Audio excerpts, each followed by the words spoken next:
Bye. From mugs that start your morning strong to hoodies, hats, t-shirts, pants, vests, flags, and so much more. Yeah, I noticed it. I mean, that caught my eye big time. Every piece lets you wear your pride loud and clear. This isn't just merch, it's a movement. When you shop Rav, you're showing the world you're proud to be part of the Real America's Voice family. God bless Real America's Voice. So don't wait. Scan the QR code right now or visit realamericasvoice.launchcart.store to shop today. Thank you, Real America's Voice, for doing true journalism. Stand tall, be bold, be proud. Represent your voice with Real America's Voice. It's good to have a real news network out there, so I'm a big fan. Use code RAVSWAG10 for 10% off. Real America's Voice rocks.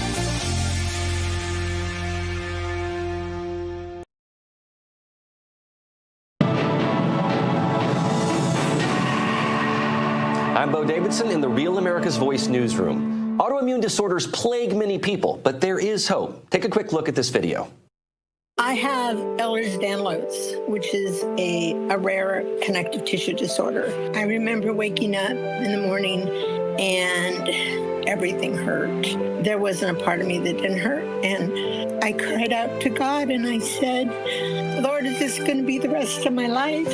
I was watching Wayne Allen Root and he talked about energized health. And I thought, what do I have to lose? I've gone from taking 3 narcotic pain medications. In the last 3 weeks, I've taken 0. Thank you, John and Chelsea. This program is absolutely changing. I'm joined now by John Jubilee, the founder of Energized Health. John, we often hear people say, this condition runs in my family, or I was born with this and there's not a thing I can do. Can you speak to the difference between having a diagnosis and how you experience living with that on a day-to-day basis? Yeah, Bo, and so joyful, right, to, this woman represents thousands of people that their doctors told them, this is irreversible. This is irreversible. You'll deal with this the rest of your life. But I'm happy to share with people that, thousands and tens of thousands of times we reverse the irreversible for these people. And can you imagine? You go from living in pain all of your life to all of a sudden you have no pain, you have joy, you got your pep in your step. That's how God designed us to live. But no one is, you may be predisposed to something because of your genetics. However, you can rewire, you can reprogram your human DNA. This is a scientific fact. I did a television special in 2012 with Dr. Thomas Cabell, where we laid out all the science, and no one has to live with anything forever. We can reprogram our DNA. Everyone can be healthy and pain-free. Well, you're giving a lot of hope to a lot of people, John. Some of our viewers undoubtedly watching may be living with inherited or autoimmune conditions like Ehlers-Danlos, which I had never heard of before. I have heard of Hashimoto's and lupus. But these are conditions you can't just get rid of. But how does cellular hydration, which you're an expert in, help someone improve their quality of life, even with a chronic diagnosis? How do you reverse that? Yeah, well, an autoimmune disorder just means your own immune system, and any of those that you mentioned, it means your own immune system is fighting against yourself. So think about that, how frustrating and how painful that is. Well, intercellular hydration resets everything in your body, resets your hypothalamus, resets your metabolism, resets your autoimmune system back to its original intent, which is not to fight against you, but it's to fight against the thousands of viruses that are trying to come into your body. And when that's reset, it's an easy reversal. And by the way, you can look right on our website by category, and you can see people, whether it's Hashimoto's or lupus or any autoimmune disorder. We have thousands and tens of thousands of people that have reversed those, and you can too. Well, John, we mentioned Ehlers-Danlos. For people that have things like that cause joint instability and pain and fatigue, how does hydration at the cellular level provide stability, strength, and energy? Because these autoimmune conditions are often accompanied by chronic inflammation and immune dysregulation. So how do you restore hydration, and how does that impact what's happening at that joint level? No, and that's the best question, really, right there, Bo. And it is the inflammation. So the Mayo Clinic did a huge study after all their years of helping millions of people.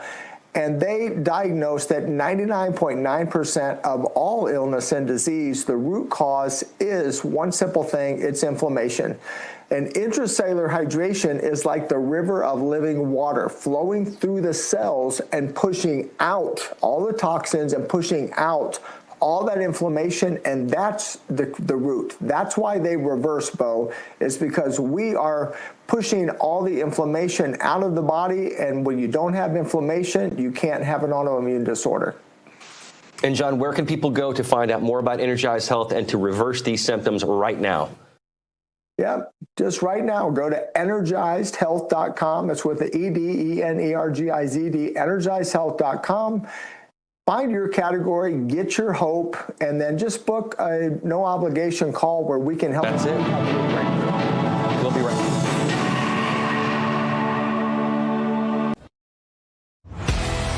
What if watching Real America's Voice was just the beginning? Introducing RAV Ambassadors, the new grassroots platform that turns viewers into leaders, connecting directly with hosts like Steve Bannon, Dr. Gina, and more. Together, we're turning belief into action. Inside the RAV Ambassadors Hub, you'll get exclusive updates, challenges, and behind-the-scenes missions straight from the people shaping the fight for faith and freedom. Every action you take, every share, post, and mission earns you points, badges, and ranks. Compete with patriots nationwide. Unlock rewards, exclusive gear, even chances to appear on air or attend live RAV events. But this isn't just about watching, it's about doing. Joining campaigns, volunteering locally, standing for truth. Together, we're not just a network, we're a movement. One voice at a time. Scan the QR code or go to ravambassadors.com to join now. Because America's voice is your voice. There's always something to make you look around and say, hey, you know what? I live in a pretty great country.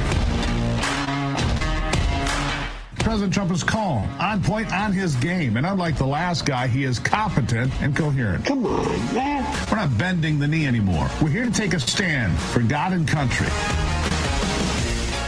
This is the Steve Gruber Show. It certainly is, and welcome back to it. Live from the shadow of Detroit, I'm back in the chair on an important day because they're going to the polls today, kicking off another brand new day here on the Steve Gruber Show from the Foxhole of Freedom, which always makes me ask, who do you want in your foxhole? Lots of work to do here today, that's for sure. That's why we're back. Three big things. Number one, back in the saddle, ready to roll. I'll share some stories of the long weekend we spent that time in Charleston, South Carolina. What a historic adventure that was. Number two, while I was away, the FBI brought down a planned terrorist attack that would have targeted the LGBTQ community in Ferndale, Michigan. Not too far from Detroit. Now two Michigan men facing multiple charges. We'll talk about that. And number three, today's not just another election day. It is D-Day for the soul of America. I'm talking about the fight for our very way of life, the battle against the creeping rot that's turning our shining cities on a hill into godforsaken socialist city-states. You know the ones, Seattle, New York, Minneapolis, once beacons of innovation, culture, and freedom, now petri dishes for far-left fever dreams, where anti-American candidates aren't just rising, they're metastasizing. These aren't your quirky progressives. These are radicals who want to open the borders, defund the police, worship at the altar of equity over excellence. Zohran Mamdani, seeking to provide a playbook for wannabe communists that lay claim to America's great cities. We'll find out if he's successful today. Independent Andrew Cuomo and Mamdani are out front, but all the money is on the communists to win it. But Mamdani isn't the only one trying to create a socialist city-state. On the other side of the country, in Seattle, things could get even worse. The city once known for its coffee and innovation, now being known as a hotbed of Antifa activity and fringe radical behavior on the left, and having its streets overrun by a growing homeless population just as a bonus. But Katie Wilson wants to take it even farther to the left. She's running to oust incumbent Bruce Harrell because she doesn't think he's progressive enough. Imagine that. Not radical enough. She's never served in any kind of executive role, but wants to be in charge of the city's $9 billion budget. She's never run for office before because she's been too busy organizing protests with other activists. And she's leading Harrell by about 5 points. In Minneapolis, the city on fire for pretty much all of 2020. The frontrunner in a 15-candidate ranked choice race is Omar Fatah, another Muslim democratic socialist just like Mamdani. He's advocating for many of the same things, all of which boil down to this: more government, less freedom, a lot less safety. These far-left darlings are backpedaling community safety that's code for letting thugs run wild while law-abiding citizens hide behind smart locks.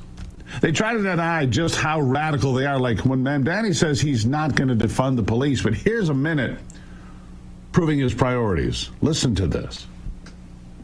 My statements in 2020 were ones made amidst a frustration that many New Yorkers held at the murder of George Floyd and the inability to deliver on what Eric Adams, of all people, described as the right for all of us to be able to enjoy safety and justice, that we need not choose between the two. I know that Governor Cuomo is far more comfortable in the past, whether it be his own or whether it be in attacking me for tweets made before I was even an assembly member. What I have said time and time again is the campaign that I am leading, the campaign that I am asking New Yorkers to consider, is one that has been clear on its public safety approach. It's one that speaks about a desire to work with police officers. Yeah, it's going to be an abject failure. He's going to win. If these anti-American extremists win, expect rent control that crushes small business, green mandates that black out the grid, and hate speech laws that jail you for quoting the founding fathers. Our major cities have become test tubes for tyranny, and the poison is spilling into the suburbs, the states, the nation. Here's the bigger picture. Democrats don't have a leader. They can't figure out which is more popular, a return to common sense or a full-on head-over-heels embrace of socialism and communism. If these key players win, I'm afraid they'll take that as their answer. Mamdani doesn't seem too worried about it at all. Here's what he says. Hakeem Jeffries was asked this morning if you're the future of the Democratic Party. He said no. Good to know. Do you have a response? No, I'm focused on the next 2 days. Do you think you're the future of the Democratic Party? I don't dare predict the future. That's why I'm out here canvassing to deal with my anxiety to get through the tape of the future of 9 p.m. on Tuesday. Yeah. Over in the establishment, they're also looking to secure a Democrat-run future. There's Gavin Newsom, the slick-haired snake oil salesman masquerading as a governor in California.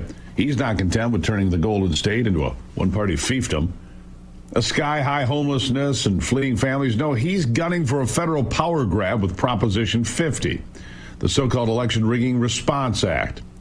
This mid-decade redistricting scam slapped on the ballot for today by Newsom and his Democrat cronies would torch the bipartisan Citizen Redistricting Commission that California's fought for in 2010. You see, they put this together. This was never supposed to happen. But why are they doing it? To let the legislature in California stack 80-20 with leftists, gerrymander congressional maps through 2030 to carve out 5 extra safe Democrat seats. Newsom's excuse? Well, Trump's changing the rules. Trump didn't do anything. Drawn by Democratic hack Paul Mitchell and bankrolled by the DCCC, these new lines will snake through communities like a Democrat donor's offshore account, twisting fair districts into partisan pretzels to entrench one-party rule. Polls show 60% of California is buying Newsom's snake oil. It's going to win. Galvanized by Obama ads and AOC cameos framing it as standing up to Trump. But let's call it for what it is. A blatant bid to flip the House blue, neuter any Trump agenda, and lock in socialist policies nationwide. If Prop 50 passes, you can kiss goodbye to competitive elections in the state of California with more House seats than anywhere else. Here is a California congressman's response to all of it. Listen. That's right. We have 9 right now, so that's about 17% of our state seats. And as you say, we get about 40% of the vote in statewide elections. So already very disproportionate. But now Newsom has come up with this gerrymandering scheme where he has explicitly said the goal is to make the states, quote, a whole lot bluer and pick up 5 seats. And, you know, you got to hand it to Newsom. He's not doing just any old gerrymander. He's doing a gerrymander that has been called one of the worst of the last 50 years by Princeton University's Gerrymander Project. They gave it an F grade. So, you know, you guys were talking about the failed policies in California. California is #1 in poverty, #1 in homelessness, #1 in unemployment. So now with Prop 50, Gavin Newsom also wants to make us #1 in gerrymandering. Number one in gerrymandering. Of course, it's a response to Texas, who rewrote their congressional districts or are in the process thereof. But look, again, it comes back to the Supreme Court decision to me. 12 seats or more could come to Republicans if the Supreme Court comes to the right conclusion that congressional districts cannot be race-based. You cannot base congressional lines on race. It's unconstitutional. It is unconstitutional. We'll take a break. When we come back, we'll talk about Virginia and New Jersey. In today's elections, they're big, they're important, and it's going to be a tough day for those on the right. I'll be right back.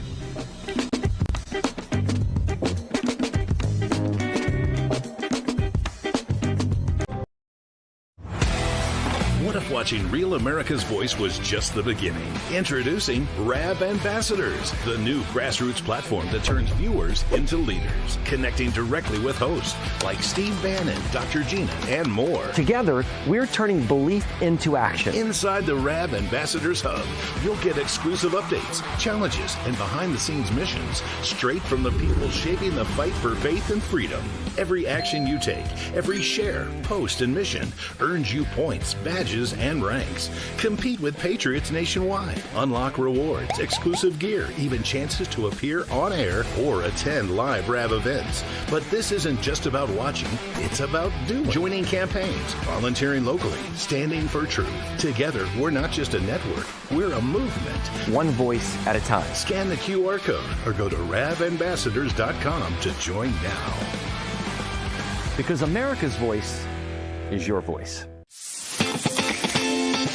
Patriots, it's time to gear up. Real America's Voice has an entire lineup of merch made just for you. We got some RAV fans out here. We watch you every day. From mugs that start your morning strong to hoodies, hats, t-shirts, pants, vests, flags, and so much more. Yeah, I noticed it. I mean, that caught my eye big time. Every piece lets you wear your pride loud and clear. This isn't just merch, it's a movement. When you shop RAV, you're showing the world you're proud to be part of the Real America's Voice family. God bless Real America's Voice. So don't wait. Scan the QR code right now or visit realamericasvoice.launchcart.store to shop today. Thank you, Real America's Voice, for doing true journalism. Stand tall, be bold, be proud. Represent your voice with Real America's Voice. It's good to have a real news network out there, so I'm a big fan. Use code RAVSWAG10 for 10% off. Real America's Voice rocks.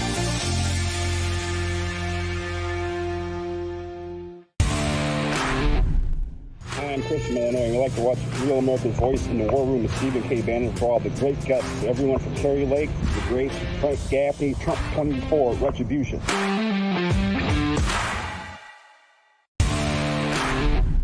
Lazar Garcianovich here from Japan. Love Real America's Voice, real news, honest views, and love seeing everyone there. God bless America.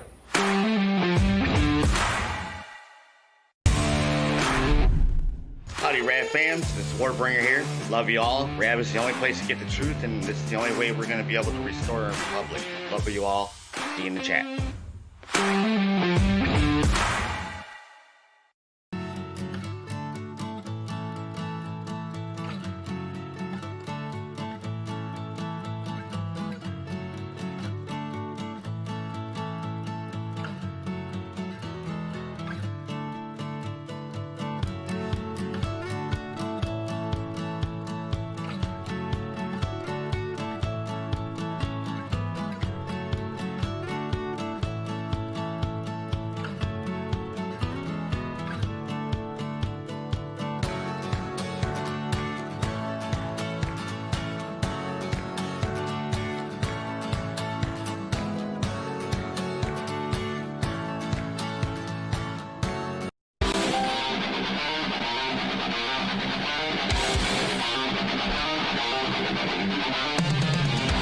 All right, Election Day in America. We're covering it all for you from California to the East Coast of the big races. A lot going on. Over in Virginia, Abigail Spanberger seeking to beat Republican Winsome Earl Sears with one message. She'll fight Trump to the death. Even if it means hampering her state's growth, it doesn't matter. This is what she's all in on. Listen. You position yourself as a consensus builder, someone who works across the aisle. Would you work with President Trump on areas like job creation? I think that, you don't work with the arsonist who burns down the house to rebuild it. And in this particular case, the individual who's responsible for an absolute attack on the federal workforce is not the right person to help rebuild our economy. He's the president. The message is clear. Fight Trump at all costs. It doesn't matter if he does something that they actually like. It doesn't. Anything he does, they're going to fight him on. Anything. Even at the expense of job growth. Even if it means throwing your support behind a man who sported a Nazi tattoo on his chest for 20 years. Yeah, that too. The tattooed man, Graham Plattner. Still doing great in the polls in Maine against Republican moderate Susan Collins. He's another radical trying to hide his true colors. Wants us to believe he was just joking when he posted on the internet a few years ago that he was a communist. But this was written when he was in his 30s, folks, not when he was a teenager. Several of his campaign staffers have already resigned, disillusioned with who he really is. But the rest of Blue America seems ready to fall for this farce. Because in the cult of the left, forgiveness is for felons and Nazis who pivot to pronouns. Plattner embodies the hypocrisy, a communist cosplaying as a centrist, tattooing terror while preaching tolerance. Doesn't take much to get the passionate left in a tizzy. They love their protests and their marches, but who's funding it? Who's funding? You got to ask yourself that. It's not hardworking Americans, but activist slush funds with billions of domestic billionaires and foreign meddlers alike, all bent on eroding our democracy from the inside. George Soros poured over $32 billion through his Open Society foundations into left-wing NGOs that bankrolled BLM riots, DAs that are soft on crime elections, and campus indoctrination mills. Senator Josh Hawley wants to get to the bottom of it, as he should. Listen to this. Soros in particular has perfected the dark money charade, the dark money shell game where they move it around through different entities you can't trace. But Jesse, you just think about these riots that began in L.A. that they tried to then spread to other cities that Trump is now shutting down. All of them were planned. None of these were organic. And we know because they all followed the same playbook. Same thing on campuses the last 2 years. All these campus so-called demonstrations, it's all AstroTurf. It's all fake because the Democrat Party today is a theater troupe funded by George Soros. The problem is they're also violent. And that's what we've seen in the last week. Once again, we have got to stop the flow of the money. We've got to prosecute those who engage in violence. And we've got to shut down this attempt to divide the country, which the Democrats have been carrying on for years now. For years. Hawley's right about this. But it's not just George Soros. He's got accomplices across the pond. As a bombshell report from Americans for Public Trust just exposed. 5 foreign charities dumping nearly $2 billion into U.S. advocacy groups since 2020, and that's just what we found. All funneled into climate hysteria, protests, election meddling, you name it, the trifecta of leftists. We're talking about the Quadrature Climate Foundation out of the UK, dropping $520 million on 41 eco-extremist outfits. The KR Foundation in Denmark, Oaken Lodge from Switzerland and the Netherlands, and the Children's Investment Fund from Britain. Sounds nice, doesn't it? Laundering cash into get-out-the-vote scams, anti-Trump street theater, and lobbying to ban your gas stove, among other things. Remember Free D.C.? Those anti-federal protests in Washington?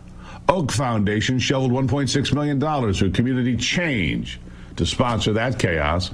Federal law bans direct foreign dough to candidates, but these nonprofits skirt it with issue ads and education that sways elections. It's not charity, it's conquest. Globalists buying American policy to force feed us their radical agenda, from net zero blackouts to open borders. Yeah, we've seen the way Europe is going. Europe may be lost at this point. A steep slide into a globalist nightmare.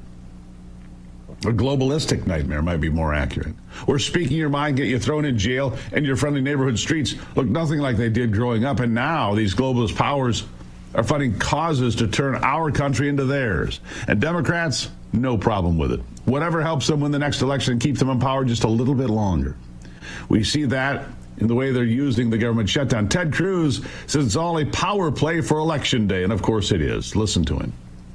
Senator, before you go, will the government open this upcoming week? This is getting seriously impacting the U.S. economy. What's your take? I think it's likely to open Wednesday or Thursday of this week. The Democrats will wait until after Election Day because they think a shutdown is good for energizing the crazies in their party. But I think it'll be either late this week or early next week. Are you going to have to? Yeah.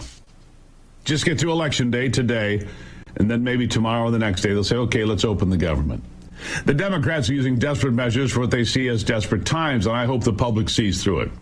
Folks, the stakes couldn't be higher. Today in Seattle, Minneapolis, New York, and beyond, we face the fork in the road. Reclaim the republic or surrender to the radicals.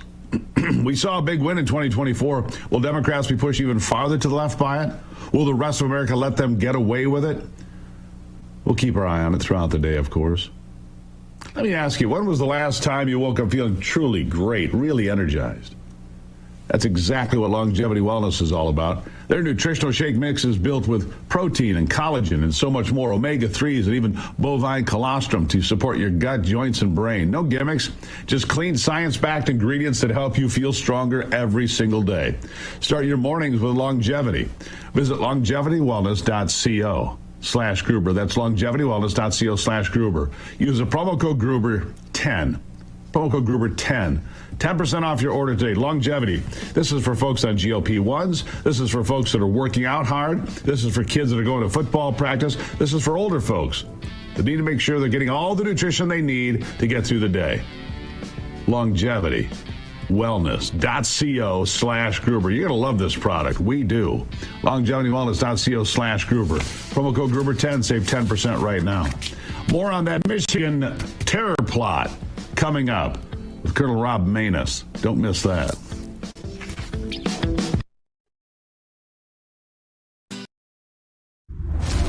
I'm a J6er. I spent 1,143 days in prison. I'm a J6er, and I spent 3 months in jail and about a year in prison. I spent 4 years out of an 18-year sentence in prison. J6ers have been smeared and defamed by the media, persecuted by the government, and treated like terrorists. In reality, J6ers are patriotic men and women, mothers, fathers, sisters, and brothers from all walks of life. Stand in the Gap was founded to stand in the gap for J6ers working to rebuild their lives after being incarcerated. And we need your help.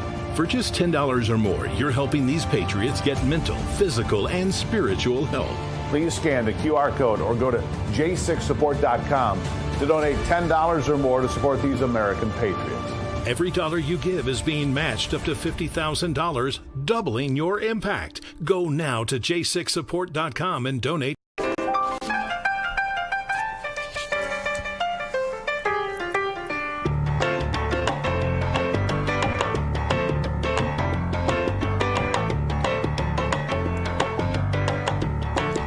Here's a number that you need to know, and we're going to be talking with Colonel Rob Maness here in a moment about this failed terror attack in Michigan.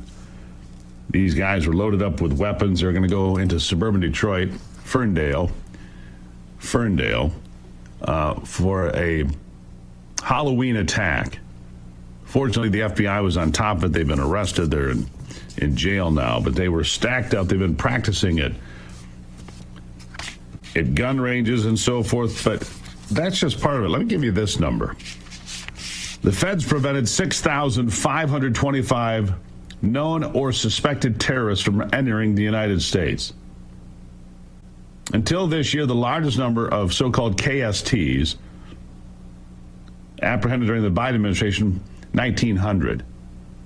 1,900. So it's now more than 3 times that. 6,525. The National Counterterrorism Center says it helped prevent these known or suspected terrorists, known K, suspected S, and T, KSTs, from entering the U.S. This after the U.S. Customs and Border Protection Border Patrol officers apprehended a record of more than 3,000 in fiscal 2025. Until this year, the greatest number of KSTs they'd ever brought in was 1,903. The majority, 64%, were apprehended at the northern border coming in from Canada.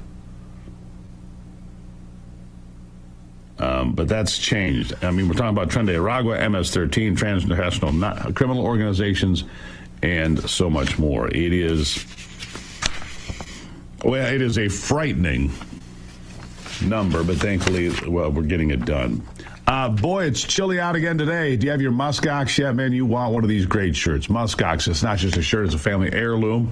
It is the greatest flannel shirt you will ever own. We've done work with muskox for the last several years. You're going to love muskox. The softest double-brushed, 100% cotton. Soft as butter, tough as steel, with a Detroit company backing up. There's a QR code right on your screen right there. Get yourself a muskox. You're going to be enjoying fall a whole lot more, winter too, no matter where you might be. I see people get bundled up. You can find out more. GoMuskox.com/Gruber. The promo code Gruber is going to save you $15. It's going to be the best flannel shirts you ever own. GoMuskox.com. Promo code Gruber. I'll be right back.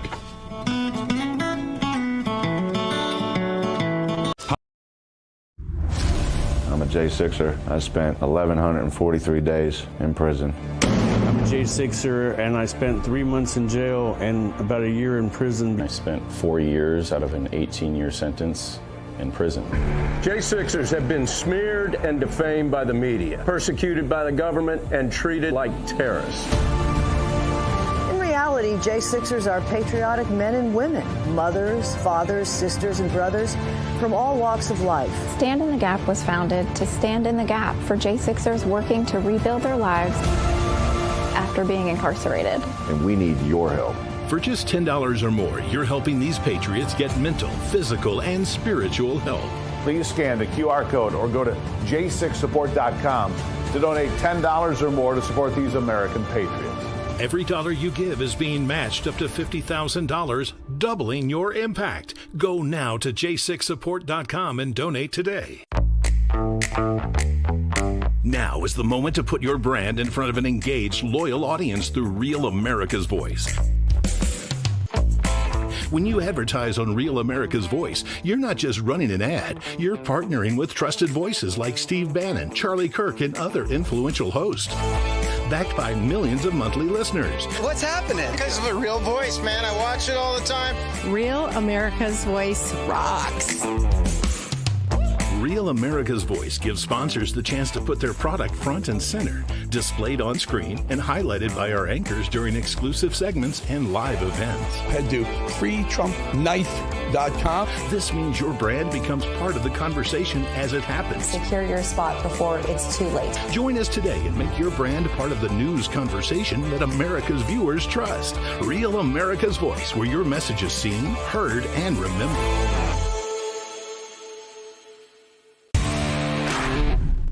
Mama Love in northern Minnesota. You know, a collective voice is much louder than a single voice. Thanks, Rav, for giving us a place to chat and connect. See y'all in chat.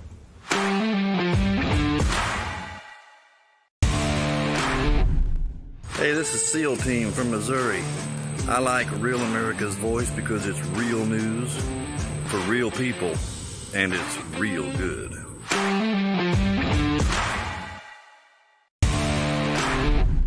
Hello, this is Hockey Nut from Weyerhaeuser, Wisconsin. Just saying, tune in to Real America's Voice for the truth.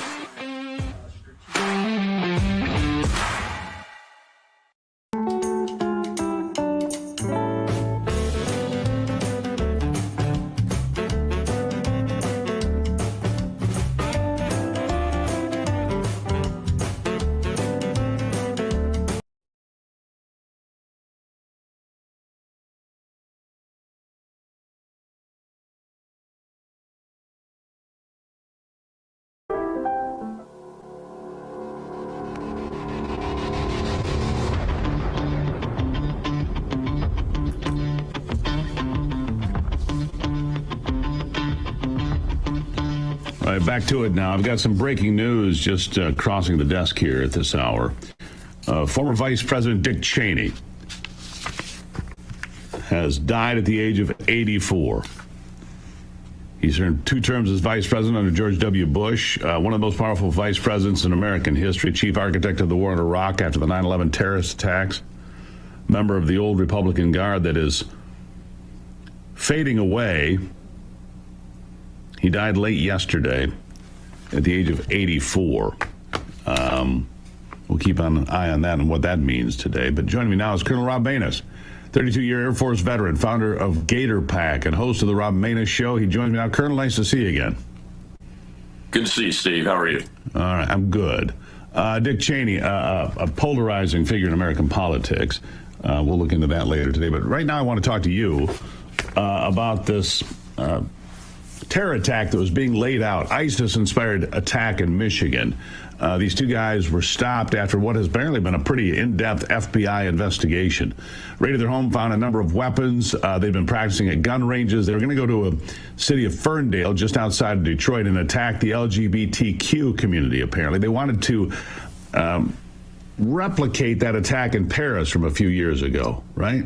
What do you make of this from what you know about it so far? Well, Islamism and jihadism is right here at home. You know, I mean, it has very similar indicators to the Pulse nightclub shooting, which was by a single shooter at an LGBTQ club, and he was an Islamist. So I'm not surprised. We have not been paying attention to who we have let into this country. And that is proven every day by what you see in just the political reporting coming out of New York City, Minneapolis, with Islamists that are leading in the polls for the city's top job, the mayor, and those kind of things. So it's very troubling. And thank goodness we've got the Trump administration in place, and they're turning our capabilities towards looking at things like domestic terrorism much more carefully, and we'll be able to find these folks and prevent some of these things. Yeah, Mahmoud. We are at dangerous times. Yeah, Mahmoud Ali of Dearborn and Majid Mahmoud, accused of planning to launch a terror-inspired mass shooting codenamed Pumpkin, according to court documents, charged with receiving and transferring, attempting to receive and transfer firearms, knowing and having reasonable cause believe they would be used to commit terrorism. These are apparently American citizens. These are not immigrants of any fashion, apparently. These are homegrown terrorists, but their roots. And here's the thing. Dearborn, Michigan, not far from where I'm sitting, has been considered a potential hotspot when it comes to terrorism. This certainly amplifies that concern, doesn't it?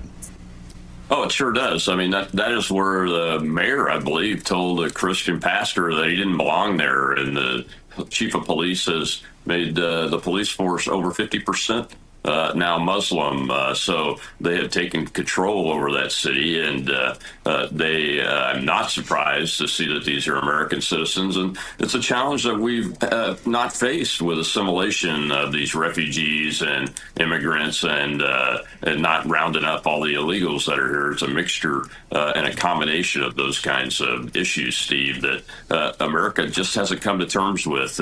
And we need to dig deep down at every political level, especially, and find the courage to face this down and focus on what the real threat is. And this threat is real.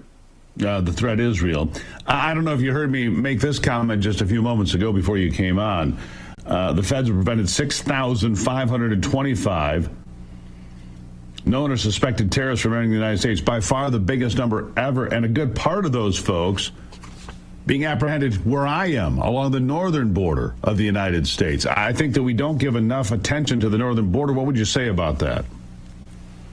I've been talking about that for over a decade. Look, some of the 9/11 terrorists came through the northern border multiple times, and we have got to get that border secure also. It is a vast wilderness out to the west of Minneapolis, especially, and in the wilderness up in the northeast. That is very easy to cross that border undetected, and we need to actually secure that border just as well as we've secured our southern border. You look at it, Washington, Idaho, Montana, the Dakotas, Minnesota, as you mentioned.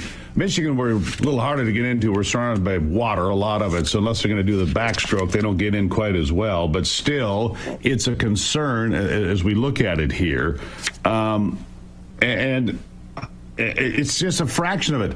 The Biden administration let in millions of gonaways. We have no idea who came in this country for an entire administration by design. How reckless, I mean, I don't know if you can put a term on this. How reckless was that for this country going forward? I don't think reckless is a strong enough term, Steve. I think they betrayed the American people, and they betrayed every legal immigrant that's here and every legal U.S. resident that's here that pays taxes and works hard to take care of their family and wants to provide for the common defense. That's treachery. That's much more than reckless. And look, over just the Afghanistan debacle produced over 70,000 Afghanistan refugees that the government admitted that they did not properly vet. And you know from our past history in the war in Afghanistan that even when we had spent millions of dollars training some of these Afghanis to be Afghanistan soldiers, they still would kill Americans. They even killed a 2-star general, U.S. Army general at one point after we had trained them. And he was at a graduation ceremony. So this is a perilous, perilous time because we have not been paying attention to this. And we have got to pay attention to it because, quite frankly, ISIS is here. All of the open source folks that are former intelligence professionals that I talk to and listen to acknowledge that ISIS is here, and worse, we're not seeing the indicators that the United States government is properly addressing the issue at this point. All right, Colonel, we got about a minute and a half left here. Tie this in to what you're seeing. Zohran Mamdani, almost certain to win in New York today. Fatah, almost certain to win in Minneapolis today. Another far-left Democratic Socialist in Seattle. This is going to be a terrible day for some of America's major cities that all tie back to some of these things we're talking about. I'll give you the last word. Yeah, I've been stumping up in New Jersey for Jack Ciattarelli over the weekend, and when I talk to voters up there, they're concerned because they want to make sure that they turn New Jersey red so there's a place for people from New York to go, Steve, because the Mamdani issue is so threatening to them. And this is an immigrant, an Islamist immigrant from Uganda, has never really held an actual job other than through government paychecks, whose father is a total jihadist and believes in that concept. And, of course, then the mayor's candidate is right out of Somalia, and we know how deadly Somalians can be. Absolutely. Colonel, I really appreciate you being here today. We're going to be seeing you more in the days to come. We need clear voices like yours, sir, and I appreciate you getting up early. Thank you, Steve. Have a great day. You too. This segment proudly sponsored by PuroClean's Veterans Initiative, PuroVet. Where veterans find purpose in property restoration and entrepreneurship, we salute those who have served. 855-PuroVet, PuroVet.com. It is a great organization. It's from PuroClean, but they're putting veterans to the front of the line. You want to own your own company, have your own franchise, this is your chance. If you're a veteran or know one, go to PuroVet.com. Great partners of this program. I'll be right back.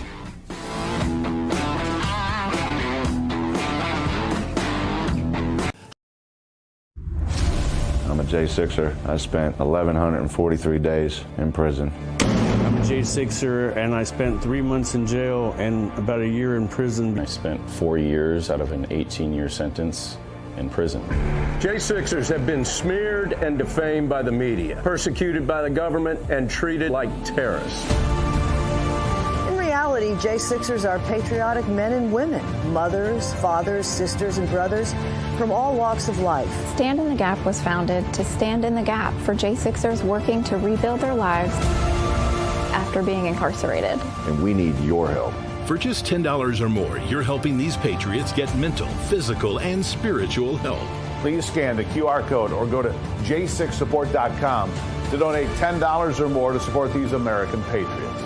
Every dollar you give is being matched up to $50,000, doubling your impact. Go now to j6support.com and donate today.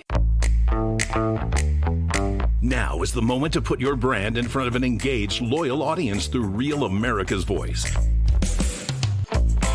When you advertise on Real America's Voice, you're not just running an ad, you're partnering with trusted voices like Steve Bannon, Charlie Kirk, and other influential hosts.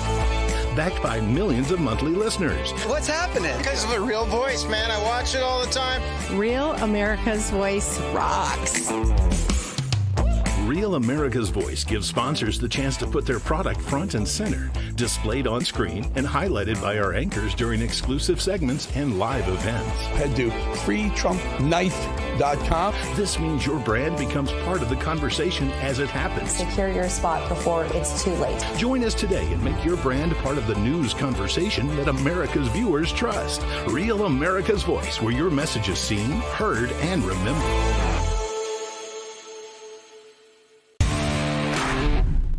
Mama Love in northern Minnesota. You know, a collective voice is much louder than a single voice. Thanks, Rav, for giving us a place to chat and connect.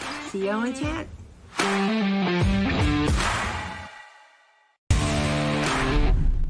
Hey, this is SEAL Team from Missouri. I like Real America's Voice because it's real news for real people, and it's real good.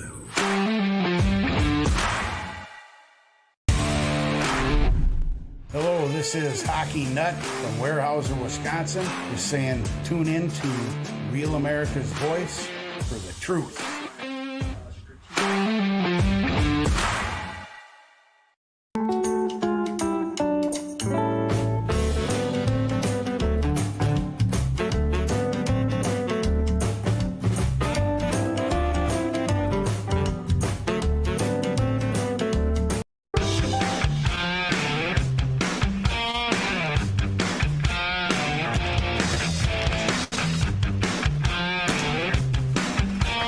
Diving right back into it now and keeping up to speed on everything that is happening. The markets have been doing very, very well, as you probably know, over the last few weeks, and we're entering a good period of time. Some things not doing so well today. If you're in crypto, man, you're taking it on the chin. Bitcoin is at its lowest point that I've seen in quite some time. Other cryptos not doing well. Gold is now below $4,000 again. Let's sort it all out with our good friend Nick Hopwood, certified financial planner, founder, Peak Wealth Management. If you're in the retirement red zone, you need to have a second opinion with CFP. Now is your chance to get a free Social Security analysis from Nick and his team, too. We'll talk about that. But, Nick, welcome back to the program. Good morning, Steve. All right. So, look, gold is down, oil's down. The market's really strong, and you say we're entering the best 6 months of the year, maybe. Do tell. I like some confidence. Yeah, Steve, if you want to pull up the chart that we shared this morning, we have seasonality coming with us here. Now, there it is. So from November to April, it's the best time of the year for the market. The average return is 7%, and 76% of the time it is higher. Now, let's compare that to the go in May and sell away crowd, where the average return is only 2%, and it's higher only 65% of the time. But I will say, Steve, this year, from May to November, the market has been up 20%. Yeah, it's been a very good year. But at some point, you got to wonder, where's the correction? Well, where's the pullback? Well, we do worry about that, just like what we talked about a minute ago with gold, right? Gold was at 4,400, now 4,000, so that's a 10% drop just with the snap of a finger. Now, we could see something like that in stocks like we did in April, but there's another stat I want to share with you. The Fed cut last week at all-time highs. So this has happened 21 times before since 1950. And the next year, the average has been plus 14%, and it's been higher 21 out of 21 times. So we might have a correction, but I would not bet on against the long-term trend here. Yeah, and gold, by the way, is now below 4,000. It's at 39.90. So gold is correcting. Look, people like me, we're just out here going, well, should we do this? Should we do that? That's why we need people like you, Nick, to say, have a plan, stick to the plan, because things are going to happen. There are going to be bumps in the road. There will be corrections, and there'll be great bull markets like we see. One of the things you say people need to do is consolidate their old accounts, the old 401k, multiple Schwab accounts, multiple Fidelity accounts, kind of get together and get a game plan and a path forward, right? Yeah, Steve, you might think to yourself, how many banks do I really need? And the answer is probably one, probably just one. Yeah. Well, it's the same question when it comes to our investment custodians. I've been coming across people who call us and they're in pain because they have so many different accounts with Schwab, Fidelity, Vanguard, Merrill Lynch, Empower, JP Morgan. recently we had a couple who had 17 different investment accounts set up across these different custodians. And ultimately, you only need one custodian and most likely no more than 5 accounts. His IRA, her IRA, his Roth, her Roth, and your joint or trust brokerage account. And there's your 5 accounts. I guess they took diversification to an all new level. Good Lord. All right. Investment advisor or wealth manager? Well, what's the difference? Yeah, today, this day and age, the terms are somewhat interchangeable, but it creates a lot of confusion for people because most advisors out there are simply investment advisors, and they're focusing 100% on investments. Whereas a financial planner or a wealth manager is going to focus on retirement planning, college planning, tax planning, estate planning, cash flow, insurance, legacy, succession, and beyond. So imagine if you are paying your advisor 1% to manage the portfolio and not getting any of these other areas covered. I think that's important for people to understand the difference between a simple investment advisor and wealth manager. And what do you do? Funny you ask, Steve. We are Peak Wealth Management, so we focus on all of the above. There you go. And because, look, you make a great point here. You have to have a comprehensive approach. If you have 17 accounts, you would have no idea. Even if you have half of that, it's confusing enough for me, right? And you look at the different things. Oh, this one did well. This one did poorly. Yeah, I got a little bit of gold, not much. I got a little bit of silver, not much. So when I see it fall below 4,000, I'm like, But it's just all part of a bigger picture, right? Yeah, and we're talking about gold here. So a few weeks ago, I was on and I said, hey, gold's running, but I probably wouldn't add here, but I would wait for a pullback. Now we've started to see that. This is not a recommendation or a suggestion for anyone specifically. It's not planning advice, but we've started to see this pullback. It could continue to pull back to 3,600 when you look at the chart. And so that's when it becomes much more interesting if you're looking to put more money to work. Yeah, and Bitcoin, the cryptos, Bitcoin all the way down to 104.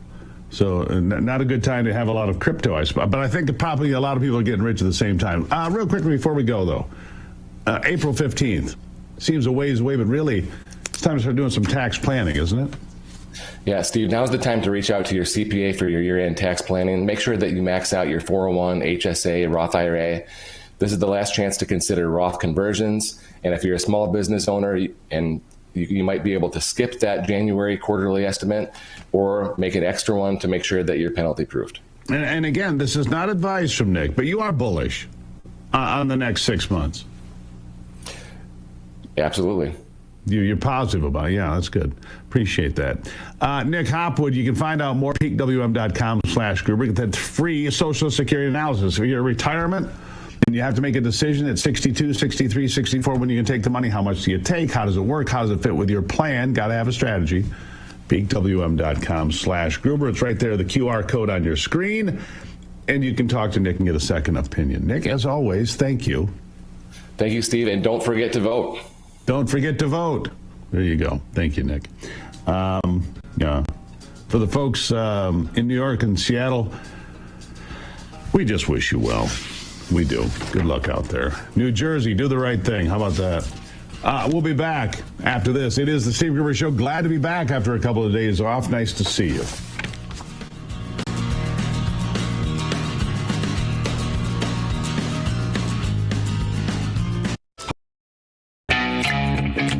Great news, America. Real America's Voice is now on YouTube. We are the media now. That means you can watch live, join the chat, and connect with fellow patriots in real time. Share. Your voice matters, and this is your chance to be part of the conversation shaping our nation. God bless all of you. So don't wait. Hit that subscribe button, turn on your notifications, and tune in to Real America's Voice on YouTube today.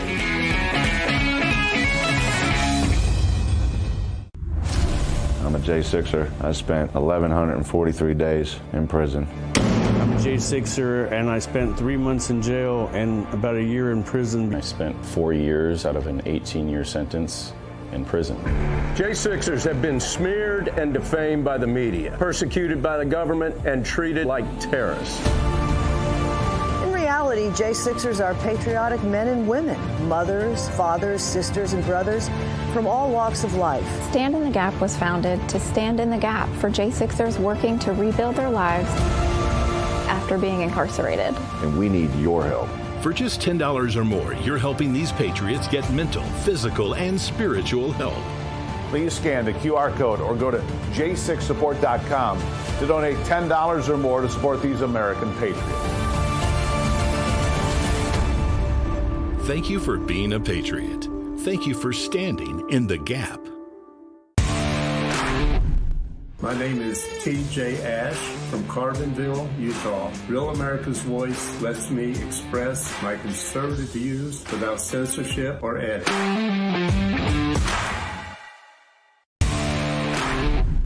It's Stacy from Texas. I watch Real America's Voice because I need to learn, and I know I can get the truth through Rav. God bless everyone, and always love the children. Amen.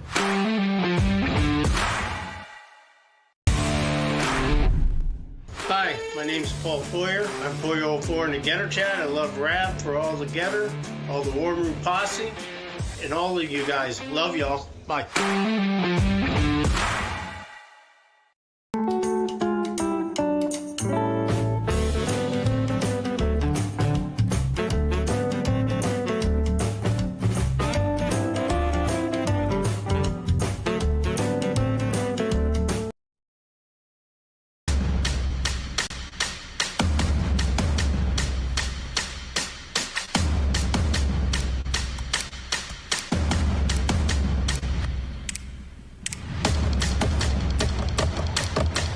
All right, so gold got down to 39.70, I guess.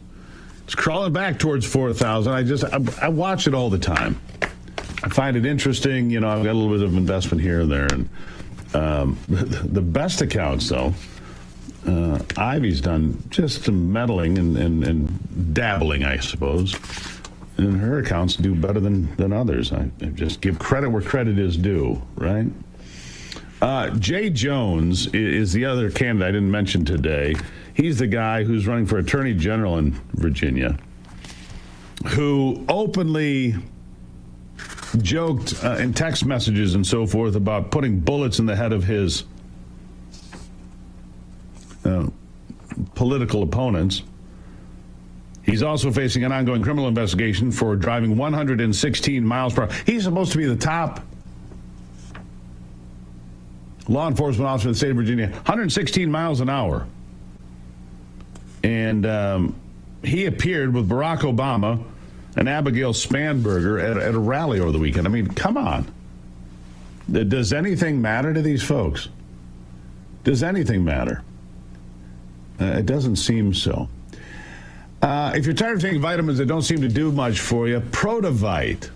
This is a breakthrough liquid formula designed to absorb quickly so your body actually uses it. And it is a multivitamin. When I say it, I mean it. 100 nutrients, B vitamins, amino acids, zinc, plant extracts, daily support for energy, focus, immune health. Ivy went and studied this company and said, you know what? Victory Nutrition International, VNI, is the one. All the scientific backing. They make only 6 products.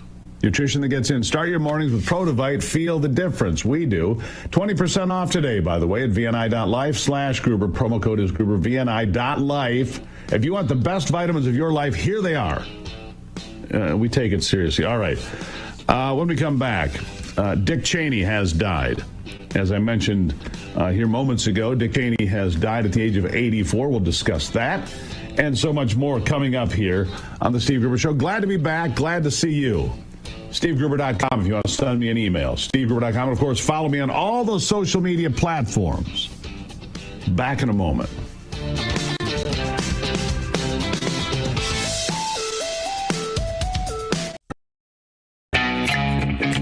Great news, America. Real America's Voice is now on YouTube. We are the media now. That means you can watch live, join the chat, and connect with fellow patriots in real time. Share, share, share. Your voice matters, and this is your chance to be part of the conversation shaping our nation. God bless all of you. So don't wait. Hit that subscribe button, turn on your notifications, and tune in to Real America's Voice on YouTube today.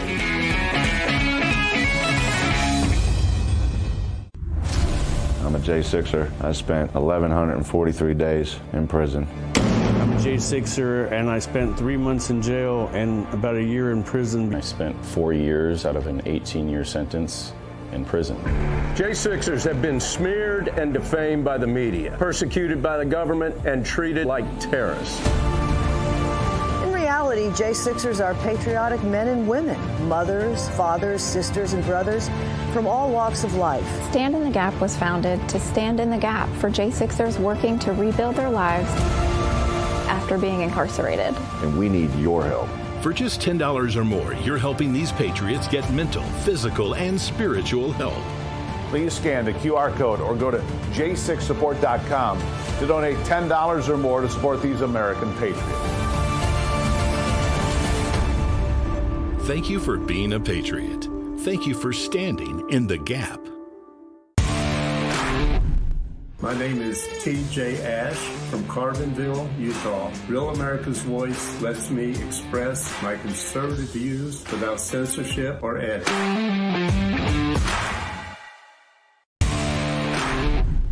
It's Stacy from Texas. I watch Real America's Voice because I need to learn, and I know I can get the truth through Rav. God bless everyone, and always love the children. Amen.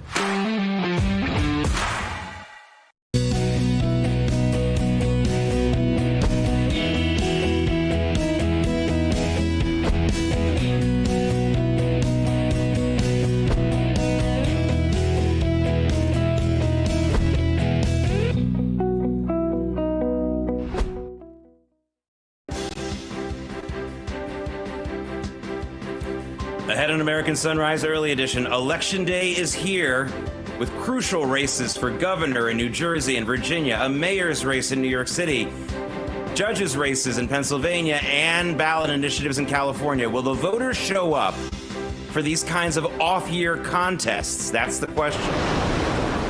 But the mainstream media is already spinning these elections as some kind of new blue wave against President Trump, when in fact, each contest is simply just a hold-serve situation at best for the Democrats in one blue state and one blue city after another.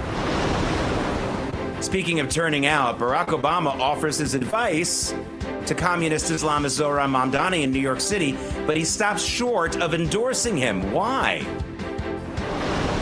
Meanwhile, the government is still shut down, but the Trump administration is freeing up some funds for the SNAP food stamp program. The Democrats still refuse to reopen the government. They want to starve America. Better than Ozempic.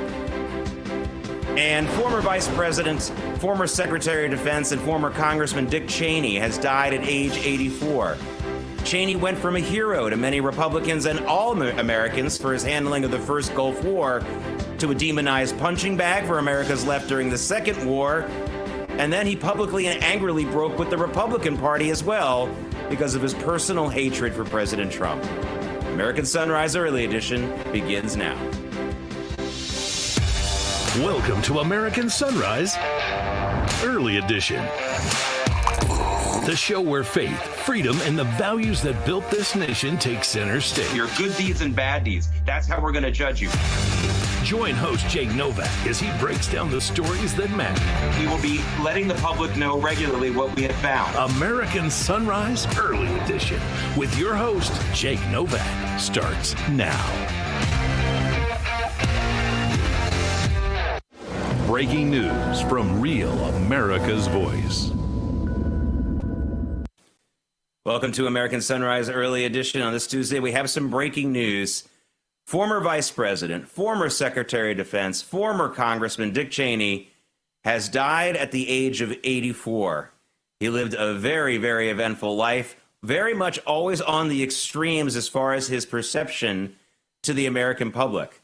Those of you who have long memories will know that he was a hero to most of this country during and immediately after the first Gulf War in the first Bush administration.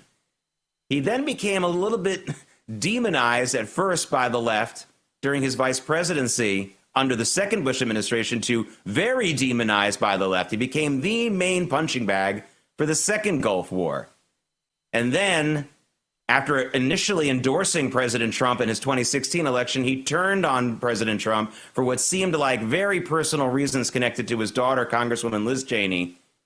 and he became demonized by the right, especially MAGA country, and lauded by the same people who called him Satan himself just a few years earlier. By turning on President Trump, the left decided that they liked him again. Talk about a mercurial, up and down, amazing career in many, many ways. He was from the state of Wyoming, but he was also educated at Yale. He wasn't exactly a cowboy.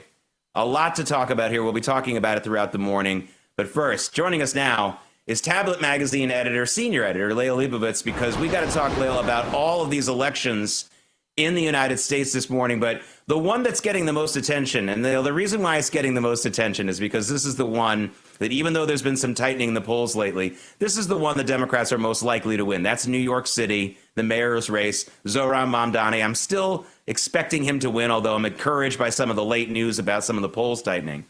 But this is an interesting development, Lael. Barack Obama stopping short of endorsing Zohran Mamdani. And I've got to say, Lael, this has got to be a very bad sign about something we may not have heard yet about this guy. If Barack Obama isn't endorsing him when it looks like he's going to win, I mean, it doesn't really have much to really lose necessarily as far as we know. Zohran Mamdani has a lot more skeletons in his closet, doesn't he, Lael? Well, first of all, Jake, as we will soon be required to say in New York City, good morning to you, comrade. Always very good to be on the show. Yes, we are indeed. And perhaps last day of freedom for a very long time here in the Big Apple. I read the Obama refusal to endorse differently. Look, I think there could be no doubt that Barack Obama has been, for the last decade or so, the de facto head of the Democrat Party. He has been in office for 3 terms, 2 of his own, 1 of Joe Biden. He was expecting a Kamala Harris term as well. And whoever the next Democrat will be in office, he will be another iteration of the Obama Party too. I think the Zohran Mamdani AOC kind of Democratic Socialists of America strand sort of scares these guys because they're the sort of the Frankenstein's creature run amok. You know, they've played with third worldism, they've played with anti-Americanism, they've played with anti-Semitism, and now these creatures, literally creatures, are sort of running in the street independently and threatening to sort of upset the whole thing because suddenly people will see the dark side of what was always supposed to be just a talking point. So if I was Barack Obama, I would be unhappy too that my monster is running amok in the street. Yeah, Lael, let's stick with the New York mayor's race because, as I say, this is the one that the news media is focusing on the most. They want to turn this into some kind of huge blue wave because I mean, in New York City, as if we're supposed to believe New York City was a Trump country before today. But anyway, there's a lot of buzz coming out now. Maybe there is a chance to defeat him. Again, I agree with you. I think this is a lost cause, although I want everyone to go out and vote. Actually, I wouldn't say it's a lost cause, but I think people voting, even if he does win, will probably get more involved and hopefully push him out within a few years. But the point is, there's also a lot of buzz coming about the Jewish vote coming out in large numbers for Andrew Cuomo. This is video of Midwood, Brooklyn, right around where I went to high school, by the way, of people lining up around the corner to vote for him. I guess this was on Sunday. It must have been on Sunday. The thing about this is that this is not only is this a group that doesn't always vote in the city elections, but it's also a group that I don't believe is polled very accurately or adequately. I don't think they answer the phones necessarily from the pollsters. So am I crazy to have some hope, maybe a 10% chance that Mamdani can lose?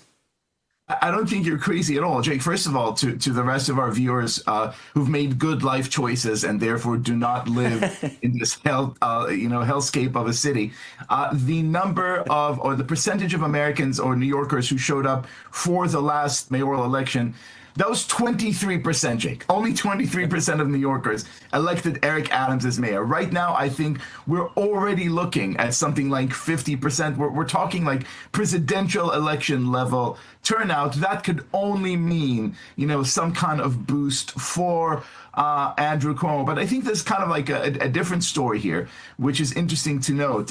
You've noticed Jews coming out in large numbers for Cuomo. I think that's entirely correct. But every single mainstream media report that you will read, including the New York Times and elsewhere, will tell you something like, oh, a majority of Jews vote for Mamdani, at least 40%. Well, I know that blaming the Jews for everything is very trendy right now, but the actual great last numbers that we have seen, latest polling that we have seen, puts the number of Jewish supporters for Mamdani at somewhere under 16%. So this is one thing you cannot blame the Jews for. Mamdani is very clearly, as we're seeing, the candidate of one group and one group only. He's only the candidate of affluent, mollycoddled, spoiled, insane, overeducated, white, guilt-ridden liberal elites who want to feel good about electing this Muslim commie to be their next mayor.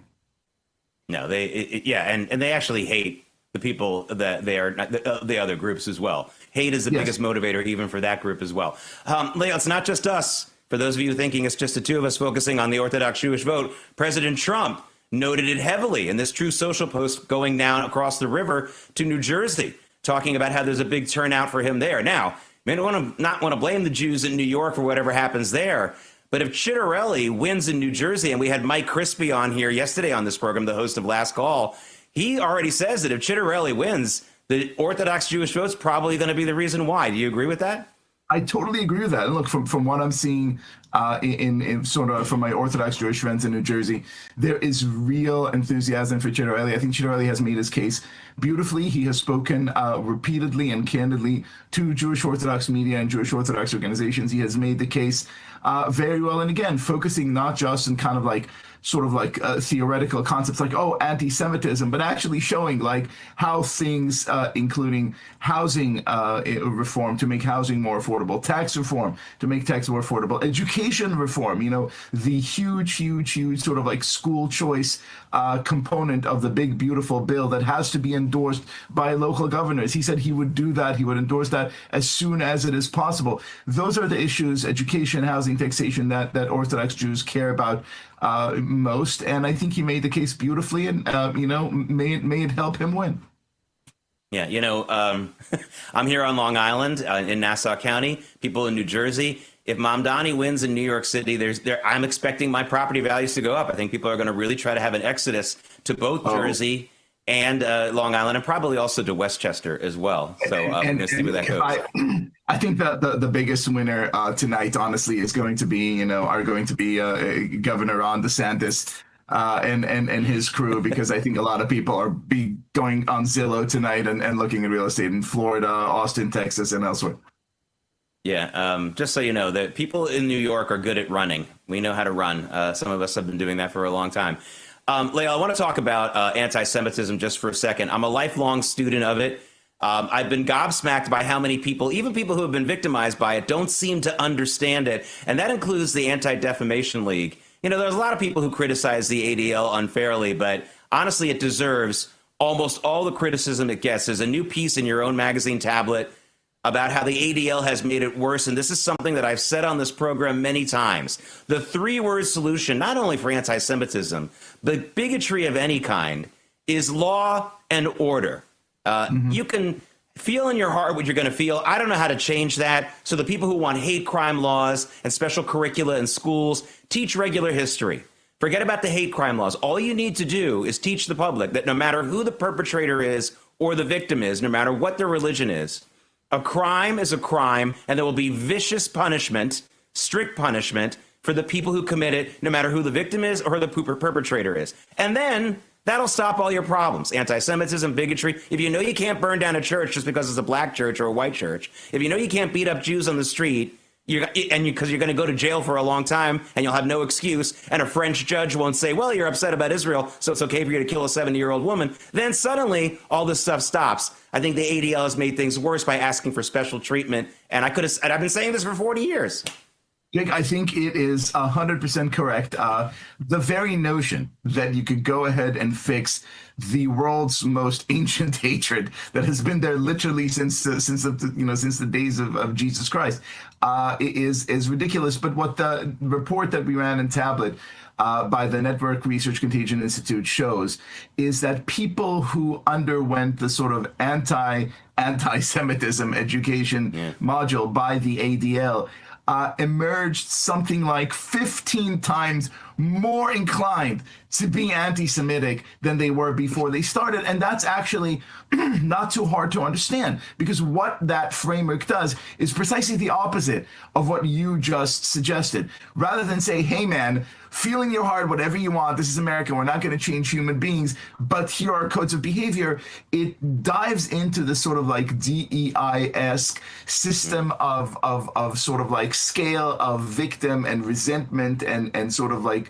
you know, tribalism, therefore basically pushing you to think more strongly in these terms. And obviously, the only impact that's going to have is to make you more, not less bigoted. Let's get rid of all these quote-unquote educational programs. And exactly as you said, let's focus on a very, very basic notion. You can't go out there and do anything violent or bigoted against any other group of people, because this is America and we don't put up with such stuff. Yeah. Just don't beat up somebody in the street, vandalize their house of worship. That's easy. Yeah, just don't. It's very simple. And if you get caught doing it, you're going to go to jail for a very long time. No excuses. That's how you do it, and save everyone else some time and a lot of donations for things that really we don't need. Leah Leibovitz, thank you so much for joining us. I know you'll be up late watching Election Day results. Good luck there in New York City. I'm offering you refuge here in Nassau County. Yeah, thank you. Yeah. All right. Coming up. Hey, why is Chipotle having a tough time these days? Don't blame me. I'm old. It's the Gen Z conundrum for fast food. It's something I'll take a look at with Emily Finn just ahead. And what happens when a company pays a few $1 billion more than it should have for a bunch of over-the-counter pills and Band-Aids? I'll tell you what happens. Someone comes out from behind the projection room with a bat. No, that's what Gumby said. Actually, investors punish the stock. They really punish the stock.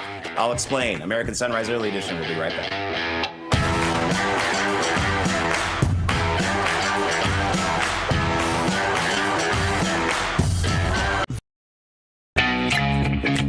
Great news, America. Real America's Voice is now on YouTube. We are the media now. That means you can watch live, join the chat, and connect with fellow patriots in real time. Share, share, share. Your voice matters, and this is your chance to be part of the conversation shaping our nation. God bless all of you. So don't wait. Hit that subscribe button, turn on your notifications, and tune in to Real America's Voice on YouTube today.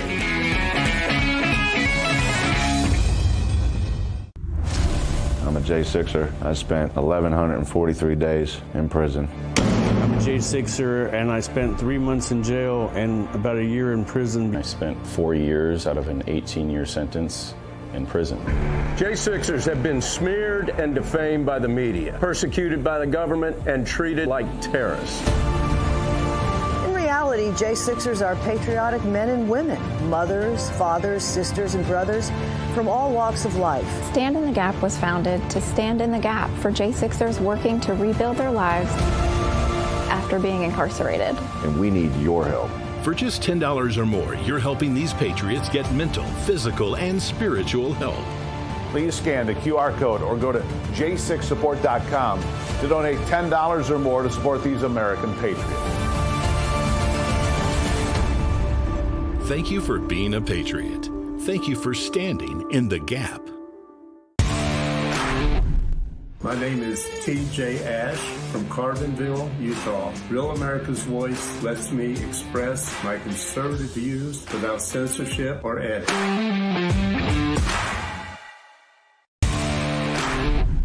It's Stacy from Texas. I watch Real America's Voice because I need to learn, and I know I can get the truth through Rav. God bless everyone, and always love the children. Amen.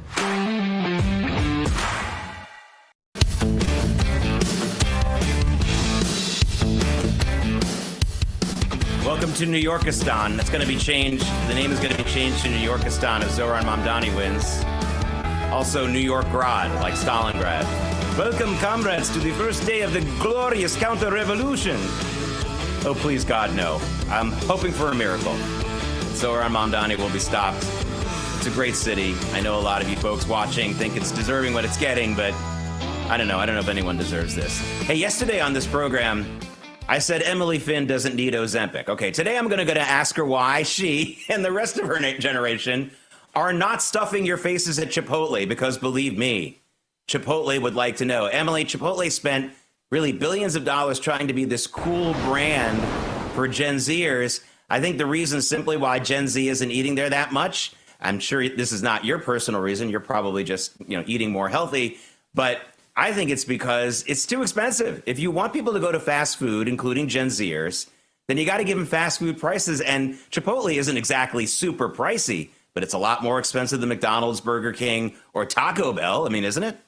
It certainly is. I must admit, it's just not very good anymore. Chipotle used to be so good when I was in high school, when I was in college, and it's just the ingredients. It is really just they've really gone away from what they originally were doing. And I see so many other fast food chains like Steak and Shake, for example, that are really kind of embracing the Maha movement. So me and my friends, the young Gen Zers, they're going to Steak and Shake these days because they're actually getting on board with the agenda that young people care about. And Jake, I will say, I really appreciate you bringing up these Ozempic comments. You can only talk about a woman's weight if she doesn't need Ozempic. That's right. That's right. Hey, listen, I hope everyone found on the internet, I didn't talk about it on this program, but there was a college football game about 6 weeks ago where some cheerleaders took the field for the opposing team. And the PA announcer said, and that cheerleading team is doing a commercial for Ozempic. I mean, why that guy wasn't run out on a rail and tarred and feathered, I don't know. So I learned my lesson from that. I'm not saying anyone needs Ozempic, you certainly don't need it. But even if you did, I wouldn't say it. All right, now let's cleanse our mental palate right now, Emily, from Mexican food woes to this. Check this out.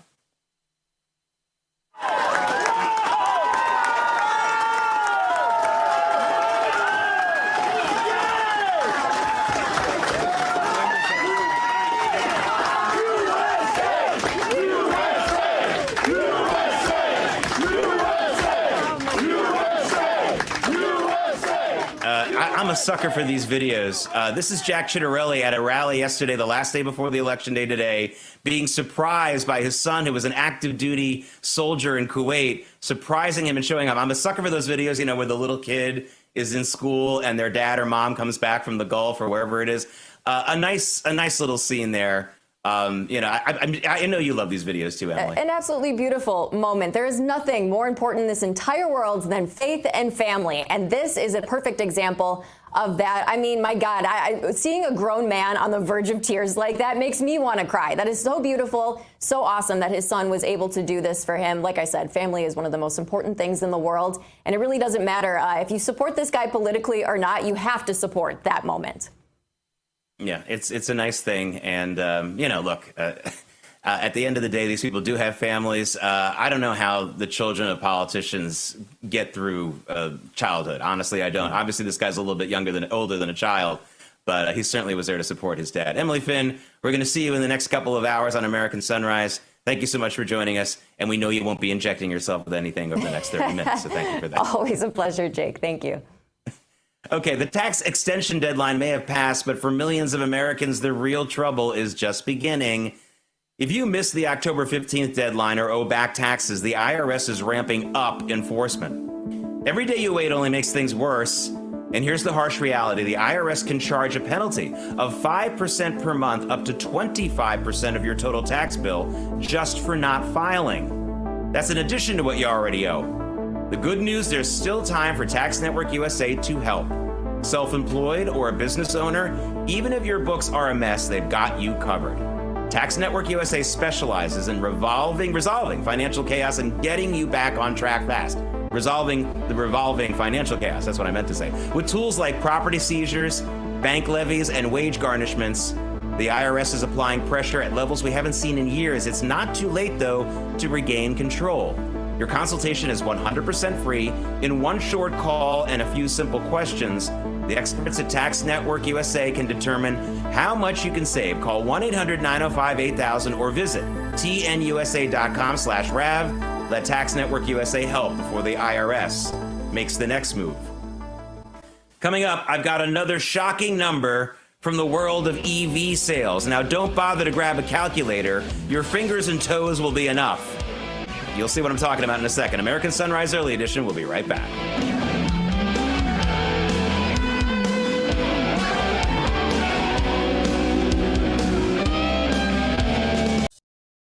Welcome to Real America's Voice, Real Minute. Your quick look at the powerful stories of faith and freedom, inspiring audiences across the nation. Angel Studios presents. I'm Bo Davidson with this Real America's Voice, Real Minute. It's fall, and that means America's favorite sport, football, is back. And Angel Studios has brought a brilliant and inspiring movie about a 59-year-old man who still wants to play the game. Knock me down, I don't feel pain. Mike, you're right, you always will be, but you can hit. After nearly 4 decades, almost 60-year-old Mike Flint returns to his alma mater because he never finished his senior year due to being thrown out for fighting. Actor Michael Chiklis, whom you'll remember from the TV series The Shield, stars in this true story about a man who has unfinished business. You better get out of my face, little man. Get out of my face. Nothing matters if I can't be out there with my team.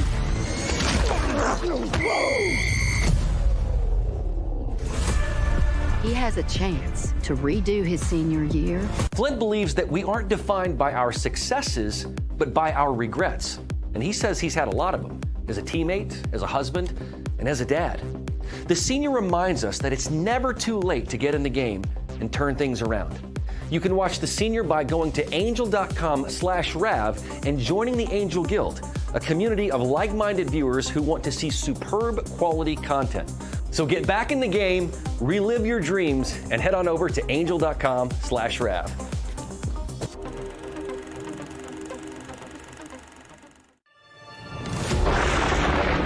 Through every storm, every moment of uncertainty, everybody needs to pray for Charlie Kirk right now.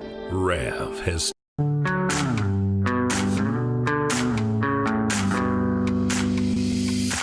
Another look at free New York City. Maybe this is the last day of freedom for New York City before the expected election of Zohran Mamdani.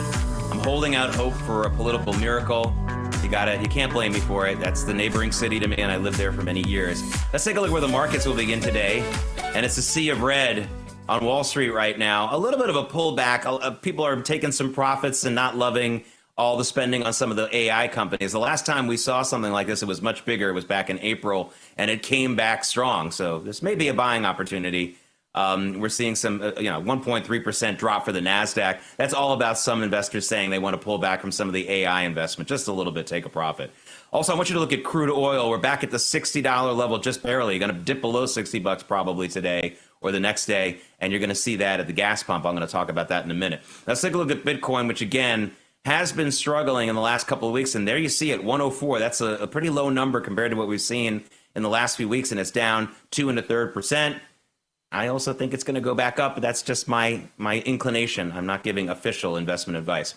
Hey, a big merger kicked off the week for the business world, and man, investors were not shy about weighing in on this one. Now, a company called Kimberly-Clark, that's the company that owns Huggies and Kleenex and a lot of those other types of products, bought another company called Kenvue. You may never have heard of that company, and that's because Kenvue was spun off by Johnson & Johnson.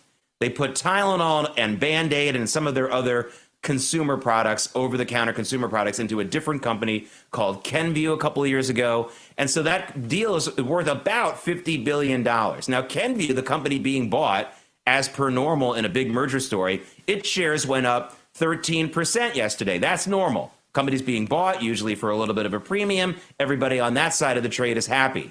But the people who owned Kimberly-Clark shares really are upset. Now, that stock fell 14% yesterday. Now, that's not unusual for the buyer in a merger situation for their shares to fall. They usually fall 1 or 2%, something like that. 14% means investors really feel like Kimberly-Clark overpaid for this sucker, and they're really angry about it. I haven't seen anything like this in a long time. Even Time Warner, when they bought AOL, remember, for $100 billion back in the year 2000, that ridiculous deal? Even they didn't get punished this way. What a weird situation there. They must really thought that Kenvue wasn't worth the price, and they probably are upset about all the controversy surrounding Tylenol, and maybe they felt this wasn't the time to buy, or if at least they were going to buy, get a discount. I don't think they got that.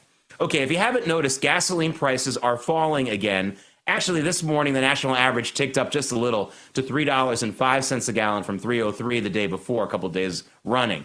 But with oil prices going back down now to the $60 a barrel level, I think it's going to get below that. I really do think we're going to see the national average for gasoline get below $3 a gallon very soon. Boy, you can expect a big announcement from President Trump trumpeting that when that happens, and rightfully so. When you adjust for inflation, we're paying very low historically prices for gasoline right now, and that helps the economy in ways a lot of people, especially in the mainstream media, don't measure, but I will. Hey, everybody, remember Lisa Cook? Remember her? The Fed governor who's accused of mortgage fraud, and President Trump fired her, but she got a judge to let her stay on the job? Well, she's finally speaking out. Fed governors often give speeches.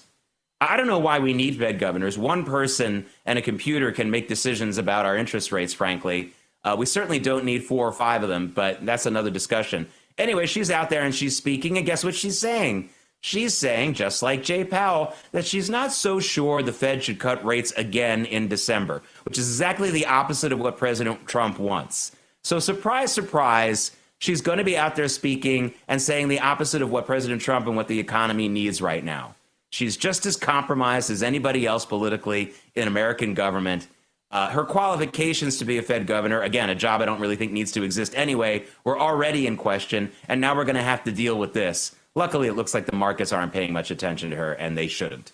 Okay, ladies and gentlemen, start your engines.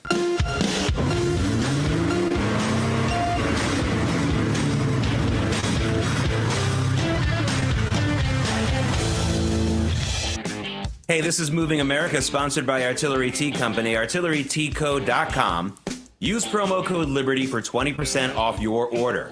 Artillery Tea is all natural, whole leaf. The tea bags are chemical-free, and each tea bag can be used twice. Artillery Tea Company is family and veteran-owned and operated, and a portion of your purchase goes to help veteran and first responder charities. ArtilleryTeaco.com, promo code LIBERTY for 20% off your order. I knew, so did you, I knew that EV sales would tank in October because October was the first month that federal $7,500 tax credit for buying an EV no longer was in place. So we knew that it was going to drop off a cliff. And a number of the big companies reported 40, 50, even 60% drops in their electric vehicle sales. But this one takes the cake. Toyota reported it sold 18. That's right, just 18 of their all-electric BZ4X vehicles in October. Now, a year ago in October, they sold 1,401. And the month before, they sold 61. No one is going to buy these vehicles anymore without that federal tax credit. And here's a spoiler alert. If you have a product that won't sell unless the government pays the customers to buy it, you're not making a great product. It's as simple as that. I'm sure it's a reliable car and all that. I'm not saying it's a lemon, but it's not what people want right now. And without the credit, they're not going to buy it. Now, Ford, its EV sales tanked like everyone else's, it reported yesterday. But overall, Ford's sales were up in October. Why is that? Because there's big new demand for smaller trucks, like the Ford Maverick and the Ford Ranger. Now, of course, the Ford F-150, their big truck, that's still their big winner over there at Ford. But the fact is, more and more people, probably people who are not necessarily contractors and plumbers and things like that, or construction folks, are buying these smaller trucks because they have things to haul as well, and they don't want to put them in their upholstered regular cars or SUVs. The Ford Maverick and the Ford Ranger, these are going to be winners in the future, so everyone should take a look at that right now. Now, hey, it's been a long time since those hosers in Canada have implemented a policy that I think was pro-freedom. But Ontario Premier Doug Ford is actually doing it. I want to show you some video of speed cameras. It's our next video in the queue. In Ontario, there he is. That's Doug Ford. He's like the governor of Ontario. He has decided to get rid of speed cameras everywhere in the province of Ontario. Why? Because we all know why. Speed cameras aren't about enforcing safety and making people safer. They're about tricking and catching you off guard and giving you a ticket. We all know what that's about. Now, I don't know when the last time was Canada actually did something pro-freedom and helping the actual regular dude, but they're doing it here. And I would like to see speed cameras here in the United States also eliminated. If there are areas on American roads where speed needs to be enforced, then let them enforce it with signs and with cops, but stop with the gotcha cameras all over the place in places where they're not needed. Good for you, Doug Ford. Might be the only time I ever say that, but good for you, Doug Ford. Now, here's a hot piece of advice. Don't buy a high-priced car just because Timothée Chalamet does the commercials for it. Leaseholders for the Lucid luxury EV are getting dinged for massive end-of-lease costs. Listen, by the way, you lease any car, whether it's a Lucid or not, you got to be careful when you return it. Sometimes they ding you for an extra month's payment. That's happened to me a couple times. Sometimes they ding you for supposed damage to the car with a big bill, but Lucid takes the cake. Almost everyone returning a Lucid after release is reporting massive, multiple $1,000 bills for little things like small scratches on a taillight, $4,600 bill for that. Things like that are really getting them upset. And this is going to destroy whatever's left of the Lucid business. Now, again, these are electric cars, so people aren't necessarily going to buy them anyway. But Timothée Chalamet, maybe they should, instead of paying Timothée Chalamet, who they must have backed up a Brinks truck at his house to do these commercials, maybe instead of paying him, they could lower these costs for the people returning their leases. It's one of my pet peeves. Leasing a car is one thing. Some people need to do it. But when you return it, you get dinged for these unfair charges. And Lucid is really, really pushing the envelope on that one. Okay, coming up. If Abigail Spanberger wins today's governor's election in Virginia, she may have the school system to thank for giving her a big free ride. My next guest will explain all that. And we're also talking about Nancy Pelosi. She may be calling it quits. God knows her super polygrip did decades ago. Why can't this woman who's worth almost $1 billion get implants for her teeth? For God's sakes, her teeth are slipping out of her face in every interview. She needs to slip out of the house, and we'll be talking about that on American Sunrise Early Edition. We'll be right back.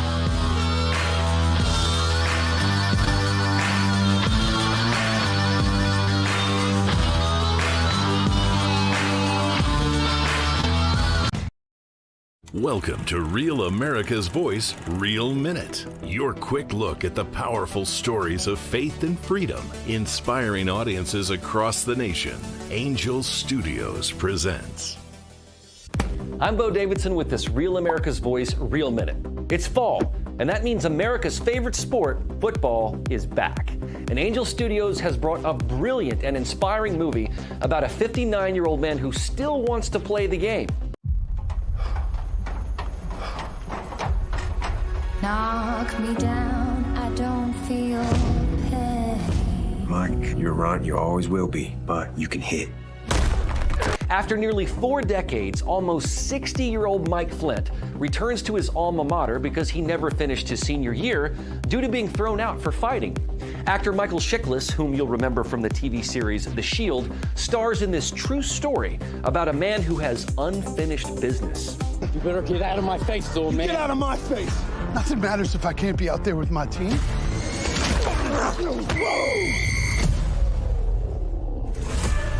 He has a chance to redo his senior year. Flint believes that we aren't defined by our successes, but by our regrets. And he says he's had a lot of them, as a teammate, as a husband, and as a dad. The senior reminds us that it's never too late to get in the game and turn things around. You can watch The Senior by going to angel.com/Rav and joining the Angel Guild, a community of like-minded viewers who want to see superb quality content. So get back in the game, relive your dreams, and head on over to angel.com/Rav.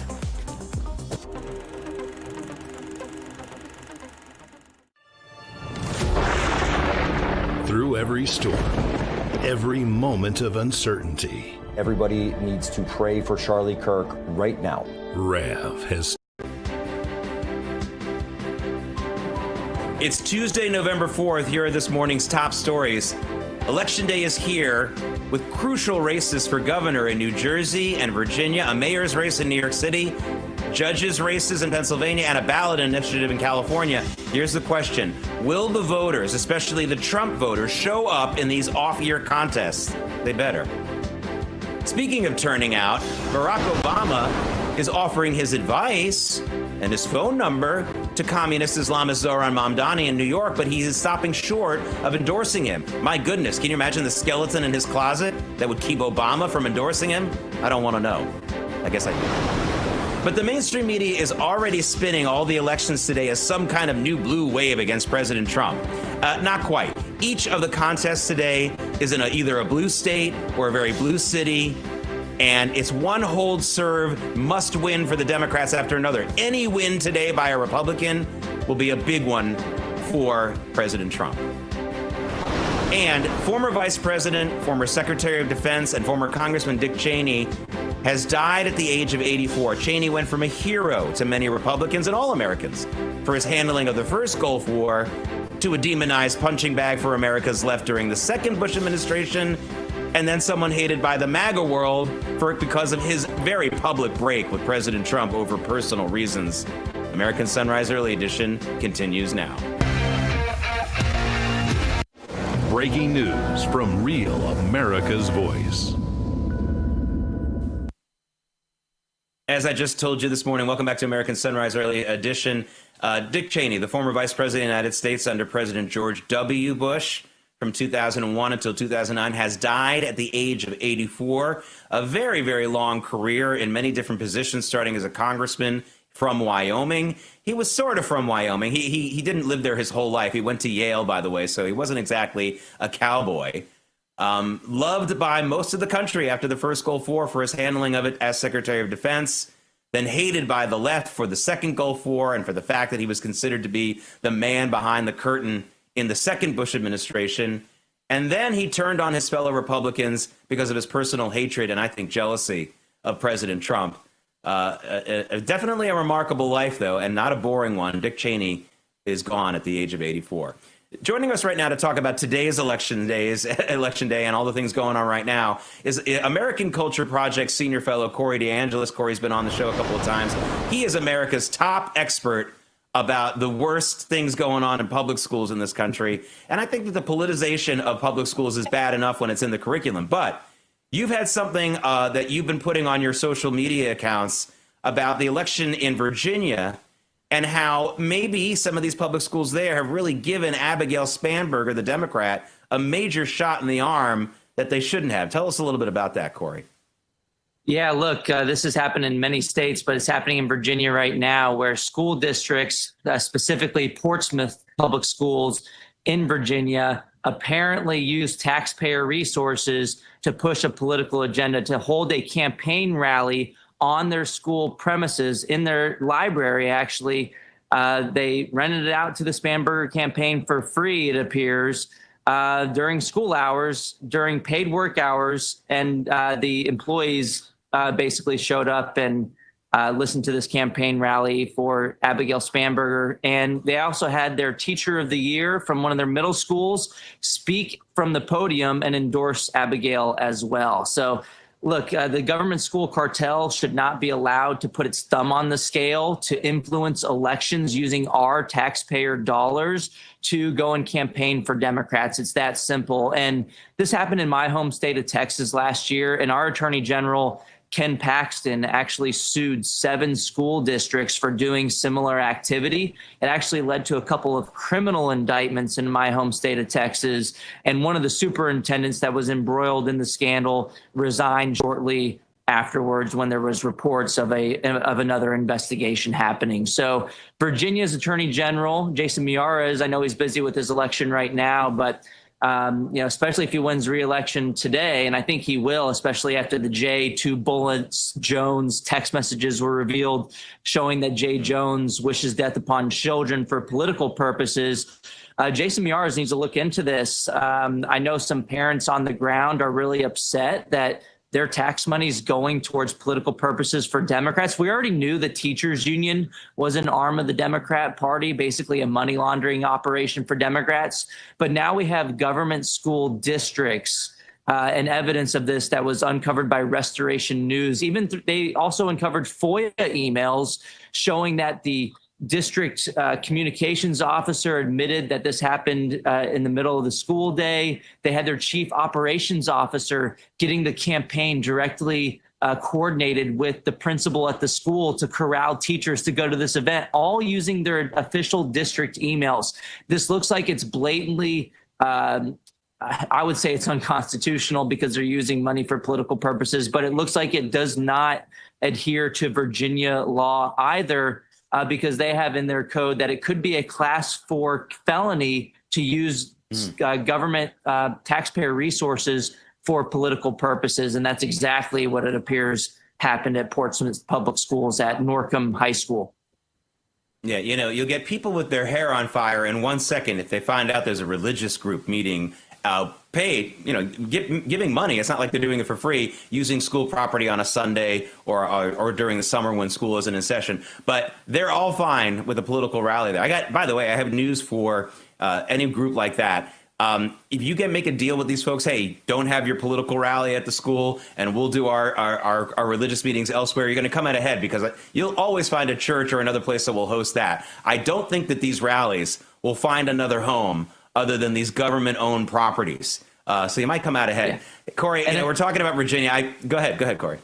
Well, and imagine if Winsome Sears did the same thing. Yeah, you're right. The school district would be all up in arms. And, look, these people are supposed to be responsible for educating kids, and they don't understand the law in Virginia. And Abigail Spanberger, for her to go and do this, she should be very attuned to what's happening with the law. And Jay Jones was there as well. He wants to be the head of the legal arm of Virginia, and he's going to this campaign event on school property. Portsmouth Public Schools even has its own district level policy saying that school buildings can't be used for political purposes. And they did just that. And their rental agreement shows it happened through the entire school day. They had it rented out. And guess what?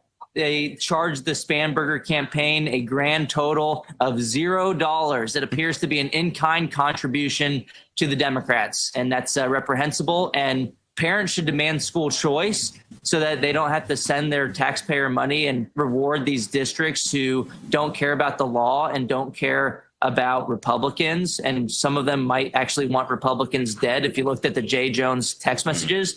And teachers need to opt out of the union and join alternatives like the Teacher Freedom Alliance. They can go to optouttoday.com if they don't want to continue funneling money to the Education Association that's basically just an arm of the Democrats, their political opponents.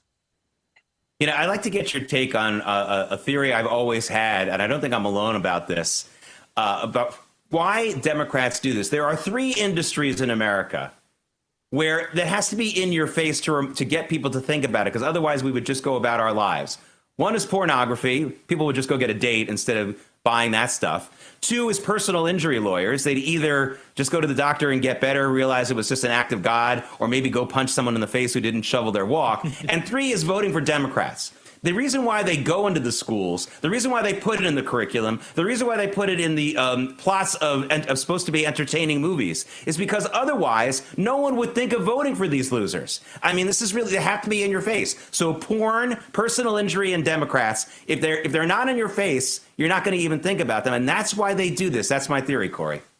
I think that's exactly right. And you've seen this from the roots of the government school system. They found out that they could infiltrate the schools and push their far left agenda to churn out more Democrat foot soldiers who, by the time they're 18, can go and vote right after high school to push their socialist agenda. So, look, the far left has figured out they don't even have to have their own kids anymore. They can infiltrate the schools, shape the young minds of millions of impressionable kids. And conservatives, yeah, they tend to have more children than Democrats, but the Democrats tend to be more in control of the government school systems. They stack the numbers on the school boards. The teachers unions give 99% of their political contributions to the Democrats. It's a one-sided political operation, and that some Republicans have woken up and said, no more, not today, Satan. We're taking back our schools. We're taking back our kids. Ultimately, the conservatives will be able to take back the country, but they have to strike at the root. And I think school choice is part of that. I think it's teachers opting out of the union and funding these monsters as part of the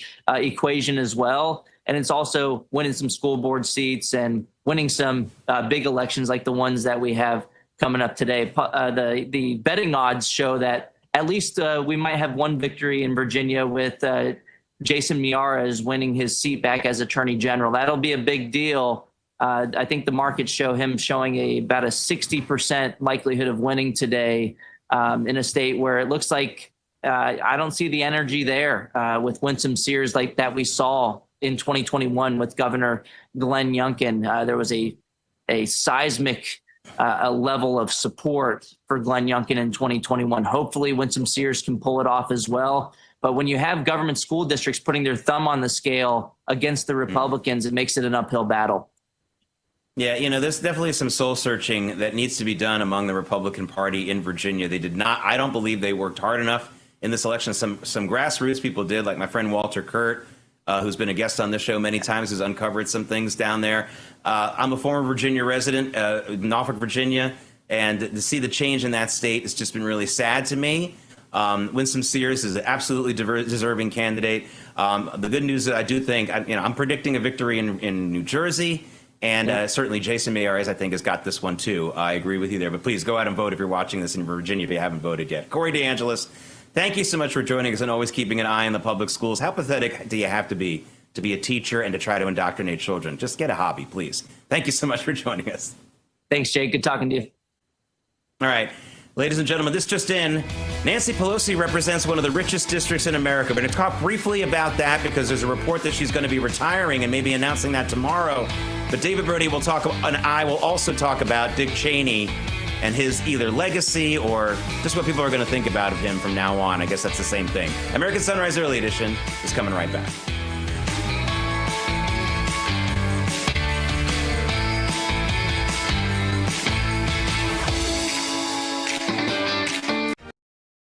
Welcome to Real America's Voice, Real Minute. Your quick look at the powerful stories of faith and freedom, inspiring audiences across the nation. Angel Studios presents. What if Pentecost happened in our city streets today? Did you steal his body from the tomb? They claim he is risen. Jesus is alive. He's dead. Angel Studios' newest series, Testament, is a modern reimagination of the book of Acts, in which early Christians put their faith to the test. Although a biblical story, it presents some universal themes and principles. All of the wonder of the book of Acts, from miracles to courage, are dropped right into today's world. It's something old, yet something very new as well. Stephen, you're too smart for this. I just know it's true. It's something old, and yet something new. Blasphemy, insurgency, inciting revolution. Blasphemy, insurgency, inciting revolution. These are not unfamiliar concepts in today's world. And Testament delivers an authentic account of the Bible if it happened today. From belief to baptism, Testament the series will have you asking what faith actually is. This has nothing to do with our faith. It has everything to do with it! It's the story of a small group of believers who turned the world upside down. Testament the series is streaming only on Angel Studios, and you can catch it by heading to angel.com/Rav to join the Angel Guild.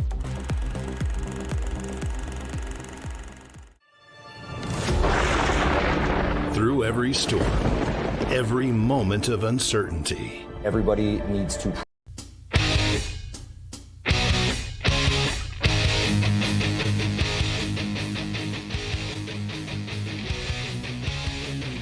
Good morning, comrades from New Yorkistan, New Yorkograd. Today is the beginning of the glorious counter-revolution. Geez, I hope that I don't have to say that tomorrow.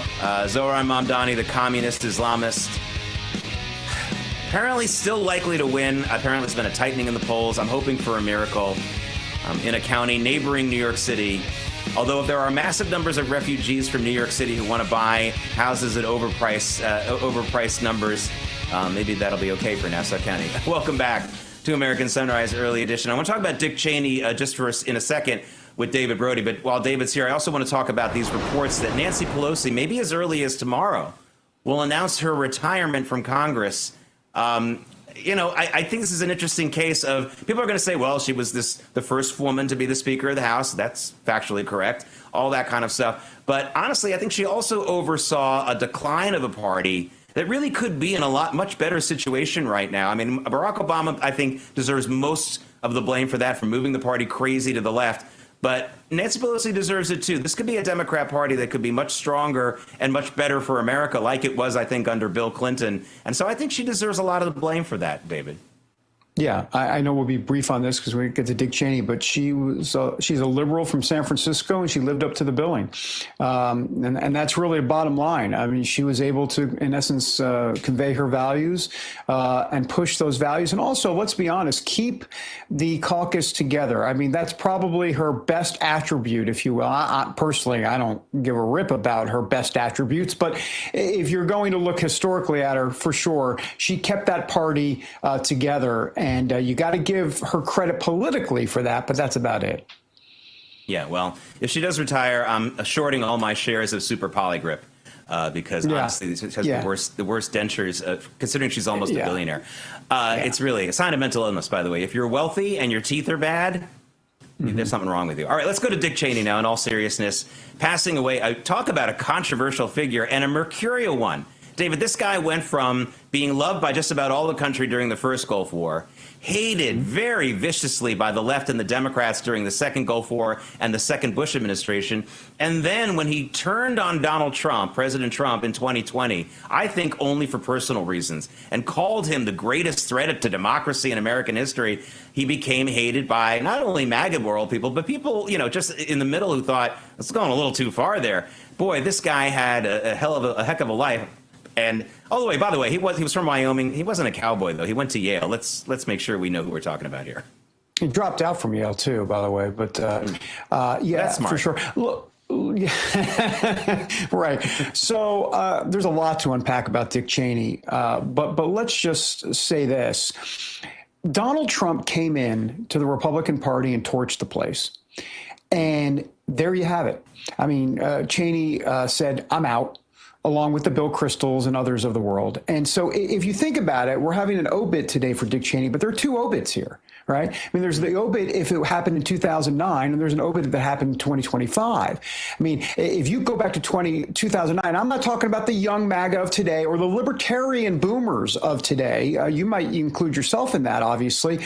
But I'm talking about the traditional boomers of the past. They loved Dick Cheney back in the day. They did. And today they can't stand him. And I think that is direct result of what President Trump did to the Republican Party. Yeah, well, I think it was needed, whether it was Trump or someone else. The Republican Party brand under Cheney by 2009 was dead. Anyway, American Sunrise coming up next. Early edition back tomorrow. American Sunrise is a great way to start your morning. Join us Monday through Friday from 8 to 10 a.m. Eastern Time. We've got the news of the day and some compelling interviews that you don't want to miss. Here's what you missed from yesterday. What the heck are we doing with 42 million Americans on food assistance? I mean, that's the real question. It's a lot of problems, not just with locales kind of deferring to the federal government, but churches not pulling their weight, synagogues not pulling their weight as well. A lot of issues there. And as you know, these things ballooned kind of in the 60s and the 70s, where the more people you could get on government assistance, Democrats, FDR, of course, thought, the more we can kind of get our hooks into them and control them as political pawns. So it's really disgusting the way this has happened. But a lot of people depend on this program, and we're here now, and it should be supplemental. It's in the name, not primary, but it has become primary for so many. I want to move to the off-year elections, obviously. That's all tomorrow. I'm curious what you're watching. We got the governor's races in Virginia and New Jersey. Then, of course, in New York City, Mamdani. And then, of course, out in California, it looks like they're going to redistrict with Prop 50. Anyhow, what are you watching exactly? And what is this whole thing about reading the tea leaves? Everybody wants to read the tea leaves. I mean, my goodness, this is a referendum on Trump. Oh, my gosh. Stop with all of this. They can't help but make anything and everything about Trump. Even when they have a socialist, Marxist, communist running in New York, a Democrat-controlled city, long held in the arms of the Democrat Party, been failing from top to bottom for a long time. But somehow this is a referendum on Trump. It makes no sense. Illinois passes law preventing ICE arrests in courthouse. I mean, this is just insane. Brandon Johnson has been insane. J.B. Pritzker has been insane. When is Illinois going to wake up and vote these awful leaders out? It's absolutely insane. The attacks on ICE and the attacks on law enforcement have gone up exponentially since they've begun actually enforcing the laws that are on the books. Congress laments this. Many on the left, the Democrats, are so furious about it. Well, you can change the law. They just won't do it because they know it's politically unpopular. Instead, they'd rather lob insults and gloss over and protect those who attack cops and law enforcement and ICE as opposed to protecting American citizens. President Trump urged the leaders of Nigeria to stop the genocide of Christians, or military force could be coming. What do you think? I mean, you think we're going to go to a war in Nigeria? But I very seriously doubt it, because I expect that the Nigerian government will act at least to give the appearance of doing something to stop the mass killing of Christians there. The big problem here, though, is that the Nigerian government for years, and I've been documenting this on a day-by-day basis at Jihad Watch, has been complicit in this killing. They want the Christians to be killed in Nigeria. The Nigerian government is made up of Fulani Muslims, and they are one of the major groups waging the jihad.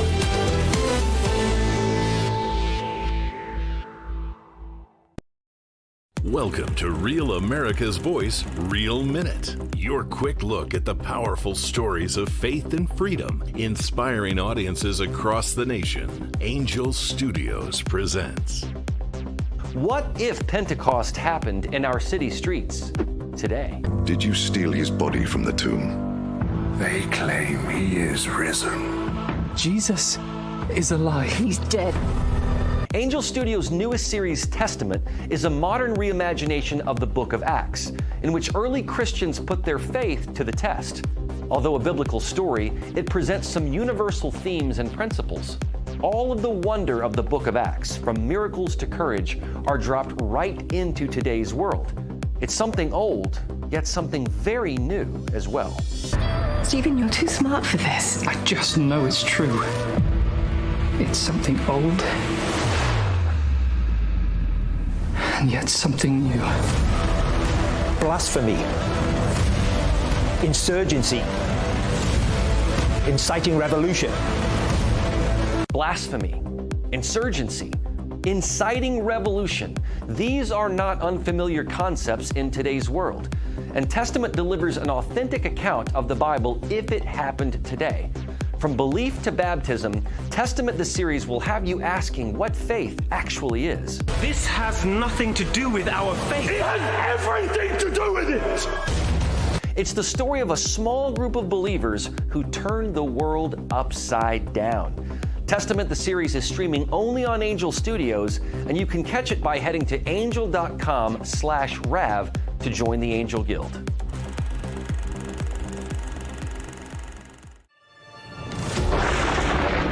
Through every storm, every moment of uncertainty. Everybody needs to.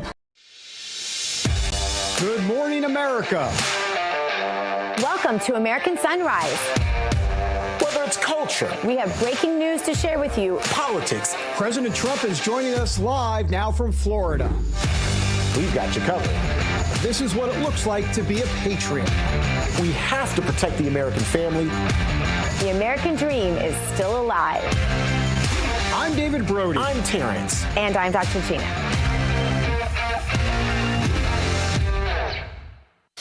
Breaking news from Real America's Voice. We begin with breaking news as former Vice President Dick Cheney has passed away. He served as second in charge to President George W. Bush and is widely considered to have been the most powerful vice president in the modern era. Cheney is also credited with being one of the main architects of the war on terror following September 11th. He died overnight at 84 years old after serving at multiple levels of government, from Chief of Staff to President Ford to Secretary of Defense to Congress, all the way up to Vice President for George W. Bush. Cheney did it all. He suffered several heart attacks and had a heart transplant back in 2012.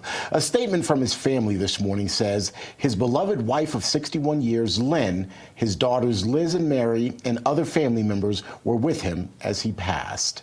The 84-year-old died due to complications of pneumonia and cardiac and vascular disease.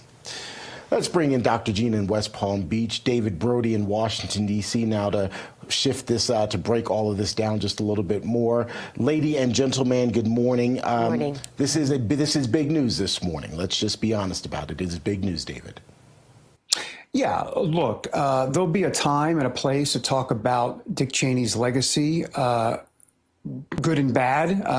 A lot of folks probably would start with the bad if you're MAGA today. Having said that, he's a historical figure, Gina. I mean, there's no doubt about it. Now, once again, back to good or bad, he's still a historical figure. And there's a lot of reasons for that, from the war on terror, which a lot of people obviously now say, what in the world were we doing? But at the time, it was much different. So I kind of see this as a two obit situation, right? There's the post-2009 obit where, he changed significantly from where he was pre-2009. And it's all because of President Trump, and President Trump torched the place, if you will, the Republican Party, and Dick Cheney changed because of it. But there's a lot more to unpack. Anyhow, look, bottom line is, we obviously want to say a prayer to his family, make sure that things are going as best they can in these tough times, Yeah, it's very interesting. President Trump has really changed so much. I was having a discussion with a friend of mine about this just this morning, back in the day when he was vice president, he was a giant. He was the one who went, he was the pit bull for the president. He went on the Sunday shows and defended the indefensible, right? He was the one who took all the hits and the bruises for that presidency and really redefined what a vice president was. And he was absolutely a giant. You're right. If this were 10 or 20 years ago, it would be a whole different sort of a eulogy. And we will get to that in the days to come. MAGA's heart is very bruised by some of the actions, and we'll talk about that later. But this isn't the day for that. What is so interesting to me is how that role has changed.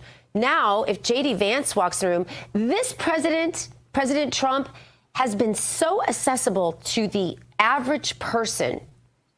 I remember going in the Capitol back in the day and being told that the president and the vice president were only in the Capitol 2 days a year, and how lucky I was that both the president and the vice president were in the Capitol that day, because they only did it twice a year for security reasons. And this is back when assassinations weren't on the table pretty much every day for political reasons.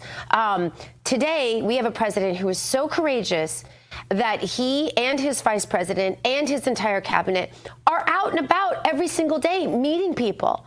And it doesn't seem as though they're so untouchable as it used to seem back in the day of Bush and Cheney. And I think that's really just an interesting, almost sociological perspective that I hadn't really thought of until I started talking about it with a friend. And we'll, of course, continue to cover this story for you throughout the day and over the next coming weeks. In the meantime, we want to also encourage you, to join the RAV Ambassadors Club. Yes. You can interact with our host. Here's a little preview, in fact, of what you can expect.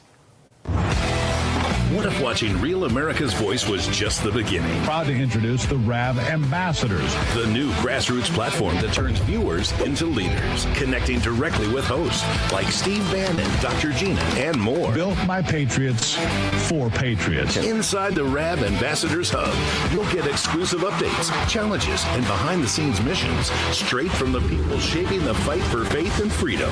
Every action you take, every share, post, and mission earns you points, badges, and ranks. Compete with patriots nationwide. Unlock rewards, exclusive gear, even chances to appear on air or attend live RAV events. But this isn't just about watching, it's about doing. Joining campaigns, volunteering locally, standing for truth. This isn't just a fan platform, it's a movement, one voice at a time. Scan the QR code or go to ravambassadors.com to join now. Because America's voice is your voice.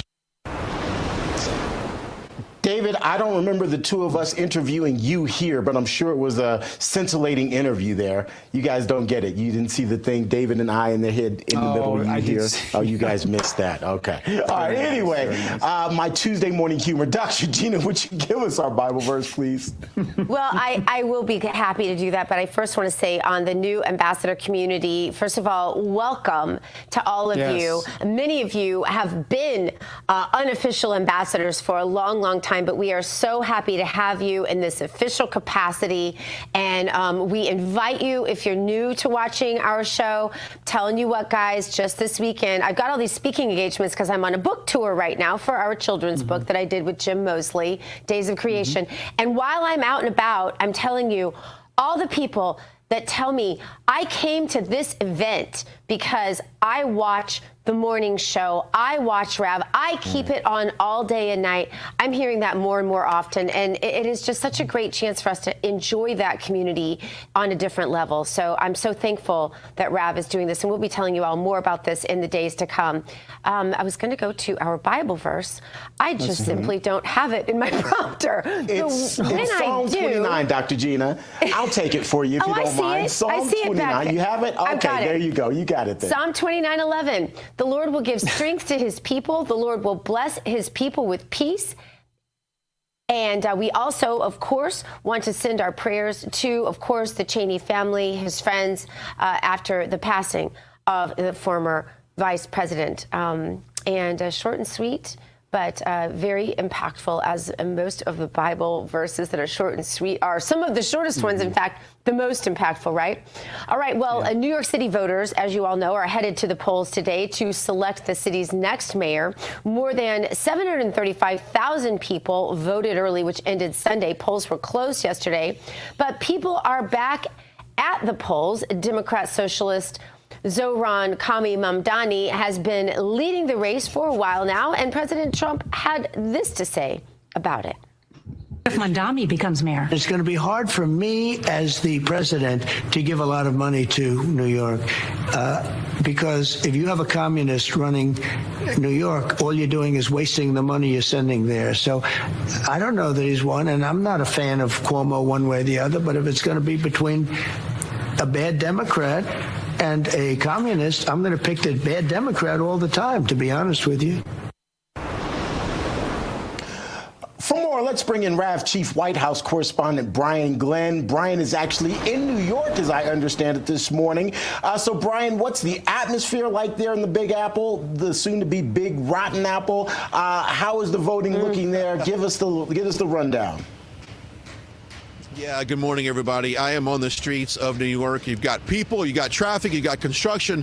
I feel like a New Yorker, plus you'll have David Zier coming up a little bit later in the hour. But as I went out for dinner last night, kind of doing a man on the street poll, asking people who they thought would win today, 100% I got Mamdani on that. And, of course, even getting that late endorsement yesterday for Cuomo from President Trump, and Cuomo saying, that Mamdani is not qualified to challenge Trump, and thought that he was a better person that would be able to push back on Trump's policies. I thought it was very interesting that Trump actually endorsed Cuomo, but we'll find out if that is even anything that can move the needle in this election. But a lot is on the line, of course.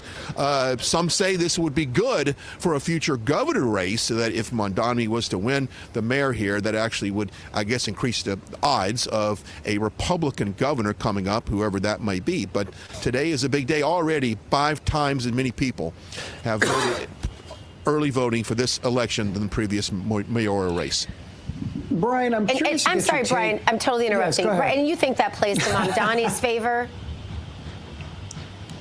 I think it does. I think it's David Zier, who is a New Yorker who knows far more about this race than I do.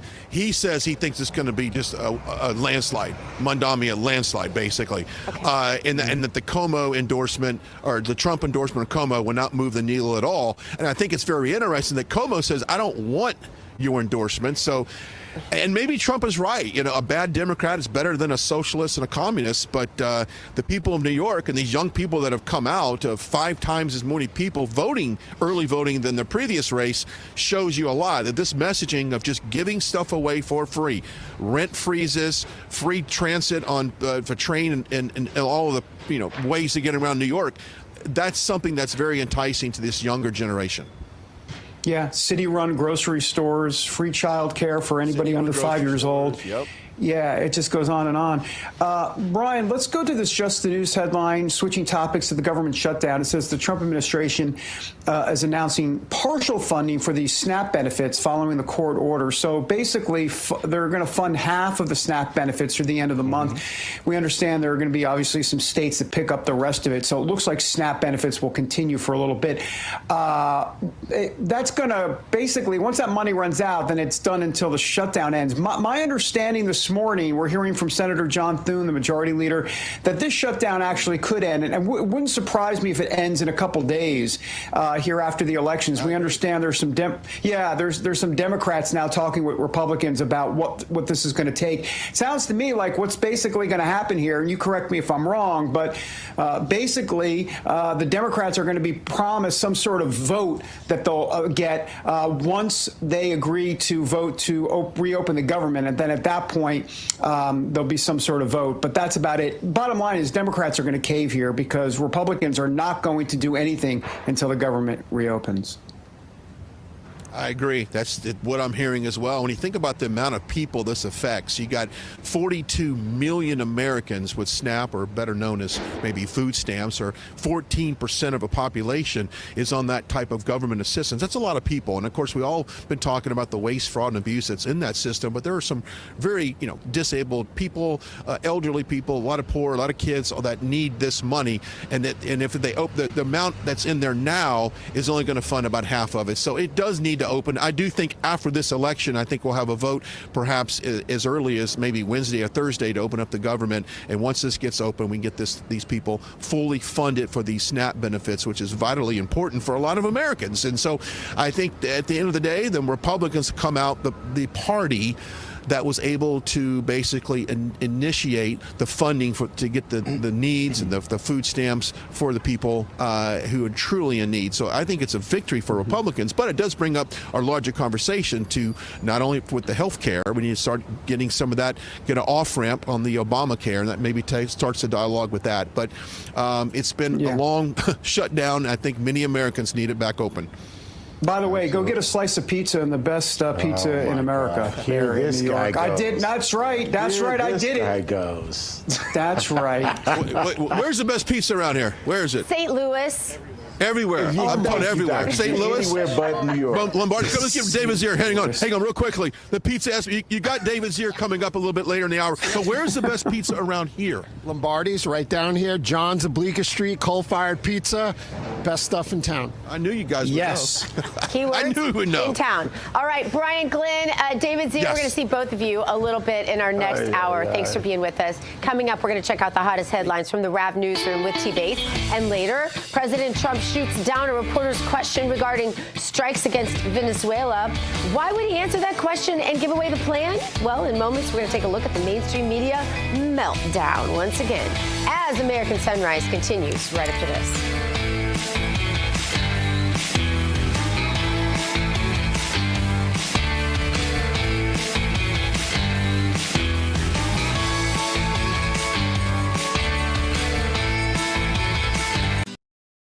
Welcome to Real America's Voice, Real Minute. Your quick look at the powerful stories of faith and freedom, inspiring audiences across the nation. Angel Studios presents.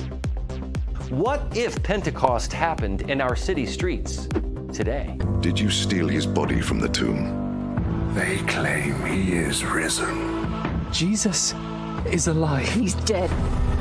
Angel Studios' newest series, Testament, is a modern reimagination of the book of Acts, in which early Christians put their faith to the test. Although a biblical story, it presents some universal themes and principles. All of the wonder of the book of Acts, from miracles to courage, are dropped right into today's world. It's something old, yet something very new as well. Stephen, you're too smart for this. I just know it's true. It's something old, and yet something new. Blasphemy, insurgency, inciting revolution. Blasphemy, insurgency, inciting revolution. These are not unfamiliar concepts in today's world. And Testament delivers an authentic account of the Bible if it happened today. From belief to baptism, Testament the series will have you asking what faith actually is. This has nothing to do with our faith. It has everything to do with it! It's the story of a small group of believers who turned the world upside down. Testament the series is streaming only on Angel Studios, and you can catch it by heading to angel.com/Rav to join the Angel Guild.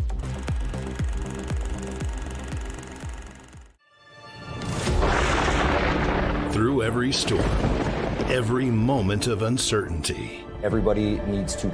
This news break is brought to you by AMAC, Association of Mature American Citizens.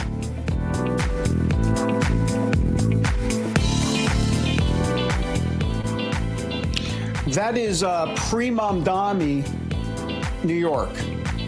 What post-Mamdani, New York will look like will not be the same, ever. It's a city I grew up in.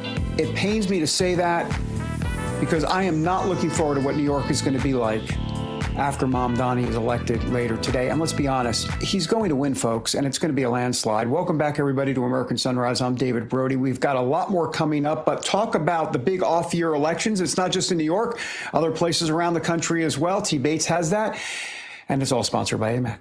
The Association of Mature American Citizens is the conservative voice for Americans 50 and older. AMAC is fighting for the values that you hold dear. Join today. Together, we can write the course of America. David just mentioned it. It is election day across the country as polls up and down the East Coast and in the Midwest are already open. Today is the first major election day since President Trump took office back in January. Among the contests being watched most closely are gubernatorial elections in Virginia and New Jersey. The GOP candidates in both states have aligned themselves with President Trump, and they're hoping to ride the president's coattail to victory. New York's mayoral election also has the nation buzzing as self-proclaimed Democratic Socialist Zohran Mamdani is polling as the front runner. Even President Trump jumped into the fray, saying if Mamdani wins, it's highly unlikely that he'll send federal funds to New York. He also says the Big Apple has, quote, zero chance of success or even survival under Mamdani's leadership. Former Vice President Dick Cheney has passed away. He served as second in charge to President George W. Bush and is widely considered to have been the most powerful vice president in the modern era. Cheney is also credited with being one of the main architects of the war on terror following the September 11th terror attacks. He died at 84 years old after serving at multiple levels of government, from Chief of Staff to President Ford to Secretary of Defense to Congress, all the way up to the Vice President for President George W. Bush. Cheney did it all. He suffered several heart attacks and had a heart transplant back in 2012. A statement from his family says his beloved wife of 61 years, Lynn, his daughters Liz and Mary, and other family members were with him as he passed. The 84-year-old died due to complications of pneumonia and cardiac and vascular disease. That's a quick check of your headlines. We'll, of course, have more headlines coming your way in just a little bit. But now, let's get a quick check of your forecast. Weather Nation's Tracy Anthony joining us. By the way, scan the code there at the bottom of your screen and join the Weather Nation family. That way, you get a chance to have access to Tracy every day, all day, and twice on Sunday. Tracy, good morning. Hey, good morning. Yeah, you know, I love doing these hometown forecasts, so make sure you're jumping into the conversation. Across the country, the big stories are just a few trouble spots.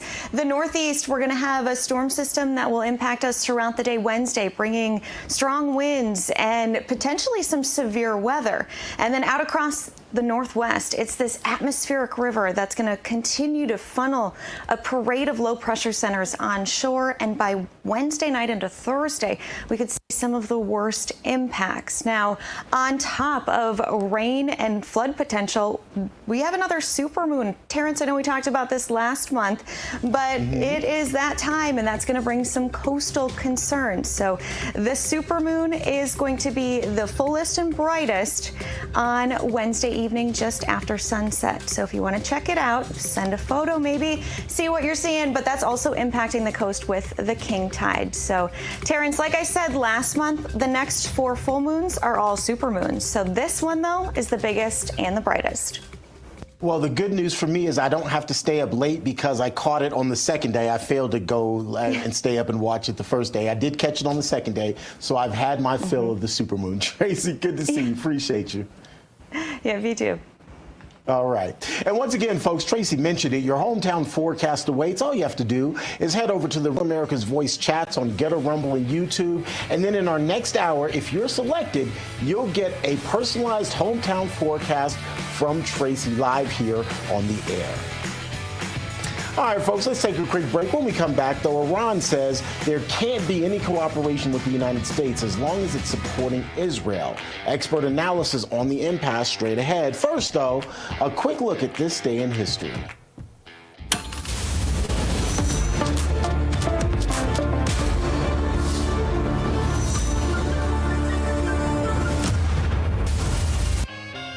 It was on this day in 1922 that Howard Carter discovered the tomb of Pharaoh Tutankhamun in Egypt.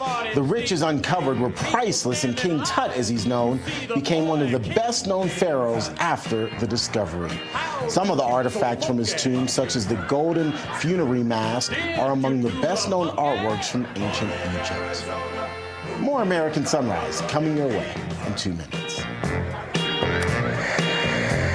Now if I know that out of 50 feet, I'd taken all my money and bought me a museum. Through every storm, every moment of uncertainty, Everybody needs to pray for Charlie Kirk right now. Rav has stood strong. We're not going to tolerate this stuff anymore. Turn that anger into motivation to save this nation. When we move together, there is power. The cries of this widow will echo like a battle cry. This is more than news. It's a movement. This revolution of people taking their countries back. A turning point. A chance to be part of something greater than yourself.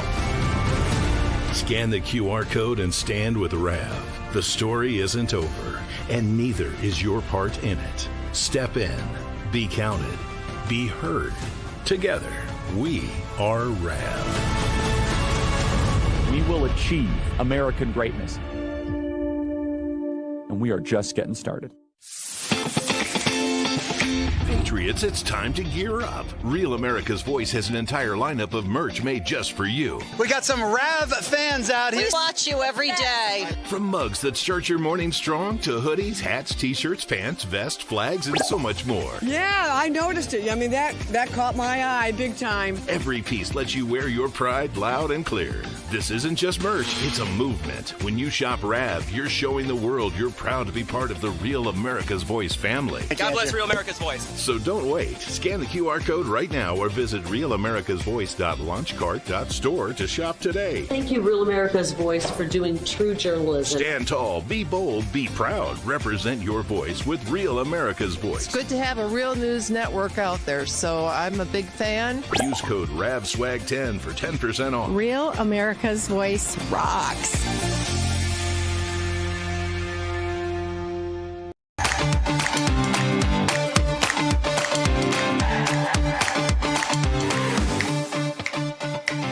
We got some upbeat music going on with New York. I kind of feel we need some depressing music. We got any depressing music in the vault, if you will, because Mamdani's going to get elected today. Well, you know what? Let's do the depressing music tomorrow. Oh, there it is. Oh, so thank you, Colin. So spooky, so horrible and sad. Mamdani. Okay, I'm sorry, I'm ad-libbing. I need to stop. Welcome back, everybody, to American Sunrise. In the ongoing battles with both the lamestream media and drug cartels in South America, President Trump shot down a reporter's question on potential strikes against Venezuela. He did that recently. Take a look. You said that it's not true that you've made a decision on striking in Venezuela. Are there actual plans for those strikes in the near future? Well, how can I answer a question like that? Are there plans for a strike on Venezuela? Who would say that? Supposing there were, would I say that to you? Honest? Be a very secret plan. Well, who would say that? You know, what kind of a question is it? Look, we'll see what happens with Venezuela. Venezuela sent us thousands and thousands, hundreds of thousands of people from prisons, from mental institutions, drug addicts, and so did other countries. That's the bad. I mean, other countries did it too. because we were run by very stupid people, very, very stupid people.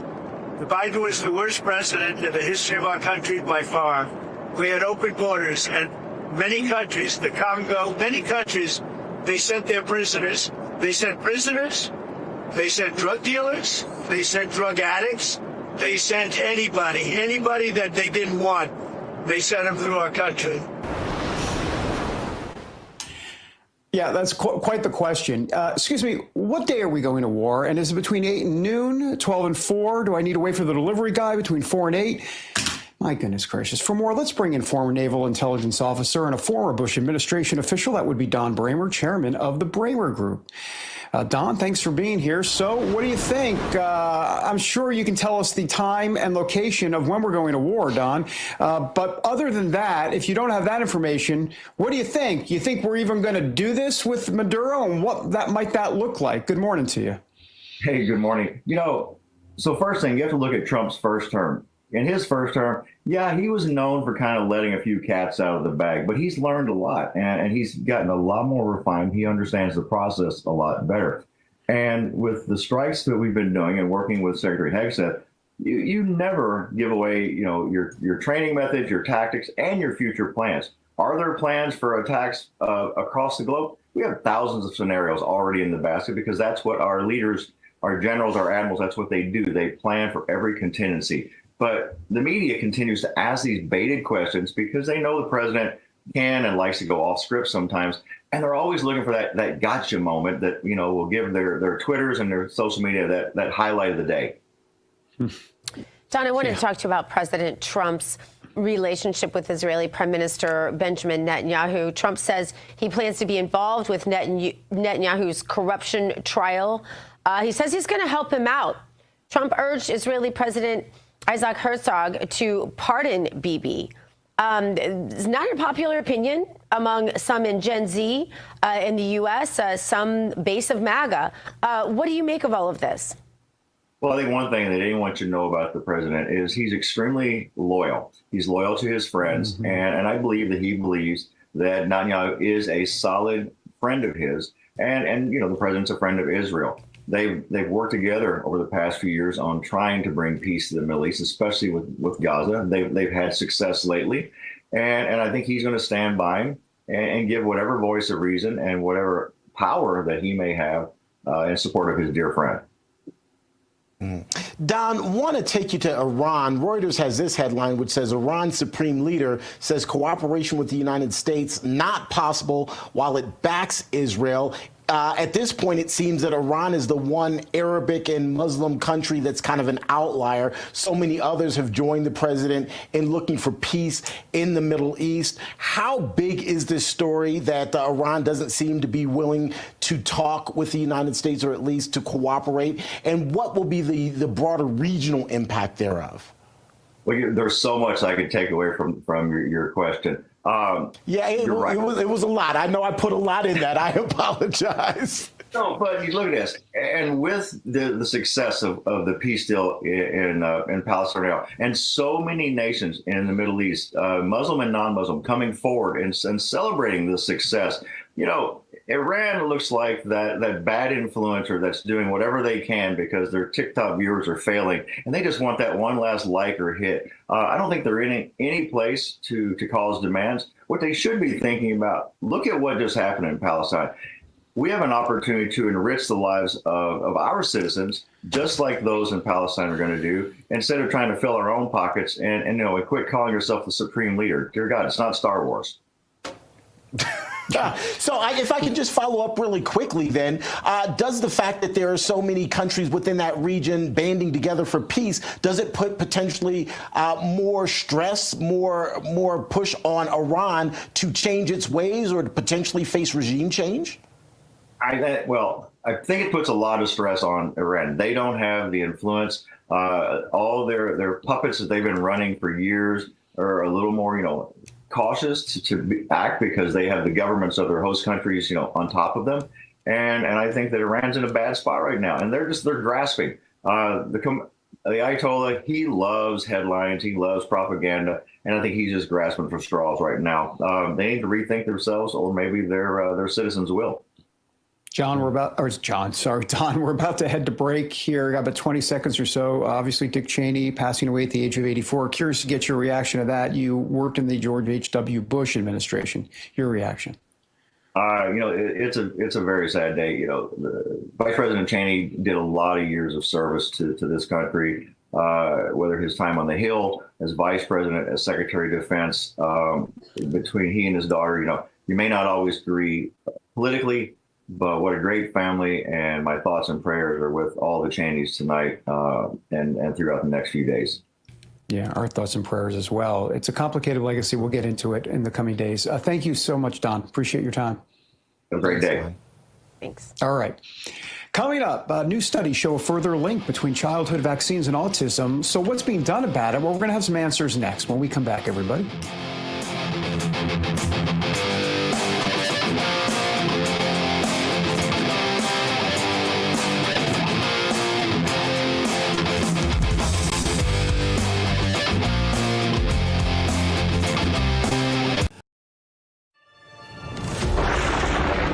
Through every storm, every moment of uncertainty, Everybody needs to pray for Charlie Kirk right now. Rav has stood strong. We're not going to tolerate this stuff anymore. Turn that anger into motivation to save this nation. When we move together, there is power. The cries of this widow will echo like a battle cry. This is more than news. It's a movement. This revolution of people taking their countries back. A turning point. A chance to be part of something greater than yourself. Scan the QR code and stand with Rav. The story isn't over, and neither is your part in it. Step in. Be counted. Be heard. Together, we are Rav. We will achieve American greatness. And we are just getting started. Patriots, it's time to gear up. Real America's Voice has an entire lineup of merch made just for you. We got some Rav fans out here. We watch you every day. From mugs that start your morning strong to hoodies, hats, t-shirts, pants, vests, flags, and so much more. Yeah, I noticed it. I mean, that caught my eye big time. Every piece lets you wear your pride loud and clear. This isn't just merch, it's a movement. When you shop Rav, you're showing the world you're proud to be part of the Real America's Voice family. God bless Real America's Voice. So don't wait. Scan the QR code right now or visit realamericasvoice.launchcart.store to shop today. Thank you, Real America's Voice, for doing true journalism. Stand tall, be bold, be proud. Represent your voice with Real America's Voice. It's good to have a real news network out there, so I'm a big fan. Use code RAVSWAG10 for 10% off. Real America's Voice rocks.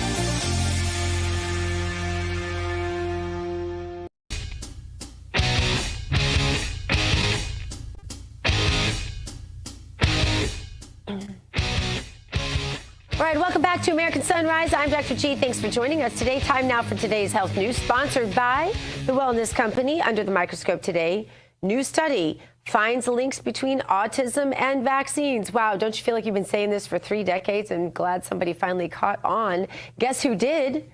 The McCullough Foundation put out a new study explaining all of this. According to their findings, some of the main causes for autism are older parents, genetics, and vaccines. The study examined the 136 examples of childhood vaccines and their excipients and found 29 neutral risks for or no association, but 107 found a possible link between vaccine components and autism spectrum disorder. Now, this study concluded that timing of vaccinating children remains an urgent health priority. And also joining us now, the man behind this report, the one who did care, who did listen after all of the decades of moms like me out there screaming about it, Dr. Peter McCullough, Chief Scientific Officer of the Wellness Company. Dr. McCullough, welcome back to the show. Of course, the McCullough Foundation, this landmark study shows that vaccination is a leading risk and cause for autism. Many, though, out there in social media land are still calling people like you and me science deniers, Dr. McCullough. You know, the last time this topic was formally reviewed was 2004 by the Institute of Medicine, and they concluded that this link between vaccination and autism is simply theoretical. Now, the McCullough Foundation received a grant, did the independent analysis, 82% new information from the Institute of Medicine report, so a lot more studies have weighed in, and it looks like the connection is real. So in a susceptible child, and the susceptibility factors are having children later at age, premature delivery, some common genetic variants, some prenatal exposures. This is important. Antipsychotics, anti-epileptics, antidepressives, not Tylenol, by the way. Tylenol did not shake out. The more serious drugs taken over the full course of pregnancy could increase risk.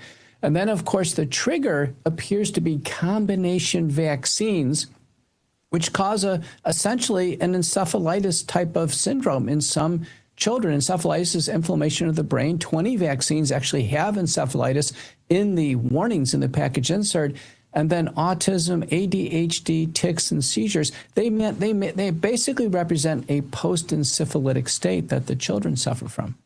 And how many millions of children had to suffer, still have to suffer, by the way, because nobody wanted to face this. Given the decades, Dr. McCullough, of rising autism rates, why, who is it? I want you to name names. Why is there so little interest in the medical establishment in determining the root causes of these issues? It's a stupendous observation that our CDC has a $9 billion budget, 12,000 employees, many MDs, PhDs, MPHs, and they couldn't generate a report like this. You know, HHS is supposed to, on a biannual basis, submit a vaccine safety report to Congress. This was part of the stipulation of the 1986 Vaccine Injury Compensation Act. And to this day, HHS has not submitted a single safety report. So I think what should happen immediately is HHS should do their own analysis. They should replicate what the McCullough Foundation did. There's discussions we should have Senate hearings on this.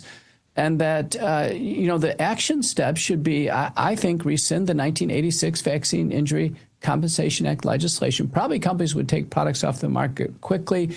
We should ban all forms of vaccine requirements and mandates for school, employment, and the military.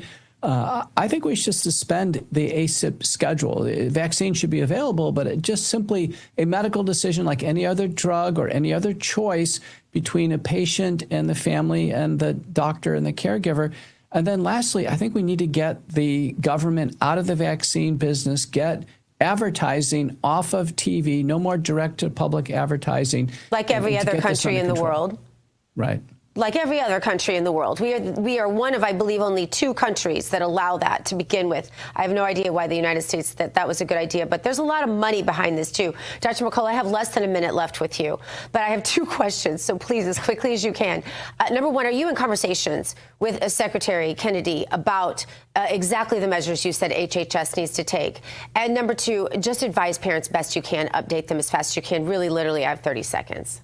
Yeah, HHS has received the report. Hopefully they're taking it under consideration. And I think parents at this point in time really ought to make choices with their doctors.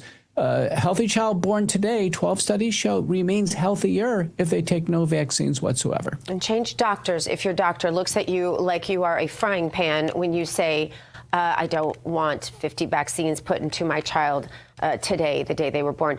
Dr. McCullough, thank you so much for this groundbreaking study. I cannot thank you enough. My heart is full knowing that you are doing things like this. Literally, it's the joy of my entire career to get to be affiliated in any way with people like you. Thank you so much.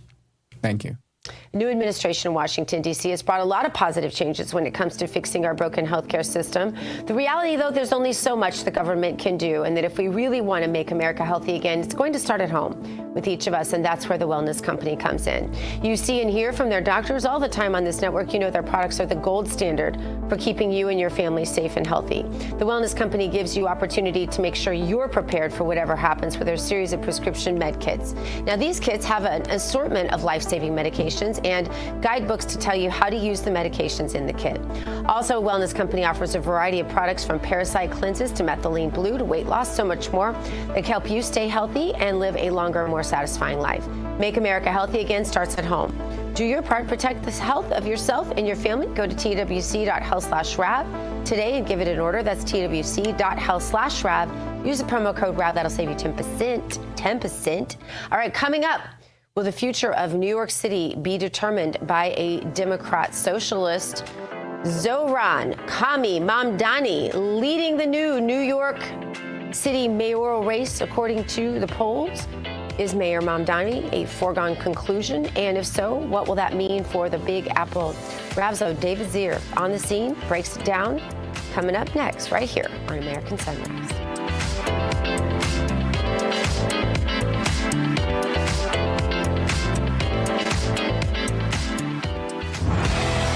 What if watching Real America's Voice was just the beginning? Proud to introduce the RAV Ambassadors, the new grassroots platform that turns viewers into leaders, connecting directly with hosts like Steve Bannon, Dr. Gina, and more. Built by patriots for patriots. Inside the RAV Ambassadors Hub, you'll get exclusive updates, challenges, and behind-the-scenes missions straight from the people shaping the fight for faith and freedom. Every action you take, every share, post, and mission earns you points, badges, and ranks. Compete with patriots nationwide. Unlock rewards, exclusive gear, even chances to appear on air or attend live RAV events. But this isn't just about watching, it's about doing. Joining campaigns, volunteering locally, standing for truth. This isn't just a fan platform, it's a movement, one voice at a time. Scan the QR code or go to ravambassadors.com to join now. Because America's voice is your voice. Through every storm, every moment of uncertainty, everybody needs to pray for Charlie Kirk right now. RAV has stood strong. We're not going to tolerate this stuff anymore. Turn that anger into motivation to save this nation. When we move together, there is power. The cries of this widow will echo like a battle cry. This is more than news. It's a movement. This revolution of people taking their countries back. A turning point. A chance to be part of something greater than yourself. Scan the QR code and stand with RAV. The story isn't over, and neither is your part in it. Step in. Be counted. Be heard. Together, we are RAV. We will achieve American greatness. And we are just getting started. Patriots, it's time to gear up. Real America's Voice has an entire lineup of merch made just for you. We got some RAV fans out here. We watch you every day. From mugs that start your morning strong to hoodies, hats, t-shirts, pants, vests, flags, and so much more. Yeah, I noticed it. I mean, that caught my eye big time. Every piece lets you wear your pride loud and clear. This isn't just merch, it's a movement. When you shop RAV, you're showing the world you're proud to be part of the Real America's Voice family. God bless Real America's Voice. So don't wait. Scan the QR code right now or visit realamericasvoice.launchcart.store to shop today. Thank you, Real America's Voice, for doing true journalism. Stand tall, be bold, be proud. Represent your voice with Real America's Voice. It's good to have a real news network out there, so I'm a big fan. Use code RAVSWAG10 for 10% off. Real America's Voice rocks.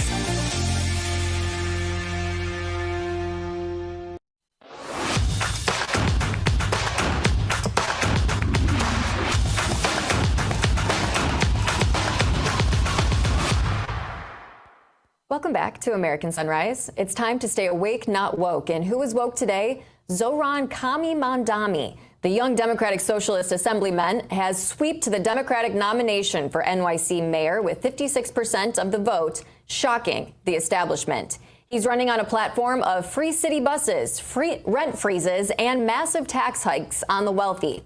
Progressive agenda that many patriotic New Yorkers see as unraveling the city's core. While some in the left cheer his upstart success, many conservatives warn this is a move toward chaos, with crime, anti-police rhetoric, and radical measures lurking behind his campaign. As the general election looms, Pulitzer caliber donors and big real estate interests are already pouring millions into blocking him in desperation. For patriots sometimes feeling silent in the coastal heavyweights, this NYC race is a prelude to the battle for the nation's soul. Let's bring in David Zier, the host of Breaking Point, for us here at RAV. David, know you're there in New York today. Give us a bit of a feel of what New Yorkers are saying about the election. I've been on the ground all week here talking to primarily Republican voters on whether they're going to cross the aisle to go and vote for Cuomo against Mamdani here. Early voting numbers are huge in New York City, outstripping the last mayoral race by 4.5 to 1. But early voting are the neighborhoods that are leading early voting are Mamdani's, Astoria, Little Bangladesh up in Washington Heights, Upper West Side, the Upper East Side. Not a good indicator for the election today if you're a Cuomo or Sliwa supporter. Atlas Intel has it, who's the most accurate survey in 2020 and 2024 presidential elections, has Cuomo within striking distance, though. But there are key questions here. Did Cuomo do too little, too late, and not campaign hard enough? And today is a referendum on what factions of the Democratic Party will be running New York City government for the next 4 years. Ballot measures, 6 ballot measures on the ballot today. One of them to move the mayoral race to a presidential year. Last year in the 2024 race in New York City, 60% showed up. In 2021, in the last mayor's race, only 23% showed up. But this turnout today will probably approach 2 million, which is the highest turnout since Giuliani in 93 and Dinkins before that in 89. And the highest vote totals were John Lindsay in 69 with 2.5 million voters. But it will approach about 2 million voters here. And there's so many issues here. High crime in New York City, 65,000 New Yorkers assaulted on the street this year, felony and misdemeanor assaults. Rapes up 19%. Who's going to fix it? And will Cuomo keep his word if he does get elected to the Republicans who possibly will cross over? Yeah, so many questions here today, David. It does look like Mamdani is going to pull this out. And if you look at the polls, voting for Sliwa, if you're a Republican, is just throwing away your vote. The numbers just don't even make sense at this point. But looking to the future, Mamdani or Cuomo, that is going to be really, really tough for New Yorkers. The Republicans that I've been talking to in the city, they're saying that they just want to leave, that they're just going to get out. I mean, talk to us about the future of New York here, David. Does this mean that a lot of people are going to move to red states, move to red cities? Well, when Cuomo was governor during COVID, we lost 800,000 New Yorkers from 2020 on. And now there's a new poll in the Daily Mail that's saying that 9% of New Yorkers may leave if Mamdani gets elected. I don't think it's going to be that high, but it will be a continuation of the drive and the exodus out of New York State. New York State, for the last 8 years or so, leads the United States in emigration out of the state with about a 1% loss. I think second only to maybe California here. But listen, it's a hard pill to swallow for Republicans. Sliwa got the endorsement of Elise Stefanik, who's running for governor. He got the endorsement of former Governor George Pataki. He got the endorsement from Rudy Giuliani and Congresswoman Nicole Malliotakis. And Cuomo made New York State a sanctuary state in 2017. He did bail reform. 5,000 people about were victims of crimes because people who got out without bail here. He also said he's not going to cooperate with ICE. And he could, so it's a hard pill for people to swallow. It probably will make sense for them to go and vote for Cuomo. I don't know if enough of them will do that.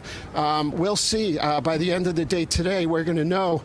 Probably wake up with Mamdani as mayor. If Cuomo does it, it would be an upset for the ages. Well, we will be eagerly awaiting those results and looking forward to your coverage throughout the day. David Zier, thank you so much for your time.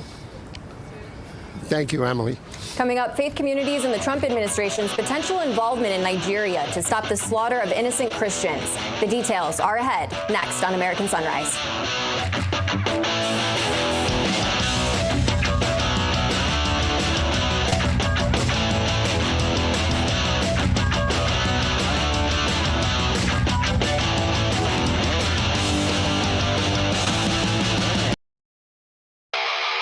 For 250 years, they've stormed beaches, broken lines, and made history in blood and valor.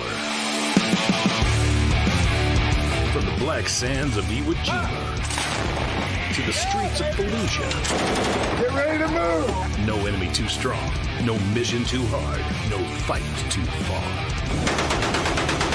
This Saturday, Real America's Voice takes you to the heart of the Marine Corps legend.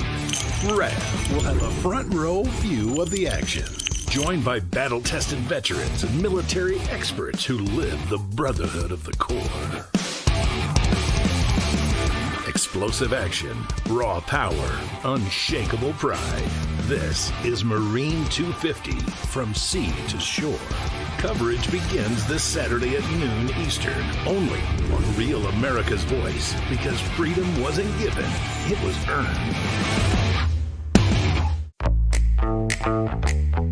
Now is the moment to put your brand in front of an engaged, loyal audience through Real America's Voice. When you advertise on Real America's Voice, you're not just running an ad, you're partnering with trusted voices like Steve Bannon, Charlie Kirk, and other influential hosts. Backed by millions of monthly listeners. What's happening? Because of the Real Voice, man. I watch it all the time. Real America's Voice rocks. Real America's Voice gives sponsors the chance to put their product front and center, displayed on screen and highlighted by our anchors during exclusive segments and live events. Head to freetrumpknife.com. This means your brand becomes part of the conversation as it happens. Secure your spot before it's too late. Join us today and make your brand part of the news conversation that America's viewers trust. Real America's Voice, where your message is seen, heard, and remembered. God bless the USA. In the beginning, God created the heaven and the earth.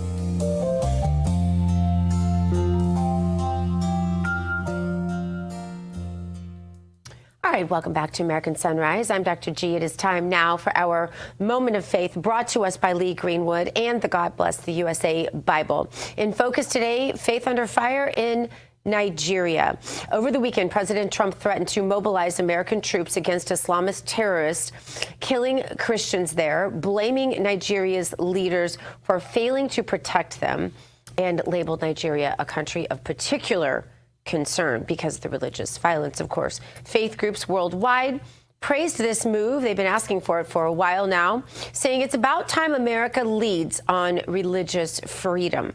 Even halfway around the world, faith isn't silenced. It stands firm, even under fire. Joining us now, Dr. Robert Pacienza, CEO of Coral Ridge Ministries and the founder of the Institute for Faith and Culture. Doctor, what does Christian courage look like in a moment like this?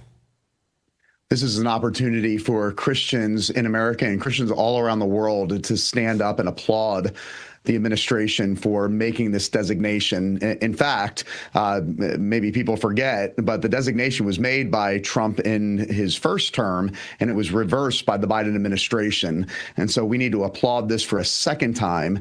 This is exactly the designation that Nigeria deserves. They deserve to be put into the same category as Iran and Cuba and the People's Republic of China, other nations that for many years have been persecuting people of faith, and in particular Christians everywhere. I think it's also a wake-up call for American Christians, because we don't face persecution like this. Sometimes we forget that we have brothers and sisters all around the world that are facing persecution, they are fearing their lives for standing up and proclaiming Christ as King.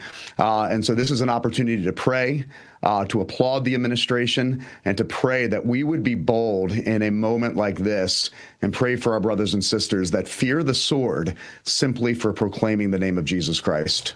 That's such a great point, because, you know, here in the United States, we feel persecuted a lot because we're canceled and all of those kinds of things.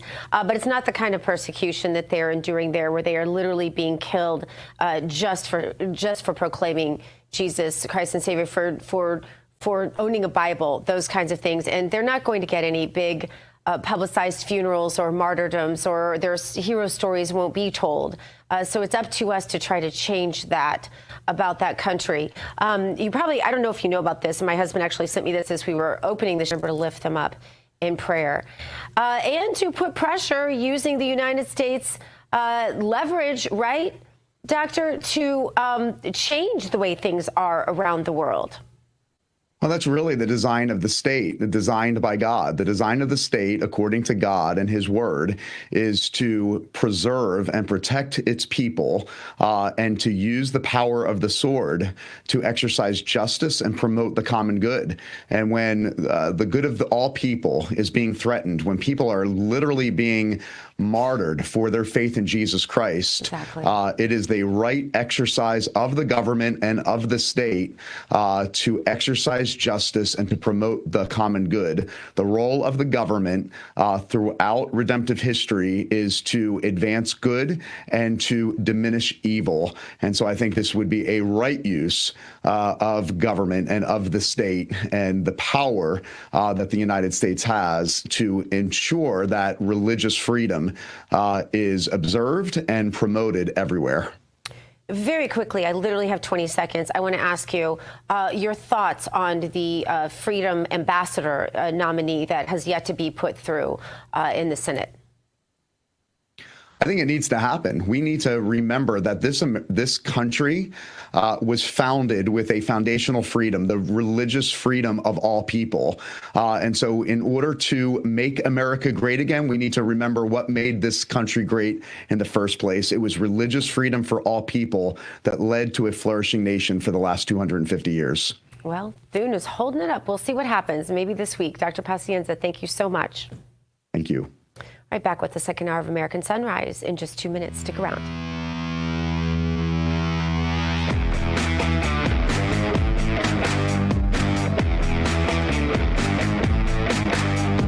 Introducing the limited edition God Bless the USA Bible, inspired by Lee Greenwood's hit song and the most recognized patriotic anthem in America, God Bless the USA. The God Bless the USA large print leather-bound King James Bible also contains America's founding documents, the U.S. Constitution, the Bill of Rights, the Declaration of Independence, and the Pledge of Allegiance, along with a handwritten chorus to Lee Greenwood's song, God Bless the USA. With its large print and slim design, this Bible invites you to explore God's Word anywhere, anytime. The God Bless the USA Bible makes the perfect gift and cherished family heirloom keepsake to pass on to future generations. Designed for an easy reading experience in the trusted King James Version translation, this large print Bible is perfect to take to church, Bible study, work, and for traveling. Order yours today at GodBlessTheUSABible.com.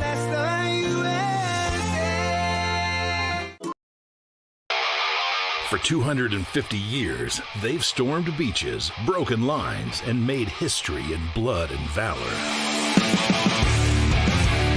From the black sands of Iwo Jima to the streets of Fallujah. Get ready to move! No enemy too strong, no mission too hard, no fight too far.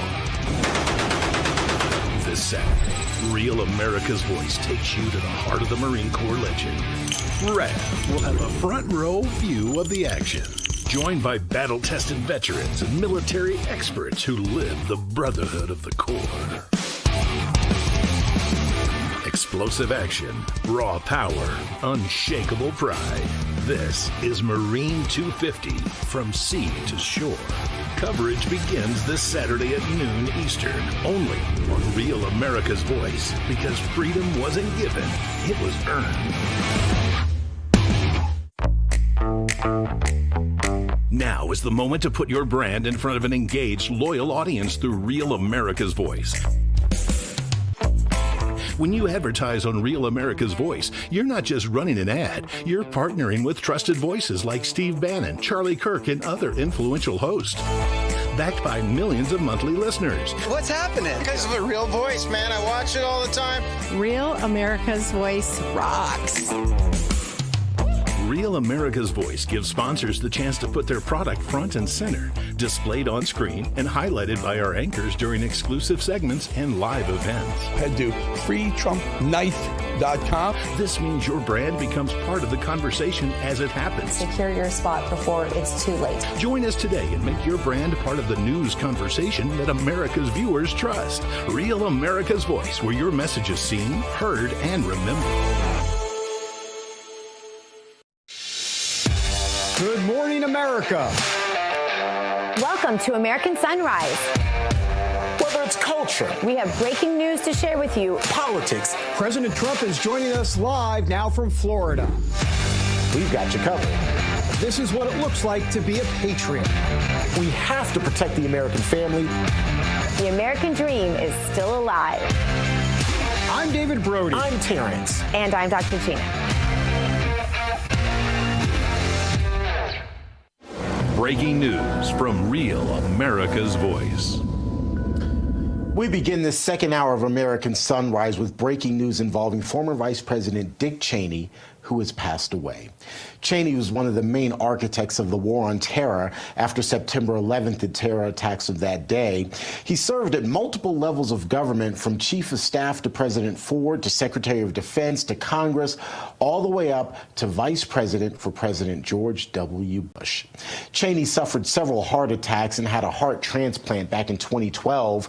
A statement from his family says his beloved wife of 61 years, Lynn, his daughters Liz and Mary, and other family members were with him as he passed.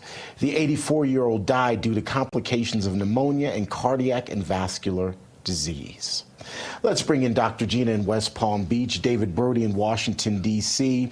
Dr. Gina, your immediate reaction. Obviously, we were discussing this early this morning after the news broke. Now that you've had a couple of hours to take it all in, your thoughts? Yeah, well, of course, our sympathies to his family. But I don't think that most of us who saw the last 10 years would react to this news the same way we might have 10 years before. Certainly, we've become a lot more educated on the military-industrial complex in this country and other things, which we will discuss in the coming days. This isn't the day for that, in my opinion. It's grandma's rules today. If you don't have something nice to say, just don't say anything. But I don't think you can deny that he did redefine the office of the vice presidency. He was a pit bull for W, and it was back in a day. We may not want to remember it, but I was one of them saying, get those terrorists.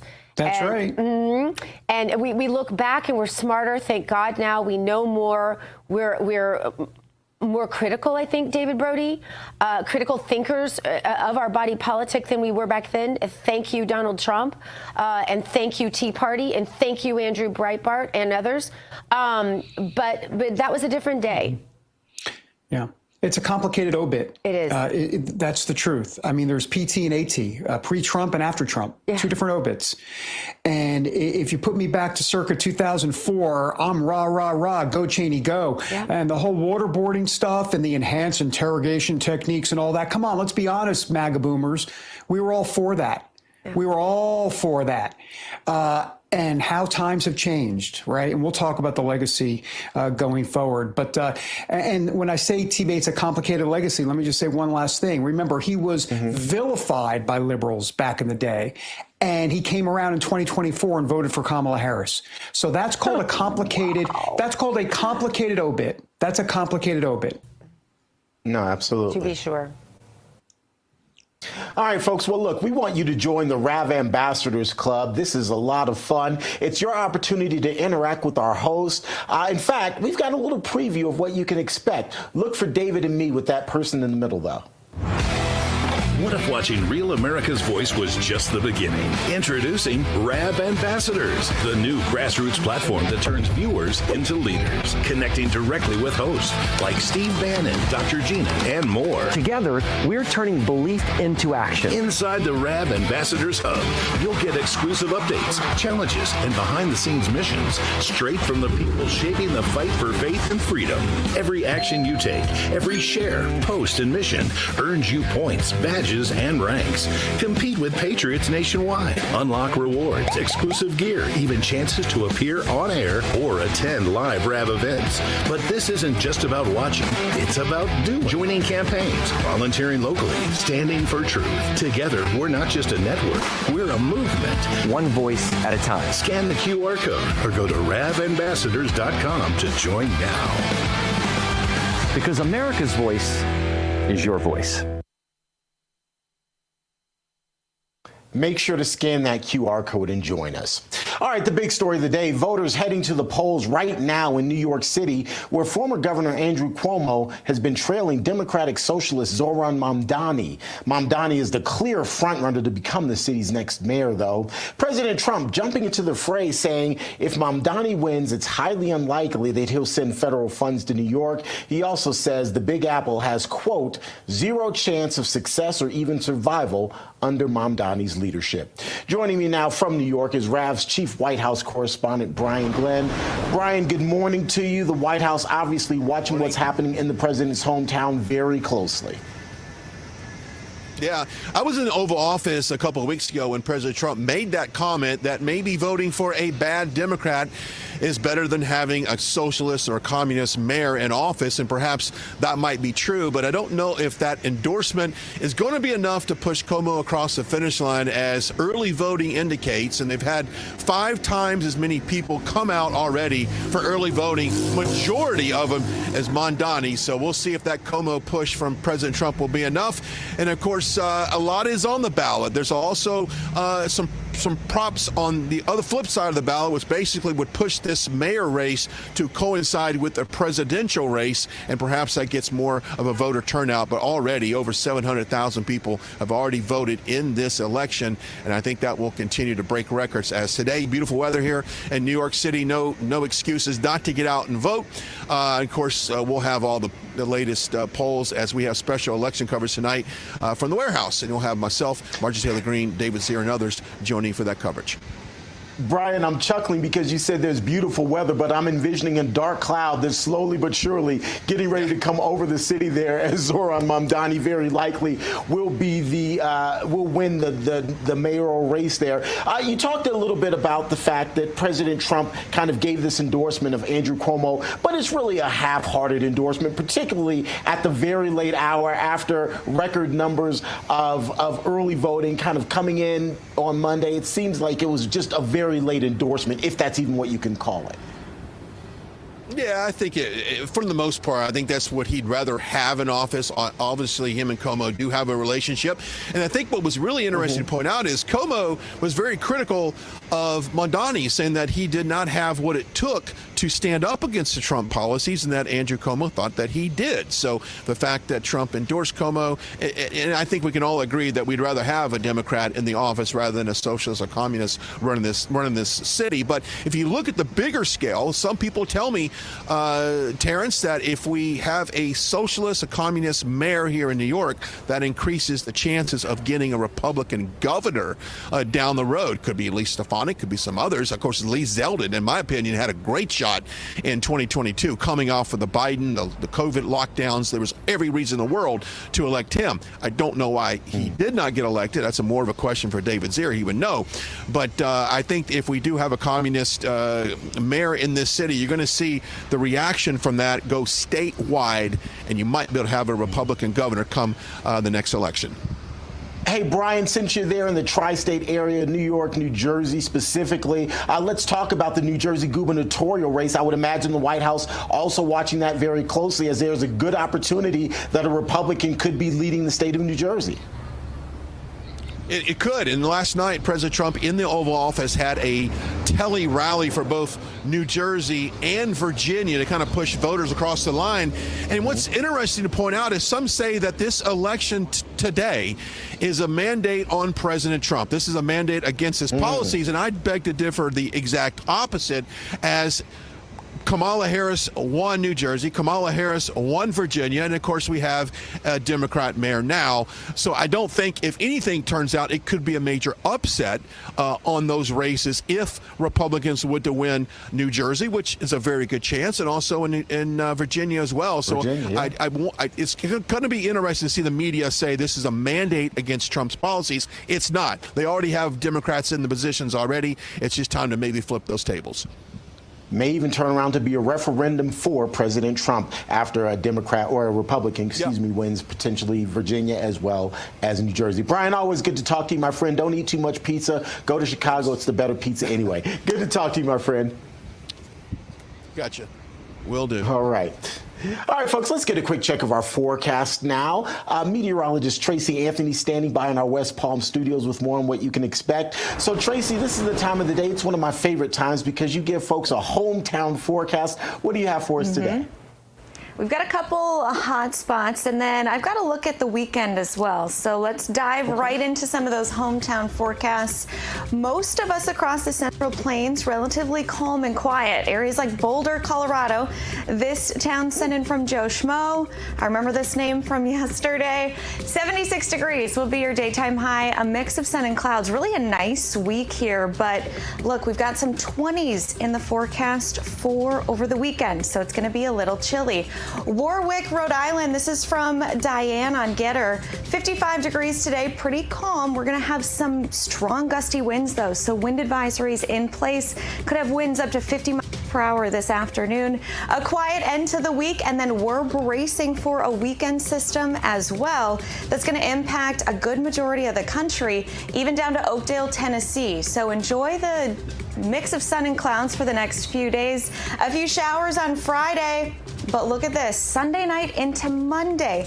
Terrence, we're bracing for the coldest air of the season. So we're going to get a little taste of winter here coming up. Okay, so my personalized forecast, is it going to snow in Denver? Please say no. Please say no. I don't think so as of yet. You got about a week. All right, I'll take that. About a week. Oh, okay. All right, let me tune up the snowblower. Tracy, always good to talk to you. Appreciate it. Yep. And for all of those of you watching right now, look at the bottom of your screen. You see that QR code. Scan it and make sure to join the Weather Nation family. That way you have direct access to Tracy and the rest of the meteorologists over at Weather Nation. You'll definitely like that. All right, coming up, we'll have much more about today's elections, of course, all the analysis that you can stand. Plus, it's another round of late night wars as President Trump takes aim at talk show liberal and SNL alum Seth Meyers, calling the not-so-funny comedian a deranged lunatic. The details coming up here on American Sunrise.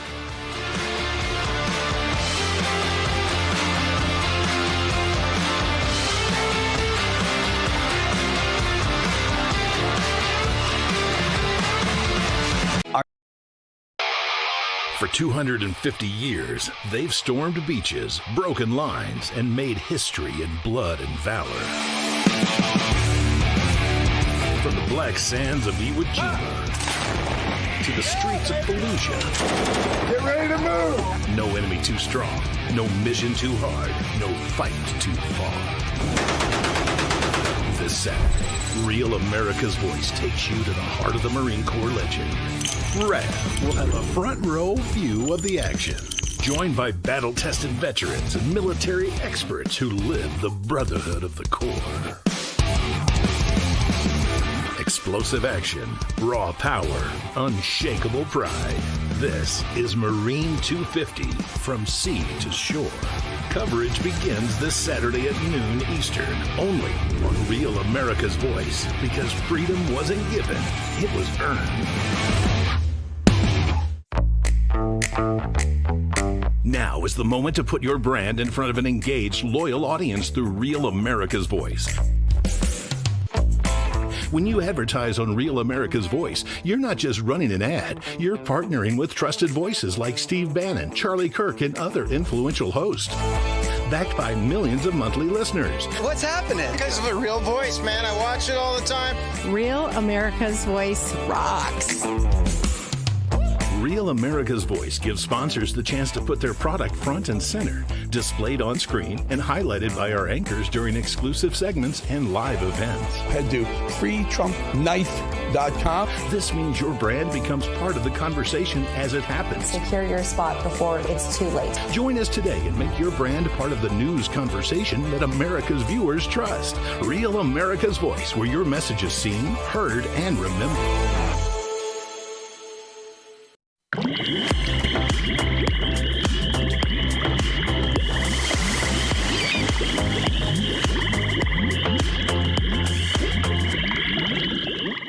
Welcome back to American Sunrise. I'm American Sunrise contributor Emily Finn. It's great to have you with us this morning. Time now to drain the swamp, and this morning we are flushing out late-night host Seth Meyers. President Donald Trump is taking aim at the late-night host, calling him a deranged lunatic, and even suggesting his constant Trump bashing is probably illegal.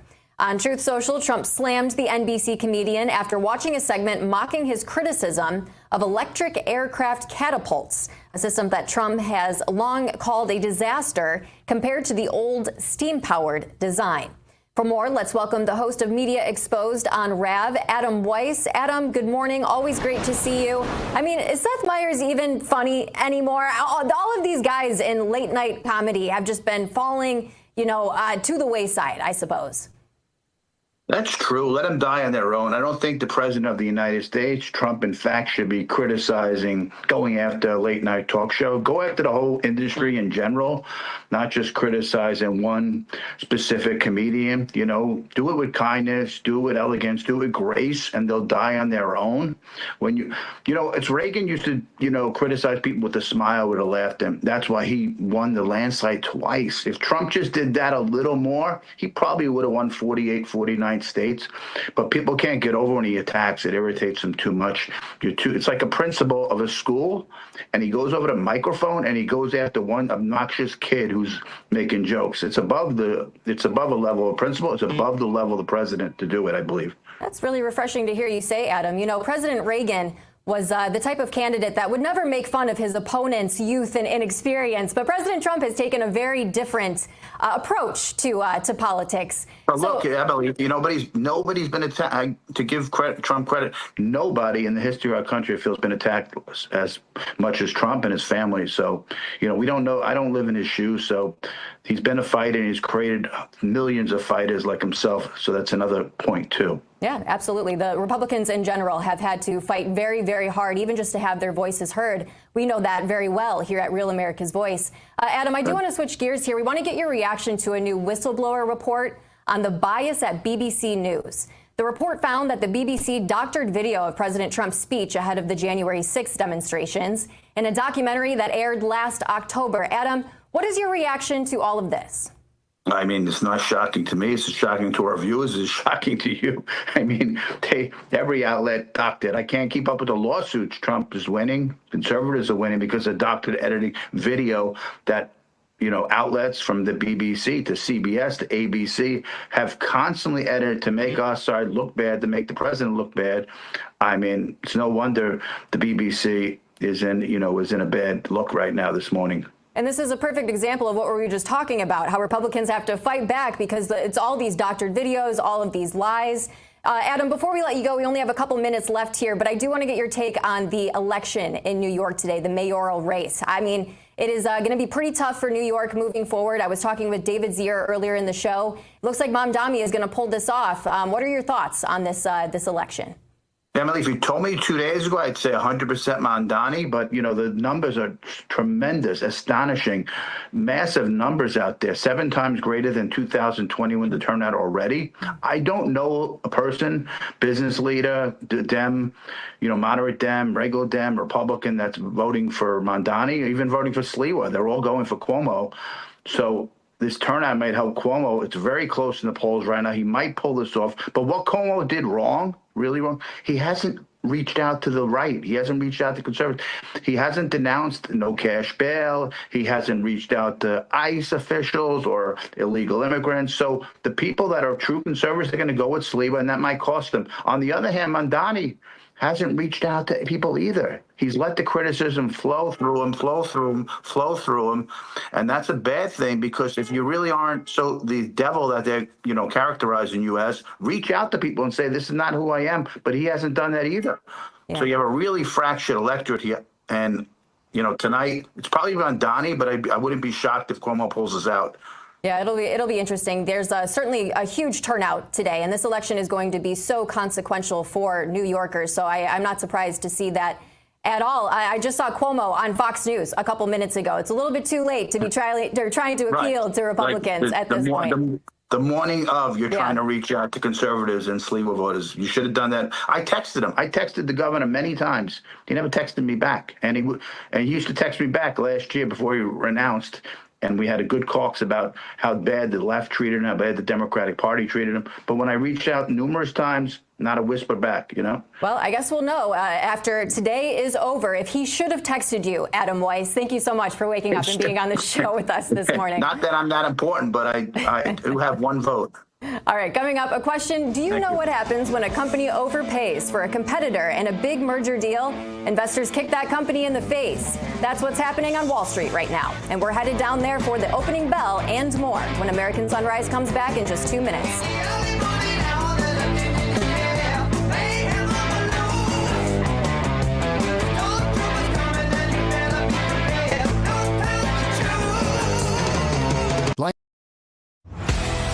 What if watching Real America's Voice was just the beginning? Proud to introduce the RAV Ambassadors, the new grassroots platform that turns viewers into leaders, connecting directly with hosts like Steve Bannon, Dr. Gina, and more. built by patriots for patriots. Inside the RAV Ambassadors Hub, you'll get exclusive updates, challenges, and behind-the-scenes missions straight from the people shaping the fight for faith and freedom. Every action you take, every share, post, and mission earns you points, badges, and ranks. Compete with patriots nationwide. Unlock rewards, exclusive gear, even chances to appear on air or attend live RAV events. But this isn't just about watching, it's about doing. Joining campaigns, volunteering locally, standing for truth. This isn't just a fan platform, it's a movement, one voice at a time. Scan the QR code or go to ravambassadors.com to join now. Because America's voice is your voice. I'm a J6er. I spent 1,143 days in prison. I'm a J6er, and I spent 3 months in jail and about a year in prison. I spent 4 years out of an 18-year sentence in prison. J6ers have been smeared and defamed by the media, persecuted by the government, and treated like terrorists. In reality, J6ers are patriotic men and women, mothers, fathers, sisters, and brothers from all walks of life. Stand in the Gap was founded to stand in the gap for J6ers working to rebuild their lives after being incarcerated. And we need your help. For just $10 or more, you're helping these patriots get mental, physical, and spiritual help. Please scan the QR code or go to j6support.com to donate $10 or more to support these American patriots. Thank you for being a patriot. Thank you for standing in the gap.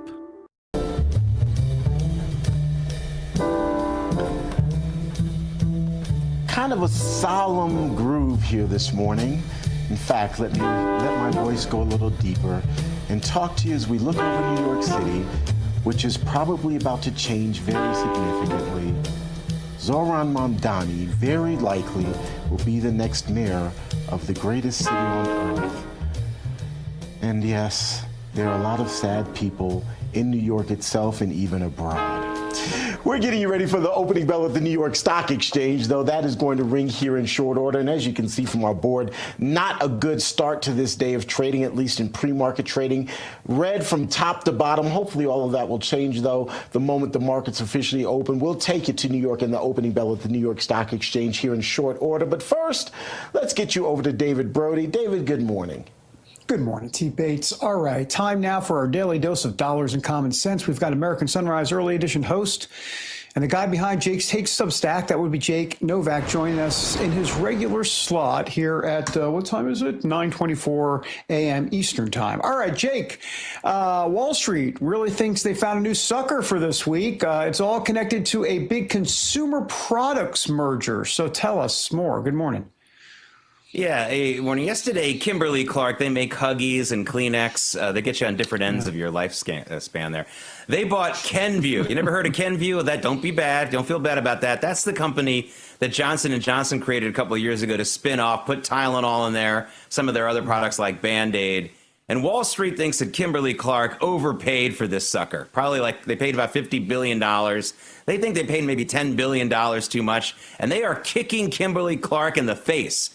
Its shares were down 14% on this. Now, usually, David, when a company buys another company, the acquirer, the buyer, yeah, they do see their shares go down, usually like 1% or something. But 14%, they are really upset about this. And I think it has a lot to do with what you're seeing right there, Tylenol. And Tylenol's really, really controversial right now with all these studies coming out about what effects it might have.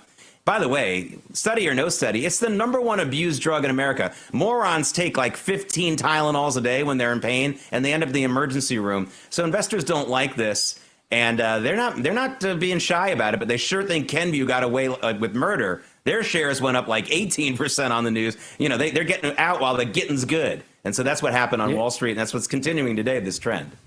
You said moron, and I thought you said Zoran Mamdani. That same thing. Yeah, Zoran Mamdani. Yeah, all right. Well, all right, Jake, we haven't talked about Lisa Cook in a while. I know people around the dinner table in America going, hey, what's the latest on Lisa Cook? However, the Fed governor accused of mortgage fraud there is speaking out now. So what does she have to say? Because clearly America is waiting with bated breath. Yeah, well, full disclosure, as you know, I don't think we even need Fed governors. Your job isn't even necessary. By the way, David, you live down in D.C. That's a term you should be using regularly. Like, hi, nice to meet you. I don't think your job is necessary. But anyway, Lisa Cook, she's speaking out. This is what Fed governors do. There's really no need for them. One person can decide the interest rate decision in a computer. We don't need 5 or 6 of these people. But she's going around giving speeches. That's what Fed governors do. They get paid to do it. People like the markets, for some reason, move on it.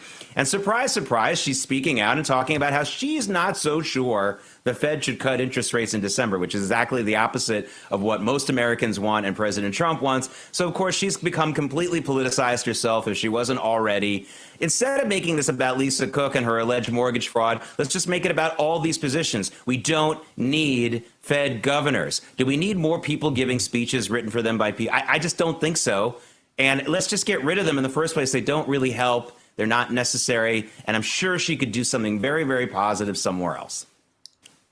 Here's a kind of a wild 30,000-foot view question about Fed governors. You say we don't need them. You think there'll ever be a push to actually remake the Fed or basically eliminate the Fed? I know a lot of people want to do that, but I mean, how would that even take shape exactly? I mean, what would have to happen? Well, you just set up the compromise very well. You know, you get people who are going to go crazy if you end the Fed completely and say, okay, then let's just talk about paring it down. That was redundant. Let's just talk about paring the Fed. We don't need to have 4, 5, 6 Fed governors. It's not necessary. Let's streamline what the Fed is and what it's all about. Wall Street won't care. Wall Street just wants the Fed to do what it wants. They don't need to have a large infrastructure there to do it. They just want rates taken care of it. And they also want the Fed to be paying attention when there might be a meltdown in the markets. And actually, in some cases, fewer people at the Fed will make that easier to happen. So Wall Street's not going to push back on it. Maybe some people at the Wall Street Journal and the CNBC will be upset because they won't have as many speeches to cover, which no one cares about anyway. People don't read the speeches or listen to them. That's true. So I think that there's your compromise. Let's just cut it down and see how that works. No one will be upset about that. Not really. No real people. For sure. Hey, I got about 30 seconds here, but the Democrats and their mainstream media allies have decided to really talk down the economy, and now there's a big problem with that, isn't there, Jake? Tell us more. Got 27 seconds. Yeah, I'll be real quick. You know, I'm really big on preemptive pushback on Democrat messaging. They are really talking down the economy. The problem with that is if the economy isn't bad, then you telling people that it isn't going to work. If the economy is bad, you don't need anyone to tell you that it's bad. It's one of those really fraught things that the Democrats are doing, and it's coming out. You're seeing it in all the mainstream media outlets and their lemmings on social media talking about how bad the economy is. It's a clear message that they're trying to push. It's not true. It's a mixed economy at worst. And if the economy is bad, I don't need someone to tell me I'm hungry or I'm having a hard time. I don't need you to tell me, Nancy Pelosi. Right. Jake Novak, great to have you. Thanks so much. Appreciate it. Time to go back to Denver. Maybe he's using his, Terrence Bates is using his NPR voice that he used at the beginning of the segment. We'll find out in a second. It's sponsored by AMAC. The Association of Mature American Citizens is the conservative voice for Americans 50 and older. AMAC is fighting for the values that you hold dear. Join today. Together, we can write the course of America. Well, David, thank you so much. You're looking at the applause happening at Wall Street. Here's the New York Stock Exchange. Beta is at the podium. The applause is underway momentarily. You will hear the opening bell. There you hear it, ladies and gentlemen, the man in the front trying to gavel the actual podium itself. The markets are now officially open, and just like that, ladies and gentlemen, we have one bright spot there in the middle of our board, but the markets are all in the red. As you can see, the Dow, S&P 500, and the NASDAQ, I just couldn't keep that up, sorry. All in the red right now, down over a full percentage point. Hopefully that will change throughout the day. Really the only bright spot there right in the middle of your board. We, of course, will continue to monitor all of this for you throughout the day and let you know how things ultimately shape up as we start this Tuesday of trading. In the meantime, the tax extension deadline may have passed, but for millions of Americans, the real trouble is just now beginning. If you happen to miss the October 15th deadline, or if you owe back taxes, the IRS is ramping up enforcement. Every single day you wait only makes things worse. Here's the harsh reality. The IRS can charge a penalty of 5% per month, up to 25% of your total tax bill just for not filing. That's in addition to what you already owe. The good news is there's still time for Tax Network USA to help. If you're self-employed or a business owner, even if your books are a mess, they've got you covered. Tax Network USA specializes in resolving financial chaos and getting you back on track fast. With tools like property seizures, bank levies, and wage garnishments, the IRS is applying pressure at levels that we haven't seen in years. It's not too late to regain control, though. Your consultation is 100% free. In one short call and a few simple questions, the experts at Tax Network USA can determine how much you save. So call 800-905-8000 or visit tnusa.com/RAV and let Tax Network USA help before the IRS makes the next move. Still to come here on American Sunrise, tight races across the country from New Jersey to Virginia to New York City. All of this as new polls show that Democrats are clinging to slim leads and Republicans are surging. Those stories next here on American Sunrise.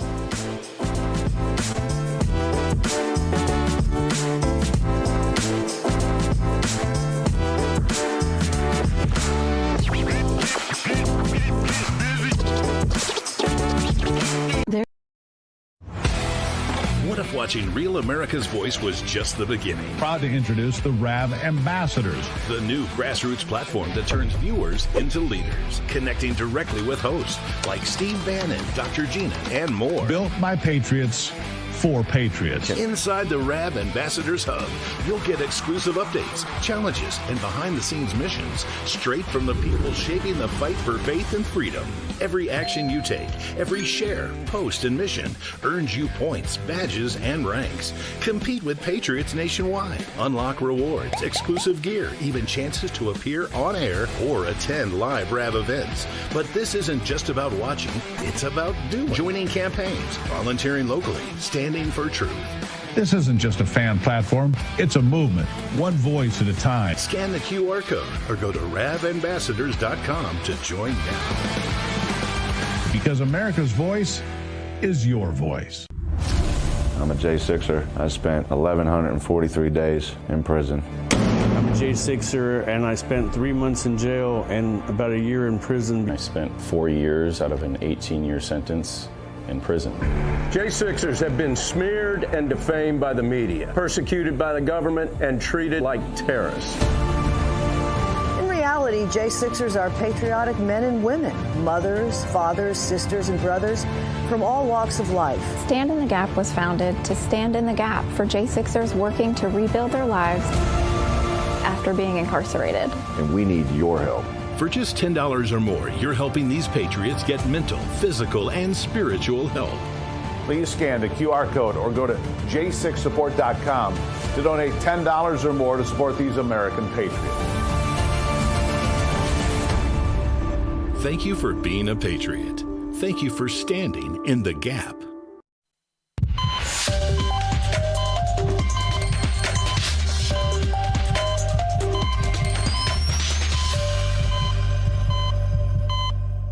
All right, welcome back to American Sunrise. I'm Dr. Gina. Thanks for joining us this morning. We invite you to hop in our conversation on YouTube, Getter, and Rumble.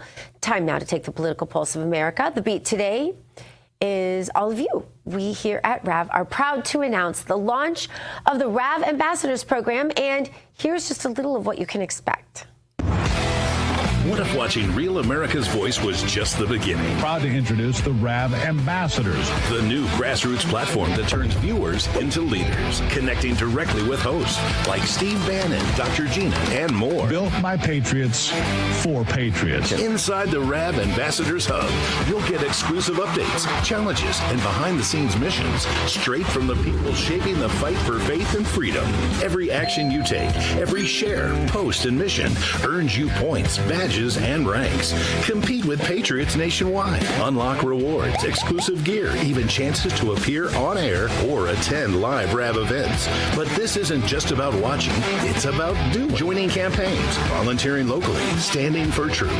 This isn't just a fan platform. It's a movement, one voice at a time. Scan the QR code or go to ravambassadors.com to join now. Because America's voice is your voice. All right, for more, let's bring in that voice we all wish we had, the host of America's Voice Live, Steve Gruber. Steve, what more can you tell us about RAV Ambassadors? This is an exciting launch in our company. I love that. Who was that guy? Right, who was I know. What a rock star. Look, as this company evolves, and I've been here for a bit. I came in 2019, February, I think. We were not the same company then we are today. So I tip my hat to Rob Sigg, to Parker Sigg, to the people that make this possible.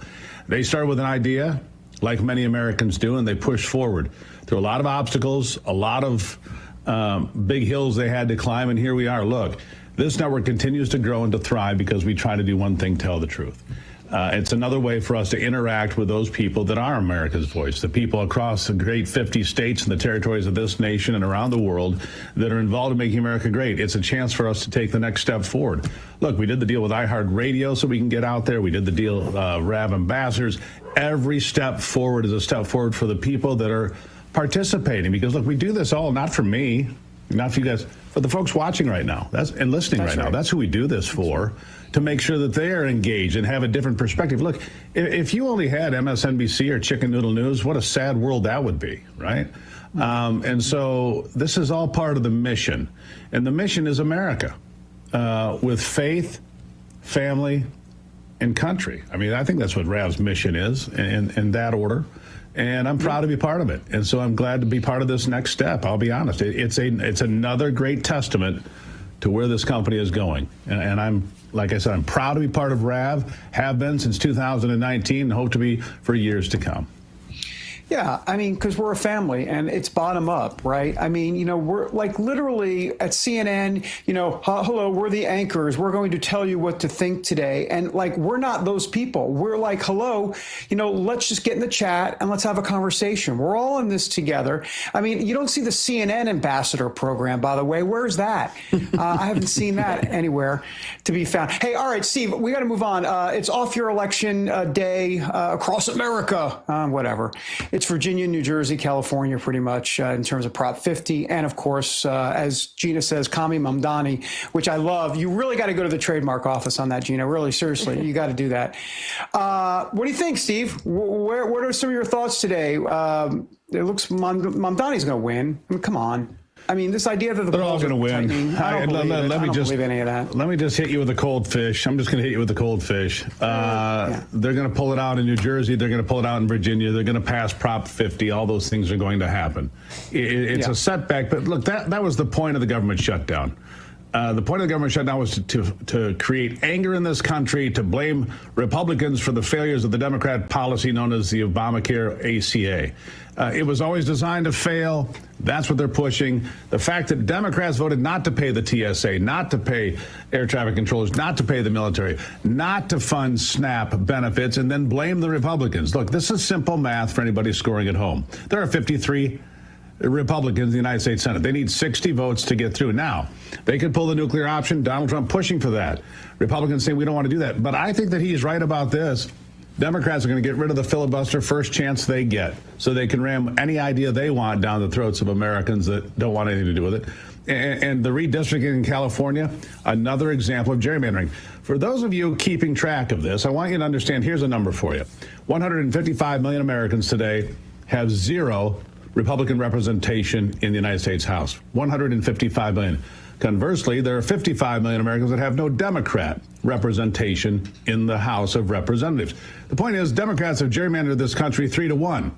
And now they're complaining about Republicans in Texas. But here's what's going to happen. Republicans are going to win some new seats in North Carolina, Indiana, Missouri, Texas. And that Supreme Court decision that's coming down about whether you can use race as a foundational principle to create districts for Congress will be thrown out 6-3. It will be. That'll mean 12 Republican seats in places like Alabama, Mississippi, Tennessee, Louisiana. The map is going to shift. And not the way that Gavin Newsom is hoping for with his scheme to recalibrate California. That's what's going to happen. Today's not going to be a great day, as you're going to see these fringe candidates. It's going to be a terrible day for New York City. He wants to raise taxes on the wealthiest. He wants to raise taxes on business. What'd you call him? Mamdani the commie? Okay, I can go with that. Commie Mamdani. I kind of like Zoran the moron, but hey, whatever works. Look, but you're going to see these things play out. Yeah, Minneapolis, and you haven't even talked about Seattle. They got some, a person that has no experience at all running in Seattle is a hard left candidate, probably going to win there too. I don't know what happened with Fata in Minneapolis because it's a 13 or 14 person race, big field. It's ranked choice voting, so who knows? That could be weeks before we know what happens there. But I would expect that he would come out on top. So these are going to be terrible hard left turns for several major cities in America. I think Chitterelli can win in New Jersey. He can win. I think he can, but it's really going to take a huge surge. Look, the numbers are the numbers. And, do I believe in polling? Not generally. But here's the other part that is true. Whether you like it or not, Donald Trump's numbers right now are not strong in a lot of places. Good. They're not He's good. a little weaker than he was 6 weeks ago. 8 weeks ago, he was up 5 points. And Rasmussen's really the one that I watched the most because they were the ones that got it right in November. When CNN comes out and says, he's only got 37% approval rating, that's nonsense. The same people that told you that Kamala Harris was going to be president. All right, so don't trust. There's certain polls you don't even look at or trust, but the Democrats will parrot them. But in the Rasmussen poll today, I think Trump's -8. He's in a bit of a weak position on polling. That's a fact. It's not a great day. Because of the shutdown, Steve? In part, sure. I mean, when you get pummeled, it's Donald Trump shut down the government. When you see post after post after post, they have the House, the Senate, the White House. It's up to Republicans. No, it's not. 53 Republicans do not get it passed. We need 5 more Democrats. Fetterman and Angus King have been voting with the Republicans to reopen government. You need 5 more. I think the 2 in Georgia are 2 of the folks that will probably come across because they know they're facing some uphill battles going forward in the state of Georgia.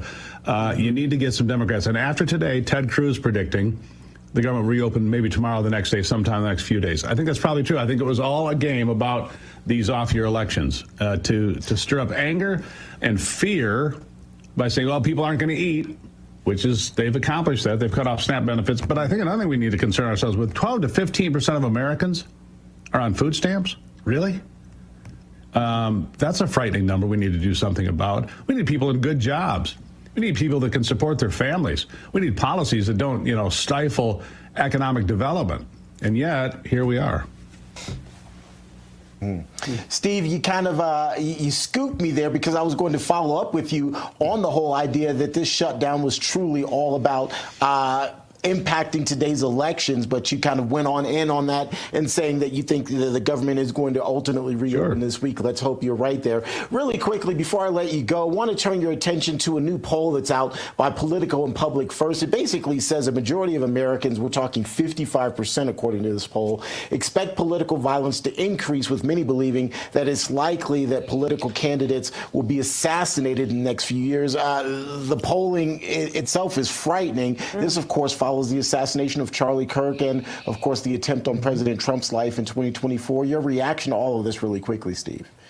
Well, look, I don't have to look very far right now to Dearborn, Michigan, where 2 terrorists were arrested for plotting to kill people in nearby Ferndale, that's suburban Detroit. They plan to do the killing on Halloween. They hope to get hundreds of victims in the LGBTQ communities of Ferndale, Michigan, and out in suburban Detroit. Look, there are dangerous people in this country, and a lot of it is because we let 20 million people into this country illegally. How many millions of gotaways? That we don't even know who these people are, what their intentions are. Remember the videotape of the guy saying at the Texas border, they said, who are you? You don't know who I am? You'll know soon enough who I am. And he was a known terrorist who just then walked on out. Nobody knows where he is. Nobody knows where a lot of these people are. Thank God for the FBI and stopping this potential attack in Michigan. But none of us, sadly, would be surprised to wake up tomorrow to hear about a terrorist attack based on ISIS or Antifa or anything else. We're in a dangerous place, and yes, I think that political candidates and political figures are going to be the focus of some of these attacks. It's sad, but that's where we find ourselves today. Steve Gruber, thank you so much for joining us. We'll talk to you on the other side of all of this. Thanks, Steve. Thanks, guys. All right, coming up, we're continuing our special Election Day coverage. After the break, is the GOP set for a major upset in blue New Jersey? That's next. Stay with us.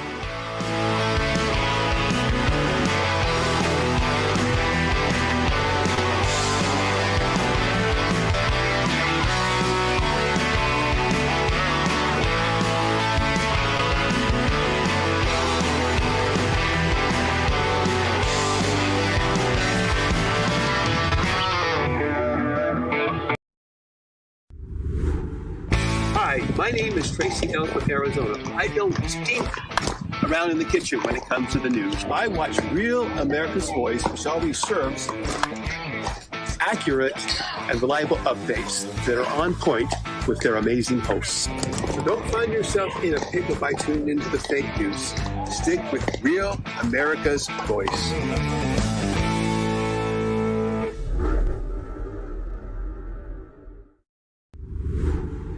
Hi, my name is Tracy Ellis with Arizona. I don't stink around in the kitchen when it comes to the news. I watch Real America's Voice, which always serves accurate and reliable updates that are on point with their amazing hosts. So don't find yourself in a pickle by tuning into the fake news. Stick with Real America's Voice.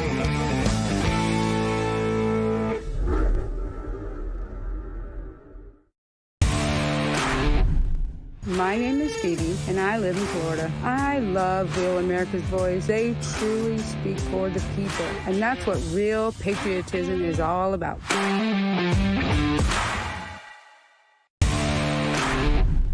This is Rashad from Boston, Massachusetts, and I love Real America's Voice. It is the best place for real news and content. Much love.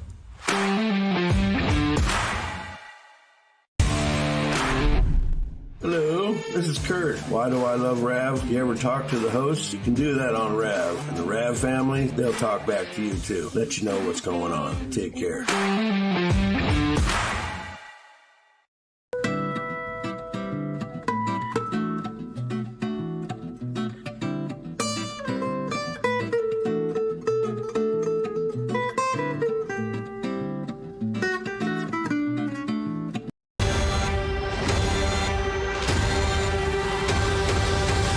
Let's spill some tea.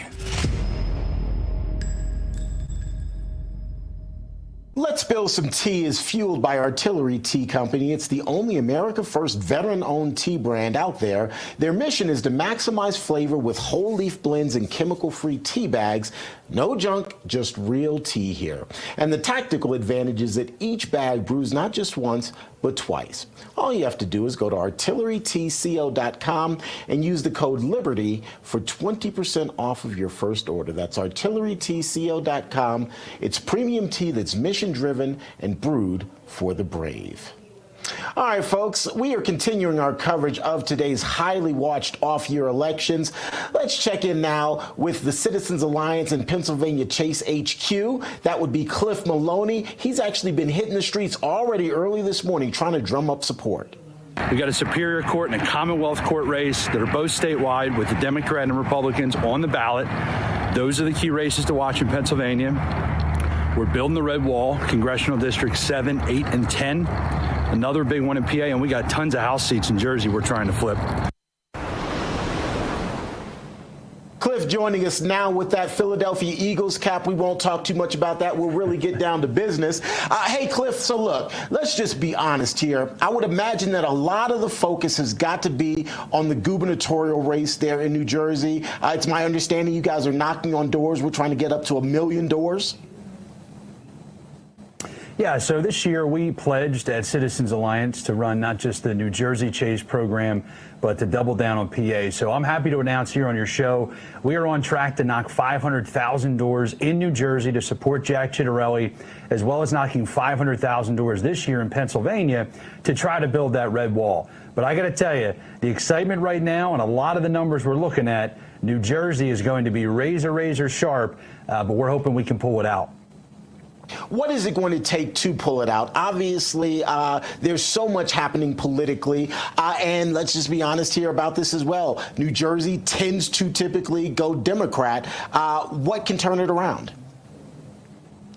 Yeah, look, the fact that we're even saying New Jersey is in play, the fact that it's competitive is a huge win, right? If you would have told me this 6 months ago, I would have thought you were crazy. But let me give you some of the numbers to answer your question as directly as I possibly can. First, there are still 57,000 Republicans, registered Republicans in the state of New Jersey, that requested a mail-in ballot and never sent it back. Those folks must take their ballot in and deliver it today. That's number one. Number two, we've already increased early vote by 5 percentage points if you compare 4 years ago until today. That's done with. Early voting is now over. So the final piece is really simple. We need every Republican in New Jersey to show up and win today. And here's my prediction. Jack Ciattarelli is going to have to win by 290,000 votes, the margin of victory on Election Day with Election Day voters, to pull this off. Is it possible? Yes, but it's going to take every Republican not sitting at home to get out there and vote in New Jersey. There is a path here. We just need folks to vote. Cliff, I've got so many questions. The one thing that comes to mind is what's happening in New York. Obviously, everyone just expects Mamdani to win. But since New Jersey is right across the water, take a couple of bridges in New Jersey and people are seeing that craziness. Could that potentially impact what happens in New Jersey? Could people say, you know what, I traditionally might go for a Democrat, but I need someone to offset what's happening across the river? Yeah, look, I think when you look at North Jersey, I'm not rooting for Mamdani, but this is probably the best thing that's ever happened to not just Jack Ciattarelli, but to any Republican that's running for office. New York City's about to elect a socialist, right? I hope that doesn't happen, but the odds are it does. So talk about a dichotomy of having somebody like Jack Ciattarelli in a blue state flipping to red. Doesn't that just prove that the blue-collar party is now the Republicans? That the working class party is now firmly the Republicans, while meanwhile, the elitist bubble of New York City now has a socialist mayor. If that doesn't paint a picture for you about what the future of politics looks like in America, I don't know what will. But it's another reason Jack has to win. And your question is such a great one, because folks in North Jersey to say, listen, we need some sanity, we need rational thought, and that's Jack Ciattarelli. I should end while I'm ahead, and since you said my question is such a great one, but I've got one more. Talk about what you've been hearing from the folks you've been door knocking. Obviously, 500,000 homes, but I would imagine in those conversations, you're really getting a perspective of what's impacting everyday New Jerseyans. Let's just keep it in New Jersey. What's impacting them and what they're voting on. So what are you hearing? Yeah, the number one issue is affordability, right? When you look at energy costs, electric bills, it is out of control in New Jersey. And Mikey Sherrill, the Democrat, her whole message is, well, we need to bring about change. Well, listen, your party's been in charge for the last 8 years, right? What are you changing? You won't disagree with any of their policies, but you say you want different outcomes. Jack Ciattarelli is connecting with voters. At every event that I go to, people love Jack. I mean, the guy looks like a governor of New Jersey, right? He fits the part perfectly. And I actually think Mikey Sherrill, she's the Kamala Harris of New Jersey. The more time voters spend with her, the more they don't like her, the more she is losing votes. And so this whole thing is just about turnout today, but it's about electric bills. It's obviously about protecting American citizens over illegal immigrants, getting all the woke stuff, like all these men trying to get into girls' sports. These are a lot of the same issues from 2024. But it's about how much is the America First movement ready to double down and try to swing a huge blue state like New Jersey. The fact that New Jersey is in play is a huge win, and if Republicans show up today, we can pull it off. It's going to be an interesting day across the tri-state. Cliff, always good to talk to you, my friend. Appreciate you joining us this morning. Fly, Eagles, fly. Go Birds. We'll see you. There you go. Talk to you soon.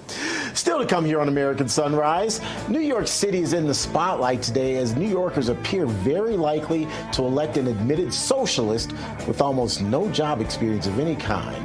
We'll look at what the future may hold for the Big Apple after the break. Stay with us.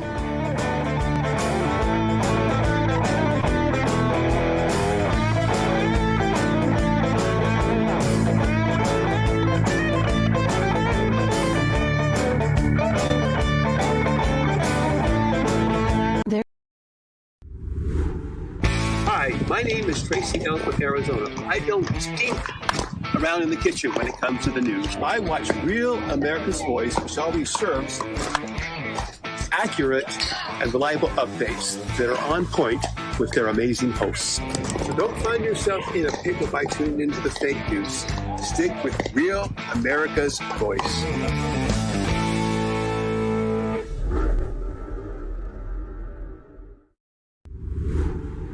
Hi, my name is Tracy Ellis with Arizona. I don't stink around in the kitchen when it comes to the news. I watch Real America's Voice, which always serves accurate and reliable updates that are on point with their amazing hosts. So don't find yourself in a pickle by tuning into the fake news. Stick with Real America's Voice.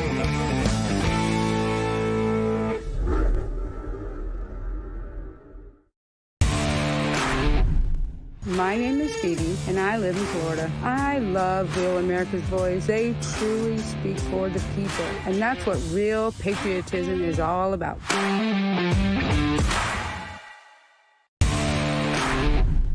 This is Rashad from Boston, Massachusetts, and I love Real America's Voice. It is the best place for real news and content. Much love.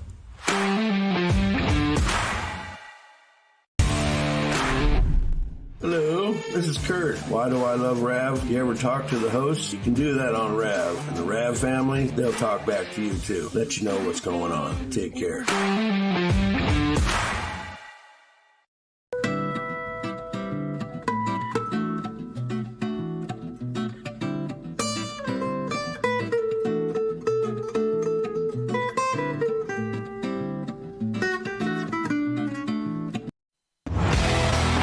Watching Real America's Voice was just the beginning. Introducing Rav Ambassadors, the new grassroots platform that turns viewers into leaders, connecting directly with hosts like Steve Bannon, Dr. Gina, and more. Together, we're turning belief into action. Inside the Rav Ambassadors Hub, you'll get exclusive updates, challenges, and behind-the-scenes missions straight from the people shaping the fight for faith and freedom. Every action you take, every share, post, and mission earns you points, badges, and ranks. Compete with Patriots nationwide. Unlock rewards, exclusive gear, even chances to appear on air or attend live Rav events. But this isn't just about watching, it's about doing. Joining campaigns, volunteering locally, standing for truth. Together, we're not just a network, we're a movement. One voice at a time. Scan the QR code or go to ravambassadors.com to join now. Because America's voice is your voice. All right, welcome back to American Sunrise. I'm Dr. Gina. We appreciate you joining us today as we cover pivotal elections today. We are inviting you to become a part of the action by joining our new Rav Ambassador Initiative. This is a special online community is dedicated to elevating the voices of real Americans just like you.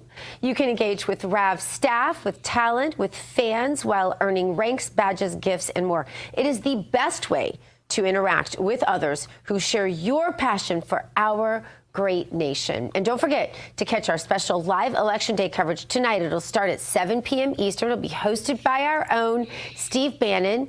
And for more discussion, here are David Brody and T. Bates. David, your reaction. Well, here's the good news. If you want to be a Rav ambassador, you don't need to be confirmed by the Senate. So that's good. That's the way I see it, T. Bates. No, seriously, great program. We're looking forward to it. Absolutely. And I think the critical thing here is that this is a community. It's a community and we are coming together for one singular cause, and we can have conversations, even agree to disagree, but we do so in a way that I think makes the conversation and elevates the conversation in general. Yeah. You know, I think back to the days when we were just being hit from every direction, lied to about COVID, banned from everything, and how far we've come together. And this is a beautiful celebration of that. You guys, War Room is coming up next. How your children love God. You go boldly now. Live the truth. See you, everybody.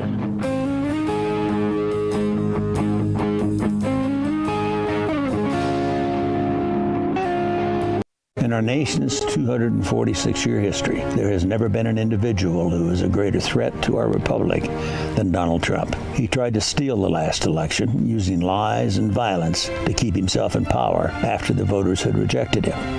He is a coward. A real man wouldn't lie to his supporters. He lost his election, and he lost big. I know it, he knows it, and deep down, I think most Republicans know it. Lynn and I are so proud of Liz for standing up for the truth, doing what's right, honoring her oath to the Constitution, when so many in our party are too scared to do so.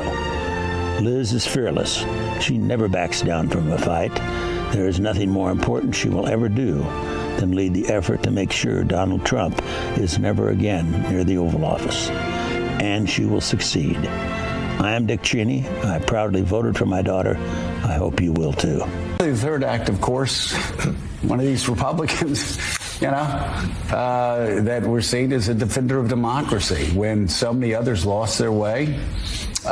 Dick Cheney kept his bearings after January the 6th, always kept his bearings when it came to democratic norms. And he was on the right side. I think most, certainly Republicans from my era, would believe, and I think we all should be grateful to him for that. One of his last public acts was about a year ago when he put out a statement saying, "I'm going to be voting for Kamala Harris in this presidential election." Dick Cheney, Darth Vader, as you said, the fates of the Republican Party in many ways in the Bush years, said Donald Trump can never be trusted with power again, appearing with his daughter Liz Cheney, of course, who was one of the most outspoken voices against the Trump administration. The vital point here is that Dick Cheney was a patriot.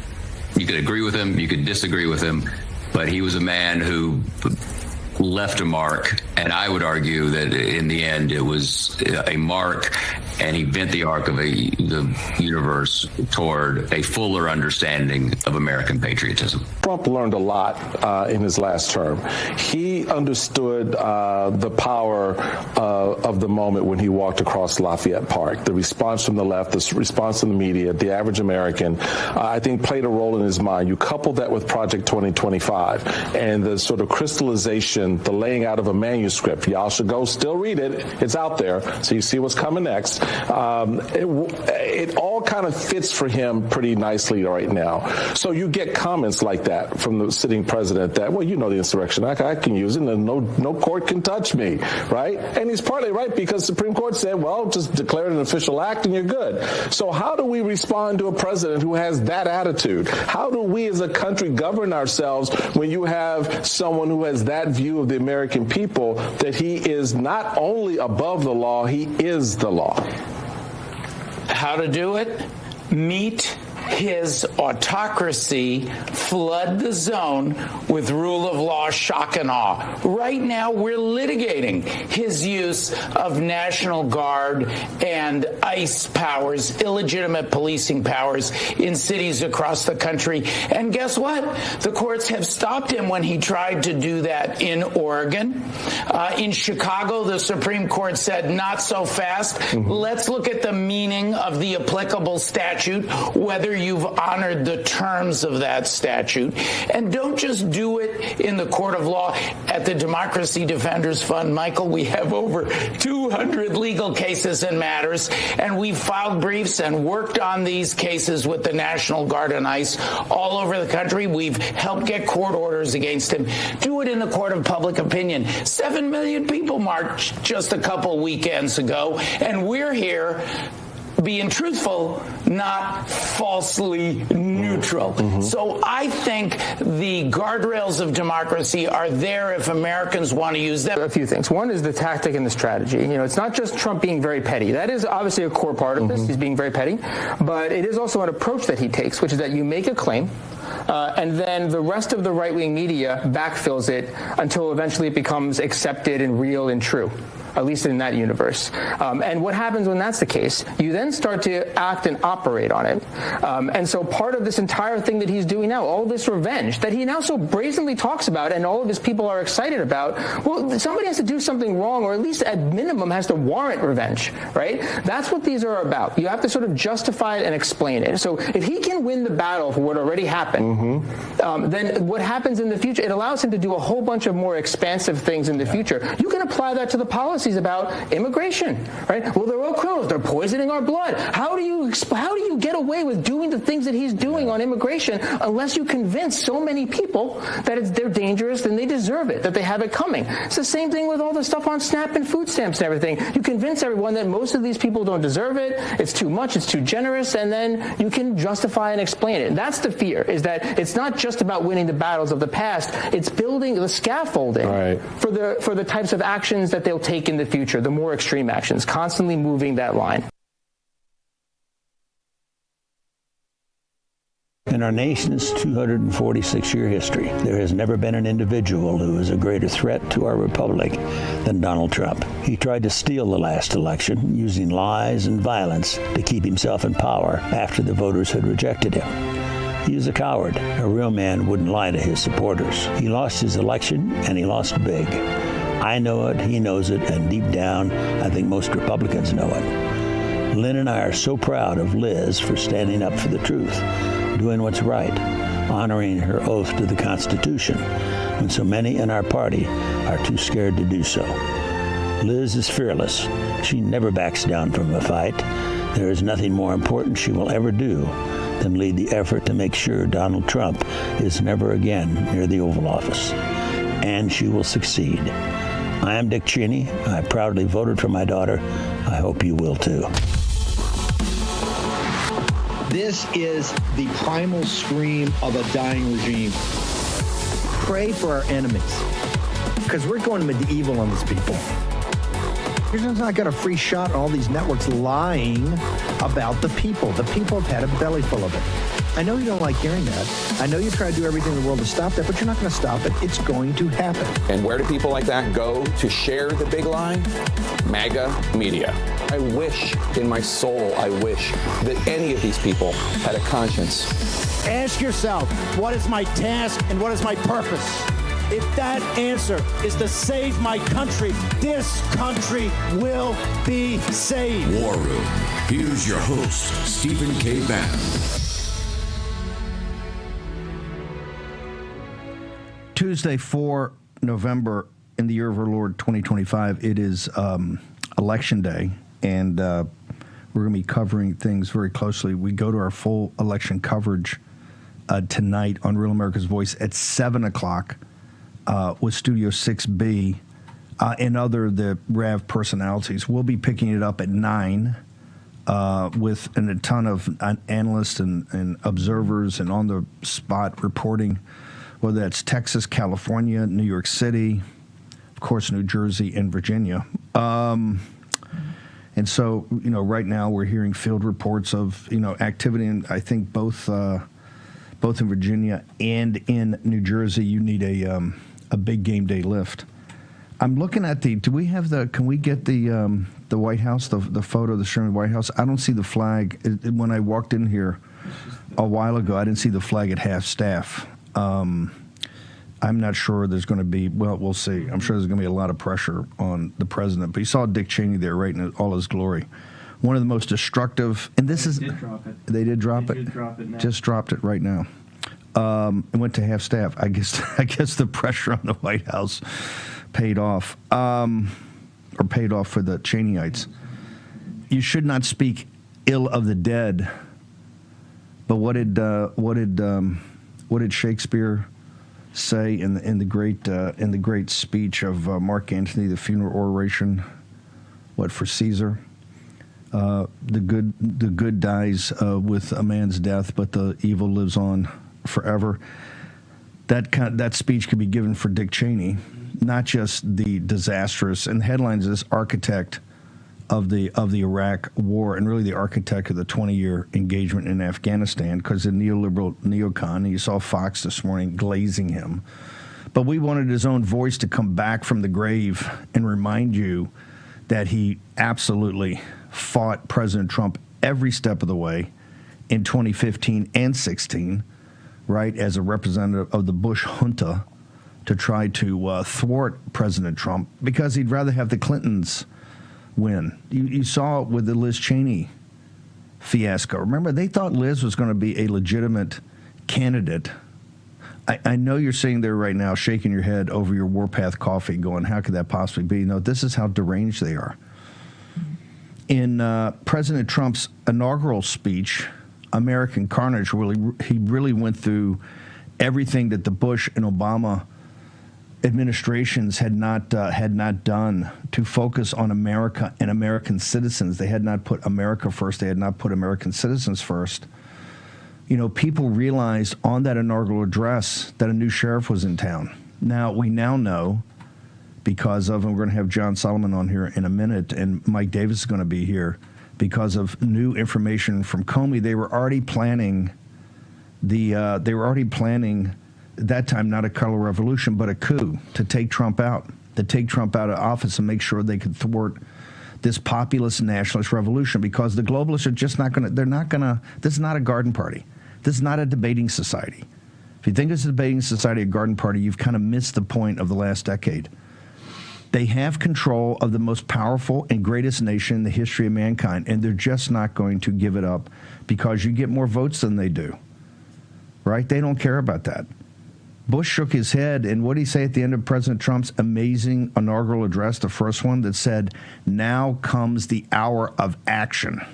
Remember that? He kind of had a litany of things that the globalist elites in this country had done on the managed decline of the United States of America. And he was America first, and he was American citizens first. And he built up to this in kind of a crescendo and said, then, now comes the hour of action to reverse the American carnage of the managed decline of our great nation by the neoliberal neocon uniparty elites. And what was Bush's response to that? Bush 43. That's some crazy crap. That's crazy talk. Remember him, that moron? That's what you got. He broke the grip on the nation of the Clinton and the Bush, who are just two sides of the same coin. And the architect, the evil one, Dick Cheney, who was kind of the brains of the operation, the capo, the underboss, who really called the shots, had gotten us into Iraq. And the getting into the Iraq war is a topic for a different day, okay? But that explains much of what's going on in the Middle East, how we got in there, how we lost those lives. If you would go to the last 600 meters, don't have Steve Bannon tell you, have the Marines that fought in the Army Special Forces that fought in 1st Fallujah, Najaf, and 2nd Fallujah. That film was made 17 years ago when the memory was fresh in these young men. Have them tell it in their own words of what they felt with Dick Cheney running the deal and what his policies have been. All that blood and all that treasure. I hope if they have any services for Dick Cheney, the one thing they do with the Hearst is drive it by Arlington National Cemetery, past Section 60, where the honored dead of the global war on terror on Iraq and Afghanistan are buried. The honored dead of those wars. Let him face them one last time. That's why he hated Trump. And they hated Trump with a burning passion. Look at that ad. What could be more vicious? What could be more vicious? And now we know she crawled on her belly to get a pardon that's not in effect.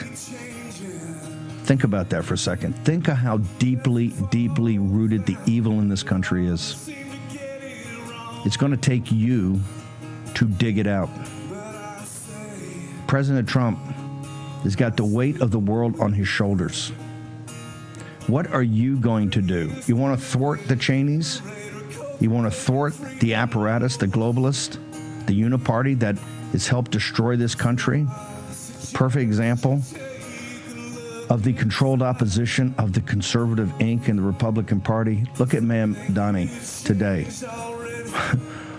When you're pushing Cuomo as the safe alternative, embrace that for a second. That is where they have our country right now. It's election day in 2025. And you're in the war room. Short commercial break. Back in a moment.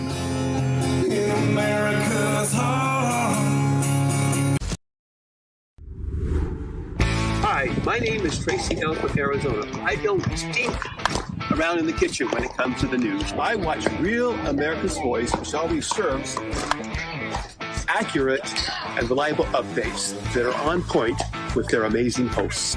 So don't find yourself in a pickle by tuning into the fake news. Stick with Real America's Voice.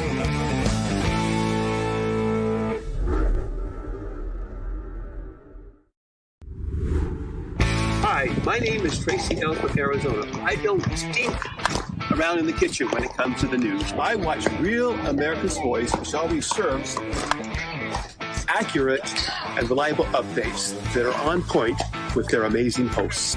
So don't find yourself in a pickle by tuning into the fake news. Stick with Real America's Voice.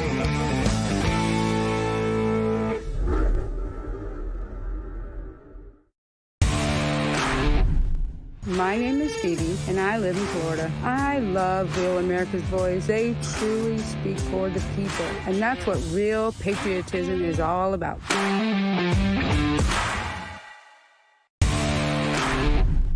This is Rashad from Boston, Massachusetts, and I love Real America's Voice. It is the best place for real news and content. Much love.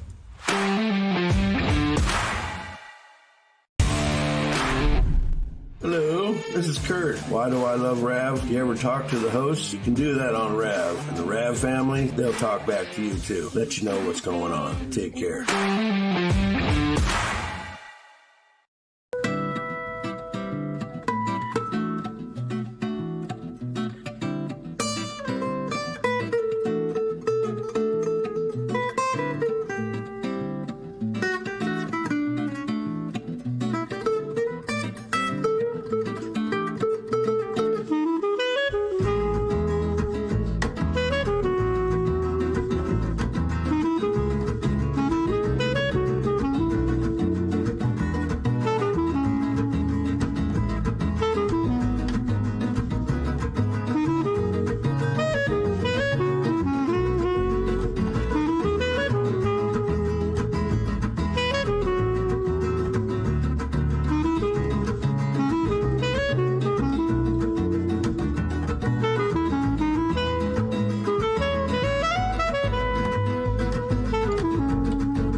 America's Voice family. Are you on Getter yet? No? What are you waiting for? It's free. It's uncensored, and it's where all the biggest voices in conservative media are speaking out. Download the Getter app right now. It's totally free. It's where I put up exclusively all of my content 24 hours a day. You want to know what Steve Bannon's thinking? Go to Getter. That's right. You can follow all of your favorites. Steve Bannon, Charlie Kirk, Jack Posobiec. And so many more. Download the Getter app now. Sign up for free and be part of the movement. These fights are all inextricably linked. During that time, remember that ad came out, during that time, in those years, in the years in the wilderness, this is when Dr. Kevin Roberts, not just Russ Vought and everybody, but Dr. Kevin Roberts fought for Project 25 and stuck with it. So, and the pressure he had back then, you think the pressure bad now, the pressure he had back then not to work with Trump, not to work with MAGA was enormous. That's the Cheney of it all. John Solomon with me. John, you've got this article up, huge breaking news on Comey, and it just kind of keeps coming. I just want to make sure on Election Day today, we are going to focus a lot on that. But we need to keep our eye on the prize here. Talk to me about all this new information coming out about Comey, and what does that mean for us, for other indictments, and for kind of driving this thing against the deep state, sir? Yeah, let me start with that last question first, which is there are hints in these documents that there could eventually be a superseding indictment for James Comey. Why is that? Because we now know that his testimony that he didn't seem to remember or have any recollection that about the Clinton intelligence plan, that the U.S. had intercepted this intelligence that Hillary Clinton had proved a plan to hang a fake Russian shingle on Donald Trump's campaign house. When he was asked about that in the Senate in 2020, he said he didn't know anything about it. They now found his handwritten notes in a secret room at the FBI. He clearly is talking about it. It clearly appears to be a briefing from John Brennan. So it does appear that he was briefed, like other people have said, and that Comey was playing silly with the Senate committee, which could get him in a superseding indictment. Because they made the statute of limitations, they could go in and find other examples of falsehoods now in his testimony. So that's something to watch. But there are 5 big revelations in these documents that Lindsay Halligan and Kash Patel made public yesterday through the court, responding to James Comey. James Comey played the victim card, said, hey, I'm a victim. You're only prosecuting me because Donald Trump hates me. And they say, oh, to the contrary, your handwritten notes, your personal emails prove that you lied to Congress and that you knew your top aide, Daniel Richman, was leaking to the media at your behest and at your direction and in consultation with you. And so these documents are emails, and here are the big 5 revelations. James Comey was investigating Hillary Clinton for using a personal email account inappropriately for government work. He was using a personal email account to communicate with Daniel Richman off the FBI email system to coordinate media messaging about the Hillary Clinton email scandal. The irony can't be lost in that. He then clearly is directing Dan Richman in his efforts to spin and provide information on background anonymously to the New York Times. You see language in there where Comey actually affirms what Daniel Richman's doing with the New York Times. Good job, my friend, he writes in one of those. In another one, he writes something to the effect of, maybe you can make him smarter, meaning maybe you can spin the New York Times reporter into writing something a little bit differently. Clearly aware that Dan Richman was working anonymously on stories involving the Hillary Clinton scandal at his behest, something he denied when he was put under oath by the Senate. Then you see some other important things, potentially Comey's motivation. He writes in one of the emails he fully expected President-elect Hillary Clinton to be working with him and to be grateful, that's his word, grateful for the way he handled her email case. That's the first time we've ever caught Comey writing those sentiments in an email. That's a big deal. And then you see throughout this dialogue that these documents were found by Kash Patel. They were found by Lindsay Halligan in secret places, in those burn bags that Kash Patel has referenced, and in a vault-like room where a lot of the Russia collusion evidence seemed to be taken offline and hidden in a room. Why would James Comey's personal notes, why would his personal emails be in a room like that or kept off the books?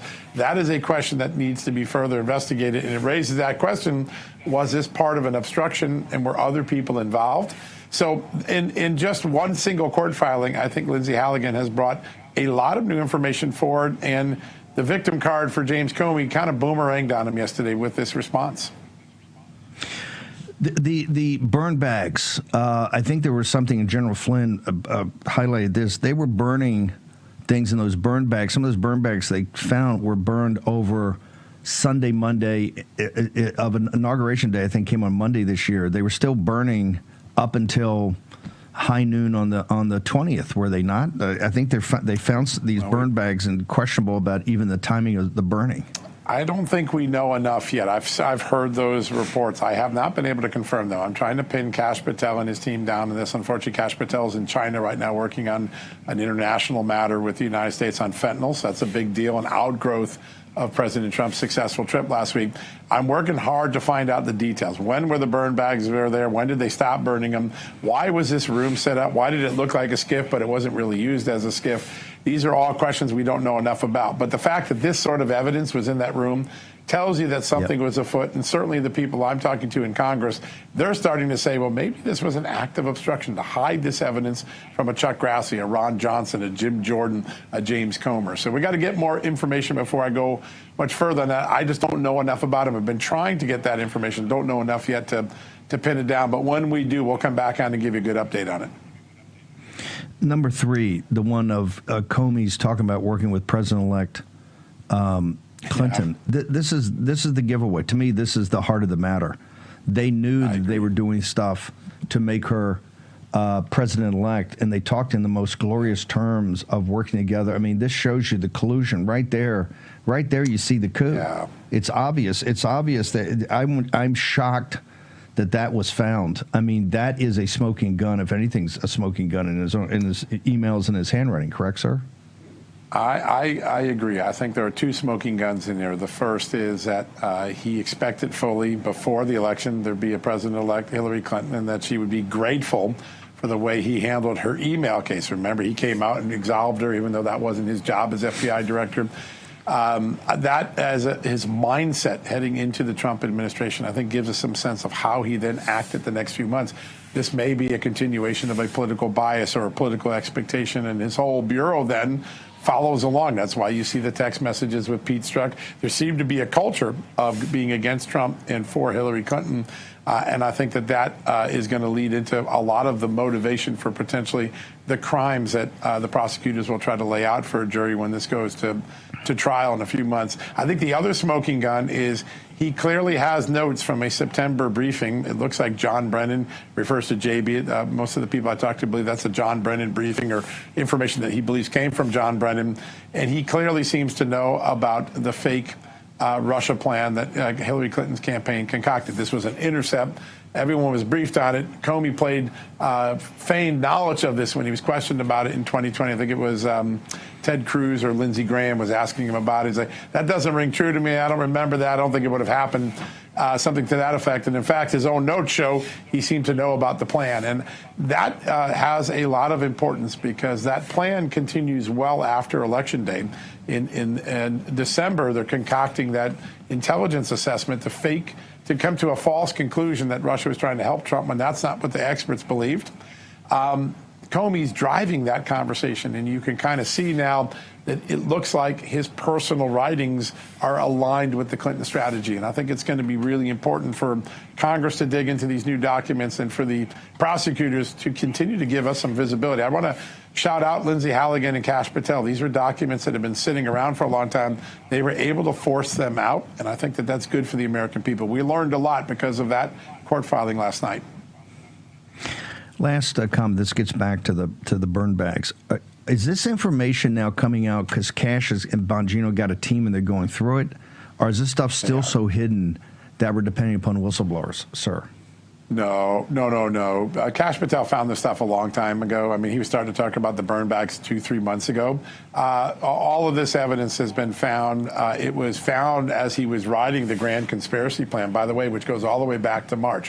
Why did he find it? Because a lot of agents who were fed up with the Comey and Wray years started coming forward and revealing to Kash Patel and his team and Dan Bongino and people downstream from them what was really going on and where they could prove it. And so he got a flood of information. You find it in different locations. You then have to send it over to the Justice Department for different reviews. You got to review it for the Privacy Act. You got to review it for grand jury material. So that process slowed things down a little bit. That's ramping up a little bit, and that's why these documents are getting out a little bit faster. The velocity of the last 4 weeks is a lot faster than the first 7 or 8 months. FBI's been shoveling this stuff over to DOJ for a long time. Pam is now, as you and I talked about on the show, beginning to ramp up the resources to get these out. And so they're showing up in court filings. They're showing up at the Congress one day. And that's a good thing. And I would expect that velocity to continue. Yeah, there are some whistleblowers talking to Congress, but the strongest documents are those that FBI found in its own files and are now producing through that review process. I know you got to bounce. We've got a minute left. Just after tonight, when the Democrats, if it turns out like the Democrats think it is, they're going to be full of themselves tomorrow morning. Is this going to make these investigations harder? Well, it'll certainly give them belief that they can win the 26th election. The 26th election will decide whether these investigations get harder, whether Donald Trump faces 5,000 impeachments after the 26th election. There are a lot of lessons to learn in tonight's election. One of those is, will Republicans stop running from Donald Trump? You just look and see Donald Trump endorsed Cuomo, but he couldn't endorse Citarelli, right? Until the end. These are silly things. You got to lean into your president. Ridiculous. That's how you win elections. Amen, Brother Solomon. Where do people go? Give me your coordinates. Yeah, justthenews.com and Jay Solomon Reports on all social media. Thanks, Steve, for all the time today. Appreciate it. John Solomon's going to be with us tonight to get some pearls of wisdom on what the results are, what they mean, and most importantly, where do we go from here? John Solomon, thank you so much. War Room, Real America's Voice. It starts at 7. We pick it up at 9, and we go to the conclusion.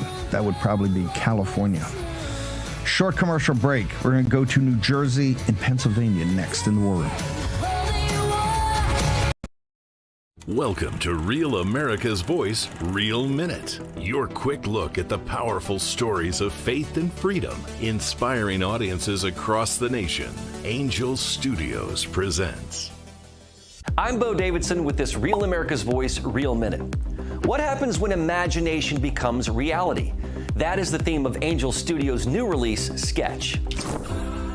Amber, you're incredibly creative.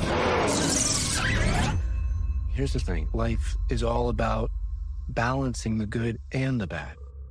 If you don't carry the good with you too, then it's just going to make the bad stronger. Balancing the good with the bad. It's something we all have to do. The star of Sketch, actor Tony Hale, known for his roles in Veep and Arrested Development, plays a father who realizes his daughter likes to draw, but young Amber draws some imaginative yet rather dark sketches. You know, feelings aren't bad. When you get angry, sad, or scared, put it in here, where it can't hurt anyone. Yeah, we describe it like Jurassic Park meets Inside Out. And just the simple story is not simple, but the story is my wife passes away, obviously my daughter's mother, and my daughter is dealing with grief. And she's drawing these just atrocious pictures. And Seth can explain a little bit of how that kind of idea came about, and then they come to life. And it's just really, it's a really fine line. What Seth does so beautifully is obviously the stakes could not be higher with loss, but just the way the comedy is woven throughout and how the tension is kind of balanced, and you take air out of the balloon in the little humorous ways. And it's just a really beautiful orchestration that he has done with it. When Amber and her brother go into the woods, they drop her sketchbook in a pond, and it seems that some of those drawings come to life. The life lesson of this film is rather than running from pain, young Amber felt it and channeled it through her sketches. You can release your inner monsters in Sketch, packed with energy, mystery, and movie magic. It's age appropriate for teenagers and their families, and anyone who enjoys the thrill of a ride. Now, the best way to enjoy this movie is to join the Angel Guild, which is comprised of over 1 million members who get to review and vote on the content that Angel releases. So it's a great way to have influence on the quality of film and TV that gets created. Head on over to angel.com/RAV to join the Guild today. I'm a J6er. I spent 1,143 days in prison. I'm a J6er, and I spent 3 months in jail and about a year in prison. I spent 4 years out of an 18-year sentence in prison. J6ers have been smeared and defamed by the media, persecuted by the government, and treated. Here's your host, Stephen K. Bannon. Okay, we're going to have Rickards on momentarily from Hillsdale College. He's given the last in a series of lectures out there about Maganomics. We're going to have him on. Birchgold.com. The way to start to understand part of it is go to birchgold.com, promo code Bannon, end of the dollar empire, 4 years in the making, 7 free installments we've sprinkled in there over the last couple of years to make sure you understand why gold has been a hedge for 5,000 years of mankind's history and the importance it plays as a capital asset in the modern world. Go check it out today and talk to Philip Patrick and his team, particularly as markets are quite turbulent throughout the world. So go check it out today. Birchgold.com. The guys over Birch Gold. Promo code Bannon. Get to the team over at Birch Gold. Talk to them. Talk to them about ownership of physical gold. Why it makes sense. Why it makes sense for you, most importantly.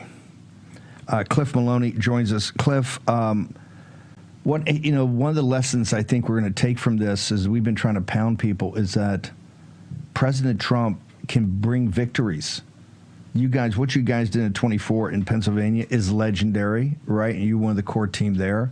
But also what happened in New Jersey is legendary. Where do we stand on game day? What's the reality of what kind of turnout do we have to have, and what type of spread do we have to actually win?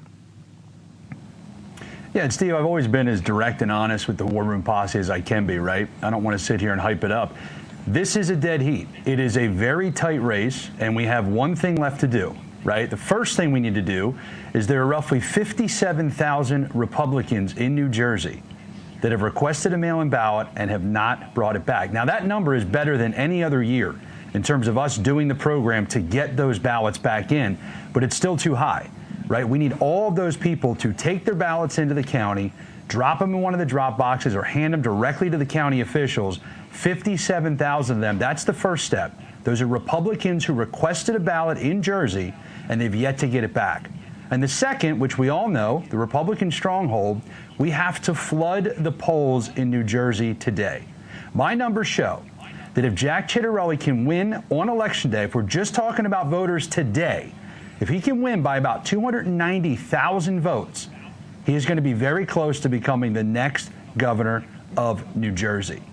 And that's not that much of an increase from how much he won Election Day by in 2021. But it's going to take every single Republican showing up for us to pull this off. But do we have, 2020, the 220,000 in 2021 is kind of legendary, wasn't it? I mean, it all came together. He was closing and closing strong. Do you feel the same type of momentum here? And 290 is a big lift. Do you not agree? Oh, I think it's a huge lift, right? That's why I'm saying we should be sober about where we are. It's going to take a record turnout of Republicans today. But I think you have a few things going your way. One, I feel like Jack has embraced Trump in a way that has really helped him, getting Trump's endorsement, getting Trump involved. I also think Mikey Sherrill is the Kamala Harris of New Jersey, right? This opponent, we learned this in 2024. It helps not just when you have a strong candidate on our side, but when your opponent is flailing. And that's why New Jersey's in play, right? This is not something where all of a sudden New Jersey is going to be a red state for good. But the fact that we're down 700 to 800,000 in registrations, and you and me are talking about a potentially competitive race, shows you how much they're failing. Yes, I think there's momentum. But if he wins by 250,000 on Election Day, he's not the next governor. Right? We're going to need to make sure that all of those independents are breaking our way, all of the Democrats that have endorsed him, which is just unprecedented in the state of New Jersey, he's had to have about 10 different things go right. A lot of them have gone right so far, but it's really going to be the perfect formula of getting every Republican out today. So I don't want to get the War Room Posse super excited that this is a guaranteed win. It's not. But we are in this fight, and we can win this if Republicans show up. But it is a reach, Steve. I want to be honest with everybody. But everybody, what number would it take? Because people, Scott Pressler particularly, are making the argument that Pennsylvania is the new Ohio, and then New Jersey is the new Pennsylvania. In that theory of the case, because we had great momentum to Trump in 2024, what would it take out of today? What do people have to do to buy in that case where you're the new Pennsylvania, which is you're not going to win them all, but you can win some of the big ones, sir? Yeah, look, if we get Democrats spending resources regularly in New Jersey, that is the path to us building the red wall. And what you said is spot on. Ohio becoming super red, Pennsylvania becoming the next Ohio, and then New Jersey becoming a place where Democrats have to compete, where they have to spend money. That's what this game's all about, right? And all of the demographics are very similar in how they've shifted. The one thing we're missing in New Jersey right now is time. And I don't want people to get disappointed in that or feel disenfranchised or let down. The state is moving in the America First direction. The state is moving towards conservative policies. And so it might take another cycle, but in 2028, I would not be surprised if New Jersey is one of the most competitive swing states, which is great news for us because it means Democrats have to take a guaranteed win off the board and dump hundreds of millions of dollars into a state like New Jersey. So we're going to continue to do the work. The whole War Room Posse, by the way, Steve, you guys have fueled everything we're doing with the NJ Chase. And it's njchase.com. You guys have always stepped up. We're at the finish line. But my word to you is we're going to hit that 500,000 door before the polls close, and we're not stopping until 8 p.m. We will be out there, and If we have to get into a recount or we have to get into seeing where these next couple days of mail-in ballots are, our people will be there on the ground. We are in every battle where we need to be for the America First movement. What about Pennsylvania? Talk to me about Pennsylvania and the judges and the retentions and all that. Yeah. So in the history of Pennsylvania, only one time has there been a judge that was not retained, right? I am not saying in any way that I'm not pushing at every door that we're knocking on to vote no on the retentions. If we win one of those, it will truly be an earth-shattering moment. The two races in Pennsylvania that people should be looking at, we have a Superior Court race and a Commonwealth Court race. Why are those important? Because there's an actual Democrat and Republican on the ballot. This will be more of a test of where the America First movement is. The retention races don't include the name of the person's party. So it's very confusing, it's very tough, and in the history of Pennsylvania, it's only happened once. Now, Steve, I'm not trying to lower expectations, but I want to be realist with the War Room Posse. The two races, Superior Court and Commonwealth Court, are going to be the big ones to watch, and then we've got thousands of down-ballot races that the trends look good. Republicans hate showing up in off-year elections in Pennsylvania. We are bucking that trend, we are changing it. And I'm really excited to see some of the numbers that we're going to pull. A lot of this is wonky and it's in the weeds, but this is about permanent infrastructure. The left does this every year, and we've committed through the PHA's program to be here on the ground, fighting in the battles that we know are going to matter not just this year, but 2026 and 2028. Cliff, where do people, you're going to be on our coverage tonight on both New Jersey and Pennsylvania, but during the day, where do people follow you? Sure, njchase.com, and on X, just @Maloney. And Steve, once again, none of this is possible without the War Room Posse. You guys stood by me last year. You guys have stood up again. Thank you so much for that.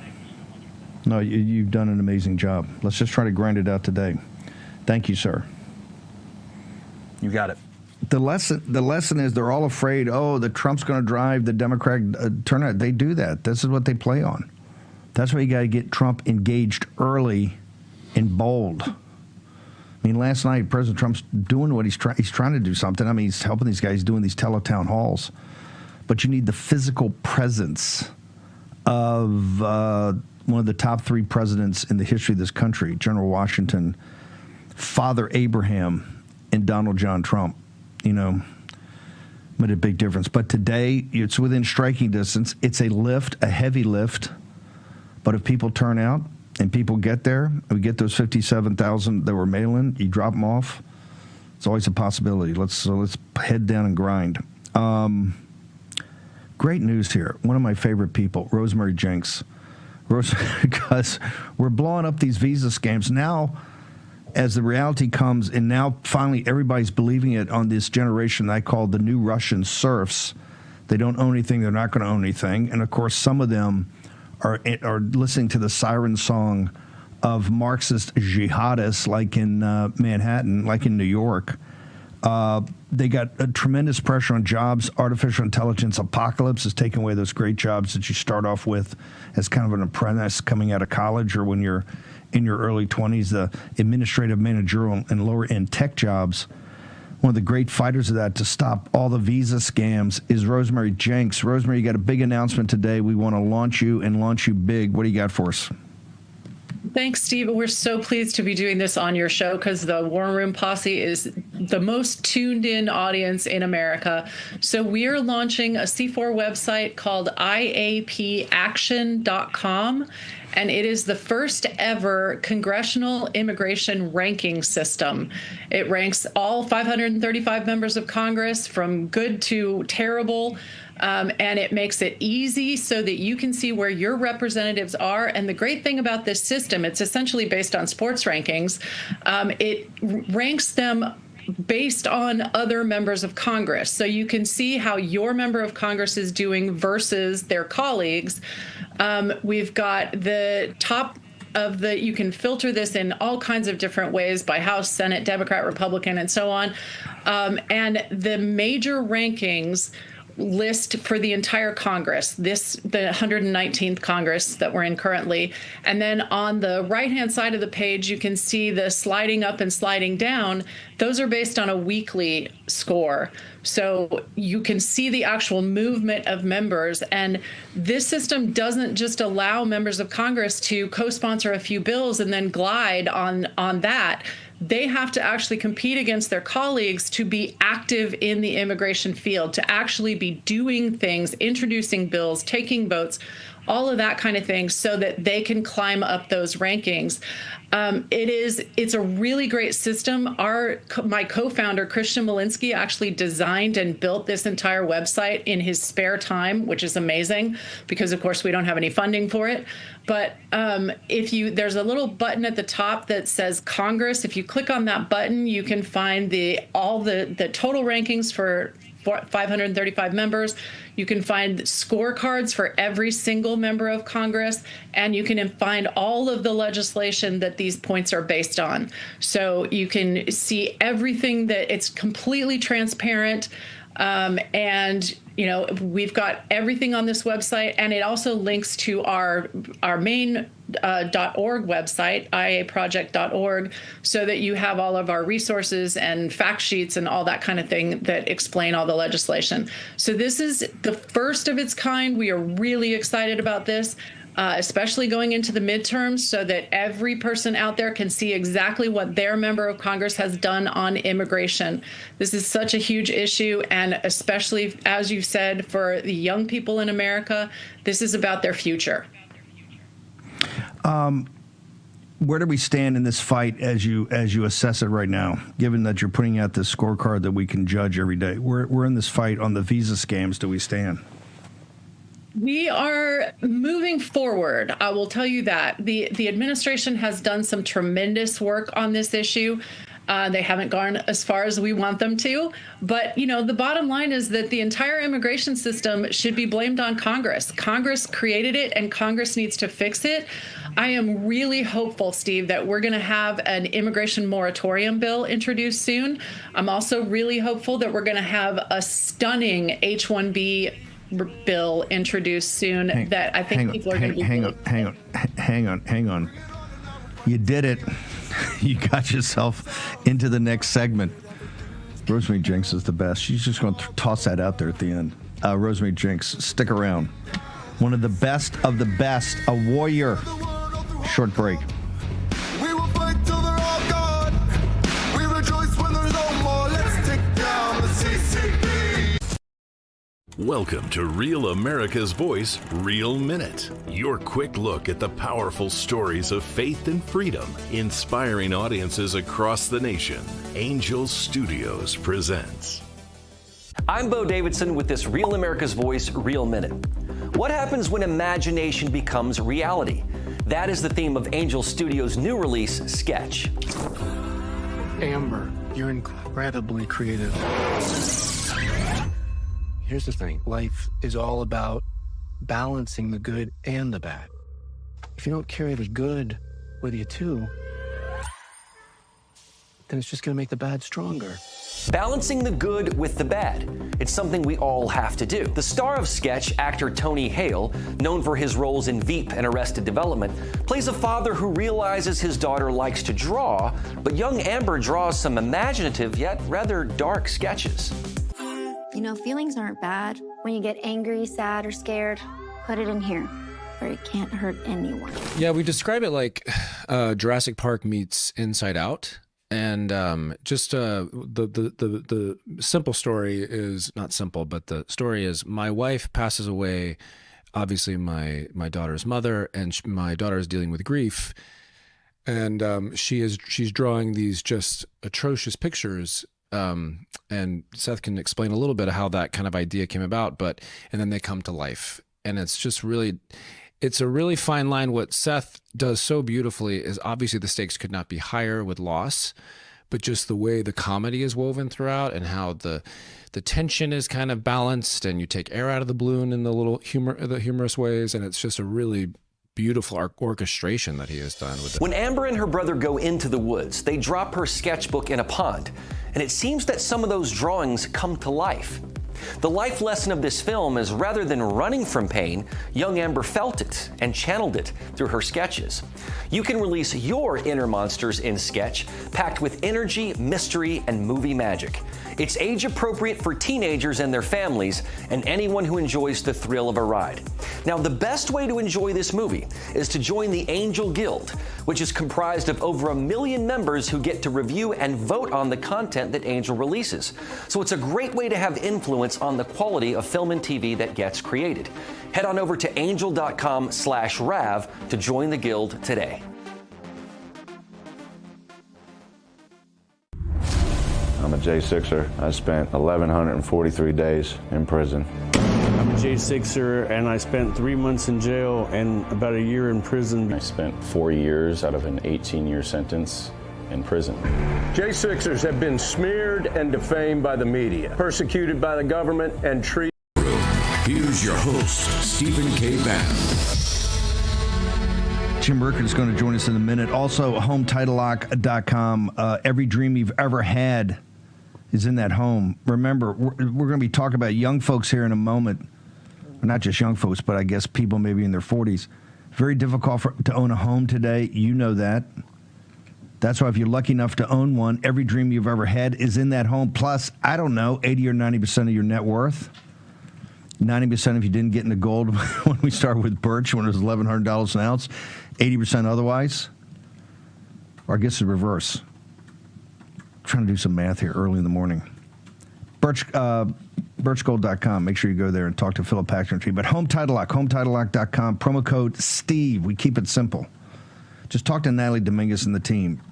With AI, cyber, I mean, Jim Rickards tells you about AI. In fact, when you go to his landing page, rickardsworld.com, you get a free book if you sign up for his newsletter, ChatGPT, and that's about artificial intelligence and money, particularly fiat currencies. That's what you got to know. If you got a home, you got to fight against cyber, AI, rogue lawyers, rogue accountants, all of it. The way you do it is with Natalie Dominguez and the team over at Home Title Lock, HomeTitleLock.com. Promo code Steve. Keep it simple. Rosemary Jenks. See, Rosemary is a warrior. She'll stand in the breach, but also behind the scenes, she is working nonstop, working like a Trojan. Ma'am, tell me about it. Just give me, whet our appetite here behind the scenes. You don't need to give the details or out anybody, but folks got to understand, because the numbers are so awful, particularly when it comes to young people, and you're not going to get young people to vote for you. I'm going to be brutally frank. Against, the Washington Post got a big article today about how, part of the broligarchs, all the tech broligarchs, Peter Thiel and all this crowd, Palantir, they're trying to impose a new aristocracy onto the MAGA movement. You notice how everybody wants to do something with you guys in the MAGA movement? They all want to say who's MAGA, who's not. They want to, impose an aristocracy.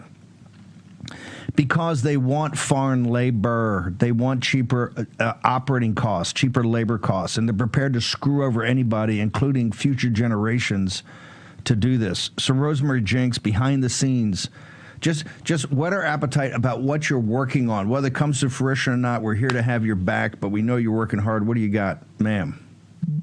Well, as I said, we're expecting any day now for a moratorium bill, like a full 100% moratorium on visas to be introduced very soon. And also a second bill that will actually fix the H-1B problem and end adjustment of status. So nobody who comes here on a temporary visa can adjust to become a green card holder. Some really great things happening in Congress. And, some of this is people you will be surprised by when they're introduced. So I'm really excited because members of Congress are paying attention. They're learning that this is such a huge issue, especially for young Americans who really are questioning whether they have a future and are going to be able to get a job in this economy. They don't have a future. They don't have a future. You've got great schools, great students, the kids that put their nose to the grindstone ever since they were in grade school, right? Something I notoriously didn't do. These are the ones who can't get jobs. Or if they're getting jobs, they're getting jobs at 1/3 the pay. When you say they're learning, this is what it takes. Their heads in the sand for one reason, because they're bought and paid for by the donors. That's the effort that Rosemary Jinks has. Goes in with a trenching tool and forces them to face reality. And you're going to get a little bit of that tonight. This is what this new one part of the New York City, what he's selling that on. So, Rosemary, what you expect this in the new year? What's your time frame for all this? Next week, the week after. I mean, I don't want to wait any longer for these. It's go time. We've got to fix this situation. And as far as who's in the MAGA movement, how about let's be Americans? Let's focus on Americans, American kids, Americans unemployed, Americans needing handouts. Let's get them all off that and get them into jobs. That's the goal. This is a unique thing. Let's focus on this. American citizens first, right? They get the preferred deal. Right now, you're at the back end of everything, and the kids are really taking it on the chops. It's awful out there. And Rosemary Jinks has been such a warrior. This is why you came from the old Numbers USA, which was fantastic. You did the analytics to finally say, hey, I got to be in the lead tank here. If somebody's going to get it done, Rosemary Jinks, will step up and go into the breach and get it done. And that's what we've seen. We've seen real movement now, Rosemary. Now that you've been able to focus 100% of your time on doing this, ma'am. Yeah, and I'll tell you, the website that we just put up, IAPaction.com, that updates weekly. So every single week, there are going to be members of Congress moving up and down those rankings so that you can see exactly who's working and who's not. And we need to keep the pressure on them because, we have a long way to go to fix this problem, but we can do it. Ma'am, thank you so much. One more time, where do people go? What's your coordinates on social media? IAPaction.com. All of our social media is linked from there. We're especially active on Twitter and YouTube and Instagram. IAPaction.com. Thank you, ma'am. Appreciate you. Thank you. I got Jim Rickards, and Jim, we're going to bifurcate Jim. Jim, I'm bringing you in for a minute now. Talk to me where you are, and you're part of an amazing lecture series. What is it, sir? Thanks, Steve. I'm at Hillsdale College, Central Michigan, one of the most remote places on earth, but it's a real, intellectual center, as you know. A lot of Steve Bannon War Room fans here. This is a 6-part lecture series I'm participating in. The economic history of the United States from LBJ to the present. So we had Amity Shlaes did, the Great Society and LBJ. Fabulous, by the way. It was the first time I met her. What a nice person. I knew she was smart, but she's like super smart. So I had really a good conversation with her. The Bush-Clinton globalization segment, which was obviously important, was done by Kevin Roberts, the head of the Heritage Foundation. And it's being done in chronological order. So I get the last lecture, which is Maganomics. So I'm going to do that tonight. Wow. So I get to wrap up with Trump. We're going to find out. Jim's going to stick around. If they're streaming, we're going to stream it. If it's videotape, we're going to play it all for you. The 6-part series on the American economy. From the New Deal forward, Amity Shlaes is perfect. The Forgotten Man. I think we're still in that phase.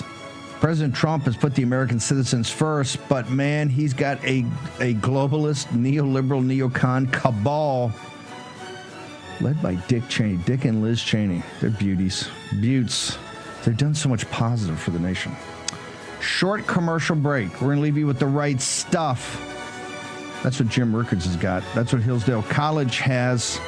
Short break. The Viceroy and Jim Rickards next hour in the War Room.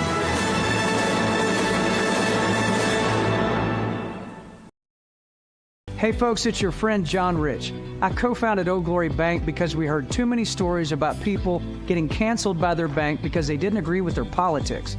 The government wanted to know where you shopped. If you bought a Bible or you shopped at a sporting goods store, you're probably on a list. We created Old Glory Bank because America needed a bank that would protect their privacy and security. Exercising your constitutional rights is not a criminal activity, and neither is loving your country. At Old Glory Bank, we stand with you. I'm a J6er. I spent 1,143 days in prison. About a year in prison. We were prosecuted, persecuted. J6ers have been treated like terrorists. And we need your help. Stand in the Gap was founded to stand in the gap for J6ers working to rebuild their lives after being incarcerated. For just $10 or more, you can help these patriots get back on their feet again. Every dollar you give is being matched up to $50,000. Go now to j6support.com and donate today. Now is the moment to put your brand in front of an engaged, loyal audience through Real America's Voice. When you advertise on Real America's Voice, you're not just running an ad, you're partnering with trusted voices like Steve Bannon, Charlie Kirk, and other influential hosts. Backed by millions of monthly listeners. What's happening? Because of a Real Voice, man. I watch it all the time. Real America's Voice rocks.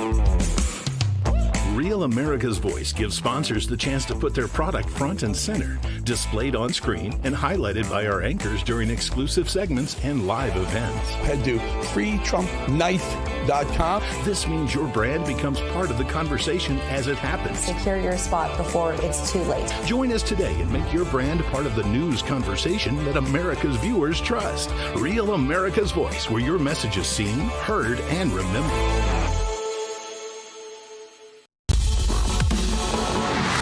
This is the primal scream of a dying regime. Pray for our enemies, because we're going medieval on these people. You're not got a free shot on all these networks lying about the people. The people have had a belly full of it. I know you don't like hearing that. I know you try to do everything in the world to stop that, but you're not going to stop it. It's going to happen. And where do people like that go to share the big lie? MAGA media. I wish in my soul, I wish that any of these people had a conscience. Ask yourself, what is my task and what is my purpose? If that answer is to save my country, this country will be saved. War Room. Here's your host, Stephen K. Bannon. Tuesday, 4 November, year of our Lord 2025. I've got two of the biggest hitters we've got. We got the Viceroy, Mike Davis, is with us, and Jim Rickards, who's out at Hillsdale, about to give the concluding lecture on the American economy since the Lyndon Johnson's The Great Society, and he's giving the wrap up on MAGA economics, MAGAnomics. We're gonna get to Jim here in a minute. Mike Davis, here's what I'd like to do. I've got Mike. I want to play. We got a cold open for Mike. A couple of things I got to get with tomorrow's historic argument in front of the Supreme Court. We're covering it wall to wall on President Trump's tariffs, but also it gets to the heart of what this audience has been absolutely critical about, which is Article 2 powers, and what's the office of the president's Article 2 powers, the President of the United States powers. We're going to talk about that, and we've also got a lot of moving pieces. And Mike's got a long thread up on social media, on Twitter, to go through this. Let's go play the cold open and bring in the Viceroy, Mike Davis. Well, they're all finding a job anywhere in Washington right now. They certainly have been. And how many law firms are not willing to go toe-to-toe with Donald Trump right now and his administration? Some have just started their own firm in the last few days. But, there is a very human moment towards the end of the book where, Jack realizes it's all over. And, he's with his prosecutors and says, I have a wonderful wife and kids, and that's what really matters in this world.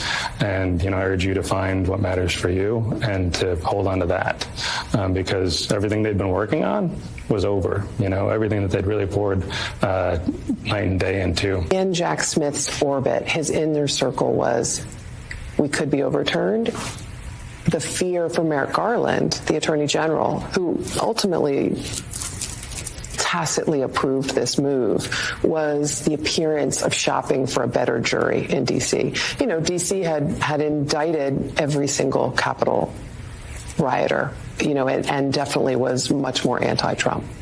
Well, Merrick Garland comes across as someone for whom a time capsule is required. His judgment and his pace of decision-making feel like the most dangerous thing at the Biden-era Justice Department.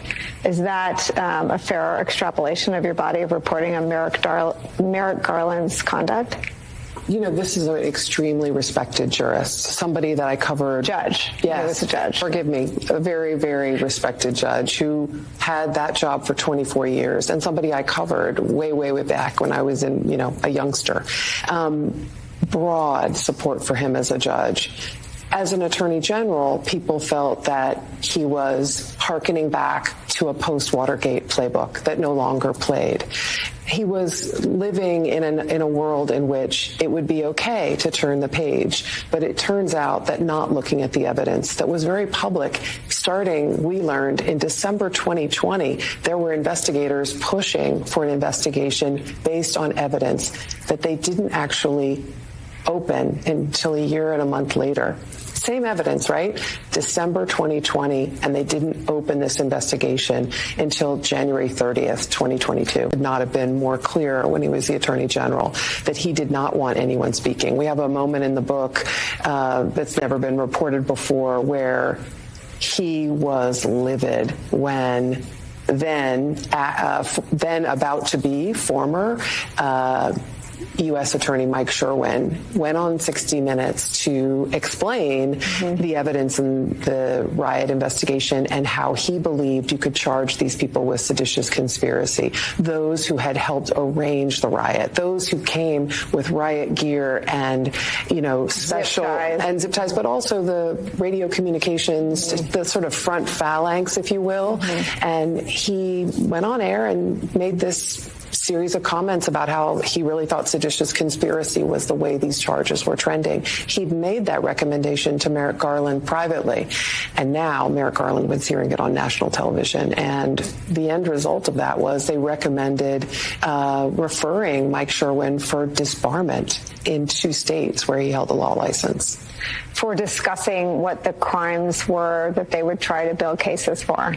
Yes. So they were going to be disbarred, and now everyone that worked under Merrick Garland's direction and decision to appoint a special counsel, Jack Smith, to investigate Donald Trump's crime of mishandling classified documents and interfering with the election has been fired, purged, and canceled, and they're going to do nothing? It's a great question that we won't be able to answer for them. I'm just telling you, if past is prologue, I do not see them coming forward for this. Stunning. And Chris Wray? Silence so far? Also quiet so far. Many, many millions of American people that it's all politics. It is not politics. None of it is politics, Ali Velshi. And the American people must understand that.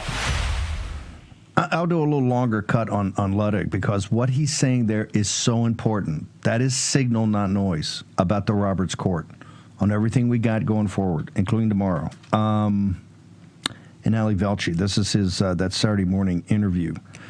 Mike Davis, let me start with, brother, if you don't bring some scalps, you're going to get thrown under the bus. That's Carol Leonnig and Aaron Davis over at I think it's Washington Post. I think she's still there. She might go on the Atlantic, but it's been at the Washington Post forever.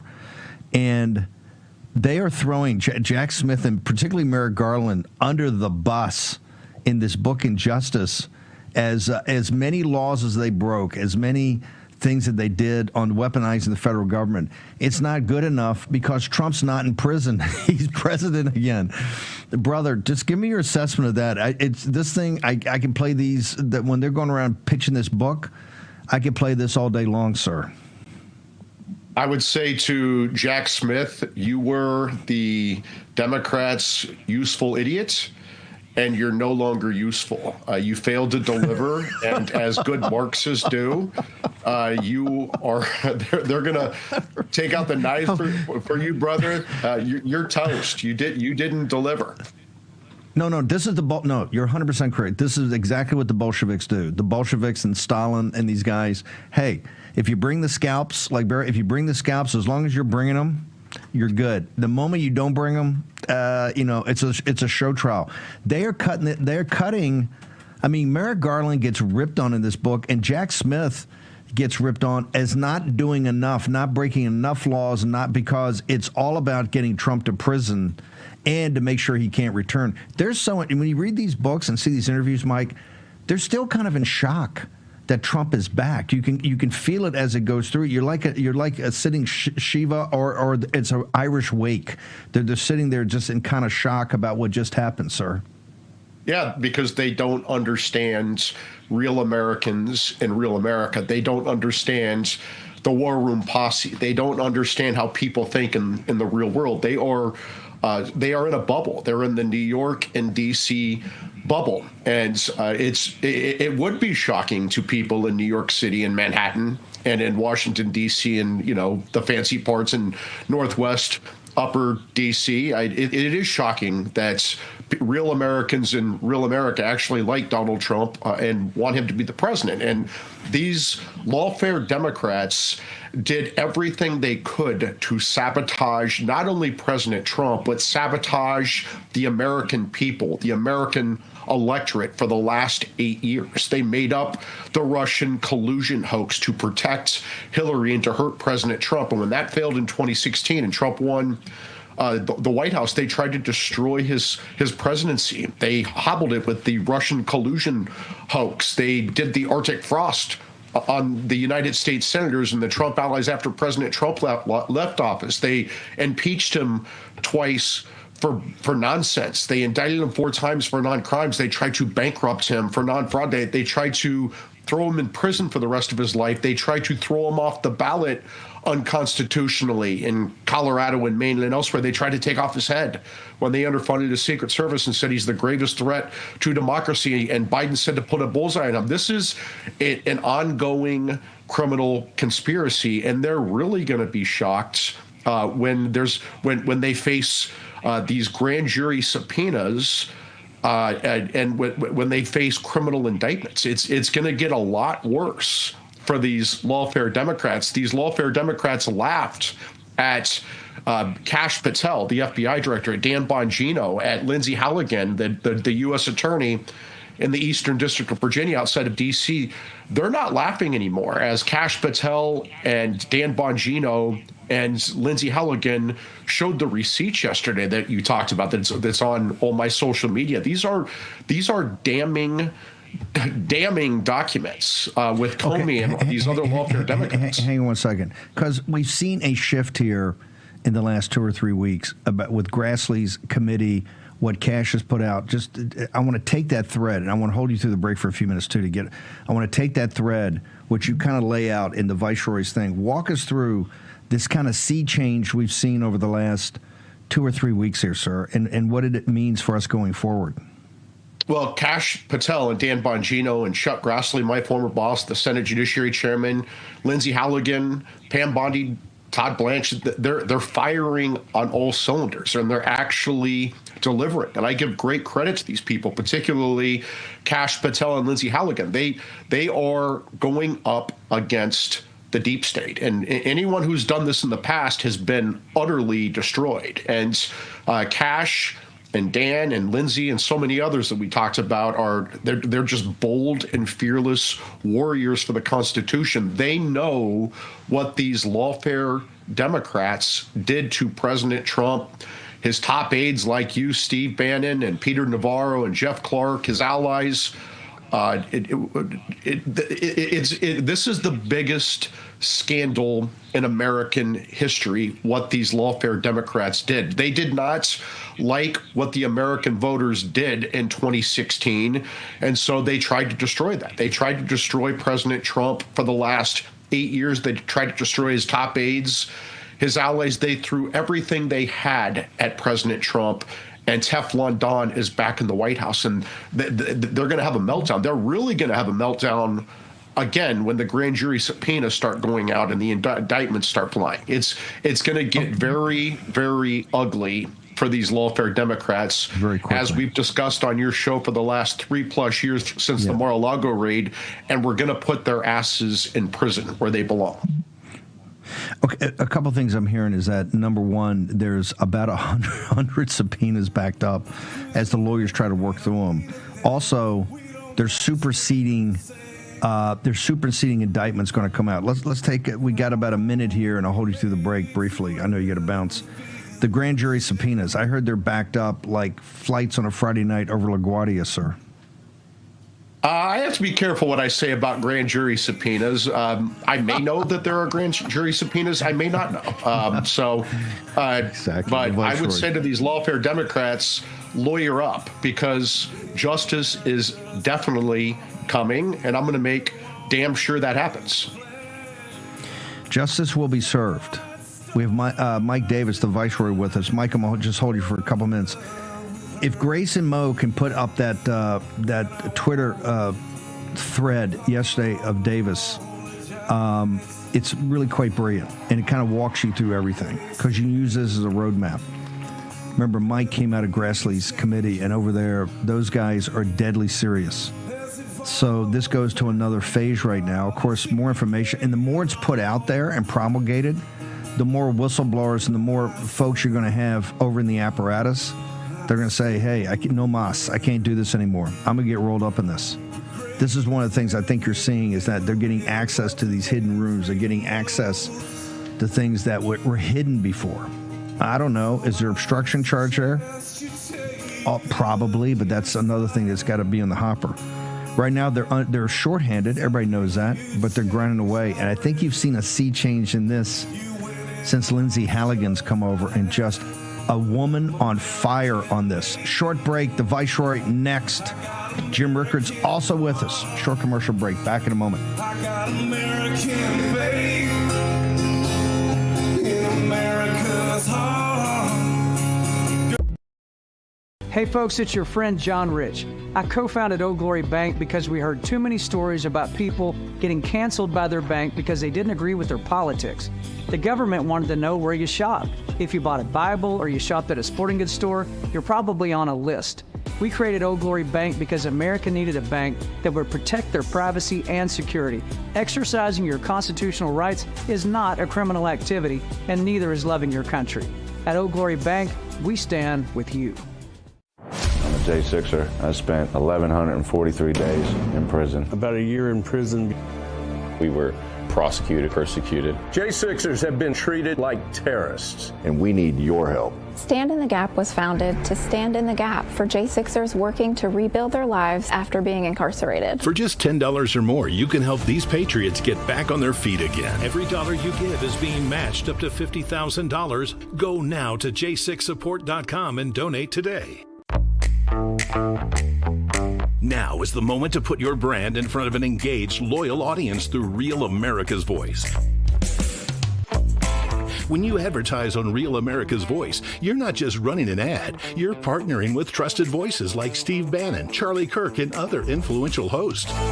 Backed by millions of monthly listeners. What's happening? Because of the Real Voice, man. I watch it all the time. Real America's Voice rocks.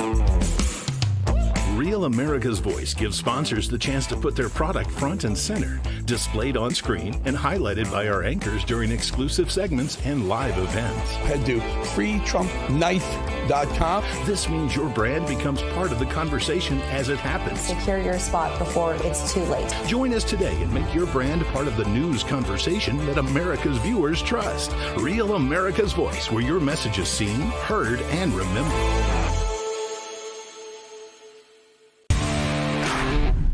This is Tim King, also known as USS Malik, and I love Real America's Voices for its like-minded programming and the chat. Love you guys.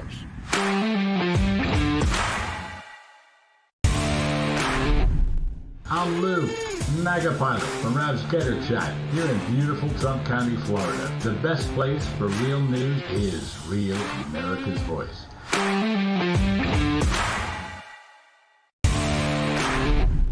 My name is Kyle. I'm with Real America's Voice because we can chat with each other, the host, even management. We are the Rav family, and we're better together.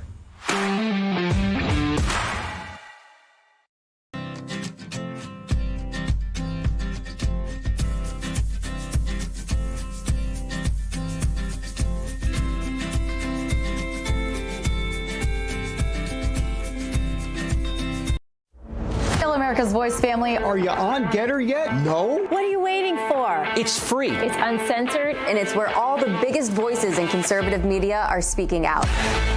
Download the Getter app right now. It's totally free. It's where I put up exclusively all of my content 24 hours a day. You want to know what Steve Bannon's thinking? Go to Getter. That's right. You can follow all of your favorites. Steve Bannon, Charlie Kirk, Jack Posobiec. And so many more. Download the Getter app now. Sign up for free and be part of the movement. Patriot Mobile tonight, we're going to be at the headquarters of Lee Wamsghan. I think Stinchfield is going to be there. We're covering all of election night, wall to wall. It's a perfect day for you to switch from the mobile carriers that hate you to one that loves you and has your back. Patriot Mobile, 972-PATRIOT. You talk to, one, a U.S. citizen, two, someone in the state of Texas to talk about all the great services they have. Number one mobile service in the country. Patriot Mobile, Glenn Story and the team tonight. They'll be a big part of our coverage. 972-PATRIOT. Tell them Steve Bannon sent you and you get a month for free when you switch.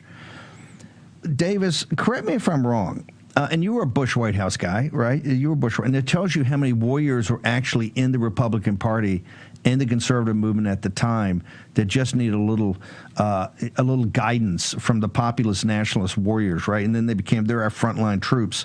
The Federalist Society, Leonard Lee on that crowd, I thought they were lecturing us for the longest time. They had got that there was no evidence here. What was that about? Yeah, I remember when people looked at this case against James Comey for perjury, for false statements, for obstruction of a congressional investigation, when Comey lied twice in 2017 and 2020 to the Senate Judiciary Committee, when the Senate Judiciary Committee was investigating this Russian collusion hoax. All the wimps, the FedSoc wimps, said that there's no evidence here. Well, Lindsey Halligan teams up with Kash Patel and Dan Bongino. And guess what? They found the evidence. They got the indictment in Alexandria, Virginia, certainly not Trump country, in this Democrat suburb outside of Washington, D.C. And then Comey was stupid enough to file a motion to dismiss the indictment for malicious prosecution. And they were saying that Lindsey Halligan and Kash and Dan and the rest of the all-stars in the Trump administration were targeting Comey only because of his First Amendment rights, right? And so then Lindsey said, okay, then I'll show you the receipts. And Lindsey showed the receipts that Kash Patel and Dan Bongino found, including in the burn bags inside of a skiff inside the FBI. They were trying to destroy this evidence, and Kash and Dan found it, turned it over to Lindsey, and Lindsey filed her response to Comey's motion to dismiss for malicious prosecution. It's on all my social media. It's pinned to my social media, Getter, Truth, X, all of it. And these receipts are so damning, Steve. I mean, it's just Comey is absolutely cooked with this evidence. Yeah. And the jury follows this evidence, he's done. But Comey has bigger problems. I imagine there's going to be other indictments coming down the road, maybe in the Southern District of Florida, for this conspiracy against rights that we've been talking about, where the Obama and Biden regimes politicized and weaponized intel agencies and law enforcement to take out Trump, his top aides, his allies. This is, again, we keep saying this, these are the appetizer indictments against Big Tish and Comey.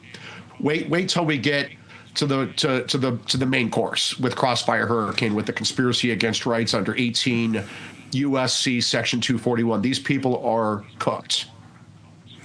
Amazing. The Viceroy has been one of the tips of the spear in this, and it's incredible coming together. We just got to drive it. After tonight, there's going to be a lot of pressure on President Trump, I think, or people to slow this thing down. You can't. You got to hit it with more speed than ever. I want to, before I lose you, tomorrow at the Supreme, we're going to have an all-star group tomorrow of some of the best folks, like we got Rickards coming on, about globalization, trade tariffs. But the one thing, Ludig's there, brother, because Mike Davis, having worked on for years when we were in the wilderness with the Project 2025 guys and the Stephen Miller guys over America First Policy Institute, and of course the great Russ Vought and others, basically came up, driving the maximalization of Article 2, or the unitary theory of the executive. The Supreme Court has come out and kind of, I don't know, Mike, it's backed your theory of the case, which is these are political decisions. These are political choices and need to be rectified at the polls through something called politics. That's why Ludig, who's still bitter at Trump, and even bitter at the Bush guys for passing him over to the Supreme Court because he thinks he should be Chief Justice, and he ain't. That's why he's doing Saturday mornings on MSNBC at 7:30 in the morning, of course, with the War Room watching. Your thoughts about what tomorrow is going to show, and why is Luttig using this mantra? It's not political. It's not political. It's not political, sir. Well, I love, Bannon, that you have Judge Luttig, Michael Luttig, just absolutely triggered. He keeps saying your name. You're living rent free in Michael Luttig's head. He is this washed up loser, former federal judge. Like you said, Steve, he's so bitter that he got passed over for the Supreme Court. I was in the Bush White House Office of Political Affairs at the time, as you said. I'm a little bit more radical than my colleagues. I broke a little bit more China, as you can imagine, than my colleagues did in that White House. But Luttig, he's never recovered from his bitterness, and Trump has absolutely fried Luttig's brain. And remember, this is the same Michael Luttig. I just wrote a piece in the Federalist on this, and it published yesterday. This is the same Michael Luttig who said that the Colorado Supreme Court decision throwing Trump off the ballot, I think he said masterful or something like that. That got reversed 9-0 by the Supreme Court. And I mean, it is really hard to get reversed 9-0 by the Supreme Court, but Michael Luttig and his goofball theory found a way. They're just bitter. They're bitter that the American people put President Trump in the White House twice, really 3 times, but they stole the election in 2020, and they're bitter. And they are so mad at real Americans and real America, like the War Room posse who put President Trump back in the White House, and they're doing everything they can to stop him. They run Crossfire Hurricane before his presidency and during his presidency. They ran Arctic Frost after his presidency to try to take out Trump and MAGA. Now they're trying to use judicial sabotage. They're trying to have these Democrat activist judges in these Democrat hellholes like New York, D.C., Atlanta, Boston, and elsewhere try to destroy his presidency. But the Supreme Court's not going to let that happen. And we need to give, and I mean this sincerely, not only David Warrenson, the White House counsel, but also Attorney General Pam Bondi. We need to give her credit for this. She doesn't get enough credit. Bill Barr would not have brought these cases to the Supreme Court because Bill Barr is a blowhard pussy. And Pam Bondi has bigger balls than all the Republican attorneys general before her combined. And she's the one who's taken this aggressive approach and going to the emergency docket of the Supreme Court and getting these monumental wins, not only for President Trump, but for the presidency and his Article 2, core Article 2 executive powers. And Pam is winning monumental cases. She's won like 21 cases at the Supreme Court already, and she's just getting warmed up. And so cheers to Pam, Todd Blanche, John Sauer, the Solicitor General.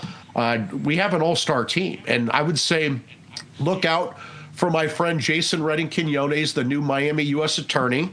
He just opened a special grand jury, a new grand jury in Fort Pierce, Florida. I imagine that we're going to see some action down there.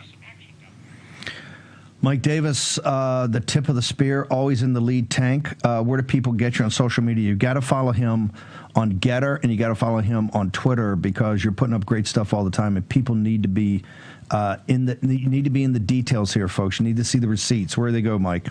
Yeah, for the next 3.5 years, we're going to be holding these lawfare Democrats accountable. So buckle up. Its justice is definitely coming as promised and as being delivered. You can go to article3project.org, article3project.org. Follow us on social media. Yeah. Donate, but only what you can afford. And again, the War Room posse's superpower is action, action, action. Action, action. Sir, thank you so much. Judge Luttig, Mike meant to say 7.5 years, but more on that later. Mike Davis, thank you. The Viceroy joining us on Election Day. Thank you, sir. Thank you. We're going to try to get Mike on tomorrow before the monumental hearing at the Supreme Court arguments. Jim Rickards is with us. In fact, Jim, you're giving the lecture on MAGAnomics, and that I'm going to get to that in the next segment. Just how important is tomorrow this argument about President Trump's trade policies, tariffs, bringing jobs back to the country? It all goes to the Supreme Court tomorrow. How big a deal is this, sir? It's a very big deal. Pardon me. And it's important to understand the statute involved. It's the International Emergency Economic Powers Act of 1977. That has been used by every president ever since. All the sanctions on Russia, all the financial warfare, other countries, North Korea, et cetera, it's all based on that statute. That's what they rely on. When I worked at the CIA, by the way, the CIA was always a burn bag a couple seats away from my desk, and I put a lot of stuff in it. I always assumed they burned it later, but maybe not. But this is a lot of what I did for the intelligence community, and the way to understand it, what the court is, as it's being presented to the court, they're saying, well, that act does not mention the word terrorist, which is true, and therefore you can't use it to impose tariffs. Well, read a murder statute, read the criminal code. It doesn't tell you 50 ways to kill somebody. It just says you can't kill somebody. So the fact that the word tariff is not in there is, in my view, irrelevant. The statute, there were two predicates. One is there an international connection? Well, that's easily the case. And number two, is there a threat to national security? Well, again, when you're hollowing out the United States, stealing technology, using it for military purposes, there's a threat to national security. Those are the predicates, and they've both been met in this case. And furthermore, there's a safety valve in that statute that says if the Congress doesn't like what the president did within, I think it's 90 days or some time period, they can vote to overrule the president. So the judiciary should keep out. I mean, again, why? I hope the Supreme Court comes out the right way, but why is it in the Supreme Court? A judge should have said, look, this is easy. Congress can undo what the president does so that we don't have to be involved. Jim, hang on for 1 second. Short commercial break. Jim Rickards. Go to rickardswarroom.com. You get access to strategic intelligence, and that gives you access to predictive analytics. It's what the C-suite reads. Short. Now is the moment to put your brand in front of an engaged, loyal audience through Real America's Voice. When you advertise on Real America's Voice, you're not just running an ad, you're partnering with trusted voices like Steve Bannon, Charlie Kirk, and other influential hosts. Backed by millions of monthly listeners. What's happening? Because of a Real Voice, man. I watch it all the time. Real America's Voice rocks. Real America's Voice gives sponsors the chance to put their product front and center, displayed on screen and highlighted by our anchors during exclusive segments and live events. Head to freetrumpknife.com. This means your brand becomes part of the conversation as it happens. Secure your spot before it's too late. Join us today and make your brand part of the news conversation that America's viewers trust. Real America's Voice, where your message is seen, heard, and remembered.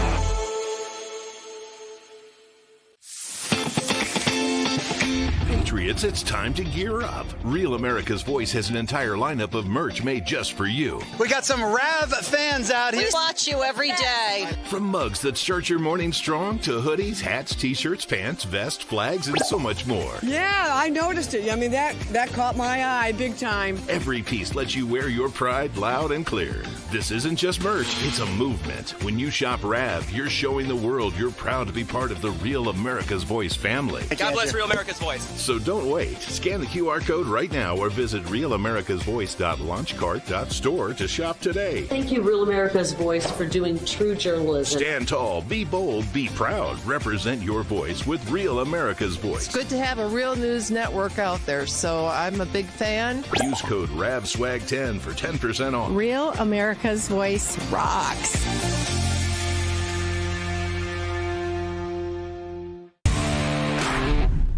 My name is Kyle. I'm with Real America's Voice because we can chat with each other, the host, even management. We are the RAV family, and we're better together.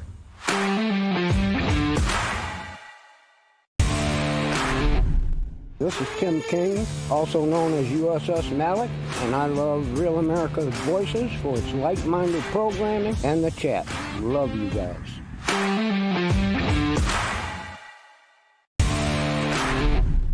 I'm Terry from New Jersey, and I just want to say that I love Real America's Voice. I love you guys. Keep up the good work.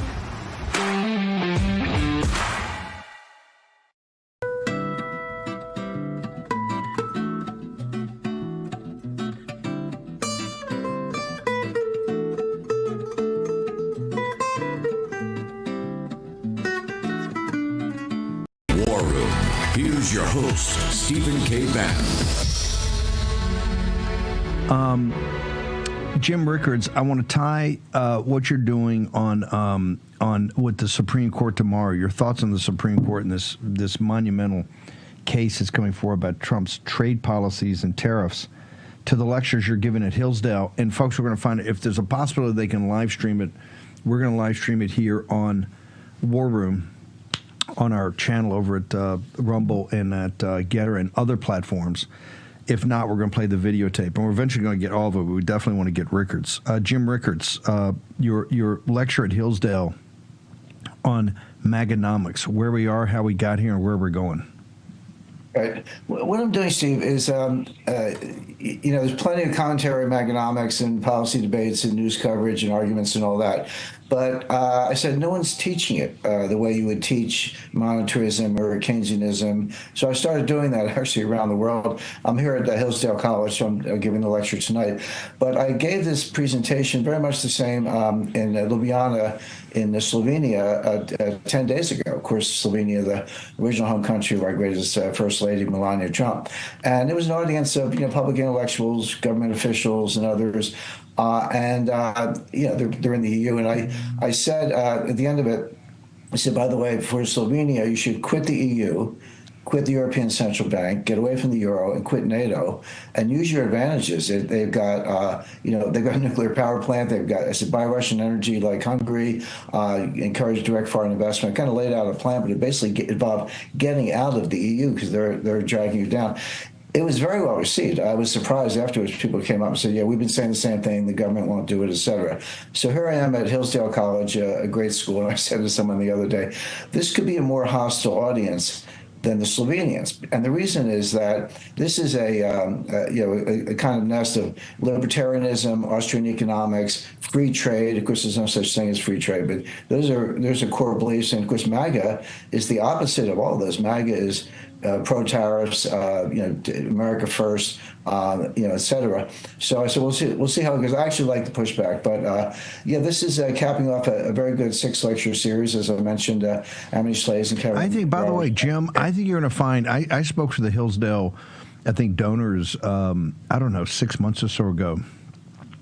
That we had these people on their feet. I think you're going to be quite surprised at Hillsdale.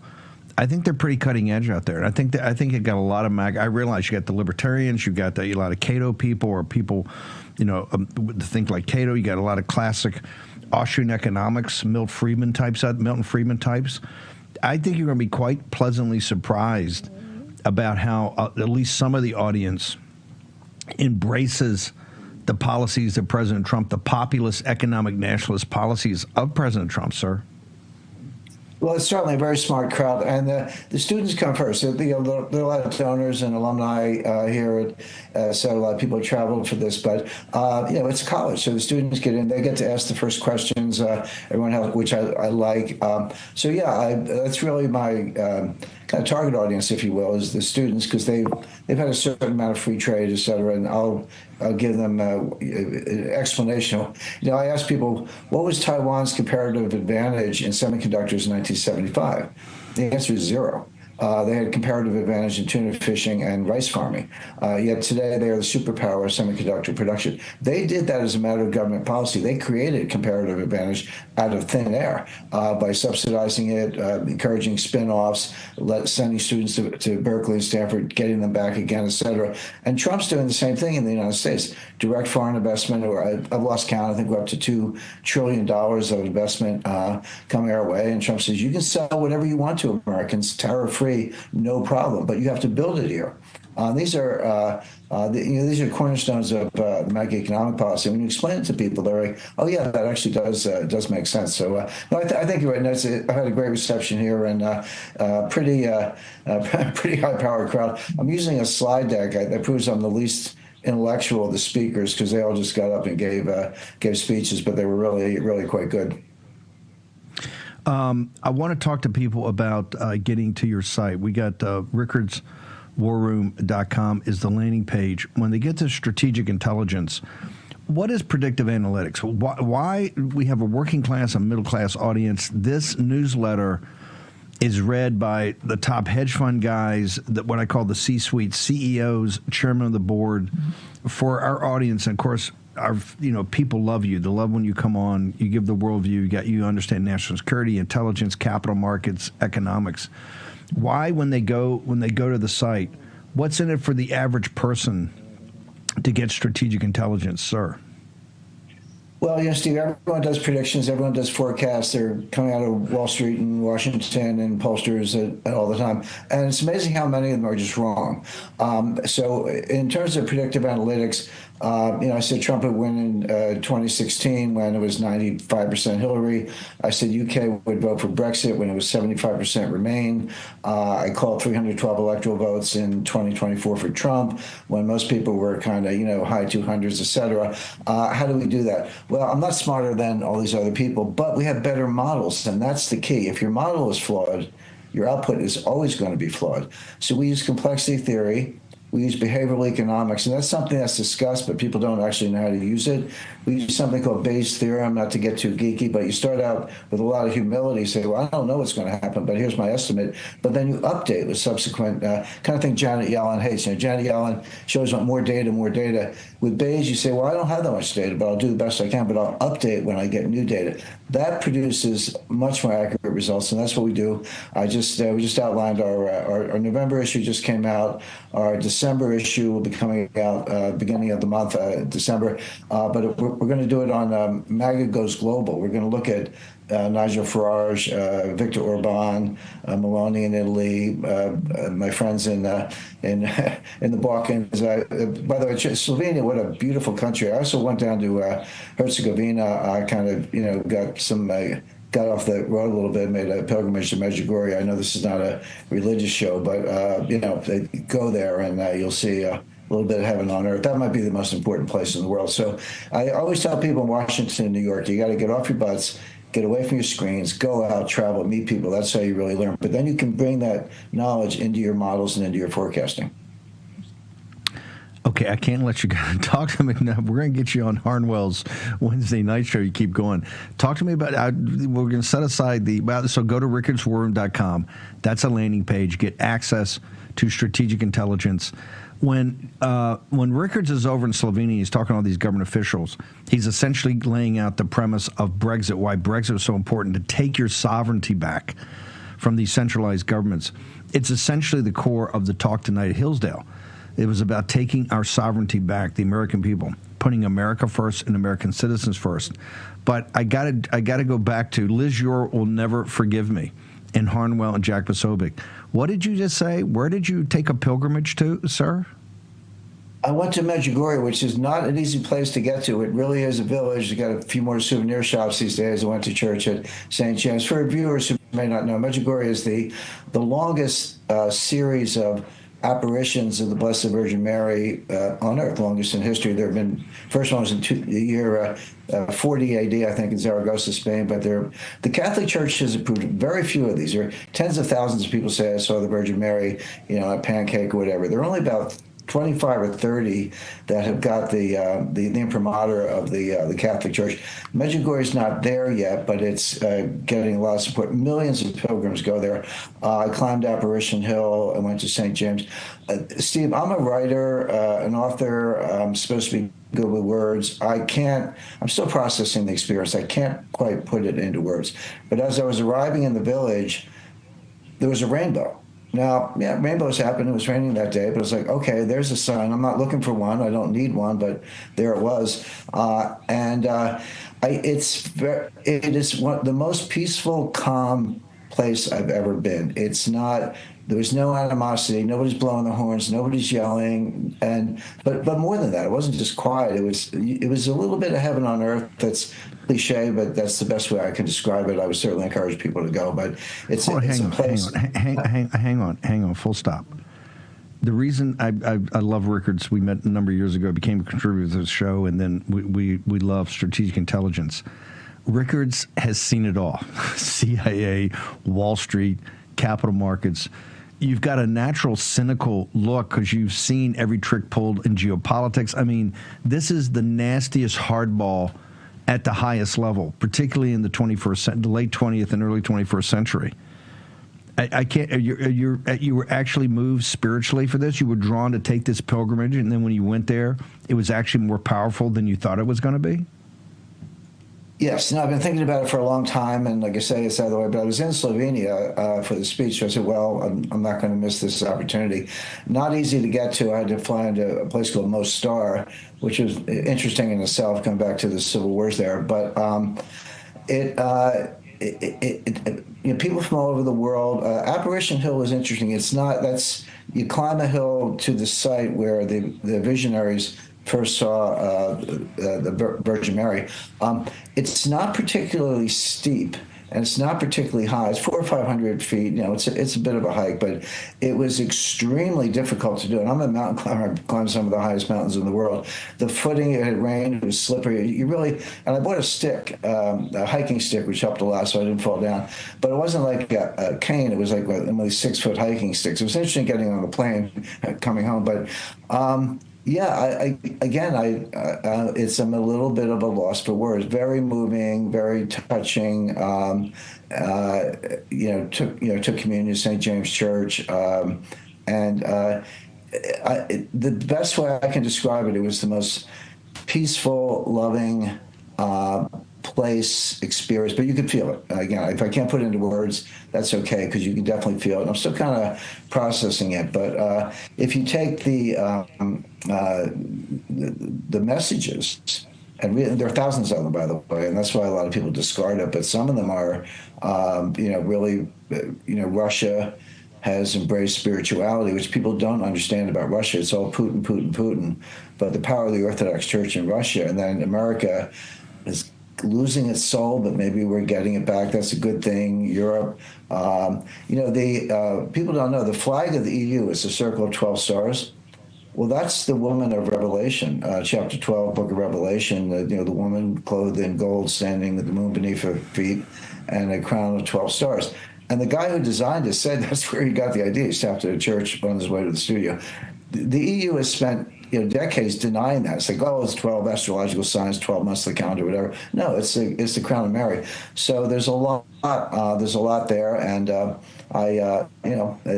it's go there if you can. Not easy to get to. It's actually hard getting out, but I had to find a Serbo-Croatian taxi driver who didn't speak English. Are you going to write this up anywhere so somebody can see are you going to memorialize this and write it up and put it up somewhere? Oh yeah, I've got to. I take mental notes, but I'll sit down and write it. Absolutely, I'll do that, and I'll let you know. Jim, where do people go to get strategic intelligence right now? Amazing interview this morning, sir. Where do they go?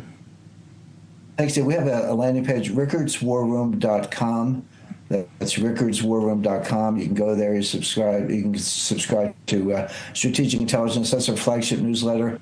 Put a ton of work into it. Uses the predictive analytics we talked about earlier, and also have and we have the free book, Money GPT. So I hope people will enjoy that. Yeah.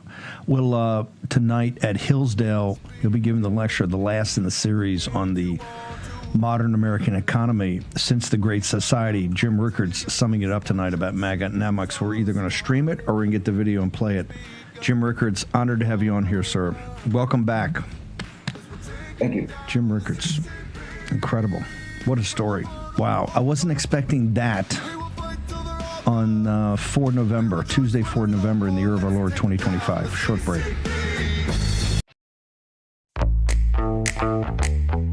Now is the moment to put your brand in front of an engaged, loyal audience through Real America's Voice. When you advertise on Real America's Voice, you're not just running an ad, you're partnering with trusted voices like Steve Bannon, Charlie Kirk, and other influential hosts. Backed by millions of monthly listeners. What's happening? Because of a Real Voice, man. I watch it all the time. Real America's Voice rocks. Real America's Voice gives sponsors the chance to put their product front and center, displayed on screen and highlighted by our anchors during exclusive segments and live events. Head to freetrumpknife.com. This means your brand becomes part of the conversation as it happens. Secure your spot before it's too late. Join us today and make your brand part of the news conversation that America's viewers trust. Real America's Voice, where your message is seen, heard, and remembered.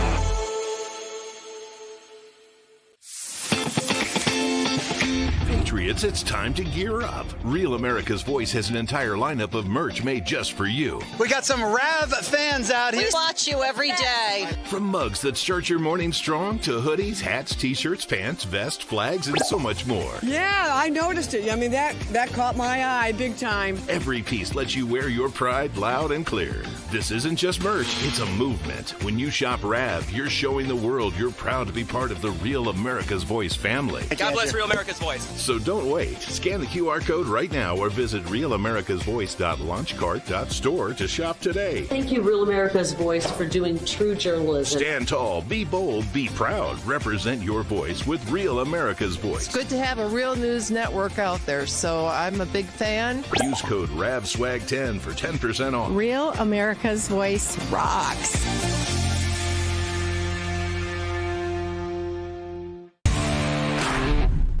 My name is Kyle. I'm with Real America's Voice because we can chat with each other, the host, even management. We are the RAV family, and we're better together.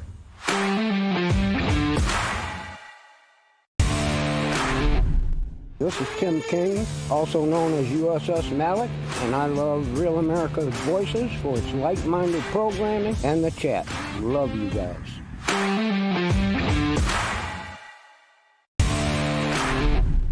I'm Terry from New Jersey, and I just want to say that I love Real America's Voice. I love you guys.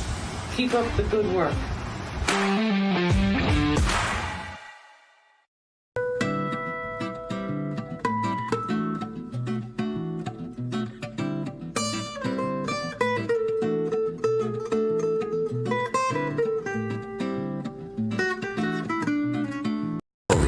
Here's your host, Stephen K. Bannon. Okay, it's Election Day. The pressure's going to be on after tonight if the Democrats do what they think they're going to do. We're going to be covering it live starting at 7 o'clock on Real America's Voice. Make sure you come back at 7 o'clock. We're going to be here 5 to 7 tonight. 7 o'clock, Studio 6B picks it up with coverage for a couple hours. They're going to have a live audience up in New York. Then we come in at 9 o'clock, and we're going to be all over the country, okay, everywhere from New York City to California, everywhere in between. Birchgold.com. Make sure you, in fact, this may be the simplest way today to do it. Just take your phone and text Bannon, B-A-N-N-O-N, at 989898 to get the ultimate guide to invest in gold and precious metals in the age of Trump. This is where they break down all the methodologies, IRAs, 401ks, tax deferred, all of it. So go check it out today and start to build a relationship with Philip Patrick and the team. That's what you need to do. Tej Gill, you've got, we're going to put, by the way, Rosemary Jenks, if Grace and Mo can push it out, everybody go to her new site. It's time now that you can actually see what either your congressman or your senator, where they stand with all this important legislation regarding immigration, shutting the border, all of it, these visa scams, all of it. Make sure you check there. And remember, Rosemary Jenks came out of Numbers USA. Their numbers were always the best in talking about immigration. She went over to her new organization, Action, to make sure, and I think Dave Bratt's on her board, to make sure that we get this job done, and particularly we get it done under President Trump, as President Trump is with us. So go check it out today. And people cannot run and hide from this scorecard, so check it out today. And then you can figure out how to talk to your representative about how they rate. Tej Gill, you've got this. You were putting up some stuff that you're putting up. Grace and Mo will push it out about getting out and vote today. Brother, more than ever, what I need is a great cup of coffee. We're going to be here till midnight tonight, all afternoon. We're going to be checking in with everybody across the country of what's going on battling. I'm hearing California, parts of it may be a little slow. That may be good in one respect and bad in the other, all the money that went into it. So we're going to get more updates on all of that Tej Gill, I need a great cup of coffee. Where do I go? Warpath.coffee, and then as always, use promo code WARROOM, and it's 20% off right now for the War Room Posse. If you haven't tried it, try it. It is the best coffee you can get. We roast it on perforated drum. Just drink it straight black. That's how you're supposed to drink coffee. You don't need any milk, any sugar. It is literally the best coffee out there. And just read the reviews. We've got over 14,000 5-star reviews, and the reviews roll in every day, 7 days a week. People love our coffee. We don't pay for any of these reviews. It is the best coffee out there. It's a champagne of coffee. No, this is what you should do. These are all people just like yourself that came. They're coffee drinkers that came to Warpath, and this is totally just, we put a request out there. After you've had the product, can you come back? 15,000 5-star reviews, which is ultimately you get. Yep. It's unbelievable. And people, if you go, you don't need Tej telling you it's the greatest. You don't need Steve Bannon saying it's the champagne of coffee. Tej has worked on this for years. He was a close buddy, head of my security. But when he decided to do this, I said, look, if it's because we get pitched coffee all the time, nonstop. And we never did one because I said, I've got, I'm an aficionado. We kind of live off, just like on a Navy ship, you live off, or Goldman Sachs or the Breitbart back in the old days, you live on coffee 24/7.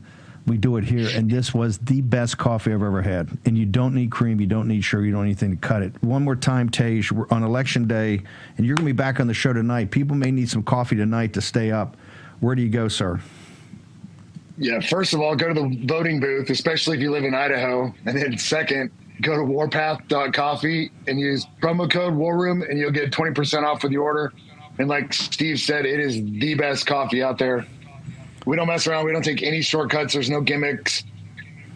All the coffee is premium. There's no cheap coffee, no stale coffee, no burnt coffee. It's the best coffee out there. So order some coffee and then go vote. Yep. We need your vote at the local levels. Tej Gill runs his company like President Trump says, no games. This stuff's real. Tej Gill, we'll see you tonight on our wall-to-wall coverage starting at 9 o'clock. See you, brother.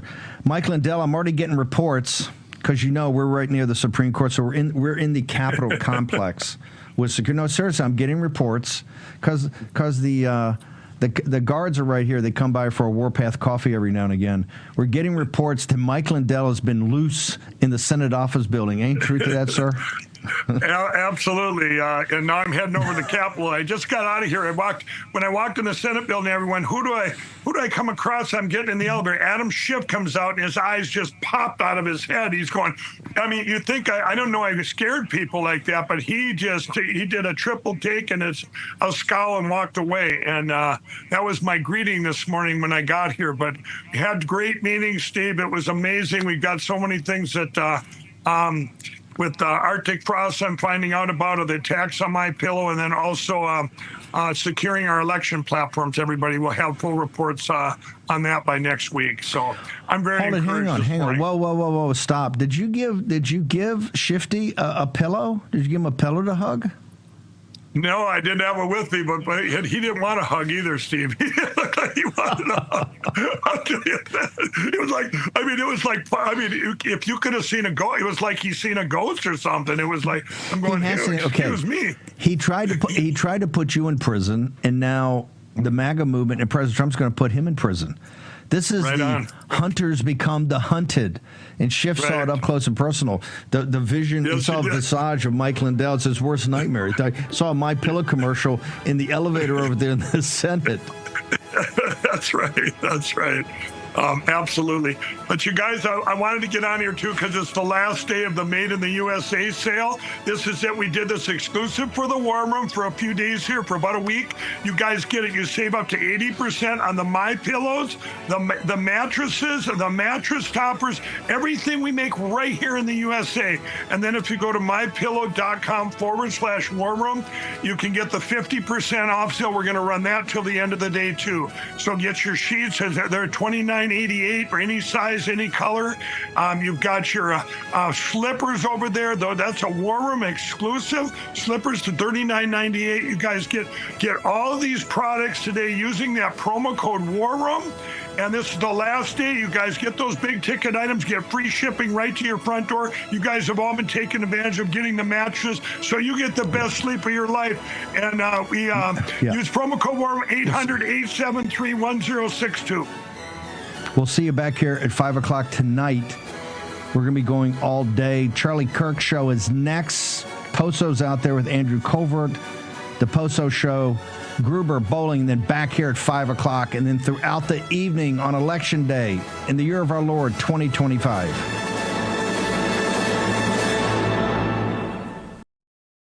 Welcome to Real America's Voice, Real Minute. Your quick look at the powerful stories of faith and freedom, inspiring audiences across the nation.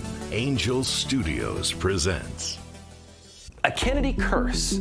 That is the theme of Angel Studios' newest documentary, RFK Legacy.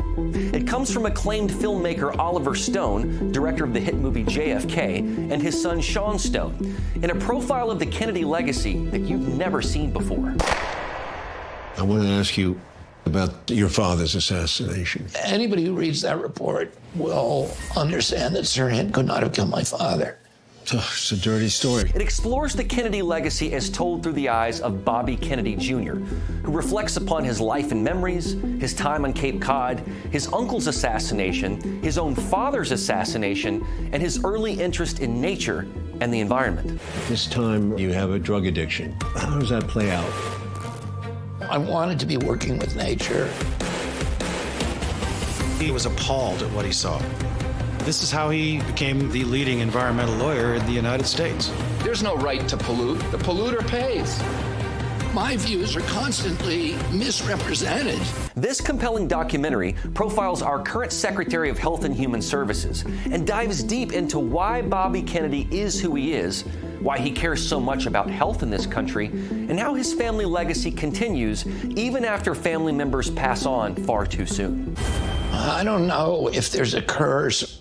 We do what we're supposed to do. The outcome's in God's hands. To see RFK Legacy, go to angel.com/Rav, join the Angel Guild, and watch today.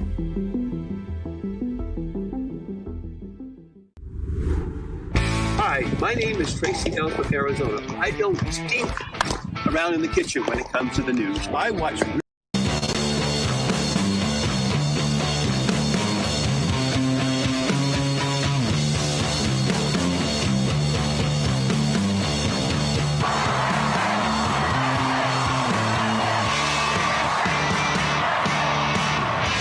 The Charlie Kirk Show starts now.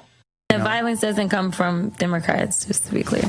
It is MAGA. It's specifically MAGA faction. Like, the leftists are, I'm like, this doesn't even make sense, right? But it's only like MAGA that does this. And I just wanted to let you know that you are the most insufferable kind of coward and thief. You just stripped away health care for 17 million Americans. And I hope you're really proud of that. I hope that one day you get pancreatic cancer and it spreads throughout your body so fast that they can't even treat you for it. I hope that you die in the street like a dog. One day, you're going to live to regret this. God forbid that you ever meet me on the streets, because I will make you regret it. When she came back to New Jersey and caught hell from the left, she issued a statement condemning Charlie Kirk, calling him a misogynist and a racist. The two things are inconsistent to me. The way to tamp down the hateful rhetoric is by having the right kind of leadership in place.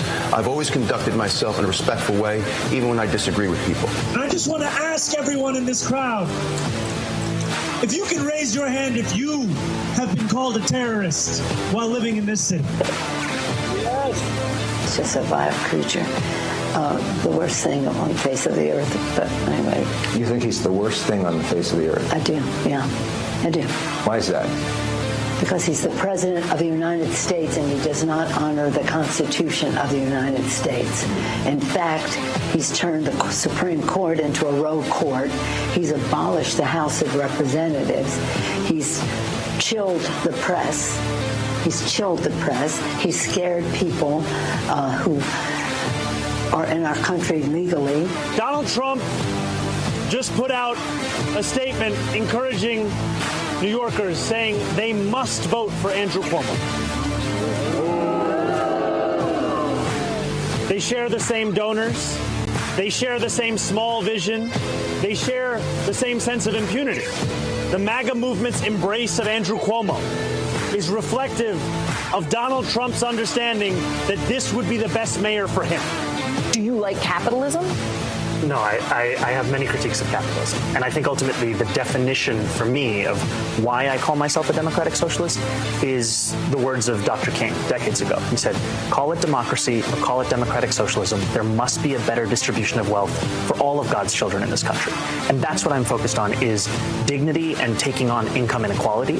And for too long, politicians have pretended that we're spectators to that crisis of affordability. We're actually actors. It's been clear. When we fight for democracy, when we protect democracy, we've got to fight fire with fire. We're not going to stand idly by, as Maya said. We're not going to let them revert to Jim Crow. And if you don't think they want to revert to Jim Crow, just look what they did. They said you need ID, and they made it so hard to show ID that probably half the people in America couldn't vote.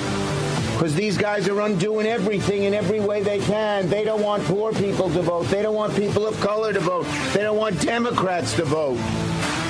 They don't believe in democracy. $5-6 billion is the cost of universal child care. When they implemented it in Quebec, it had a 10-to-1 return because there were so many more single mothers and mothers of young children who were now entering into the workforce. My point is that we have to also understand that we can only benefit in this city when we are willing to invest in this city. These are some forms of investments. Calling me saying, I'm for you, I'm for you, I'm for you. I have no doubt that if I decided to run, I would win. That isn't even a question. It isn't arrogant, it's confident. I have said I won't do anything until after Proposition 50. So tomorrow night will be very fraught with meaning for all of us. I want to win big. I think we can win big. And I don't want to be spending time on whatever I might be doing. Based on the newly posted information, meaning the pricing information that's now being posted in multiple states, a family of four making $130,000 in Maine. So you combine the family's income, everybody's salaries, you got to do $130,000. That family would face an increase in their annual health insurance premiums next year of $16,100. That's how much their health insurance premiums would go up. This is what Democrats have been drawing the line about in this shutdown, telling Republicans that this is the thing they need to fix. Welcome to Real America's Voice, Real Minute. Your quick look at the powerful stories of faith and freedom, inspiring audiences across the nation. Angel Studios presents A Kennedy Curse. That is the theme of Angel Studios' newest documentary, RFK Legacy. It comes from acclaimed filmmaker Oliver Stone, director of the hit movie JFK, and his son Sean Stone, in a profile of the Kennedy legacy that you've never seen before. I want to ask you about your father's assassination. Anybody who reads that report will understand that Sirhan could not have killed my father. It's a dirty story. It explores the Kennedy legacy as told through the eyes of Bobby Kennedy Jr., who reflects upon his life and memories, his time on Cape Cod, his uncle's assassination, his own father's assassination, and his early interest in nature and the environment. This time you have a drug addiction. How does that play out? I wanted to be working with nature. He was appalled at what he saw. This is how he became the leading environmental lawyer in the United States. There's no right to pollute. The polluter pays. My views are constantly misrepresented. This compelling documentary profiles our current Secretary of Health and Human Services and dives deep into why Bobby Kennedy is who he is, why he cares so much about health in this country, and how his family... Every day, there's a battle for your mind raging. Information coming from every angle with the will to deceive. Fear not. You found the place for truth. The voice of a generation that still has the will to believe in the greatest country in the history of the world. This is the Charlie Kirk Show. Buckle up. Here we go. All right, welcome to the Charlie Kirk Show. It's Election Day, so here we are starting the day out. We're also going to be finishing the evening out with live updates. We're going to be streaming this evening, so check us out on all the Charlie Kirk Show platforms and socials, and we'll make sure you have access to that. Of course, we're going to have our star-studded team, our Election Day team, and Blake. No, in honor of Charlie Kirk, and those of us gathered around this table right now understand that Charlie loved election night streams, and you, the audience, tuned in by the droves to hear Charlie do it. So we're going to honor Charlie. We're going to remember him, honor his legacy, and we're going to be right here again tonight. So set your clocks. We're just going to start at 7:30 Eastern, correct? That's when we're starting the stream, 7:30 Eastern? I think maybe 6:30 Eastern. You may. It's the mountain time. Yeah, 6:30 Eastern. I apologize. So glad I did that. Jack Posobiec, Human Events Daily host, joining us today. He's in town this week, as well as Blake Neff, back from assignment. Always good to have you, buddy. Yeah. And, I want to open, just before we forget about it, okay, we're going to be talking about New Jersey. We're going to be talking about Virginia. We're going to be talking about New York. But there are a lot of other places you could be voting if you haven't voted yet. If you live in Minneapolis, your mayor's up today. You've got Gross Jacob Fry, but he's running against Omar Fateh, the kind of Somali goblin-looking guy. Gross versus Grosser. Voting that. California, we have Prop 50, is it? Prop 50. To gerrymander the state. You could vote in that if you're one of our many California people. All of you guys were always begging, Charlie, get more involved in California. That is a race you guys could make a difference in. Such a good point. And by the way, Pennsylvania Supreme Court. Yeah, Pennsylvania Supreme Court. Listen, this show has a huge audience in a lot of different parts of the country, but actually, weirdly enough, the California, it's partly just because there's so many people in California, but we also have great radio spread in California. We have a huge audience in California. And so to your point, Blake, Prop 50, is it yes or no, Blake? Oh, man, I can't remember. I think it's no. No. I believe no. I'm going to give you the answer. I didn't mean to put you on the spot. No. It's vote no on Prop 50. There's been this is basically to reverse a referendum vote where the state of California. By the way, you know what's hilarious about this Prop 50 thing is that they set up an independent commission. Arnold Schwarzenegger, of all people, has been out loud and proud on this, saying vote no. And I appreciate his efforts. Whatever past disagreements we might have, he's right on this. And, even the independent commission has been radically corrupted because, remember, you get mostly Democrats that are on the independent commission. So it's better than Prop 50, but even the independent commission could use a lot of work. That's the bottom line in a state like California. But Jack, let's turn our sights to the east. Okay, so we've got the four biggest areas of focus is going to be Chitterelli and New Jersey. So vote for Chitterelli. We've got Virginia, we've got Winsome Sears, and then we got and the AG race, which is actually probably the closer of the two. We got you. So if you're thinking Winsome Sears can't win and it's not worth going out, put those thoughts aside. You need to put those thoughts aside because here's the deal. Everybody needs to get out, pull the trigger for Winsome Sears. That's probably the worst analogy I could use in that race. But you need to vote for Winsome. You need to get out and vote for Winsome. Out there. And then we also need to get the AG race over the top. And that one really has a chance, big time, I would say. I don't know where the prediction markets are, but we need everybody in Virginia to think positive thoughts, get out to the polls, and make sure that the top cop in that state does not end up being Jay Jones, who is a real problem, who has, fantasized and fetishized the murder of his political opponents as well as their children. This cannot be. So Jay Jones must be defeated soundly. The good people of Virginia get out to the polls. So we've got New Jersey, Chitterelli. We've got Virginia. We've got Mamdani versus Cuomo. There's been some big moves in that race. Jack, there is some I would say movement in the fact that Elon Musk has come out and endorsed Cuomo. President Trump has come out and endorsed Cuomo. Now, Zoran is saying, this is a reason to vote for me, of course, which is exactly what you'd expect him to do. Do we see any signs of life for the Cuomo camp? I mean, because there's different areas of thought here. There's different schools of thought saying that Zoran's outpaced and we just can't catch up with him. Or are we seeing this race tighten? Well, before I answer, and we are seeing there are some signs of that, but there is one thing that I do want to say is that for all the people who will be voting today and all the people who need to be voting, there is one person who will not be voting today. And there is a person who voted every single election, but this for the first time, I guess since he turned 18, who will not be voting today for the first election. And his name is Charlie Kirk. Charlie will not be voting today. Charlie should be sitting right here today, covering down on the Election Day coverage today and then all night on the Super Stream, which was, and we all know this, it was his favorite night of the year was election night. All right, he absolutely loved doing this. That's why we're going to keep the tradition going and be here. Tyler will be here as well. But Charlie Kirk will not be voting tonight.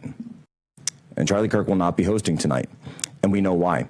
Because a violent leftist stole that right from him. A violent leftist stole that right to vote, his right to freedom of speech, his right to everything. And so for everybody out there, go out and vote today and do it for Charlie. Amen. Do it for Charlie. And by the way, I'd be remiss if we didn't mention the vote against retention. Pennsylvania. Yeah, so it's no. Yeah, so the way these races are, it's no. So Pennsylvania, you've got race. Look, everyone's got an election. Go out and vote today. Obviously, the races are close there. You mentioned the AG race. I pulled that up on the prediction markets, and believe it or not, about it looked like yesterday the race really tightened up. Just as of last night, it tightened up from suddenly the Republican, Jason Miyares flew. I'm looking on Kalshi. He dropped way down to almost 50%, and it looked like the Democrat Jay Jones was ticking up to above 50% at one point. This is the prediction markets on Kalshi, right? And then, but now all of a sudden today, as of 11 a.m.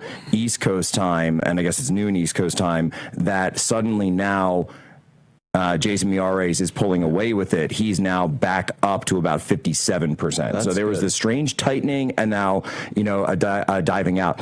On the New York race, which is the one you asked me about, and I'm not going to be one of those guys who doesn't answer questions, we saw some really interesting data out of Kalshi, and I got this for New Jersey as well, that even though it looked as though Mamdani is running away with it, if you break it down to Kalshi traders who have come in from New York only. So if you parse out the data and say, okay, everyone who's outside of New York City, we're gonna take that out. Suddenly Cuomo's up 9 points. Well, and I want to say this too, and I know that's a really interesting. So insiders inside the city are actually more bullish on Cuomo, and we saw that poll from Atlas that showed that the race was tightening in the final stretch here, that Cuomo was making up some ground. Zoran was not putting his best foot forward. This is something we talked about with Mark Halperin actually last week, that, sort of this grievance politics, the guilting Cuomo about not visiting a mosque or whatever. These were not good looks. Something about Zoran's his mojo has been off here in the final stretch of this race, and he's looking very, very vulnerable. He's not talking like a winner. He's not talking like somebody. Or the contrary to that, the other opinion would be that he is assuming that he's going to win and the mask is fully off. But regardless, Atlas has the race very much within striking distance, which is. Listen, if we could get one miracle today, listen, I'll take all three. But I want to leave you guys with this before we get to our ad partner in this segment, is that regardless of what happens today, we are playing offense on their turf. Think about this. Virginia basically was thought to be a blue state. Then Glenn Youngkin took it back. But, we kind of knew that Glenn Youngkin was an exceptional candidate, and he took it back, made the state a little bit more red for a time, right? So that's basically a blue state. We're playing offense in that state. New Jersey, blue state. Chitterelli could really win that race today. Chitterelli could really win the New York or the New Jersey governor's race. If Republicans turn out. Yeah, if Republicans turn out. And Pennsylvania, we could stop the communist takeover of that state as well from a judicial standpoint. So we're playing offense on their turf. So look alive, be encouraged. There's reason for hope here, and we need to stay on it. I'm going to tell you guys really quickly about Good Ranchers. I used to think that I knew I was getting at the grocery store. Thankfully, Good Ranchers meat is actually 100% made in America from American farms and ranches, delivered right to your door, and the quality, I can say this firsthand. It is incredible, and it's over the years, it's only gotten better and better and better because as they've grown as a company, they have better purchasing power. They are getting the absolute top quality meats you can't imagine. So I'm a subscriber. The benefits are amazing. $25 off every box, free shipping, and a free swappable gift in every box. So when you order by December 1st, use promo code KIRK. All new subscribers will get $100 off your first 3 orders. That is their best offer ever. But you have to subscribe by December 1st to claim this deal. GoodRanchers.com. That's GoodRanchers.com. Let's get back to the table. More on our Election Day coverage coming right up.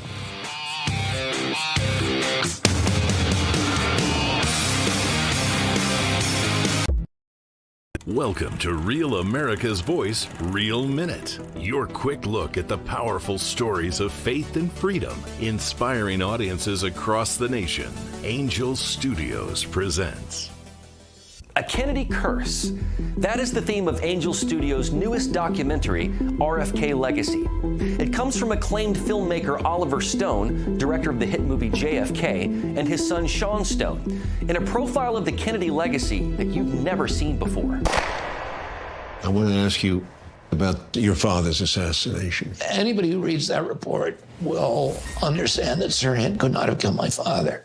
It's a dirty story. It explores the Kennedy legacy as told through the eyes of Bobby Kennedy Jr., who reflects upon his life and memories, his time on Cape Cod, his uncle's assassination, his own father's assassination, and his early interest in nature and the environment. This time you have a drug addiction. How does that play out? I wanted to be working with nature. He was appalled at what he saw.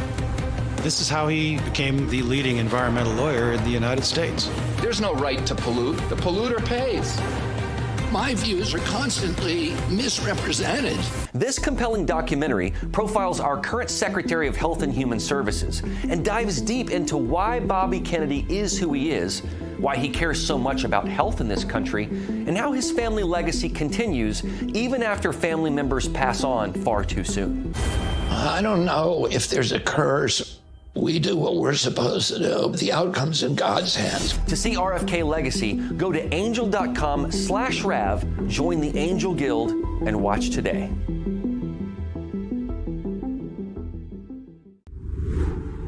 Hi, my name is Tracy L. from Arizona. I don't stink around in the kitchen when it comes to the news. I watch Real America's Voice, which always serves accurate and reliable updates that are on point with their amazing hosts.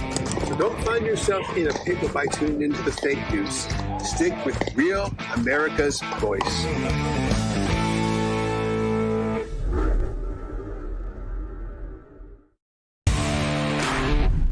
Hello, this is Hockey Nut from Weyerhaeuser, Wisconsin. Just saying, tune in to Real America's Voice for the truth.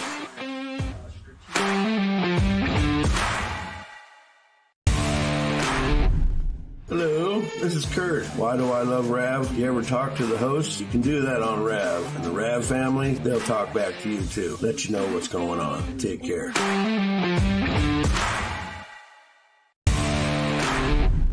My name is Phoebe, and I live in Florida. I love Real America's Voice. They truly speak for the Delivering 6 times stronger natural immunity to fake news. It's the Charlie Kirk Show. All right, welcome back to the Charlie Kirk Show. I want to tell you really quick about Y-Refi. Y-Refi, they are amazing people. They sponsor Turning Point's campus tour. And by the way, we have tomorrow night Benny Johnson, Eric Trump, Laura Trump, and Coach Tuberville at Auburn. It's going to be another 9,000 or 10,000 person packed arena, which is really exciting. The Y-Refi sponsoring that whole tour. They sponsor this show. They're great Americans, truly, truly phenomenal people. And did you know that about $45 billion in the United States is labeled as distressed private student loans? So if that's you out there, you got to check out Y-Refi. They're good people, amazing patriots, and they will help you get a loan payment that suits your budget and your ability to pay. So if you are behind, you are distressed, default to private student loan, this is where you need to go. I say it every day, and I'll say it again. Y-Refi, great people. You will call and talk to somebody that will get you a tailored solution to your needs. So that's the main point. It doesn't matter if your credit is terrible. You can even skip a payment every 6 months. months, up to 12 times without penalty. They are amazing people. Call 888-YREFI34, 888-YREFI34, or log on to YREFI, that's YREFY.com. We'll be right back.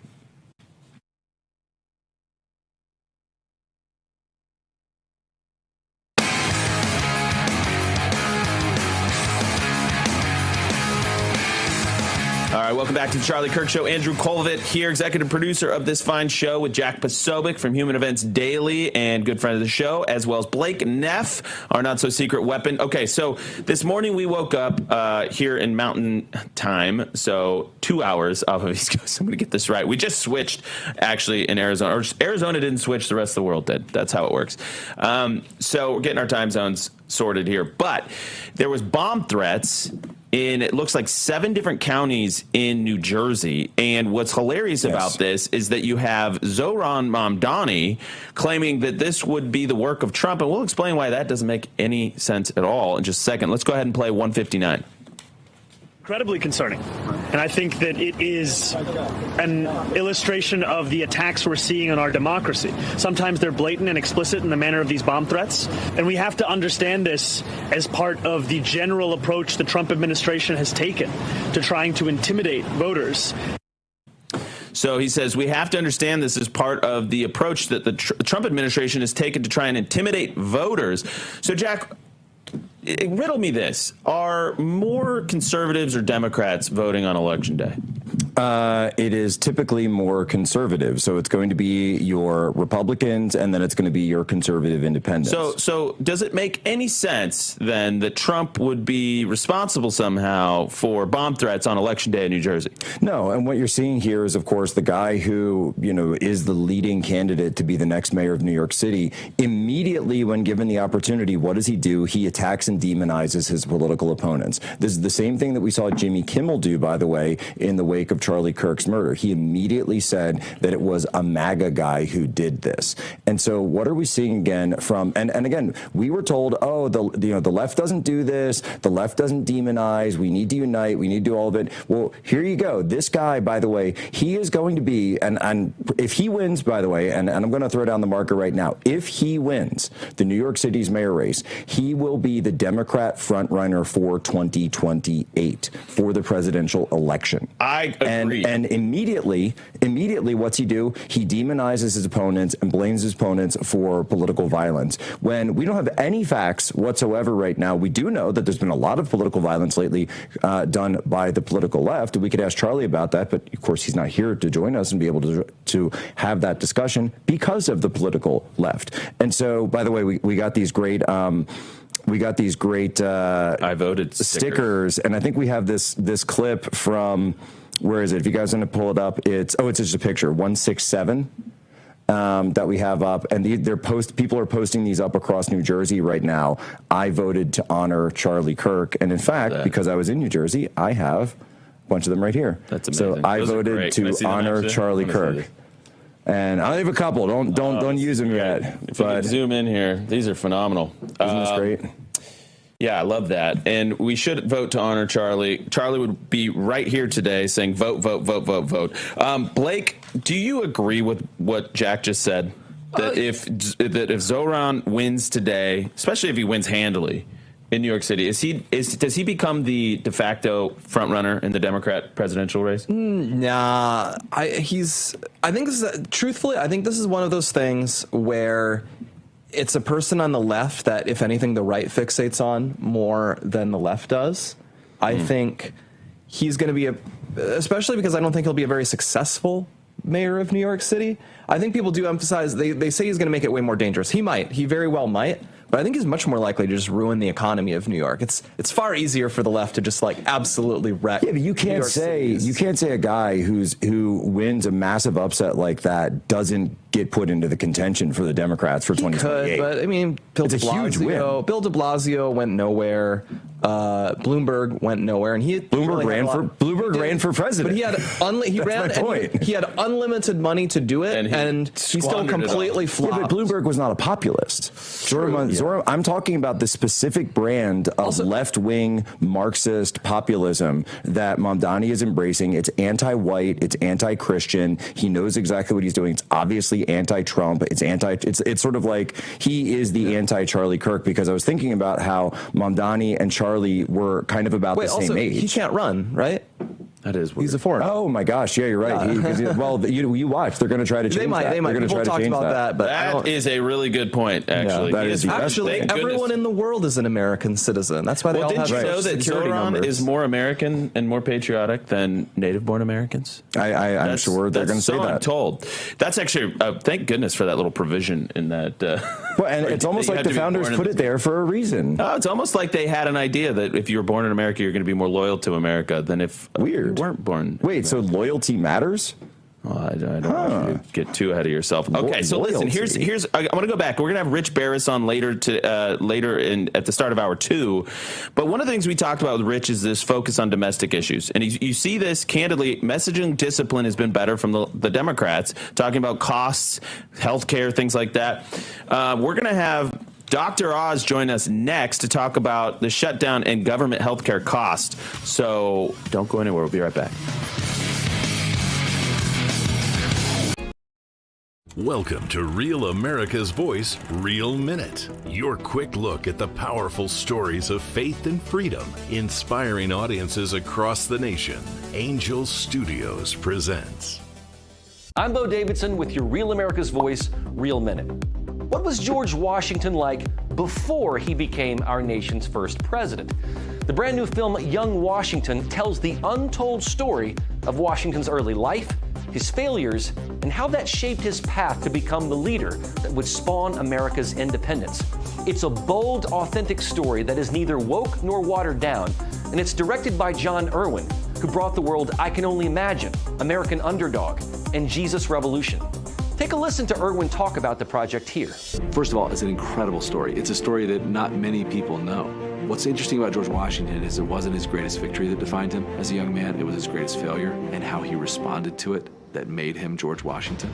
Everyone kind of knows George Washington as our first president, but few know how he actually got there. The defeats, the misfortune, the critical mistakes at Fort Necessity, dashing all of his hopes and dreams. He resigned his position and became an aide to a general, and in an unreal act of bravery, took fate into his own hands. And Washington, in this act of bravery with strength that he didn't have, mounted a horse and charged towards the battlefield when everyone else was running away. He had 3 horses shot out from underneath him.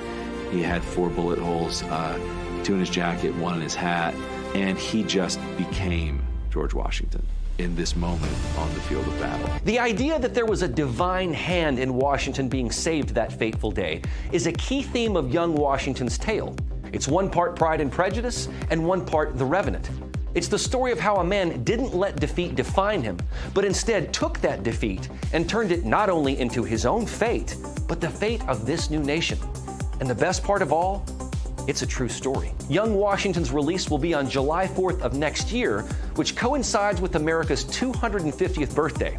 You're going to want early access to this film, especially to get tickets for its opening day. And here's how you go do it. Go to angel.com/Rav and become a premium Angel Guild member, which will give you 2 free tickets to the movie. But in addition, that gives you access to every streaming show or movie on Angel's platform.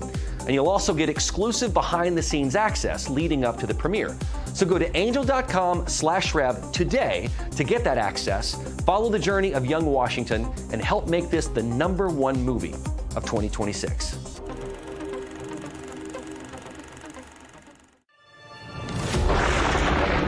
Through every storm, every moment of uncertainty. Everybody needs to pray for Charlie Kirk right now. Across the country right now, families are feeling real pressure when it comes to rising interest rates, higher prices, and credit card balances that never seem to go down.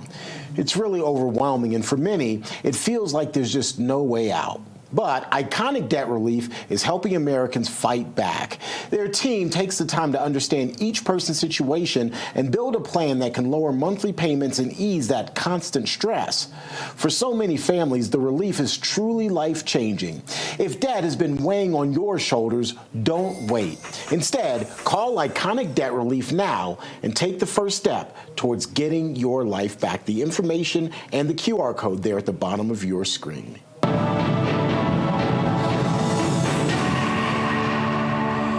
Terrence Bates here with your Real America's Voice news break. Thanks so much for being here with us. It is Election Day across the country, and polls from the Midwest to the East Coast to the West Coast are already open. Today is the first major election day since President Trump took office back in January. Among the contests being watched most closely are gubernatorial elections in Virginia and New Jersey.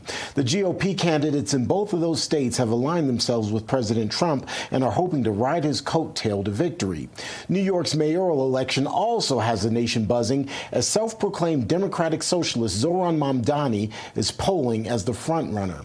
Even President Trump jumped into the fray, saying if Mamdani wins, it's highly unlikely that he'll send federal funds to New York.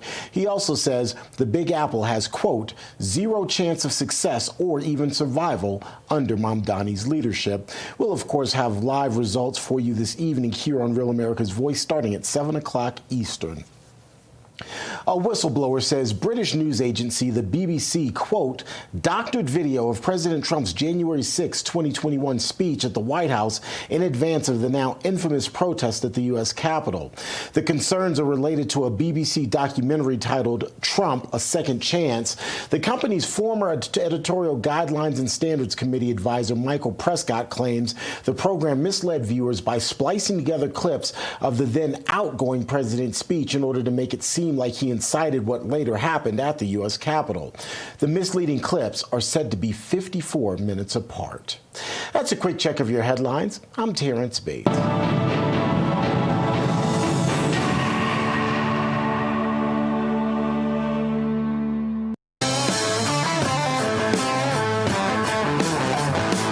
not comply. You're listening to the sound of freedom. It's the Charlie Kirk Show. All right, everybody. Welcome back to the Charlie Kirk Show. I want to tell you really quickly about one of our partners here. You see, Charlie, he built a thriving community through conversation on a place called TikTok. And he went from not liking it to really seeing the power of it. And really, it had a profound impact on the election. We're talking about elections today, so just imagine what is capable through these discussions, these dialogues, these back and forths on TikTok. TikTok offers opportunities for respectful exchange of ideas, and through that, opportunities for community. Not to talk over each other, but to talk with each other. On TikTok, you'll find creators who teach and encourage, a carpenter passing on his craft, a mom explaining how to make a budget stretch, or a gardener showing us how to bring a backyard back to life. Different stories, same drive, the desire to connect and understand and to share ideas. That's what makes a strong community, a common desire to connect, to find a way forward through respectful dialogue, building trust and feeling heard, freedom to speak what we know and to hear each other. That's the power of TikTok. It gives everyone a seat at the table, a place to speak, to listen, and remind each other that what connection looks like. Conversations build connections, and connections build communities. Portions of the Charlie Kirk Show are sponsored in part by TikTok. All right, so we're going to have Dr. Oz joining us in just a second. I'm waiting for confirmation that he is, in fact, ready to go. Looks like he's just getting seated. But here's one of the things. This is why we're having Dr. Oz on an election day. So, and actually, I think he's ready right now. So, Dr. Oz, can you hear me? Are you seated? You ready? Seated, ready in my office, actually, in Washington. I'm awesome. Anxious to see what they're going to say about the election. Yes, absolutely. Well, this has been a really, it's an honor to have you on. I know you came on the Charlie Kirk Show multiple times with Charlie, both when you were running for Senate and then later on as you've been part of the admin. Charlie would be here. Unfortunately, if you can get the wide shot, we have his open chair here. Jack just did a beautiful tribute to Charlie that Charlie would be begging everybody across the country to vote in New Jersey, in Pennsylvania, in Virginia, in New York City. And unfortunately, he's not here today. So, sir, the floor is yours. I know you had a personal friendship with Charlie. You texted often, and I just want to give you the opportunity to remember him in your own words. Well, kudos to you for carrying on the legacy. I spent a lot of time with Charlie. He was very helpful. We got to know him quite well during the campaign. But we also I saw him the last time here in Washington in June, and we were going to do a show. We were at a meal together, and the bombing of Iran happened. So we said, well, we'll do it in September, and it speaks to the unfortunate reality that life is so unpredictable. I'm not going to take everyone through the trauma of that whole experience. Obviously, I joined the president when we flew out to the event in Phoenix, which was one of the top, memorable moment in my life, and I've had lots of interesting experiences. But I think it speaks to the power that Charlie and the whole movement has had in waking people up to some of the dishonest narratives that we've been tricked with. But it sort of goes back, I think, very fundamentally to respecting some of those Judeo-Christian traditions that so often have guided us into successful relationships, raising wonderful families, living in communities that are functional. And when we don't honor some of those basic principles, we are in the trouble. And on this election day, one of the many things that's being evaluated is this government shutdown. And I thought I'd use this maybe as a jumping point to speak to those very values that Charlie and you and others would speak to. We are in a nation that treasures work. We believe in our country that business is good. And you want to work in business, and you want to do good things for your community through those businesses, and build value in society, and do things that fix problems. All the things that many of us grew up, I think, believing was incumbent to our opportunity as Americans.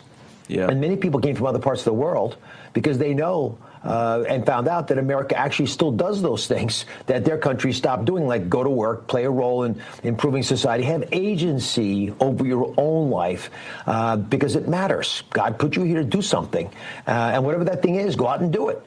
So when we faced, as we came into the administration, a reality that Medicaid was basically insolvent because of some of the things that have been done during the pandemic, but some of that predated the pandemic as well, we had generated a system that just was not going to be functional for much longer. That would put our most vulnerable at risk. I'm sitting in the Humphrey building in Washington, right across from the Capitol. As you walk into our building, there's a quote from Hubert Humphrey, and it says it's he uses light as a metaphor. It is the moral obligation of government, he says, it's the moral obligation of all of us, to take care of those at the dawn of life, children, those at the twilight of life, the seniors, and those who are living in the shadows. Now, again, that haunting metaphor is powerful. It feels almost biblical.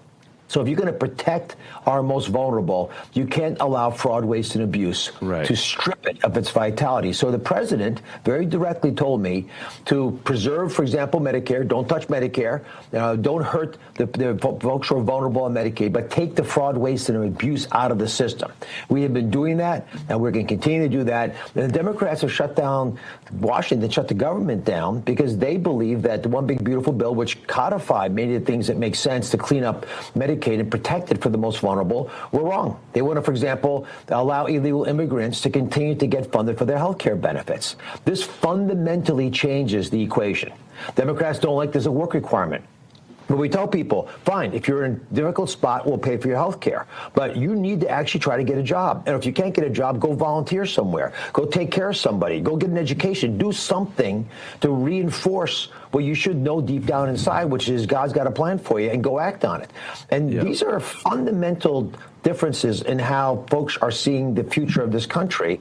I believe, because work is so fundamental to who we are, that we should have a work requirement. I believe that if you're an American citizen, you should get support for your health care. But illegal immigrants coming here and induced to stay here because they're given free health care, that should not be part of the equation. Certainly, the federal government should not be paying for that. And we know, for example, and just not to get into too much of the weeds here, that there are some states, there are 6 in the country, 6 out of 50 states, allow separate money to be paid to illegal immigrant health care from their state budgets. They claim.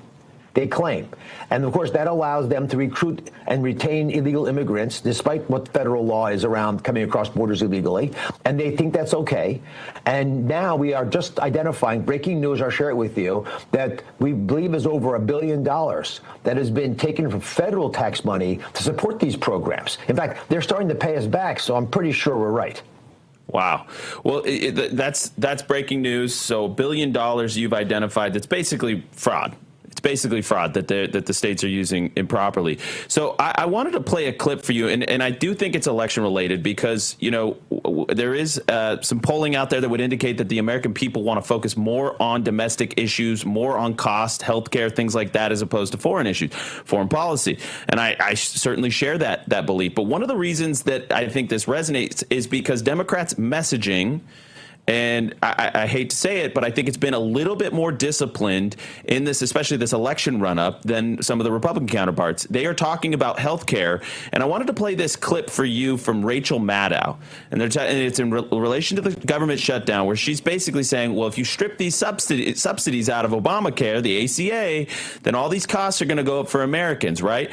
Now, Republicans have been warning about these subsidies for years, that they're going to make Medicaid and Medicare insolvent in the long run. But I want you to give you a chance to respond to this and debunk this. 137. Look at these numbers from the New York Times tonight. Based on the newly posted information, meaning the pricing information that's now being posted in multiple states, a family of four making $130,000 in Maine. So you combine the family's income, everybody's salaries, you got up to $130,000. That family would face an increase in their annual health insurance premiums next year of $16,100. That's how much their health insurance premiums would go up. This is what Democrats have been drawing the line about in this shutdown, telling Republicans that this is the thing they need to fix. Dr. Oz, this is your world. Respond to Rachel Maddow, because that clip on Facebook, by the way, had like 100,000 likes. So a lot of people are seeing it. So President Obama, who created the Affordable Care Act, right? It's called Obamacare. When he pushed through Congress in a very partisan way the Affordable Care Act, there was funding for people who are at the poverty level. The question then becomes, how do you define the poverty level? Well, they defined it as 4 times more than poverty. So if poverty level, let's just make a number up, is $16,000. Make the math simple. Make it $20,000 the poverty level. Then 4 times that for an individual, $80,000, is how much they were willing to cover. They weren't going to cover 5, 6, 7, 8 times the poverty level. They just had to pick a number. We all do.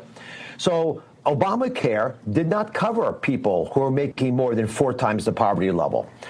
For that reason, when they added these COVID benefits, and they were purely added because we were in a pandemic and a war, and they were added for a very short period of time, and they were set to end when the pandemic ended. Are we out of the pandemic? We're out of the pandemic. Of course. We should not have pandemic-era wartime rules when we're at peace. So the Democrats wrote the law. It expires at the end of this year. And so it's their decision. They knew it was supposed to expire. Original Obamacare never covered people making 4 times Medicare. Rachel Maddow just picked an example of someone who's making, whatever it was, $150,000 a year, who was making more than 4 times Medicare. Therefore, they were not ever eligible for Obamacare. And she's complaining that what was done during COVID as a stopgap measure to deal with the pandemic is now expiring. So that's a problem for the Republicans. We were even willing, despite all that, to negotiate and talk about some of these issues, but only if we find a true solution to the fundamental flaws in a broken system.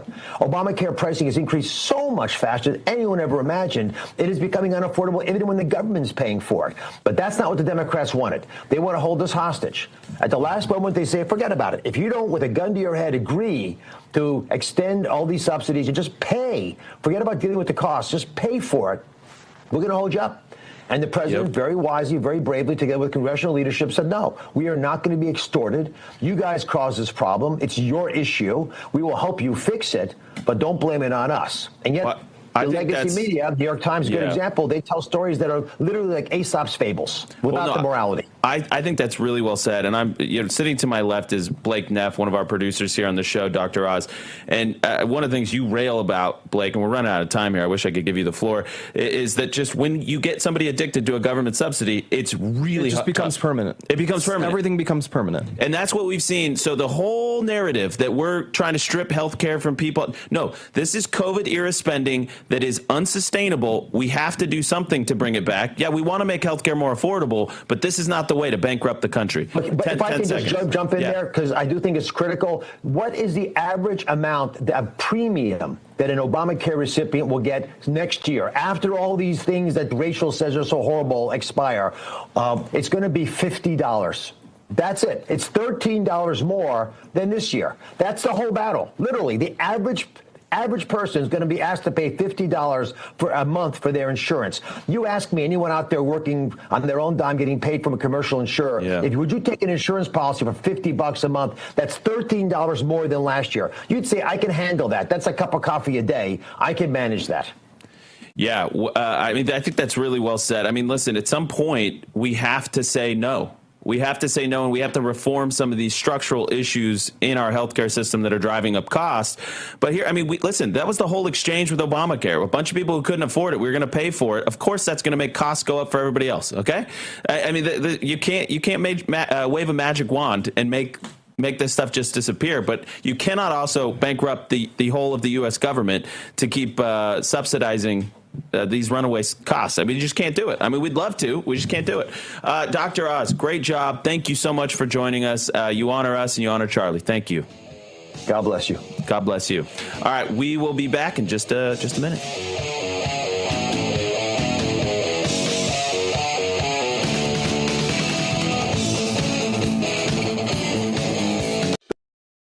Welcome to Real America's Voice, Real Minute. Your quick look at the powerful stories of faith and freedom, inspiring audiences across the nation. Angel Studios presents.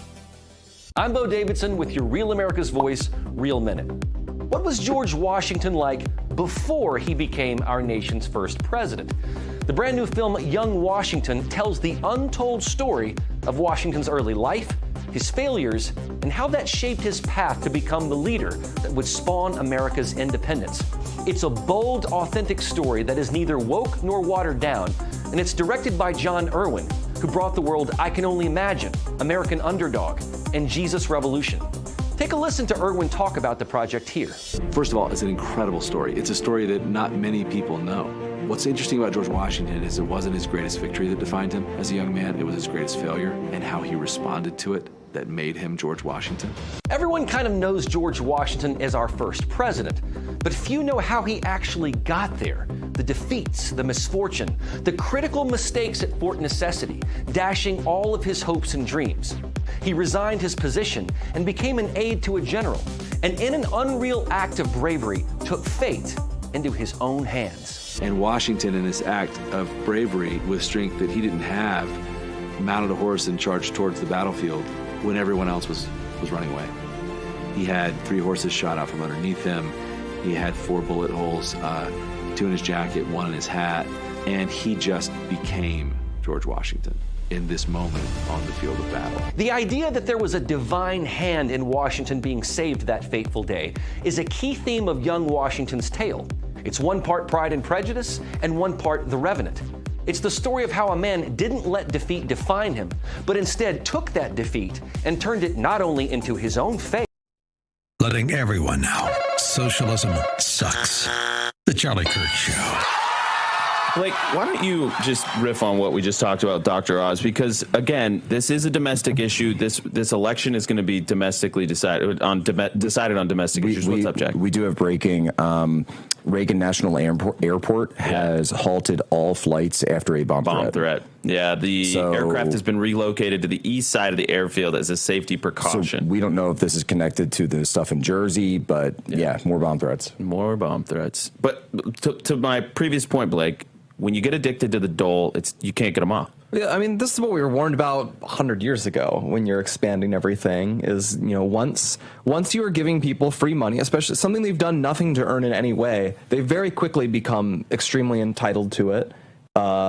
And we've seen this transition across the board. I mean, we've seen it with the SNAP pause. There are people on SNAP who've never worked in 30 years, have not seriously tried to work, and it's an apocalyptic offense that they would ever be expected to do it, that they would ever be asked to do it. They adjust their spending, too. And they adjust their spending. So then if you look at SNAP recipients, they spend more money on nice luxury foods than people who aren't on SNAP. Welcome back, National Radio. In just a minute, we'll be right back.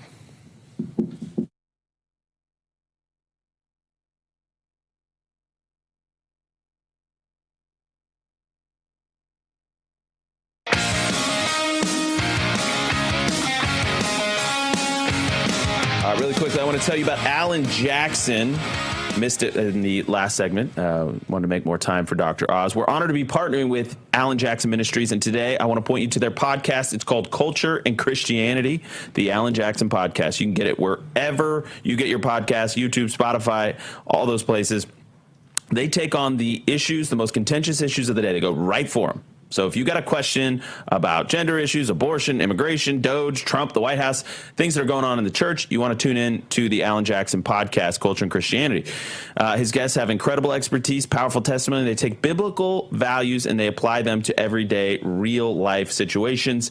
So by the way, you can also check out everything else that Alan Jackson is doing at the Alan Jackson Ministries. You can find out more at Alan Jackson, but that's ALLEN Jackson.com/Charlie, AlanJackson.com/Charlie. Great dude, great guy, great pastor, doing a lot of good work. Okay, I want to play this clip really quick because we got a lot of elections going on. But again, this is an election season that will be determined by domestic issues. Play cut 55. The reason you have the standoff is because if the hundreds of billions of dollars to create a financial incentive to have this giant magnet to attract illegals from every part of Earth to these states, if that is turned off, the illegals will leave because they're no longer being paid to come to the United States and stay here. Wow. And then they will lose a lot of voters. So this is why I played this clip. It's because this is a fundamental dynamic that you're seeing play out between left-wing messaging, right-wing messaging. This is not about common sense or logic. It's about emotions. It's not ideology. No, this is not ideology. This is about you're mean and you're trying to hurt people and take their health care away. Yep. And the Republicans are saying there's illegals on it. We can't afford it. Well, and Blake, we definitely use that line. So Blake was on assignment yesterday, but he had given us this line in the group chat yesterday, and we used it. The gimme grins. And it's just very clear. This is the gimme grins. And we realize that because we now have this massive, and in a place like New York City, which is the model, the Mamdani model is what they want to expand across the entire country. The Mamdani model explicitly is in Minneapolis, tax white people so you can take their money and give it to resentful brown people from other countries. That is how he frames it. No, by the way, his framing. It's exactly his framing. I remember Charlie actually tweeted about that. And there was like a whole community note thing. It was like, no, that's not true. It's white people and richer neighborhoods. It wasn't just about, but it was like in his platform, his policy platform to say tax whiter and richer neighborhoods. I just want this piece of crap shipped back to Uganda so badly. Well, I mean, is this real? He's got his paperwork. There's this clip of Jay Jones. Yes. They're saying that about the dog. Are you seeing this? I'm having the team. Are you seeing this thing? That's about he almost kicked a dog. Well, I mean, we know how he feels about children. So. No, this is interesting. Yeah, Jay Jones just attempted to kick a dog outside a Virginia polling station. You're supposed to kiss babies and pet dogs when you're a politician. Like, what is he even doing? We have the clip loading. Know what he wants to do with babies. So. Yeah. I'm saying that's what I'm saying. He's got the opposite, the opposite take on both apparently. But there's that great clip from Tin Cup. I like the movie Tin Cup. It's Kevin Costner. It's a golf movie.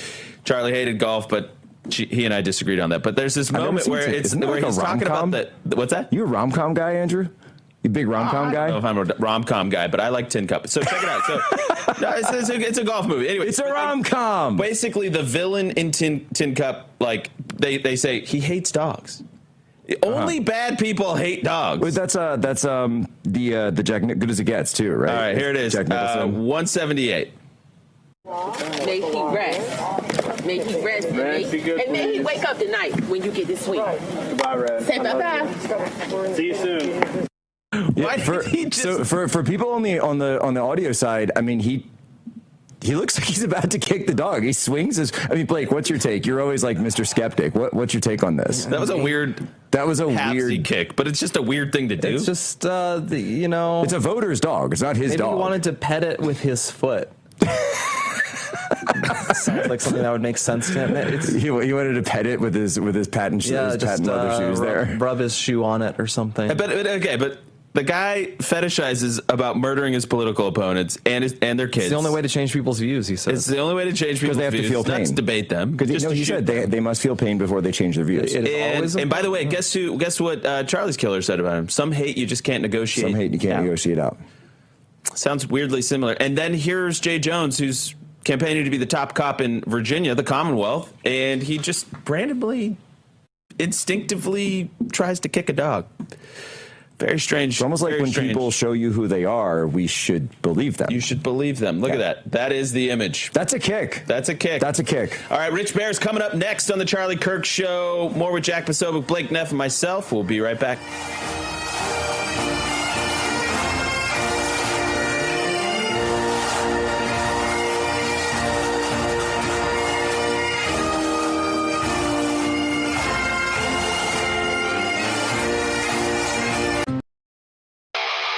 For 250 years, they've stormed beaches, broken lines, and made history in blood and valor. From the black sands of Iwo Jima to the streets of Fallujah. Get ready to move! No enemy too strong, no mission too hard, no fight too far. This Saturday, Real America's Voice takes you to the heart of the Marine Corps legend. Rev will have a front row view of the action, joined by battle-tested veterans and military experts who live the brotherhood of the Corps. Explosive action, raw power, unshakable pride. This is Marine 250, from sea to shore. Coverage begins this Saturday at noon Eastern, only on Real America's Voice, because freedom wasn't given, it was earned. Now is the moment to put your brand in front of an engaged, loyal audience through Real America's Voice. When you advertise on Real America's Voice, you're not just running an ad, you're partnering with trusted voices like Steve Bannon, Charlie Kirk, and other influential hosts. Backed by millions of monthly listeners. What's happening? Because of a Real Voice, man. I watch it all the time. Real America's Voice rocks. Real America's Voice gives sponsors the chance to put their product front and center, displayed on screen and highlighted by our anchors during exclusive segments and live events. Head to freetrumpknife.com. This means your brand becomes part of the conversation as it happens. Secure your spot before it's too late. Join us today and make your brand part of the news conversation that America's viewers trust. Real America's Voice, where your message is seen, heard, and remembered. What if watching Real America's Voice was just the beginning? Proud to introduce the RAV Ambassadors, the new grassroots platform that turns viewers into leaders, connecting directly with hosts like Steve Bannon, Dr. Gina, and more. Built by Patriots for Patriots. Inside the RAV Ambassadors Hub, you'll get exclusive updates, challenges, and behind-the-scenes missions straight from the people shaping the fight for faith and freedom. Every action you take, every share, post, and mission earns you points, badges, and ranks. Compete with Patriots nationwide. Unlock rewards, exclusive gear, even chances to appear on air or attend live RAV events. But this isn't just about watching, it's about doing. Joining campaigns, volunteering locally, standing for truth. This isn't just a fan platform, it's a movement, one voice at a time. Scan the QR code or go to ravambassadors.com to join now. Because America's voice is your voice.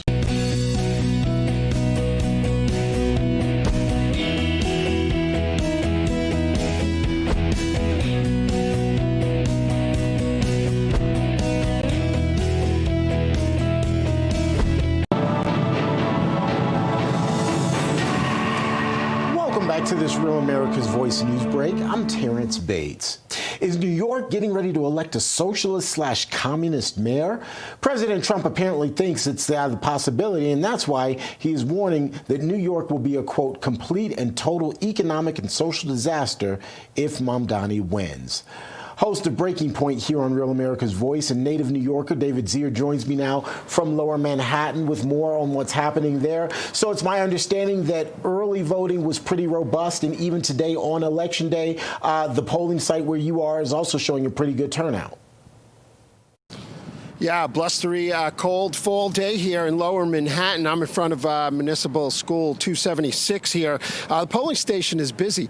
Baby boomers led off the early voting the Saturday before last with heavy numbers in the 55 to 76 range. But millennials closed out the weekend with 250,000 votes coming in this weekend, a lot of them younger, bringing down the average age to, I think, just under 50. Zohran Mamdani voted this morning in Astoria at 8 a.m. in Queens, where he's from. Curtis Sliwa voted up on the Upper West Side, and Cuomo voted at his 56th Street Midtown Manhattan polling station. They all voted, and we'll see what goes on here. Mamdani has quite the machine, though, Terrence. I just want to let you know he's got about 100,000 volunteers. Their goal is to knock on 200,000 doors this weekend, which would be, close to a state record here. And he's dominated social media with about 6 million followers on Instagram and TikTok. But the story on the ground here is, will enough Republican and independent voters come over and vote for Andrew Cuomo, controversial governor, nursing home deaths, bail reform leading to crime in New York City.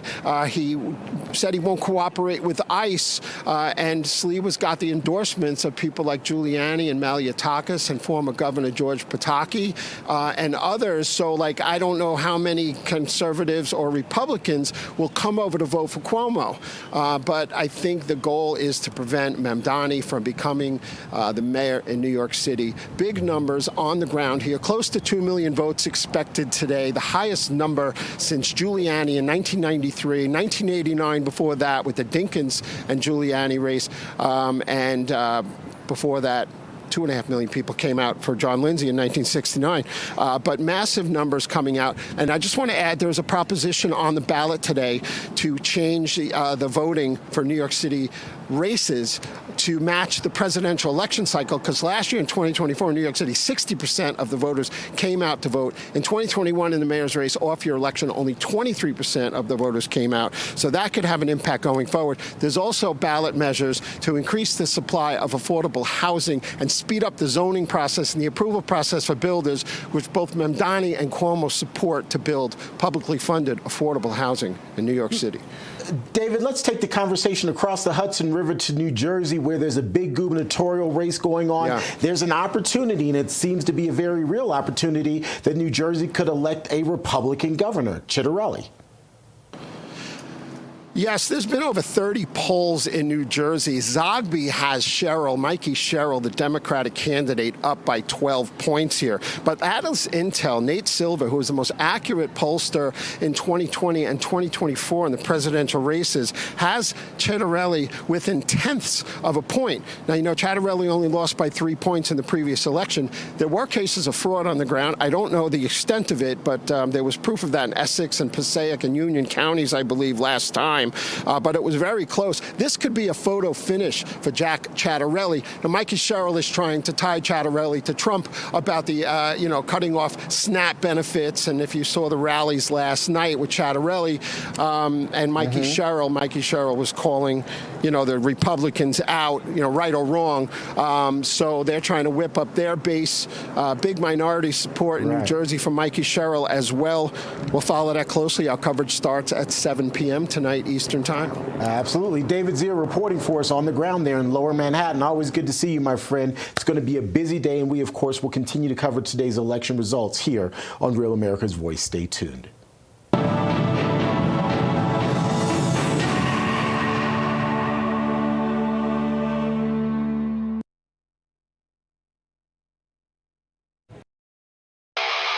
For 250 years, they've stormed beaches, broken lines, and made history in blood and valor. From the black sands of Iwo Jima to the streets of Fallujah. Get ready to move! No enemy too strong, no mission too hard, no fight too far. This Saturday, Real America's Voice takes you to the heart of the Marine Corps legend. Brad will have a front row view of the action, joined by battle-tested veterans and military experts who live the brotherhood of the Corps. explosive action, raw power, unshakable pride. This is Marine 250 from sea to shore. Coverage begins this Saturday at noon Eastern, only on Real America's Voice, because freedom wasn't given, it was earned. Now is the moment to put your brand in front of an engaged, loyal audience through Real America's Voice. When you advertise on Real America's Voice, you're not just running an ad, you're partnering with trusted voices like Steve Bannon, Charlie Kirk, and other influential hosts. Backed by millions of monthly listeners. What's happening? Because of the Real Voice, man. I watch it all the time. Real America's Voice rocks.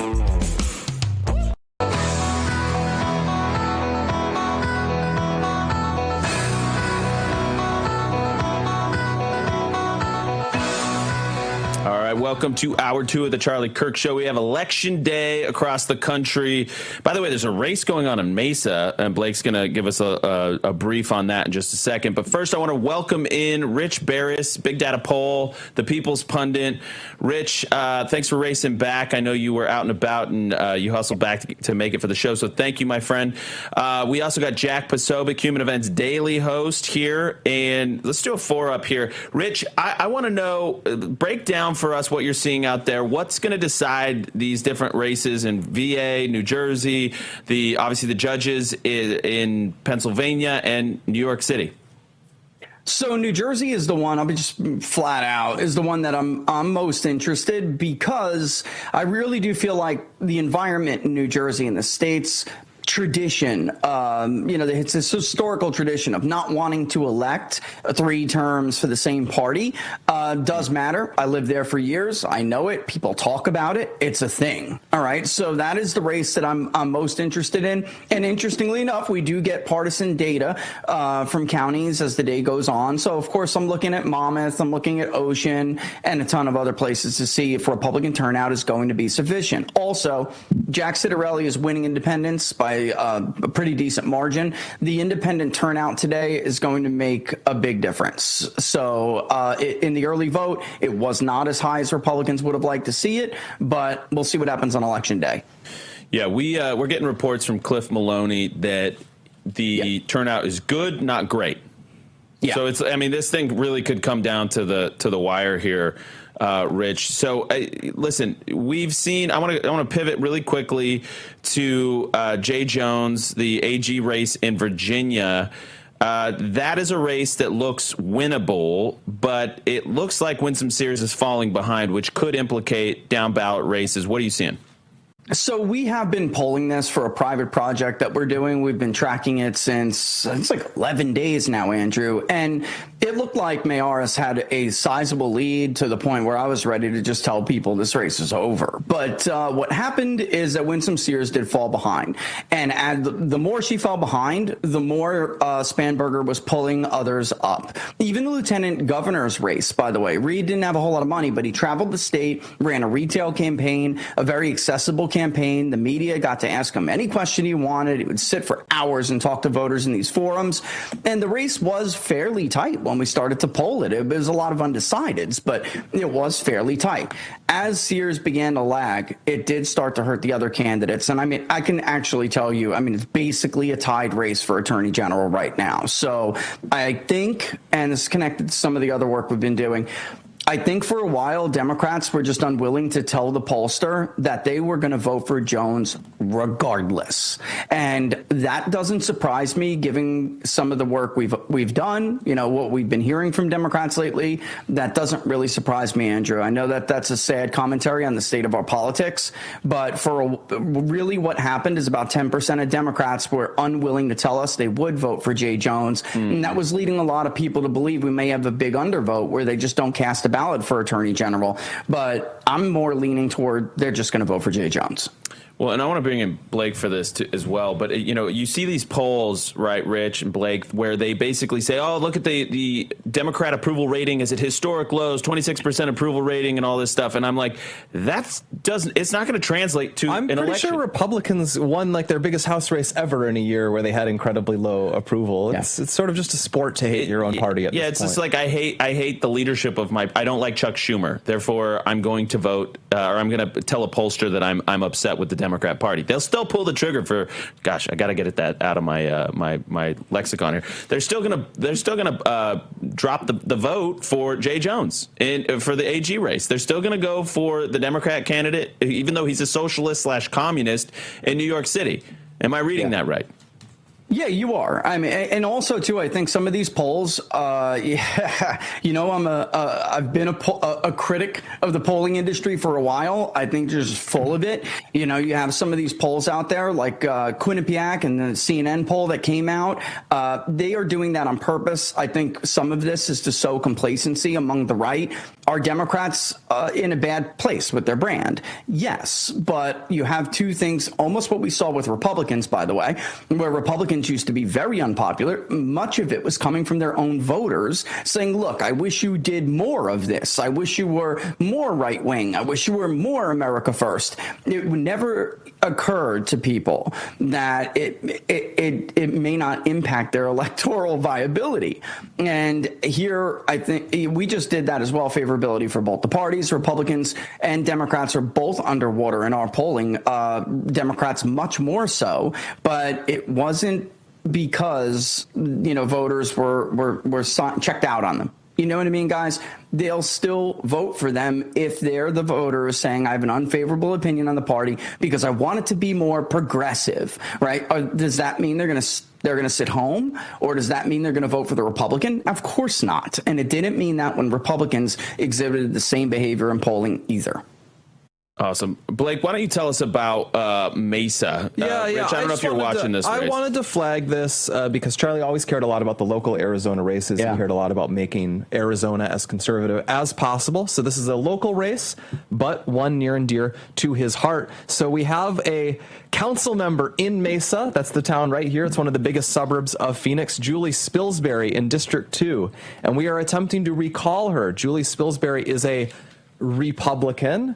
Put many, many quotes around that. Many quotes. She endorsed Kamala Harris in last year's election. Yes, she did. Tyler could give you a whole longer list of horror stories about her, but that's the key thing. She's a Republican who endorsed Kamala, made herself a face of Republicans for Kamala, and she's representing a conservative part of the East Valley, a conservative part of the Phoenix area, so we want to recall her. Now, if you live in Mesa, you have to live in District 2, and if you have it, it is a mail-only election. You cannot go to the polls and vote in this. You have received a ballot in the mail. So if you live in that area, go check, see if there's some ballot you ignored, you put in your pile of other mail that you weren't paying attention to, grab it, you can fill it out and still drop it off today. You can't drop it in a mailbox. You have to, at this point, drive it directly to the polling center, and then you can drop it off. But that is how you can vote. We want to recall Spilsbury. You want to be putting Doreen Taylor in instead. Yep, that is important to emphasize. So yeah, and the little backstory on that election, Rich, that was a complete grassroots bottom-up thing. I mean, it was a grassroots activist that filed the recall petition, got it across the finish line. Of course, Turning Point Action is going to be helping in any way we can because the grassroots is completely revolting against a Republican for Kamala. Also, this same Republican, Spilsbury, has basically endorsed some of the transgender craziness within the city. So we're keeping a lookout on that as well. Rich, I want to take our eyes over to California. Prop 50. It's going to pass, isn't it? Overwhelmingly. It's going to pass. And depressing. I always shoot straight here, guys, right? I mean, I always tell it straight. I'm struggling the same way you are, Andrew, honestly. But I always tell it how it is. I'm looking around at some of those returns in California. Look at a county like Stanislaus. I mean, I think it bothers me so much because you really start to feel like you're beating a dead horse election cycle after election cycle after election cycle, and people don't listen. And that is a district, that's a county that's in a district, California 13. It was represented by John Duarte. He trailed Donald Trump badly because this is a Central Valley, heavily Hispanic, working class area. Donald Trump carried the district. John Duarte lost. And now Republicans, their returns of Merced and Stanislaus are absolutely anemic. Even Madera, which is the heart of that, I wouldn't even say the Republican or conservative heart of it. It's pretty MAGA. That's the heart of that district. It's terrible. And, it's like at some point you want to say, I told you so, but it can be frustrating because sometimes you just don't want to be right, but there just seems there is a lot of complacency out there right now, and there's a lot of a feeling of like, what exactly am I voting for, Andrew? And we're going to keep going through the breaks here, Rich, because I want to talk about this larger issue. What do we do when Trump's not on the ballot? Okay. Yeah. So we're going to come back right with Rich. 1 second. I want to tell you about Tax Network USA. The government needs more money. And, of course, that means they need your money. If you owe the IRS back taxes, they can garnish your wages, levy your bank accounts. They can even seize your retirement or take your home. This is true. Don't let the IRS target you. Call the professionals at Tax Network USA. Their tax lawyers and enrolled agents are experts in powerful programs that may even help you eliminate your tax debt altogether. Tax Network USA is A+ rated. That's right, A+ rated, and have saved over $1 billion for their clients. Whether you owe a few thousand or a few million, I'm sure some of you are out there listening, that would be you. They can help. In just one call, you can start the process of stopping the threatening demand letters, stopping the collections, and resolving your tax matters once and for all. But you have to act now while you still have options. For a free consultation, call Tax Network USA or call them at 1-800-958-1000 or visit tnusa.com, tnusa.com.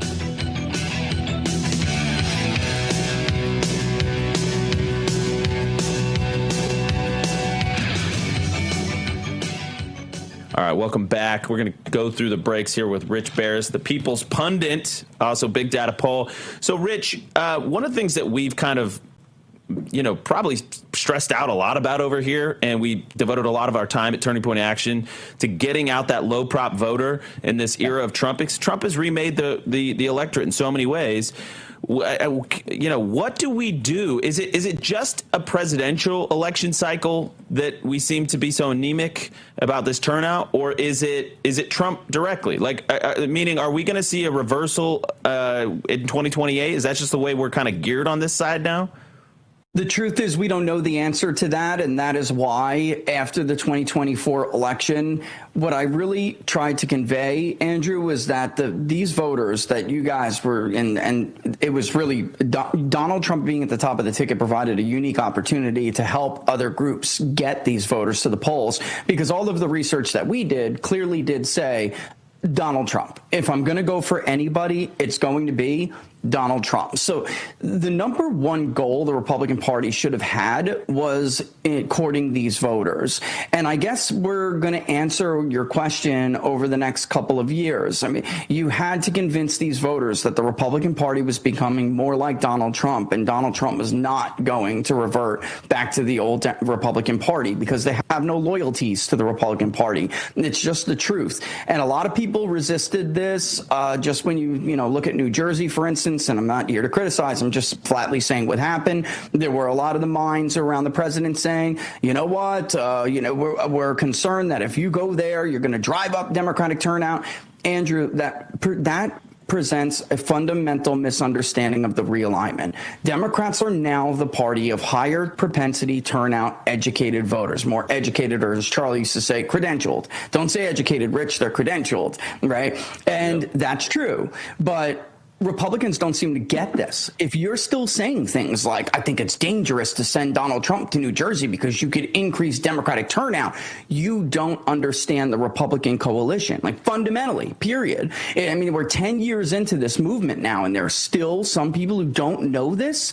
Donald Trump has to be, and I'm sad to say this, but Donald Trump has to be present like he was in 2018 to make sure that people get out to the polls who vote for him and are not sold in the Republican Party. And I know that's an unfair thing to ask him, but it's just the state of the party. I mean, Republicans aren't ready yet. They're not ready yet. I think, yeah. And that's sad. I mean, especially in a place like New Jersey, where I think Trump could have a major impact. He's not been present. All right, we're gonna welcome back National Radio in just 3 seconds. Hang tight. Oh, what? Oh, we got 2 minutes still. Okay, on that point. Nice. Yeah, these clocks are wild over here, Rich. It's especially when we blow the brakes. Jack, you got the next cue.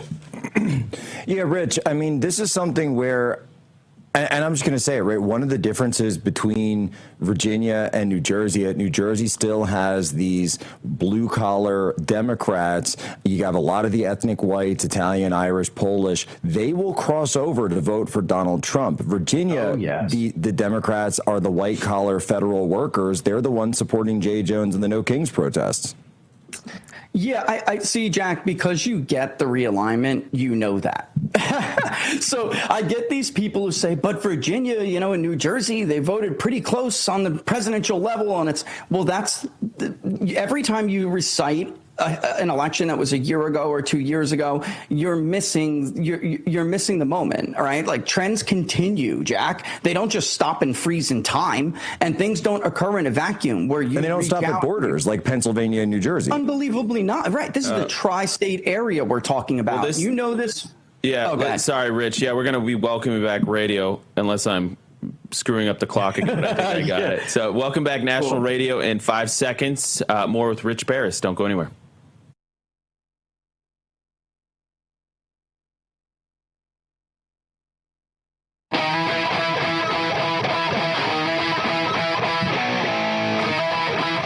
Back to the Charlie Kirk Show. We have a fascinating conversation going on with Rich Baris about if I had to sum it up, it's basically that these trends, and we talked a lot about this, Rich, where you would look in 2024, where you would look at different trends from like Wisconsin and you would apply it to this state because they kind of the trends follow in this realignment period that we're all living through. Jack was asking you about New Jersey to PA to. Well, it's like, so, and just as a guy from PA, I saw this shift in Pennsylvania, and then you go over to New Jersey and you realize that, okay, sure, right, North Jersey, you're going to have more Giants fans, we're not going to be rooting for the same teams necessarily, but on a political level, these are the type of people, you got a lot of families, they join the police force, they join the fire department, they've got nice civic associations. It just reminds me a lot of Pennsylvania when I'm there, in a way that Northern Virginia just does not. It's white collar. Obviously, you have a lot of like Mamdani style immigrants that are living in Northern Virginia right now. It's a totally different dynamic. But so these trends that we saw across, and by the way, the deindustrialization trends that we saw across Pennsylvania have also affected New Jersey. And so that's why the same economic and political trends will affect the same area. So that gives Trump a bucket gives Trump and Chitterelli buckets to be able to dig into on the Democrat side that you just don't have in Virginia. Yeah, that's 100% correct. You look at a place like Bucks County, and We're interrupting your regularly scheduled programming to take you to the White House, where Caroline Leavitt is taking the podium for her latest press briefing. Democrats' obstructionism will break the record for the longest government shutdown in American history tonight. The Democrats are intentionally hurting American families, workers, and businesses with this shutdown to fight for free health care for illegal aliens and to appease their radical left-wing base. And it's a total disgrace. This past weekend, Americans traveling to weddings, funerals, vacations, and meetings faced significant flight disruptions at airports across the country because of staffing shortages. On Sunday alone, more than 5,000 flights traveling to and from U.S. airports were delayed. Since the Democrat shutdown began, 4 times as many staffing shortages have been reported at air traffic control facilities compared to last year. TSA checkpoint wait times ballooned past 3 hours at Houston's George Bush Intercontinental Airport, with some passengers enduring up to 5 hours in line. At nearby William P. Hobby Airport in Texas, security wait times are routinely exceeding 1 hour. More than 13,000 air traffic controllers are continuing to work without pay.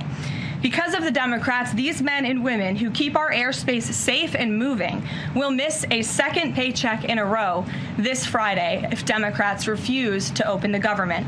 Let me be clear to our incredible air traffic controllers across the country.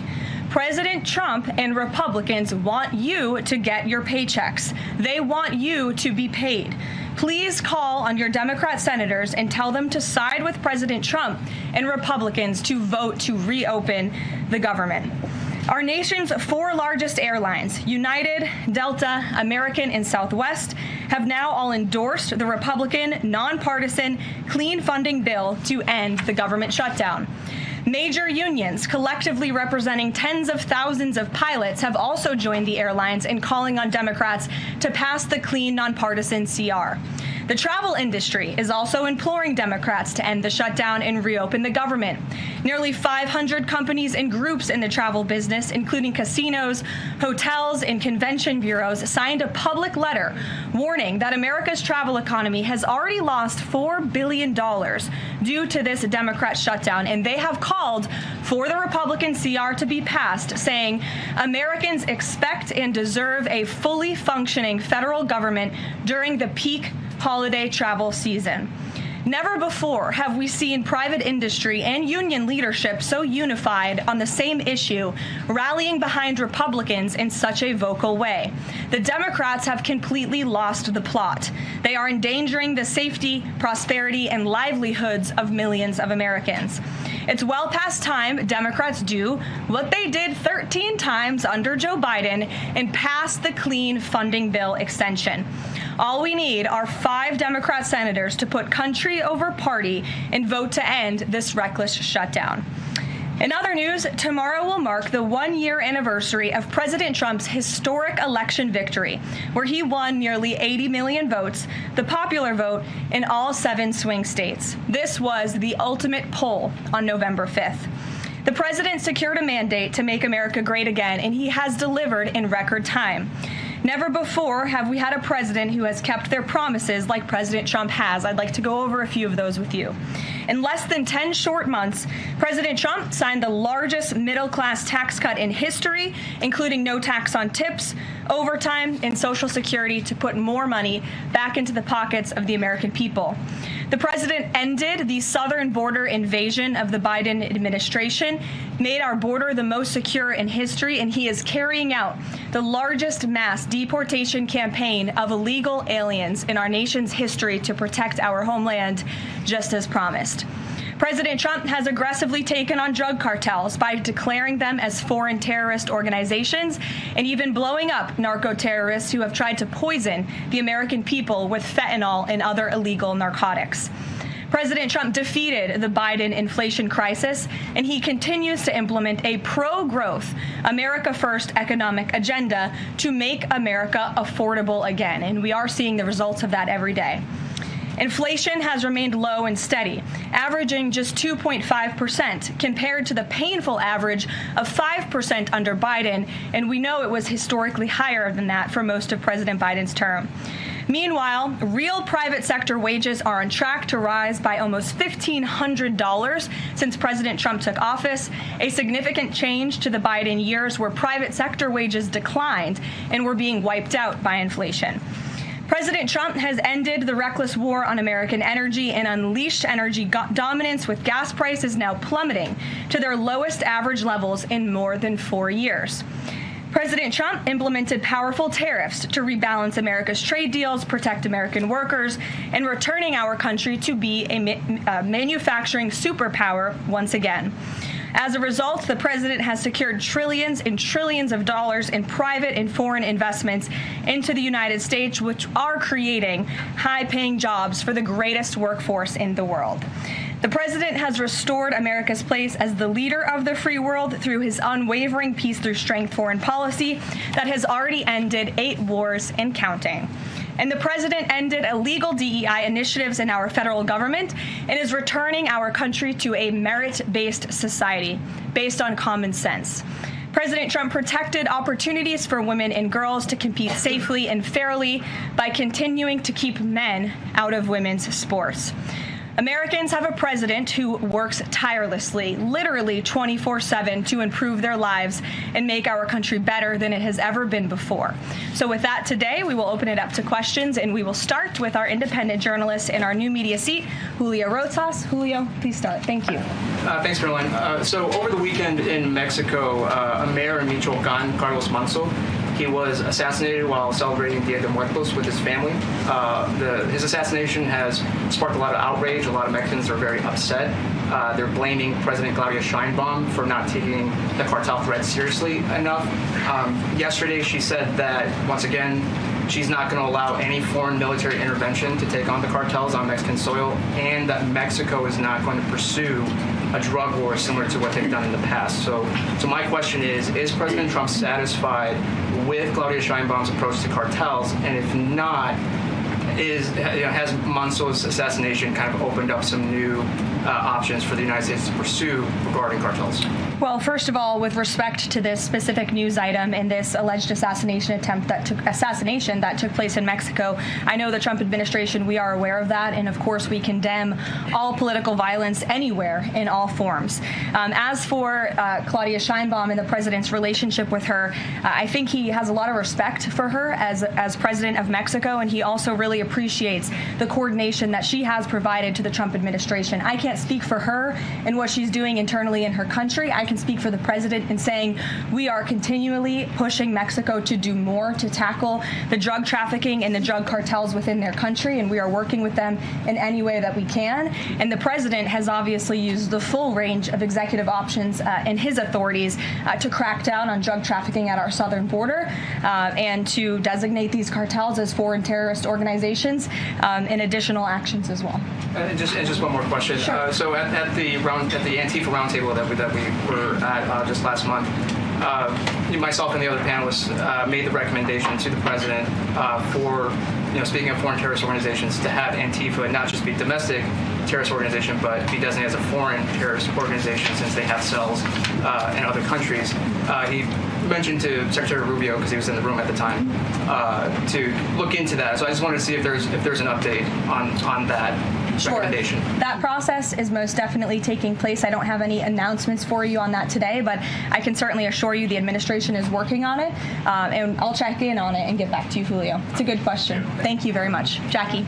Thank you, Caroline. Zohran Mamdani blamed the president for bomb threats and intimidation at polling locations. He said, quote, part of the general approach of the Trump administration has taken to intimidate voters with baseless allegations of voter fraud as a means of trying to repress the voice of Americans across this country. I want to give you a chance to respond to that. Yeah, I saw those comments from Mamdani. I think they are completely irresponsible, and they are based on zero evidence. And I think this is just another example of how the Democrat Party unfortunately stands for nothing. All they stand against is President Donald Trump. And I think it's quite sad to see that we have someone at the top of the ticket on an election day today saying such things about the president when he obviously had absolutely nothing to do with those threats. And on the shutdown, Democrats have been pretty quiet about the president's push for the nuclear option, terminating the filibuster. Is there any concern around here that Democrats might actually want Republicans to get rid of the filibuster so that one day when they're in power again, the door's already open for them to pack the Supreme Court, give statehood to D.C. and Puerto Rico, make mail-in balloting permanent, those kinds of things? I think the president has been very realistic and strong in his position on the filibuster. He's been very vocal about it. I just spoke to him about it. He feels really strongly about this. Republicans need to play tough and they need to play smart. That's how the president feels. And we know that Democrats, if they are ever given a chance at power again in this city, they will absolutely take away the filibuster from the United States Senate. In fact, you had 49 Democrats who already voted to do this before. The only reason it did not move forward was because you had 2 Democrats who are no longer in office because they were run out of town by the far left radical base of their party. And so President Trump is quite clear on this. He wants to see Republicans move as many good pieces of legislation for our country forward in the next 3 years of his administration as they possibly can. And the filibuster is one means to doing that. Talked to Johnson and Thune about it. I know that they had both voiced some opposition. Have there been any conversations with them? He has. He's made his position to them very clear, both publicly and privately. Ouija. Thanks so much, Caroline. Can you help clear up some confusion confusion about SNAP benefits. Because the president just posted that they will only be given out when the radical left Democrats open the government and not before. But just yesterday, the administration said it would comply with a court order to expend the full amount of SNAP contingency funds by end of business day yesterday. So did the administration distribute that money or defy that court order? No, the administration is fully complying with the court order. I just spoke to the president about it. The recipients of these SNAP benefits need to understand it's going to take some time to receive this money because the Democrats have forced the administration into a very untenable position. We are digging into a contingency fund that is supposed to be for emergencies, catastrophes, for war.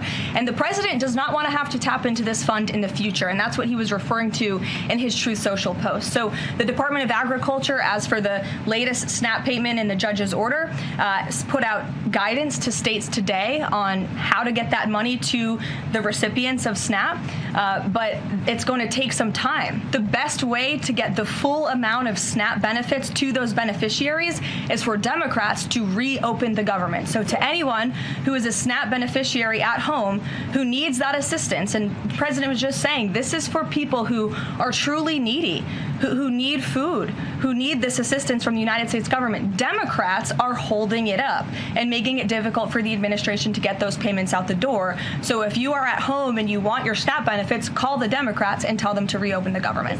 Blocking that contingency fund for the future if this shutdown lingers on? Look, the president does not want to have to continue to dip into a contingency fund that doesn't even have enough money, by the way, to fund the full program. It takes $9 billion to get the full scale of the benefits out the door. This contingency fund only has about $5 billion in it. So again, Democrats need to reopen the government so we can get these benefits out the door for people who truly need them. Kate. Thanks. The president suggested that if Mamdani wins, that he would cut federal funding to New York. How much funding would be impacted? What would be impacted there? Well, look, we won't get ahead of the election results, nor will I speak to what the president may do in the future. We'll see how tonight goes, and then I'll let him speak on it further. And why did the administration exclude Democratic lawmakers last week? There was a briefing about U.S. strikes on alleged drug trafficking boats. Why were those Democrats excluded? The administration has briefed Congress on these matters 8 separate times, and Democrats have been included in those briefings. In fact, I know that Secretary Rubio will be on Capitol Hill tomorrow to brief the Gang of 12, which includes Democrats as well. So the president's made it very clear, if senators want to understand the administration's operations against narco drug traffickers, we are very happy to speak with them about that, and we will continue to do so. But we've been incredibly transparent. As I said, there's been 8 briefings on this topic, with the 9th coming tomorrow. Rachel. Thanks, Caroline. There's been some reporting out there about the possibility of furloughed workers not getting back pay. We know that the president signed that bill into law in his first term. Does the administration guarantee that all furloughed workers will get back pay? This is something we are very much open to discussing with Democrats as part of the discussions about the continuing resolution to keep the government open. And it's something that Republicans are talking with Democrats about right now. I won't get ahead of those negotiations or discussions. That's a possibility that may not happen, even though it's law. I just said Republicans in the White House are very much open to discussing this with Democrats. And just one last question. As this government shutdown now drags on, about to make history as the longest government shutdown in American history, can you talk about what the president is personally doing to try to see an end to this? He's pushing Republicans to keep voting and to keep opening up the Senate floor to vote for the clean continuing resolution. He had the Senate Majority Leader and the House Caucus Leader, Hakeem Jeffries, here at the White House to talk about this in the very early stages, to give them a chance to come to their senses and avoid this entire government shutdown at the very beginning. And they chose not to. And I think it's been very clear to everyone in this room and to everyone across the country that the Democrats are playing partisan politics with our United States federal government. And all Republicans have wanted to do for the last 35 days is reopen the government. That has been the president's position since day one. It is his position today on day 35. And all we need are 5 common sense Democrats with have a little bit of courage and come to the table and vote with Republicans. I saw Senator John Fetterman on television last night saying that he hopes more folks in his party will step up. And we certainly agree with him on that point. Sure. Caroline, Caroline, the president posted on Truth Social that the voting underway in California is, quote, rigged. What evidence does he have of that, and what does it mean that mail-in ballots in that state are under legal and criminal review? By whom and why? And also, in this vein, does the White House still plan to issue an executive order banning mail-in voting, and what legal authority do you have to do that? The White House is working on an executive order to strengthen our elections in this country and to ensure that there cannot be blatant fraud, as we've seen in California with their universal mail-in voting system. It's absolutely true that there's fraud in California's elections. It's just a fact. It is just a fact. They have a universal mail-in voting system, which we know is ripe for fraud. And if you want to deny that, I'm happy to provide you all of the evidence for it. I'd be glad to send that to you after this briefing. Rigged. Fraudulent ballots that are being mailed in the names of other people, in the names of illegal aliens who shouldn't be voting in American elections. There's countless examples, and we'd be happy to provide them. As for executive action the White House is taking, yes, we are looking into that. And like any executive order, of course, any executive order the president signs is within his full executive authority and within the confines of the law. Stephen. Thank you, Caroline. I've got two questions I'd like to ask you about New York, but first I'd like to ask you about breaking news from the Attorney General. She revealed just about an hour ago that the Biden Justice Department seized President Trump's official first-term phone and subpoenaed his private phone records. Do you have a reaction to that? And also, do we know if they actually got those private call records? I saw the Attorney General's post on that. For additional questions, I would refer you to the Department of Justice, but I think this is just further evidence of the egregious overreach and weaponization of government that took place under the previous White House against then former President and now President Donald J. Trump. It was a clear effort by the Biden White House and the Biden DOJ to go after the president, and this is just further evidence of that. On New York, we've seen the president's messages that he's put out, but could you describe how he's feeling as a New Yorker watching this election? Well, the president is a New Yorker, and he loves New York. It is his home. He talks about that all of the time, and he's made his thoughts on this election quite clear, I think, himself. In the back, yes, go ahead. Thank you. Over the weekend, there were reports. I was going to you in the green, but go ahead and then you can have your question. Thank you. Over the weekend, there were reports that President Trump was due to host President of Syria, Ahmad al-Shara, on Monday. Do you have any preview for that meeting? Is he expected to invite him to join the U.S.-led anti-ISIS coalition?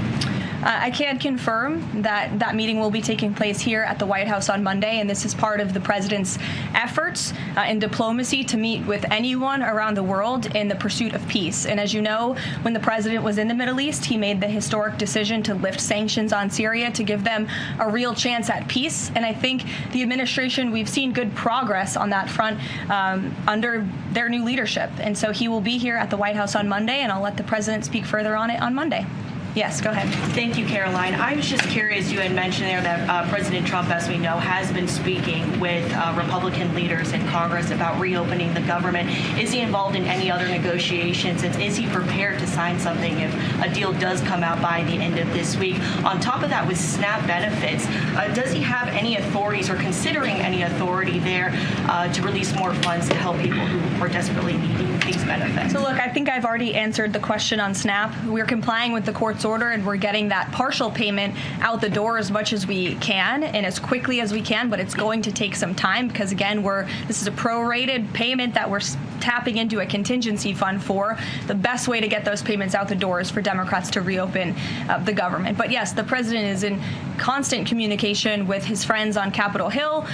They know, they call, he answers, he picks up the phone. He's a very transparent president in that way. And as soon as the Democrats pass the clean continuing resolution, President Trump will be here to sign it. Michael. Thank you, Caroline. President Trump has threatened to go into Nigeria guns a-blazing if Nigeria's government does not stop the killing of Christians in that country. Has the White House heard back from Nigeria's government on this threat?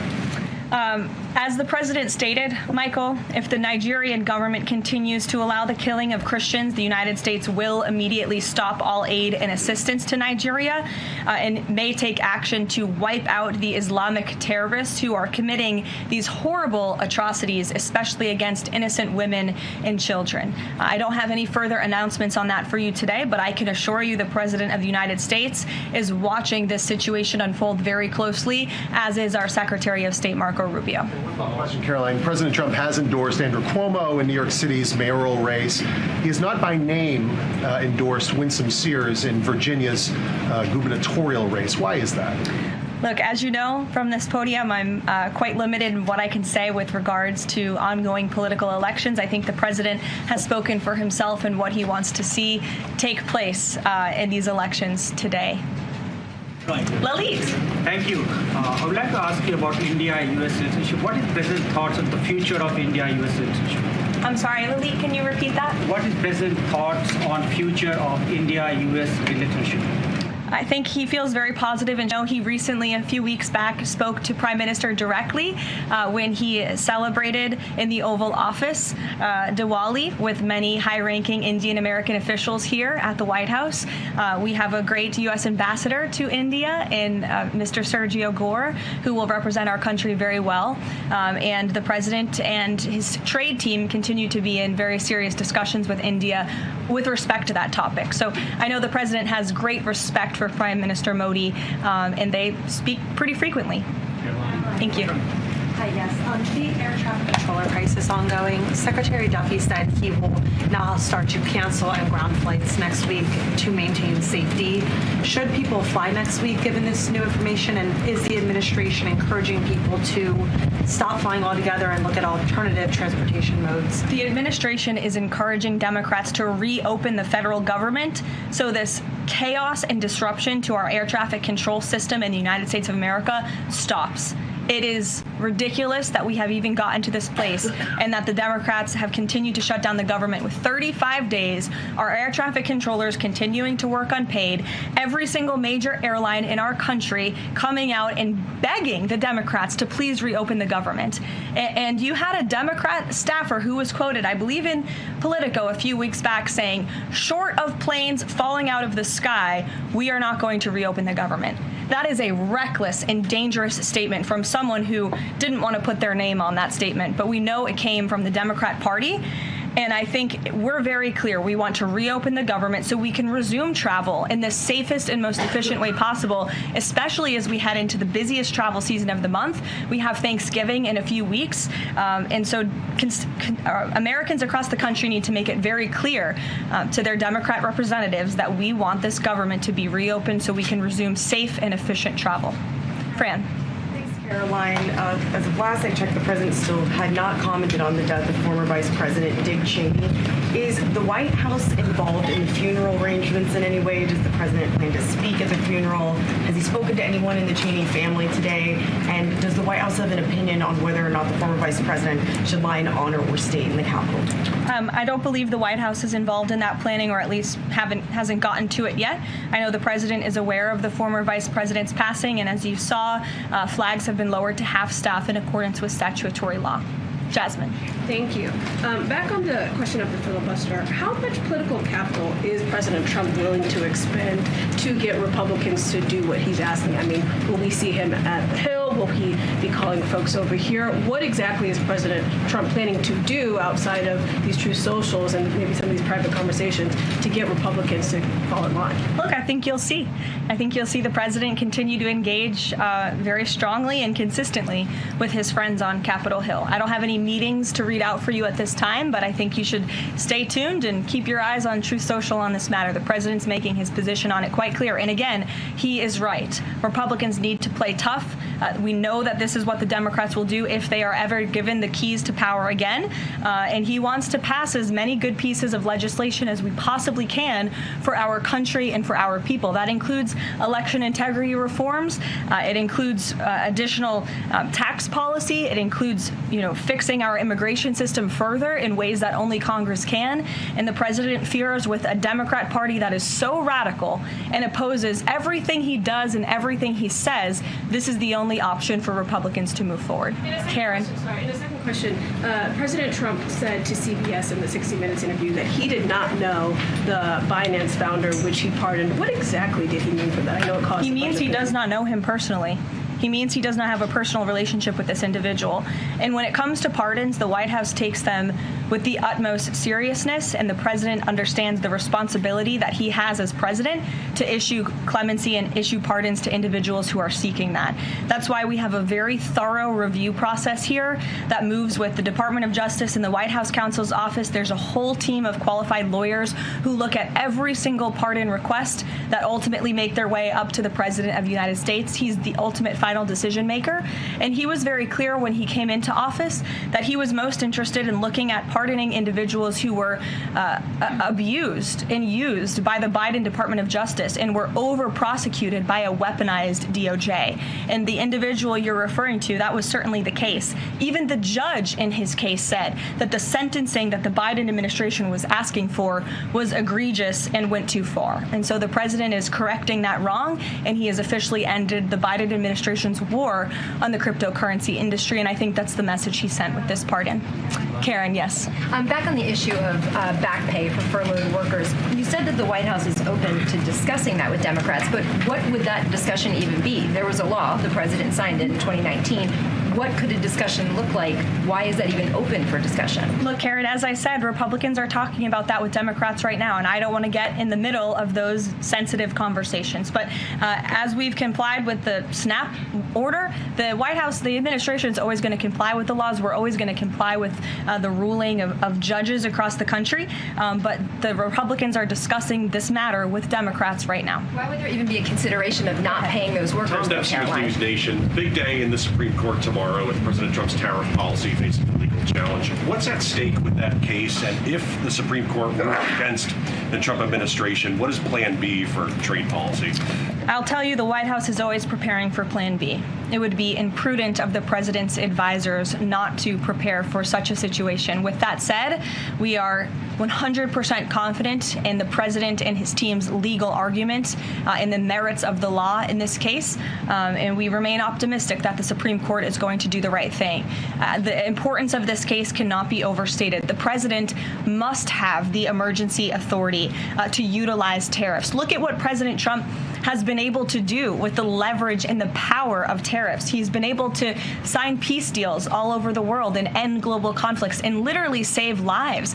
He's been able to bring in trillions of dollars of investments into our country. In fact, this year alone, we are going to cut the deficit by $600 billion, namely because of the president's effective use of tariffs. And the president strongly believes that economic security is a matter of national security, and tariffs have a lot to do with that. And this case is not just about President Trump.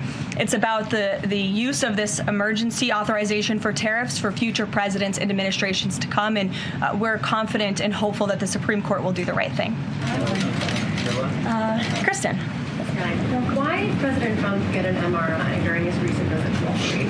Look, as President Trump said, he would inquire with the physicians. I'll check back on that. But as the physical itself stated, Kristen, and as you all know, because you are all witness to it, every single day the president is in optimal physical health. This was a follow-up appointment, and we provided a detailed readout of that physical. I'm happy to give it to you again, and I can inquire further. With all due respect, an MRI is a very specific procedure. It's done on a part of the body looking for something specific, so it's not generally part of any kind of routine checkup. And in addition, President Trump has said that he wants to be transparent. He told us to ask the doctors, which we have and have not heard back.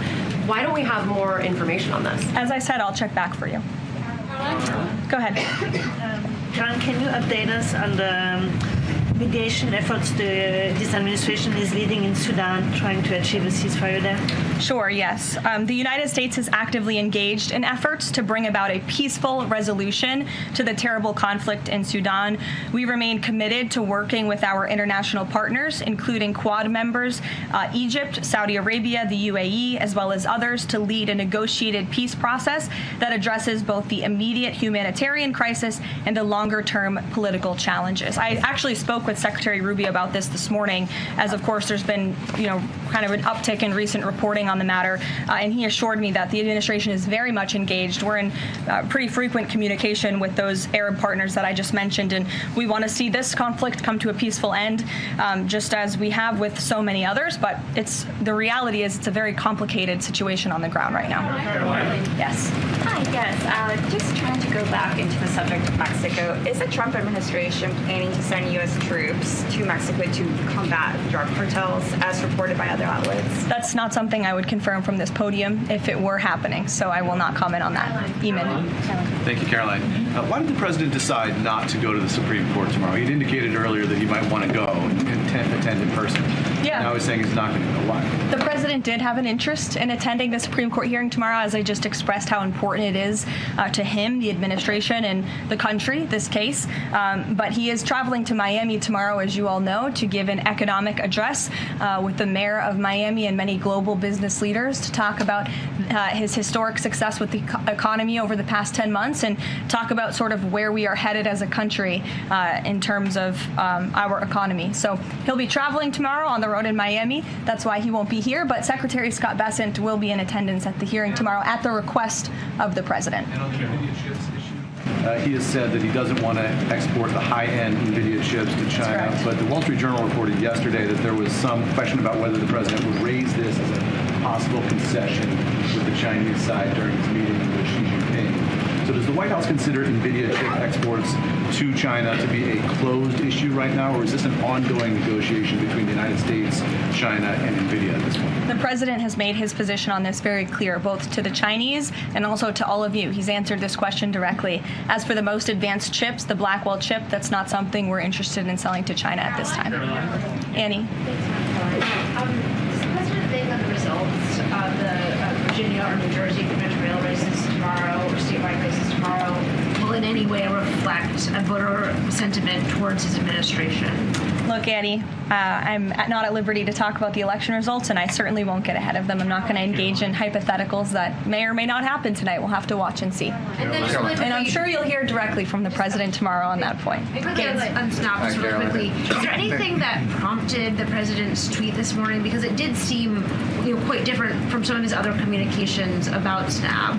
It seemed a little bit out of the left field. I'm just wondering if he had a conversation or if there's anything you're aware of that caused him to decide to, at around 11 o'clock, to send out that message. Look, the president is constantly well read on the news, as you know, and he is very much aware we are in day 35 of a government shutdown in which these SNAP benefits, we're pushing them out the door. USDA put out that guidance to the states this morning. The president was aware of that, and he wants to make it very clear that these benefits are in jeopardy because of the Democrats, and they should just open the government so that we can continue getting these funds out the door in an easier and more efficient way.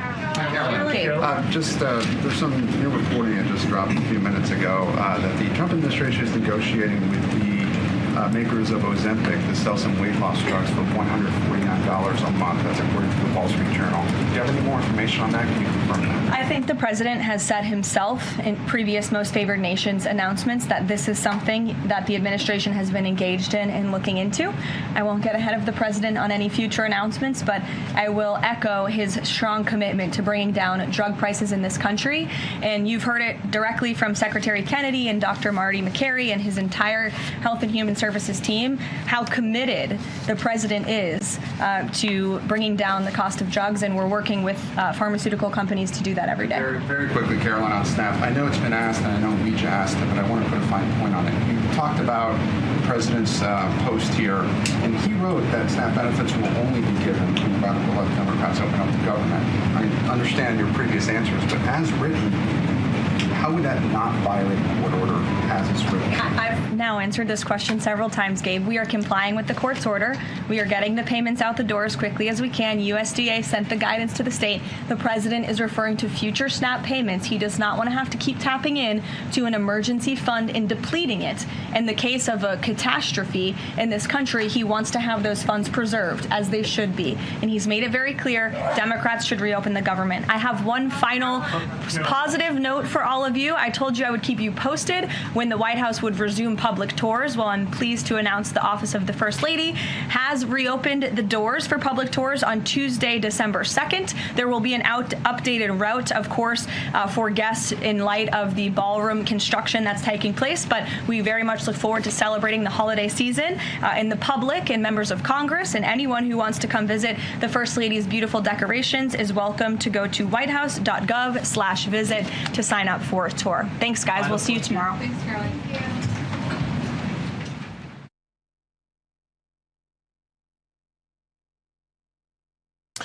That was White House Press Secretary Karoline Leavitt with the latest news briefing there at the White House. As you can see, a room full of reporters there asking all kinds of questions. It was truly a wide-ranging, press briefing with questions about the situation in Nigeria being raised, specifically whether President Trump, in fact, is going to follow through with intervening in the situation. Of course, a lot of the Muslim extremists there have been accused of killing Christians in that country, and the President Trump has forcefully come out against that, saying that if necessary, he was going to withdraw funding from Nigeria as well.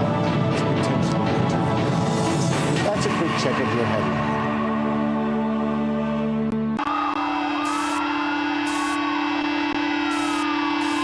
This is what happens when the fourth turning meets fifth generation warfare.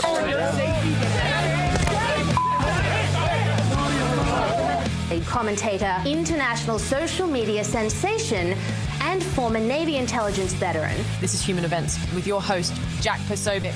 Christ is king. This morning, President Trump is calling on Republicans to change the rules in the Senate to reopen the government. Trump posting overnight, it is now time for the Republicans to play their Trump card and go for what is called the nuclear option. Get rid of the filibuster and get rid of it now. The move would allow Republicans to pass a bill to fund the government with a simple majority instead of the 60 votes currently needed. But Senate Majority Leader John Thune has warned against this move, saying it could come back to bite Republicans whenever Democrats take power back. What if Mamdani becomes mayor? It's going to be hard for me as the president to give a lot of money to New York because if you have a communist running New York, all you're doing is wasting the money you're sending there. So I don't know that he's won, and I'm not a fan of Cuomo one way or the other, but if it's going to be between a bad Democrat and a communist, I'm going to pick the bad Democrat all the time, to be honest with you. The front-runner in the race to lead the nation's largest city, Democrat Zohran Mamdani, cheered on marathon runners in Brooklyn and appeared with the governor at a bar in Queens. The 34-year-old self-described Democratic socialist resonates with voters eager for new leadership. Mamdani's main rival, independent candidate and former New York Governor Andrew Cuomo, pitched his experience. Who has solutions that can actually work, and who has the ability to make those solutions a reality? The race has captivated New Yorkers. Early voting ended Sunday with more than 735,000 ballots cast, far more than during the last race for mayor in 2021. And across the river in New Jersey, former President Obama campaigned for the Democratic candidate for governor, Mikey Sherrill, who's locked in a tight race with Republican Jack Ciattarelli. What Charlie Kirk stood for was let's have an open conversation, let's sit down in public, let's hash out our differences, but let's do so with civility, let's do so with honor, and let's do so with respect for one another. That's what Charlie Kirk always did. And they couldn't beat him in a debate, so they tried to silence him with a bullet, but they failed because Charlie Kirk's voice is now louder and stronger than ever before. Well, ladies and gentlemen, welcome aboard today's edition of Human Events Daily. We're here live in Phoenix, Arizona. We're at the Turning Point USA headquarters. Today is, of course, November 4th, 2025, Anno Domini, and today is Election Day. We are now calling for full Patriot activation across New Jersey, across Pennsylvania, across Virginia, and across Arizona. It is time for Patriots to continue. And if you're not there, you need to be texting. You need to be downloading the Turning Point Action app. You need to be reaching out to people that you know in New Jersey, specifically the Jersey grandmas. I want every single Jersey grandma to get a text today saying, Grandma, did you go out and vote today? Did you get out there? Grandma, I really need you to get out. Grandma, I need you to get out there. Make sure you're texting the Jersey grandmas. We absolutely need this. What did we see? We woke up early this morning, and the first thing we saw, bomb threats called in at New Jersey voting stations. We also saw machines going down across entire counties. And we also saw over in Pennsylvania, in Chester County, a place that I've spent many election days, worked many elections for years, going back 20 years. We're now seeing what?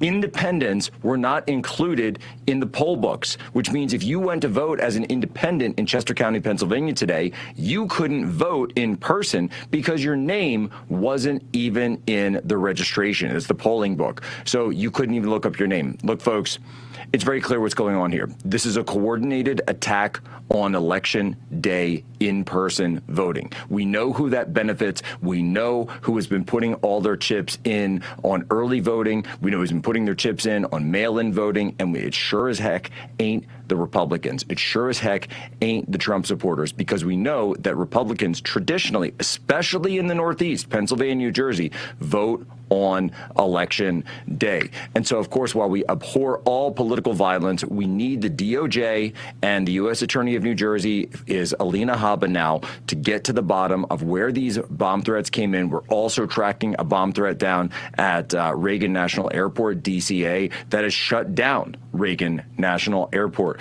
It is absolute chaos on election day today here in America. But patriots are going to the polls, and we are now hearing in certain counties, Ocean County, Republicans are at 54% compared to 45% in 2024. We're seeing numbers that are going up, and huge numbers going up across the board for Republicans. Will it be enough for Jack Ciattarelli to pull it off? We will see. But we had a huge group from Kalshi last night. We got access to the Kalshi internal data for New Jersey, and we were able to prove, beyond a shadow of a doubt, that if you pair back the Kalshi trades from New Jersey voters versus outside of Jersey, it turns out the people in Jersey were going for Jack Ciattarelli by 86%. And inside of Jersey, only 14% of traders were putting money in on Mikey Sherrill. What does this mean?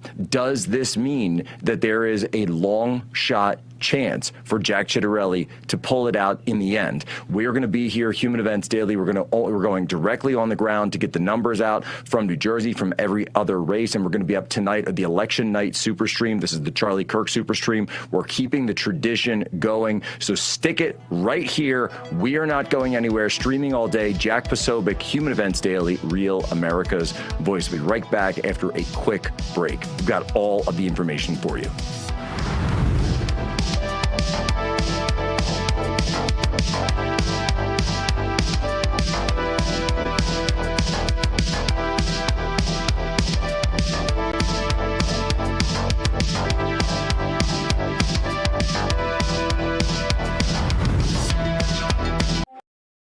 Welcome to Real America's Voice, Real Minute. Your quick look at the powerful stories of faith and freedom, inspiring audiences across the nation.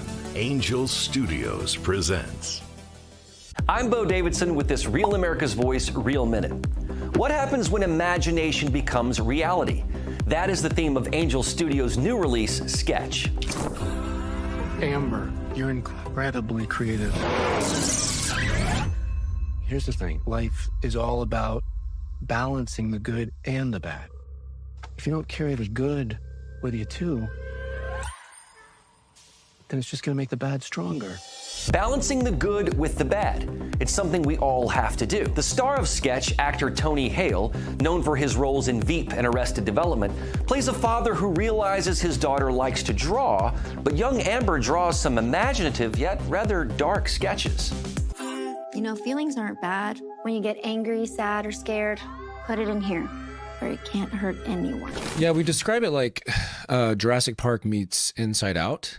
And just the simple story is not simple, but the story is my wife passes away, obviously my daughter's mother, and my daughter is dealing with grief. And she's drawing these just atrocious pictures. And Seth can explain a little bit of how that kind of idea came about, and then they come to life. And it's just really, it's a really fine line. What Seth does so beautifully is obviously the stakes could not be higher with loss, but just the way the comedy is woven throughout and how the tension is kind of balanced, and you take air out of the balloon in the little humorous ways, and it's just a really beautiful orchestration that he has done with it. When Amber and her brother go into the woods, they drop her sketchbook in a pond, and it seems that some of those drawings come to life. The life lesson of this film is rather than running from pain, young Amber felt it and channeled it through her sketches. You can release your inner monsters in Sketch, packed with energy, mystery, and movie magic. It's age appropriate for teenagers and their families and anyone who enjoys the thrill of a ride. Now, the best way to enjoy this movie is to join the Angel Guild, which is comprised of over 1 million members who get to review and vote on the content that Angel releases. So it's a great way to have influence on the quality. Stand in our way, and our golden age has just begun. This is Human Events with Jack Posobiec. Now it's time for everyone to understand what America First truly means. Welcome to the Second American Revolution. All right, Jack Posobiec, we're back. We're here live. Arizona, Phoenix, Arizona on Human Events Daily. And folks, let me just say that anybody that knows me and knows the work that Human Events does day in, day out, knows that the conservative movement never stops. And the fuel that keeps me going from election to election, from Pennsylvania to New Jersey to Phoenix, is, of course, Blackout Coffee. And for years, this has been my coffee of choice. I know that so many of you want to get in on this. People are coming in. They're loving this stuff because they understand that Blackout Coffee isn't just coffee. It's America in a cup, founded on Christian values, rooted in family, built on the belief that hardworking Americans deserve better than, that ridiculous corporate swill. Blackout Coffee is a family business that roasts every batch right here in the United States of America. 2 delicious roasts you got to try. Morning Reaper, that's the smooth medium roast that kicks off your day without bitterness. And for those dark roast lovers, you got to try Brutal Awakening. This is a bold, rich roast with deep flavor that'll keep you sharp and alert. It's perfect for serving friends and family around the holidays because, let's face it, the best gatherings start with the best coffee. Here's the deal. Go to blackoutcoffee.com/POSO. Use promo code POSO for 20% off your first order. That's blackoutcoffee.com/POSO. Support a company that shares your values, supports American jobs, and fuels your freedom one cup at a time. Really excited now, guys. We've got the CEO of the Pennsylvania Chase and also the NJ Chase, Cliff Maloney, now joining us from the PA Chase headquarters. Cliff, how goes it, man? It's going, man. Election day. We're not going to let off the gas here until we hit 8 p.m. when polls close in both Pennsylvania and Jersey. And Jack, just have to double down on what you said about the whole Human Events Daily family. I see how hard you work behind the scenes. You guys are true believers, the whole audience. So appreciate you. Well, thank you so much for that. And look, Cliff, you and I were there at the New Jersey Turning Point Action and NJ Chase Super Chase in Toms River, New Jersey, which, by the way, we had incredible safety and security from the Toms River Police Force. 5 snipers were up on the roof providing overwatch for us. But then what did we get this morning? A bomb threat. And one of those 7 bomb threats that we hear across New Jersey, one of which actually happened to be in Toms River. So we're seeing a lot of the dirty tricks that are coming out of the woodwork, crawling out of the woodwork. It's got to stop. But I have to say hats off to you because you just made the huge announcement on the Charlie Kirk Show minutes ago that you have now cumulatively hit 1 million doors this election cycle. Incredible. Yeah, and that's since we launched. Obviously we relaunched the Pennsylvania Chase first week in August, and then we launched the New Jersey Chase. And look, Jack, I got to give you a lot of credit. You were one of the first people that said, hey, we need a fight, right? There's always going to be different battles. We've always got limited resources, but we got to figure out where to aim those. And it's so easy to sit out, right? It's easy to say, hey, let's wait until there's a race that's much more winnable. Because of your messaging, your leadership, because of our NJ Chase program, because of all the state and the county chairs for the GOP, all the organizations, Jack Ciattarelli has a chance at becoming the next governor of New Jersey. Now, I'm not saying he will be, but I'm saying that if Republicans get up and flood the polls, once we get to the after-dinner rush, this is the last chance. But New Jersey is in play. You said it months ago, and now it's coming to fruition. We just have to close the gap here to try to seal the deal. Well, I mean, and we know this is what it is. It's NJ is in play, and here's the interesting thing, right? And Cliff, so just to set everyone's expectations, to set everyone's understanding, that NJ is not supposed to be in play the year after the Republicans won the White House. It's supposed to be the opposite. So when you have those White House elections, then the next year you have Virginia, you have New Jersey. Now, when you go back to 2008, Barack Obama won the presidency in 2008. Then what happened in 2009? Chris Christie wins New Jersey, and Bob McDonnell, a Republican, won in Virginia. That's typically how it goes. It's the the party out of power does better. Yet in New Jersey, because of the unique dynamics of this race, because of those trends that we've seen cross over from Pennsylvania into New Jersey, the working class voters, the deindustrialization, the mass influx of illegal aliens, now all of a sudden you're seeing these Democrat crossovers like we've never seen before. That's what flipped Bucks County for President Trump, and that's what's flipping these people over in New Jersey. That's giving Jack Ciattarelli a fighting chance when typically, just historically speaking, no Republican would have a chance in a year like this. Yeah, and you just hit it with really what matters the most, which is, me and you, probably up until Trump, or at least last year, we were always used to the independents not swinging our way, right? Especially those that vote by mail. But the election day independents, I mean, a lot of the election day voters who are independent, a lot of them are coming around the jack. And if you're out there wondering why, I think it's very simple. The blue collar party is now represented by Republicans. The American worker is now represented by Republicans. Sane people that want to take their kids to basketball practice, that want to put food on the table, that want to pay their mortgage. The party of the people is very clearly the Republican Party. And contrast that. Think about this, Jack. Contrast that with what's happening in New York City.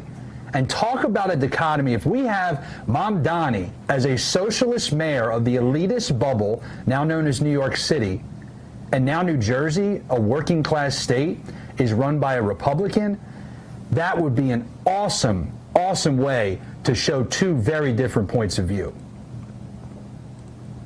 And so this is actually really interesting because we've already tracked, and I think you saw this in Lakewood, New Jersey, you saw this in other parts of New Jersey.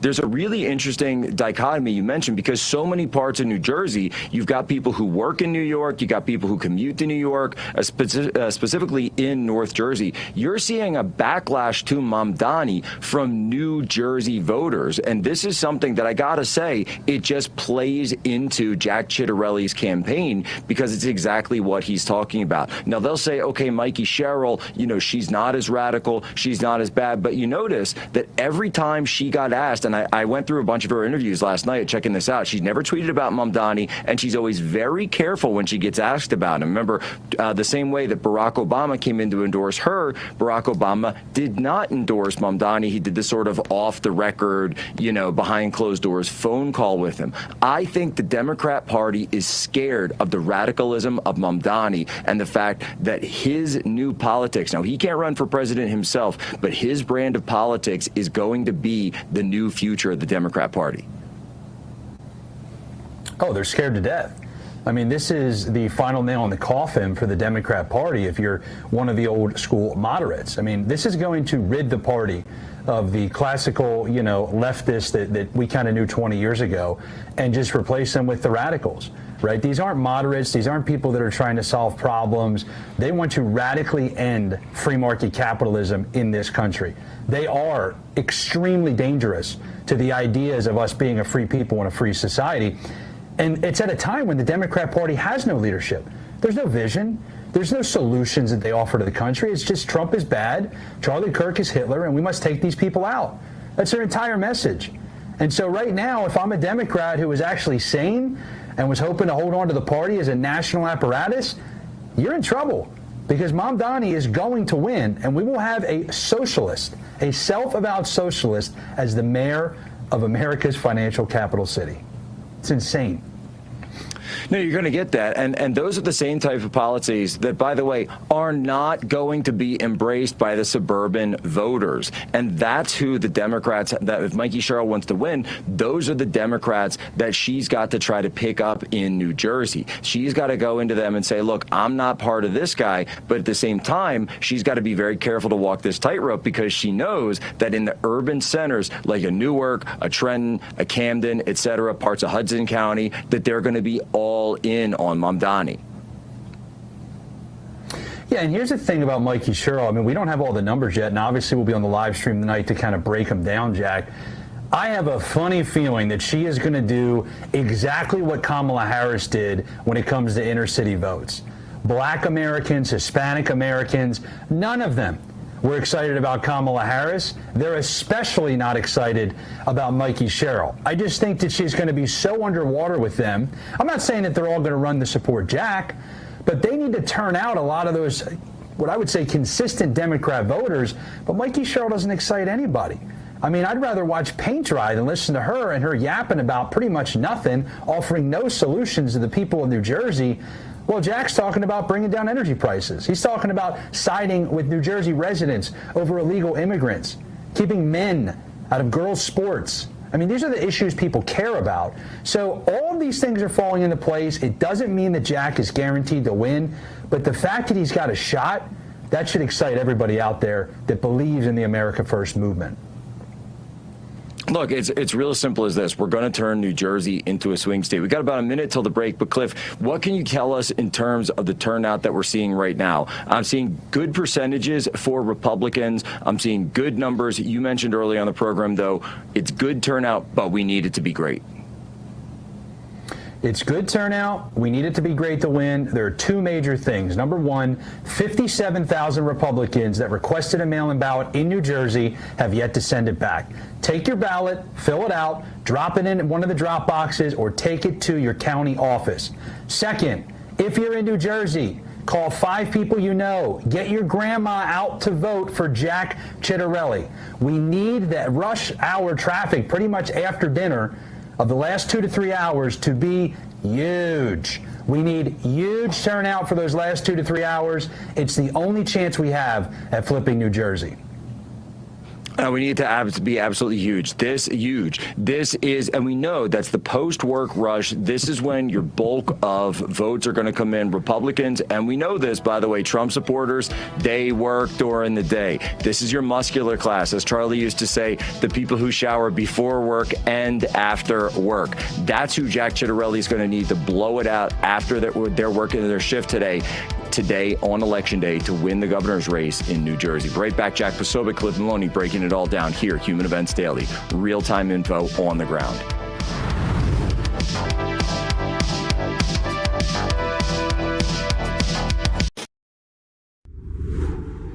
Hi, my name is Tracy L. from Arizona. I don't stink around in the kitchen when it comes to the news. I watch Real America's Voice, which always serves accurate and reliable updates that are on point with their amazing hosts.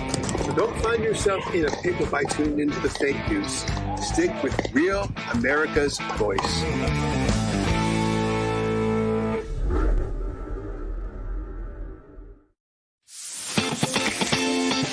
Patriots, it's time to gear up. Real America's Voice has an entire lineup of merch made just for you. We got some Rav fans out here. We watch you every day. From mugs that start your morning strong to hoodies, hats, t-shirts, pants, vests, flags, and so much more. Yeah, I noticed it. I mean, that caught my eye big time. Every piece lets you wear your pride loud and clear. This isn't just merch, it's a movement. When you shop Rav, you're showing the world you're proud to be part of the Real America's Voice family. God bless Real America's Voice. So don't wait. Scan the QR code right now or visit realamericasvoice.launchcart.store to shop today. Thank you, Real America's Voice, for doing true journalism. Stand tall, be bold, be proud. Represent your voice with Real America's Voice. It's good to have a real news network out there, so I'm a big fan. Use code RAVSWAG10 for 10% off. Real America's Voice rocks.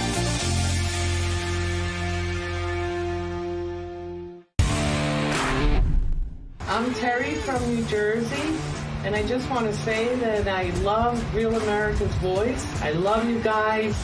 Keep up the good work.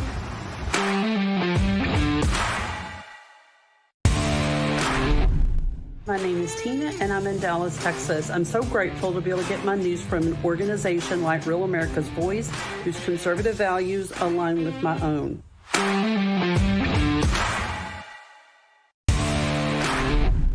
Hi, this is Chris from Wisconsin, and I love Real America's Voice because you have great news and a great chat family. God bless all of you.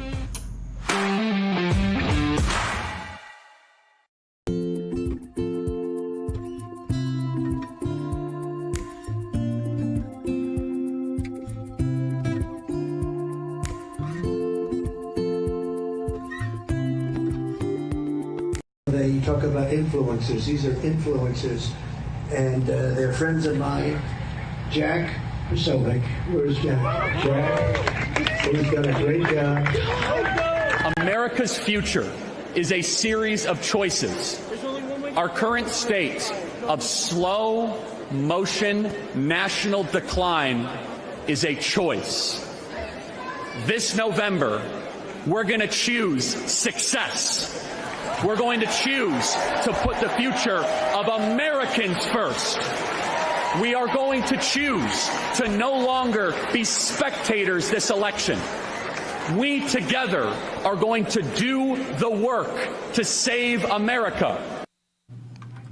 All right, Jack Posobiec, we're back live. That was Charlie Kirk, his final ever RNC speech. I love what he said. This isn't about Republican or Democrat. This is about saving America. This is about making choices to save America. And that's exactly the fight that we're in. We do have breaking news right now, by the way. This is out of New York City, where in addition to the bomb threats that we reported earlier today, we're now across New Jersey, we're now also hearing of swatting. So swatting attempts have been made and swatting incidents made at polling sites in New York, multiple sites, including Harlem, Greenwich Village, and Midtown East. And supposedly this was sent to the Board of Elections, an email that was sent in exactly. I'm not entirely sure what is going on. It was deemed not credible by the NYPD, similar to how 7 polling locations were hit by these bomb threats that were also deemed non-credible.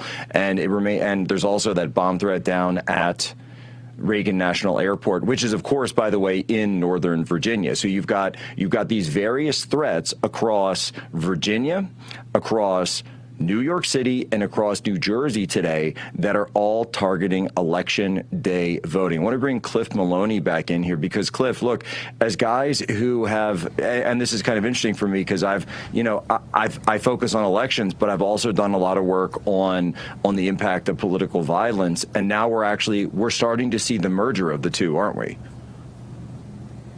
Yeah, and I think a lot of people are searching right now to figure out, okay, who's doing this and what is their motivation? Regardless, Jack, what does this tell us?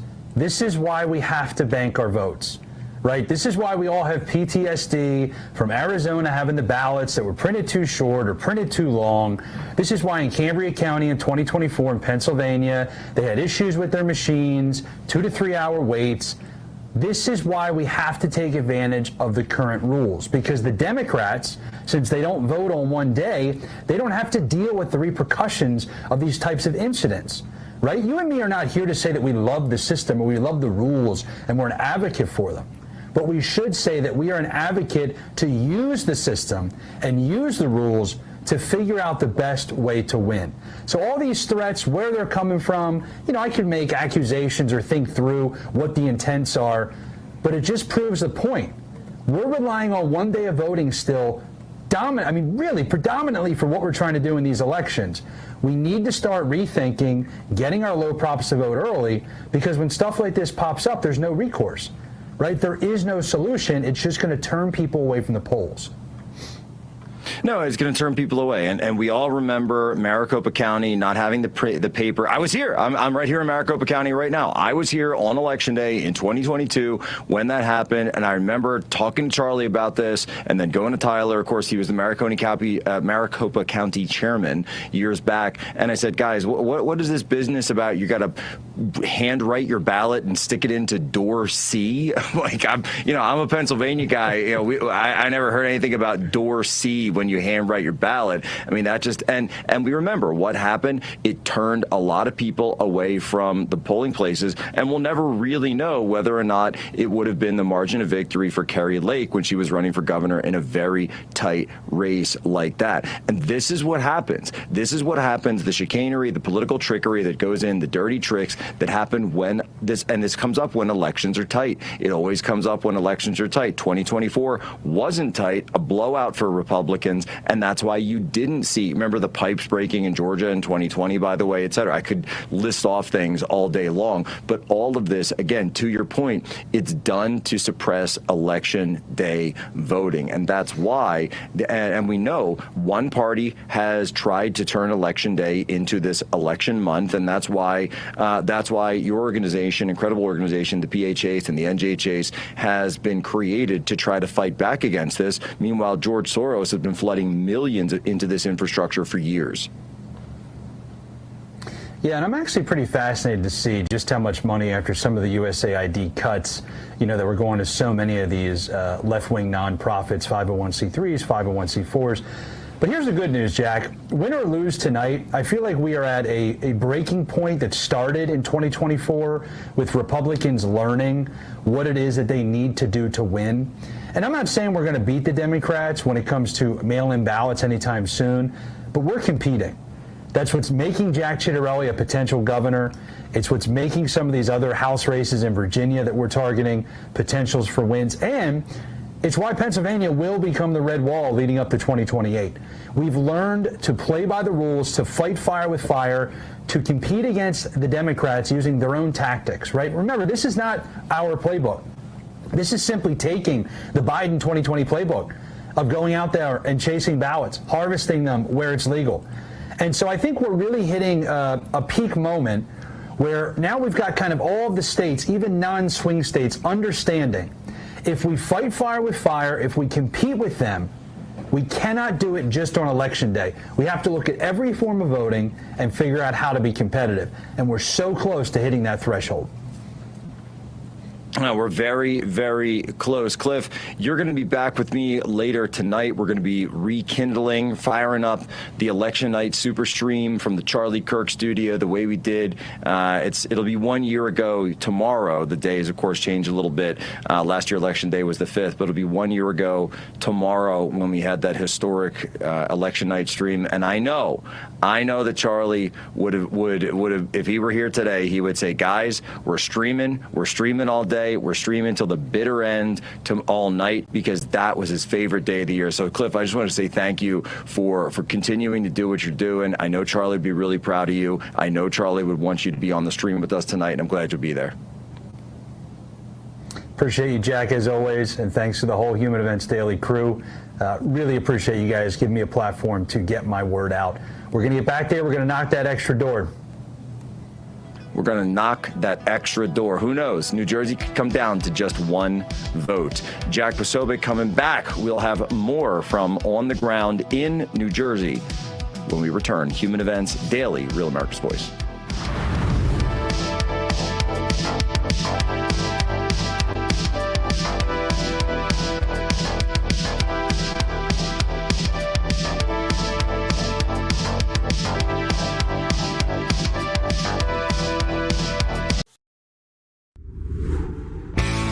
My name is Tracy L. from Arizona. I don't stink around in the kitchen when it comes to the news. I watch Real America's Voice, which always serves accurate and reliable updates that are on point with their amazing hosts. So don't find yourself in a pickle by tuning into the fake news.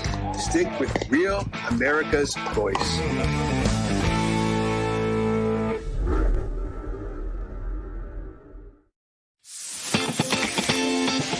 Patriots, it's time to gear up. Real America's Voice has an entire lineup of merch made just for you. We got some Rav fans out here. We watch you every day. From mugs that start your morning strong to hoodies, hats, t-shirts, pants, vests, flags, and so much more. Yeah, I noticed it. I mean, that caught my eye big time. Every piece lets you wear your pride loud and clear. This isn't just merch, it's a movement. When you shop Rav, you're showing the world you're proud to be part of the Real America's Voice family. God bless Real America's Voice. So don't Don't wait. Scan the QR code right now or visit realamericasvoice.launchcart.store to shop today. Thank you, Real America's Voice, for doing true journalism. Stand tall, be bold, be proud. Represent your voice with Real America's Voice. It's good to have a real news network out there, so I'm a big fan. Use code RAVSWAG10 for 10% off. Real America's Voice rocks.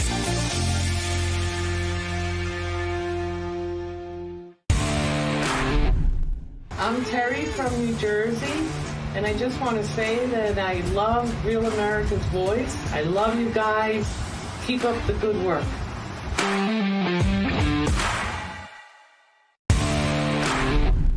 My name is Tina, and I'm in Dallas, Texas. I'm so grateful to be able to get my news from an organization like Real America's Voice, whose conservative values align with my own.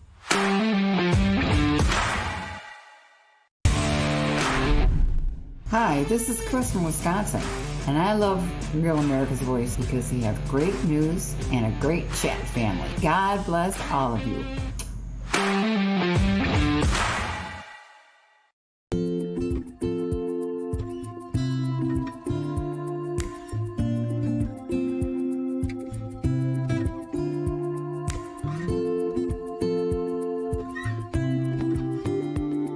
Where's Jack?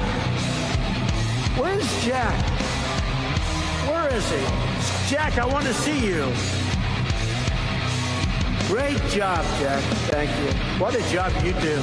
You know, we have an incredible thing. We're always talking about the fake news and the bad, but we have guys, and these are the guys who should be getting Pulitzers.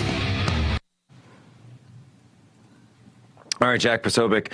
We're back here at Human Events Daily. I'm just reading a tweet here from Scott Presler, and he's calling a red alert. And if Scott Presler is calling a red alert, you know it's serious. He's talking about Pennsylvania, and he's saying one of the biggest scandals in Pennsylvania history is happening right now. Chester County polling locations, just talked about Chester County earlier, how they were having issues with their independent voters. Now they're saying Chester County polling locations are running out of provisional ballots and voters are being turned away. This needs to be national news. Red alert. This is an absolute travesty. This is absolutely horrific. We've got Noah Formica on now. He's the senior field representative for Turning Point Action on the ground in Pennsylvania.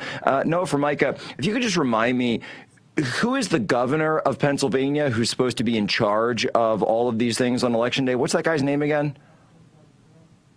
Oh, gosh, I don't even know where our current governor is right now, to be completely honest with you. I think he's somewhere out campaigning in Virginia, but, you know, he goes by, some people know him, but he's like a groundhog. His name is Josh Shapiro.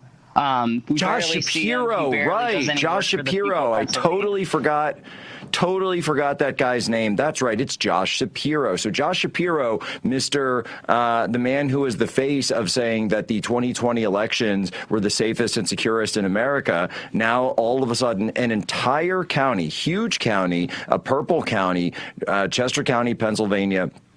It's the Philadelphia exurbs. This is Downingtown. This is Westchester University, is suddenly running out of provisional ballots, which are the ballots that are cast on Election Day. When you think there's a question about your status, you cast a provisional ballot. Now voters are being turned away. Noah, are you hearing anything else like that in other counties across Pennsylvania, or is this just located to Chester? So I am ground zero here in Pittsburgh. Yinzerland, sorry, Eagles people or Philadelphia people. Our GOP currently down here is on high alert. Excuse me, the champions, the new champions of football. Just wanted to say, the Roethlisberger era is over. It's the Eagles era now. Well, it's okay. Whenever we lose, we root for you guys anyway. So, I mean, it goes both ways. That's what I did with the Dodgers after they beat my Phillies. But we're not hearing too much on the ground here in Pittsburgh. Our GOP is on very high alert, monitoring the situation, making sure that no funny business happens at all down here. So Allegheny County is looking great. Mostly what we're hearing is, like you said, Chester County, that complete disaster, what's going on there. And as far as I'm concerned, it's just affecting a lot of voters today. And who knows, a lot of people are saying the vote no race, the vote for Maria Batista, Mount Wolford, all those Supreme Court races are going to be super close. So, you know, it's completely just affecting our Republicans. I've heard from a couple people, they're like, I live in Chester County. I was turned away at the polls. I don't even want to vote now. And that's not something we want here on the ground in Pennsylvania. We want people to vote and any Republican, if you're hearing any situation at your polling location, don't hesitate to call your Board of Elections for your county. And also, I'm encouraging you guys, stay in line. Just like we were saying last cycle, stay in line, because it's only going to get crazy from here on to the rest of the day. No, if there's anything else, and I'm just going to say this, you don't want to be filming inside the polling location, but if something happens outside the polling location, if you're getting turned away by a judge of elections or someone like that, someone in official capacity or an unofficial capacity, film it. Make sure you get this on film, because we need people to stay in line. And by the way, if they're telling you that they don't have a provisional ballot, you need to stay in line anyway.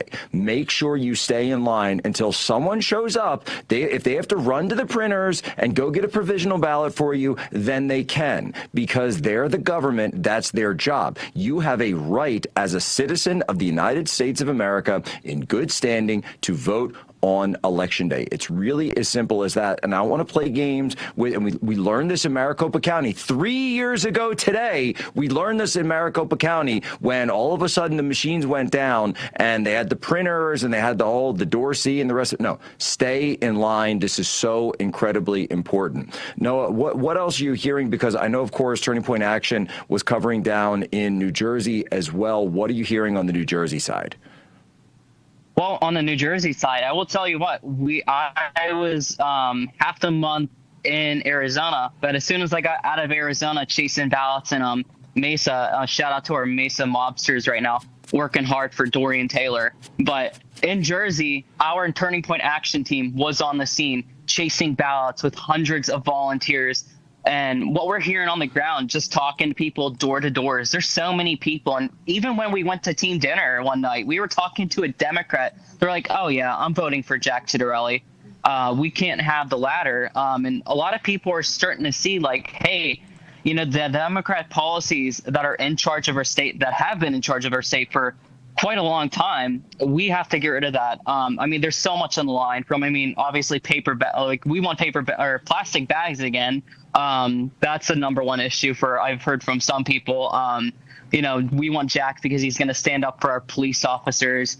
He's going to also on day one, make New Jersey not a sanctuary state anymore. And then also, which this hits Pennsylvania close to home. That's why we elected Senator Dave McCormick, our great senator. The energy policies, people want energy independence within the state of New Jersey. Jack is promising every single bit of that, and that is all at the forefront. And honestly, there's a lot of momentum. It's electric right now, and people are going to come out to vote in record numbers for Jack. I can just feel it, and it's going to be like that till the end of the polls close.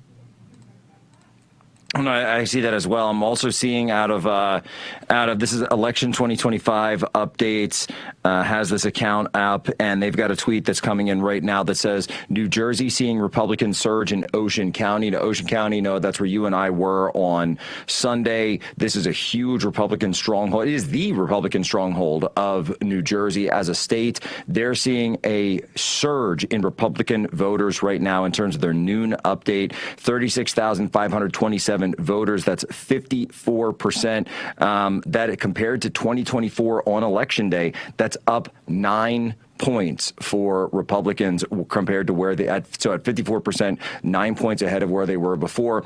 76,000 is the number Republicans need to beat. So they're on just under halfway there to getting towards that number. And if they're able to do so, this actually is a huge boon for Jack Ciattarelli. And again, this is not supposed to be a competitive race. This is, and Noah, to your point, right? The Turning Point infrastructure was really just getting started in Pennsylvania in 2024. Now to move it over to New Jersey, this shows just how fast these trends are moving and how fast these shifts are happening. So it's never been done before. There's never been a Turning Point deployment in New Jersey before. Talk to me about some of these trends that you're seeing on the ground that are still moving. And that's why the polls, it's been so hard to capture this. Right. So when I first started with Turning Point in 2024, we did not have a single other staffer with Turning Point Action. I was the only paid staffer within the state of Pennsylvania. Now we've expanded. Now we have Brandon. Now we have Will. Now we have Mallory. And now we have people in New Hampshire as well with Davis and Lisa. So, I mean, shout out to the entire Northeast team. But Charlie was dead set on making sure that we expand our foothold within the Northeast, especially with what happened to Election Day, because he saw the signs. The Northeast is trending overwhelmingly Republican. Pennsylvania is becoming a red state faster than the Democrats can even try to register voters. And look at what's happening in Jersey. What we saw last election, you would have never thought, and my family even said that. They live in Egg Harbor Township, New Jersey, and they even said never in a million years would we have thought that we would see Trump almost win the state of New Jersey. Now we are on the verge of what I call a red resurgence within the state of New Jersey right now. And like you said, we were in Ocean County chasing as many ballots, talking to as many voters as we can. And one of our deployments at Toms River, we had 260 people there ready to chase as many ballots with us as possible. So our team on the ground is talking to as many Republicans, and we're talking to as many people also by our phones. We're texting people, making phone calls to these people day in and day out until the polls close, just so we can bring in a cluster line for Jack Ciattarelli. This is absolutely huge. Noah, where can people go to keep up with everything that you're putting out? I know you're on the ground, but you're also putting out such good information. We're going to a break here real quick. Where can people go to keep track with you and keep track with all those updates coming from Pennsylvania and New Jersey? Right. So you can keep up with all the great information regarding Pennsylvania from our PAGOP at PAGOP. But if you want to follow me personally, you can go to at N for Micah GOP. That is at NFORMICA GOP. And then also follow the Turning Point Action account. Help us grow on the battlefield and get involved with us. I hear your Facebook pages are blowing up too, by the way, right? It has. So we had a Facebook page just centered around Pennsylvania. It had 1,000 people. And then, once, unfortunately, we lost our great fearless leader, Incredible. Charlie. So go follow them. Turning Point Action Pennsylvania, Turning Point Action New Jersey. You're going to get all the updates. Hi, my name is Tracy L. from Arizona. I don't stink around in the kitchen when it comes to the news. I watch Real America's Voice, which always serves accurate and reliable updates that are on point with their amazing hosts. So don't find yourself in a pickle by tuning into the fake news. Stick with Real America's Voice.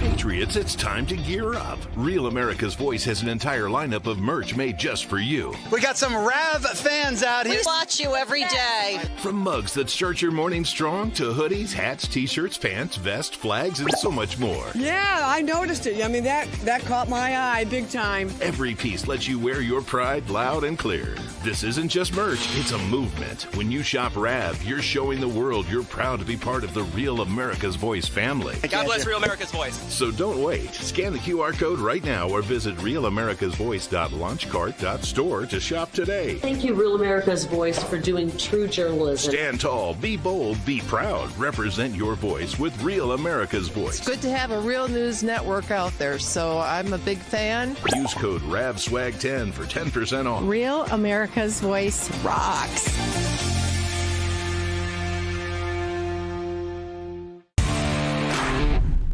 I'm Terry from New Jersey, and I just want to say that I love Real America's Voice. I love you guys. Keep up the good work.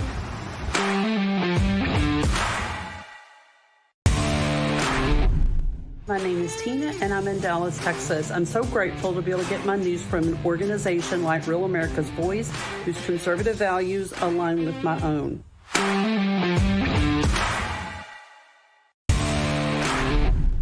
Hi, this is Chris from Wisconsin, and I love Real America's Voice because we have great news and a great chat family. God bless all of you.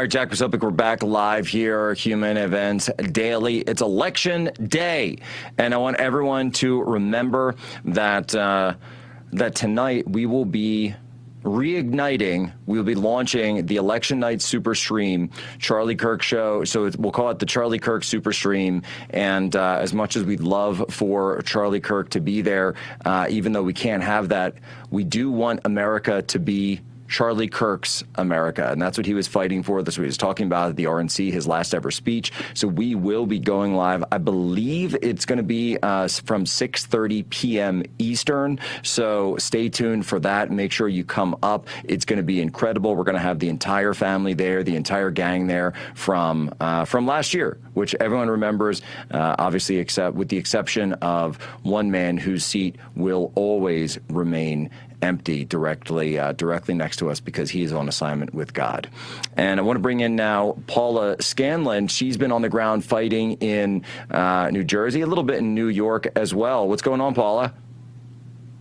Hey, thanks for having me on today. I'm on the road just making sure everyone's good in New Jersey, so that's why we got the car background. If you know media training, this is probably not what you're supposed to do, but Election Day comes with its own challenges and circumstances, and we're excited. We've seen good turnout. There's been a little bit of drama going on, during Election Day, some bomb threats, some not so good things, but we're fighting through. All of our coordinators are out working so hard. They're driving people to the polls. They're getting this done. They're making last-minute phone calls. I can't tell you how many calls we've made today. I can't even keep track, and I'm pretty good at math, so they've been working so hard, and I'm just so proud of our team no matter what happens. Well, Paula, and just in case people don't realize this, that you actually, I mentioned the RNC just now a minute ago from from Milwaukee last year, and you actually, I remember you and Riley Gaines stopped by when Charlie and I had that sort of outdoor studio stage kind of set up right outside the RNC, and you and Riley stopped by. You were there with us, with Charlie. Obviously, we had no idea that was going to be his last ever RNC. That was just days after President Trump had his assassination attempt a few days before. But, having been there, having come out to Turning Point events, talk to me a little bit about Charlie Kirk's legacy as pertains to getting out and becoming active and motivated on Election Day and for elections. Is that Charlie Kirk's legacy? It absolutely is. I mean, Charlie spent so much of his time at the RNC at these things. Obviously, Turning Point as an organization is wonderful, but something he really emphasized was getting out the vote and really being there for the young voters, especially. He had been involved with the RNC from his very beginning. I think that was one of the first things he started coming up and doing. He started, befriending people who were high up, and everyone loved him and everyone wanted his help. And even President Trump himself, knew Charlie personally, could speak to his influence, could speak to how important Charlie was as a person, not just a political figure who had followers, but as a person who could shape policy, who could shape voters, and really wanted people to get out and vote. And obviously, I can't speak for Charlie personally, but what I do know is that the values that he fought so hard for are represented by many candidates who are on the ballot today on Election Day. And that's why I think, to honor his legacy, I think what we need to do is we need to get out and vote for those people, and we need to get everyone in our communities to do the same as well. And I think that's really the best way I know to honor him today on Election Day, and I hope other people agree with me and see that as well. No, I think that's right. And I think, just again, as someone who's been through, I don't know how many election days with Charlie and various rallies, this was his favorite day of the year. It really was, beyond, outside of holidays and stuff. And Charlie and I, people were joking the other day, we used to go back and forth because I love Halloween, and he's a noted Halloween hater. And we would always go back and forth about it on Halloween. But Election Day was just that was the day that everyone was in lockstep, and you could tell Charlie would get so excited for these. It was always his favorite live stream in the evening. And so, I think if we do want to honor Charlie's legacy, the best way to do that is by getting active, participating, get out the vote drives, and focusing on these elections in key races. And people have said, Jack, why do you care about New Jersey so much? And it's like, I care about winning so much. I care about saving America so much. That's kind of the whole reason that I do this stuff. I don't particularly enjoy it. You know, it's a lot of travel. It's a lot of time away from my family, but I actually do believe in it. And so, Paul, I just wanted to say thank you to you as well for stepping up so much the way that you have this year. You were getting involved towards the fall of 2024, but you've just absolutely taken it upon yourself to get so active this year. And I just want to let you know that it's really been noticed. It's really been noticed. People have seen it, and people are talking. People are talking, Paula. People are talking. Well, I appreciate you, and I think the biggest thing is this is a team effort. Might be getting a little bit of a hiccup there. Paul, of course, she's in the field. Really she's all participating. credit for this. I think we have wonderful Quarterly Vote Action to. Did it cut back in?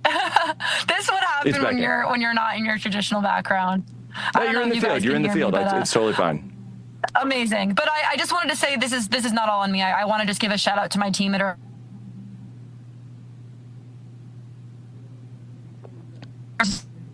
All right. Yeah, I think we'll have to reconnect with her. Maybe we'll get her on the super stream later. Look, folks, she's in the field. She's out there. Look, it is about taking your personal time, and this is what Charlie was all about. Charlie was all about finding people, motivating them, getting them to get more active in the elections. And by the way, that doesn't mean you have to go and be the next Charlie Kirk, right? No one's ever going to be the next Charlie Kirk. It's really as simple as that. But he would want you to be active in your local area. If you're at a high school, start a Club America. If you're at a college, start a Turning Point USA. Go and look what the young students over at Rutgers University in North Jersey, the way that they were able to take in the wake of Charlie's murder, all of this, their Antifa professor, the way that they've stood strong even after being placed under investigation for calling him out and spotlighting his violence at a time where that's a key university, a public university in a place like New Jersey where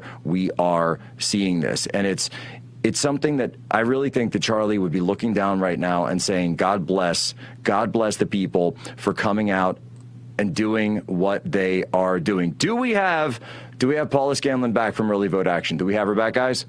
Paula, are you there?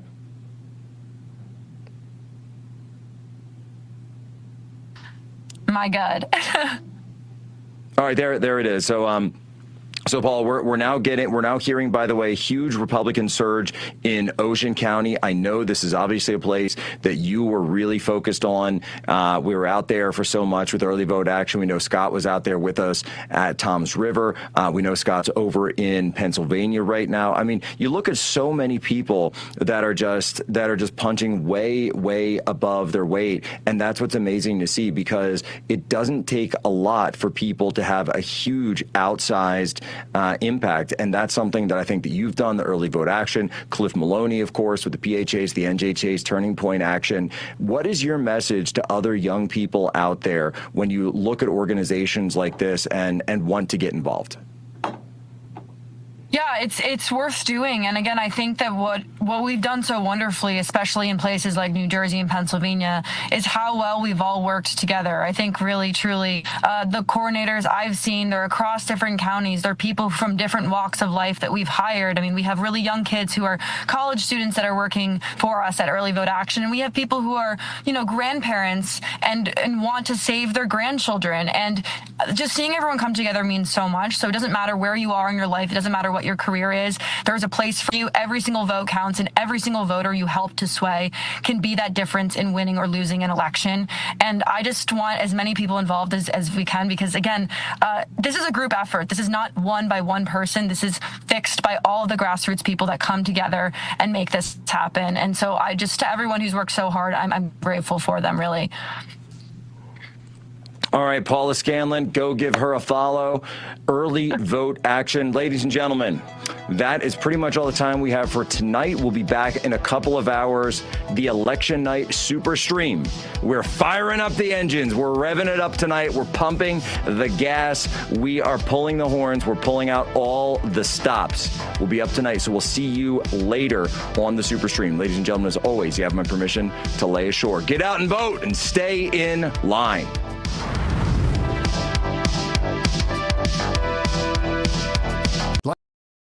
Welcome to Real America's Voice, Real Minute. Your quick look at the powerful stories of faith and freedom, inspiring audiences across the nation. Angel Studios presents.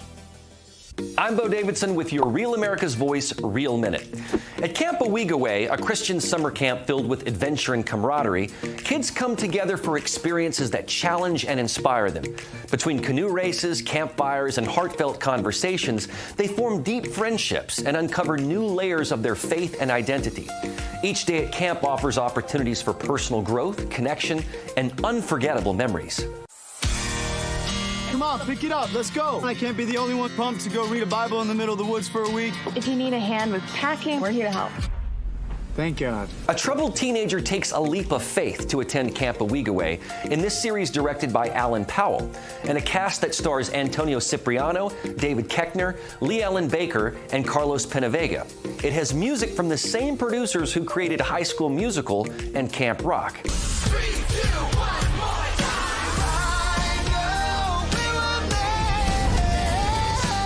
Why am I here? It's the question we're all asking ourselves. This action-packed fun series will have you asking, why am I here? And what is my purpose? The series streams exclusively on Angel Studios platform, so the best way to see this new series is by joining the Angel Guild, a community of over 1 million members that have a vested voice in what series and films get greenlit by Angel. This means that Owigaway was voted on by members of the Guild to move forward.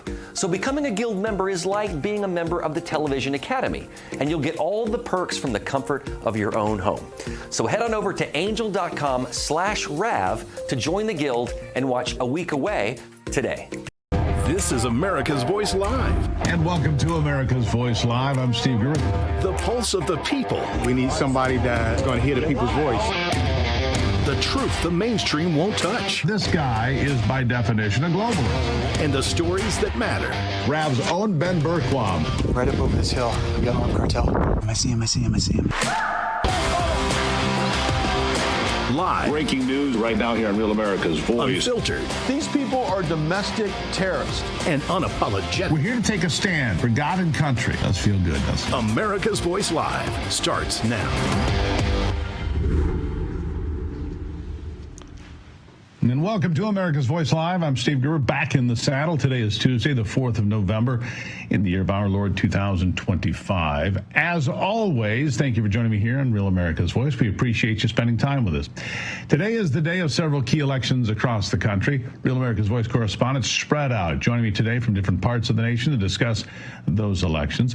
One key election we're keeping an eye on is the governor's race in Virginia between Democrat Congresswoman Abigail Spanberger and the Republican Lieutenant Governor there now, Winsome Earl Sears. I want to bring on RAV correspondent Britt Henry, who is on the ground in Virginia. Britt, welcome to the program. Hi, thank you for having me. Yes, we're at a polling center right now. Good to see you.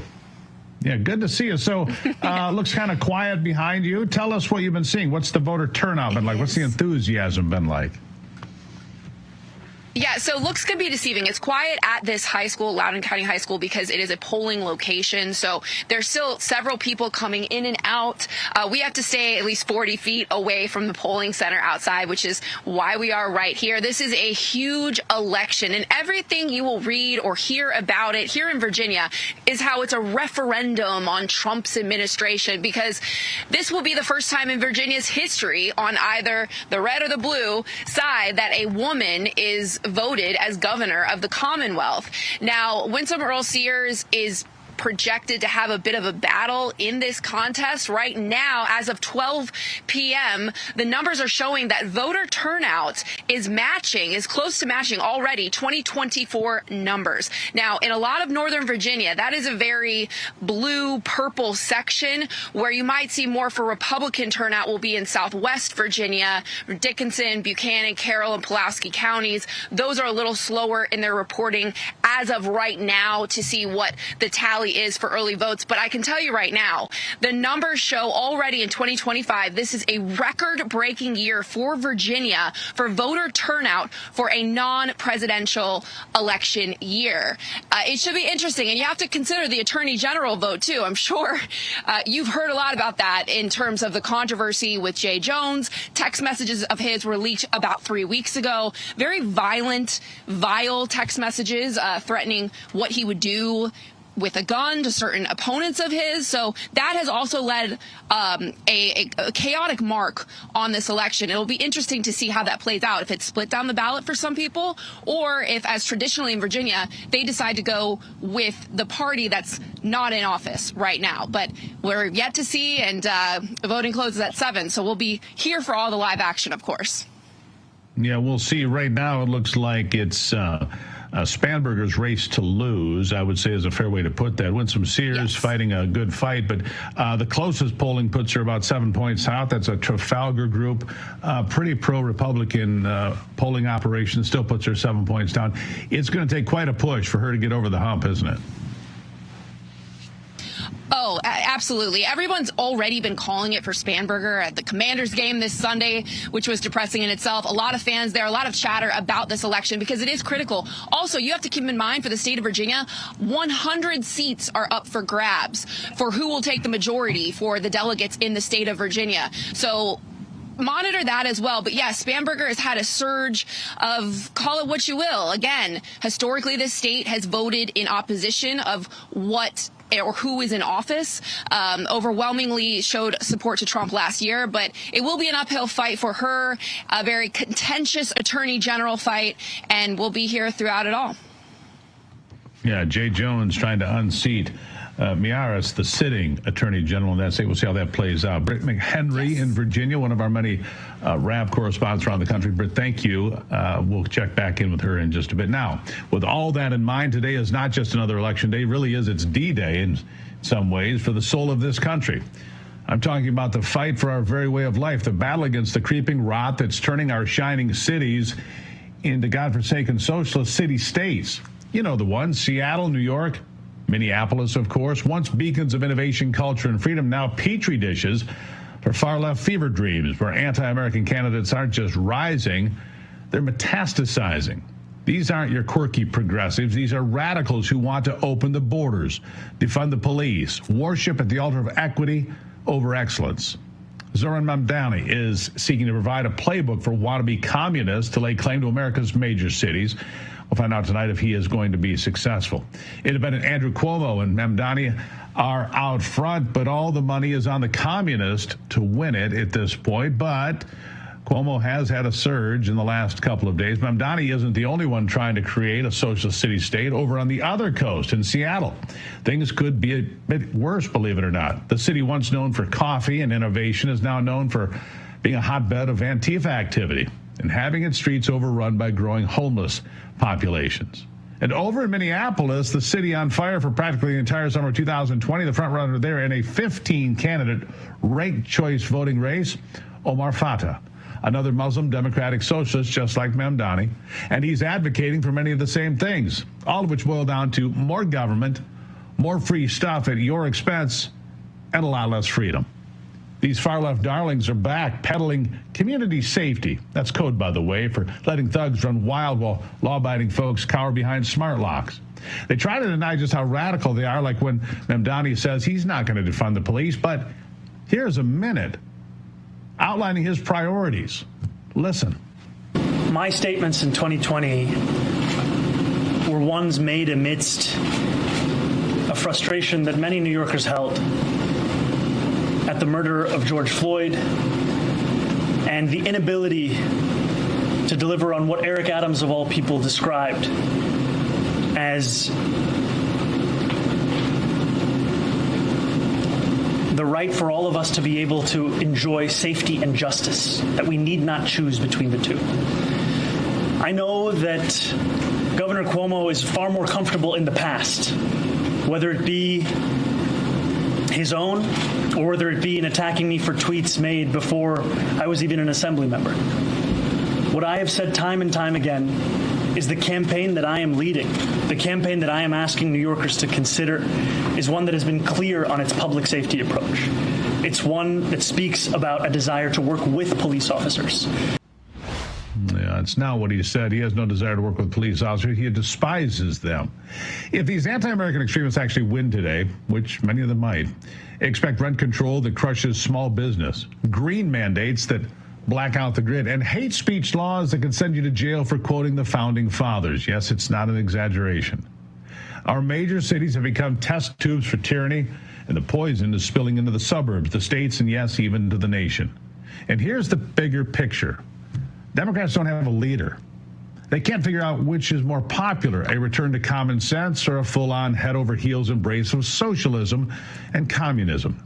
If these key players win today, I'm afraid they'll take that as their answer and move forward. Over in the establishment, they're also looking to secure a Democrat-run future.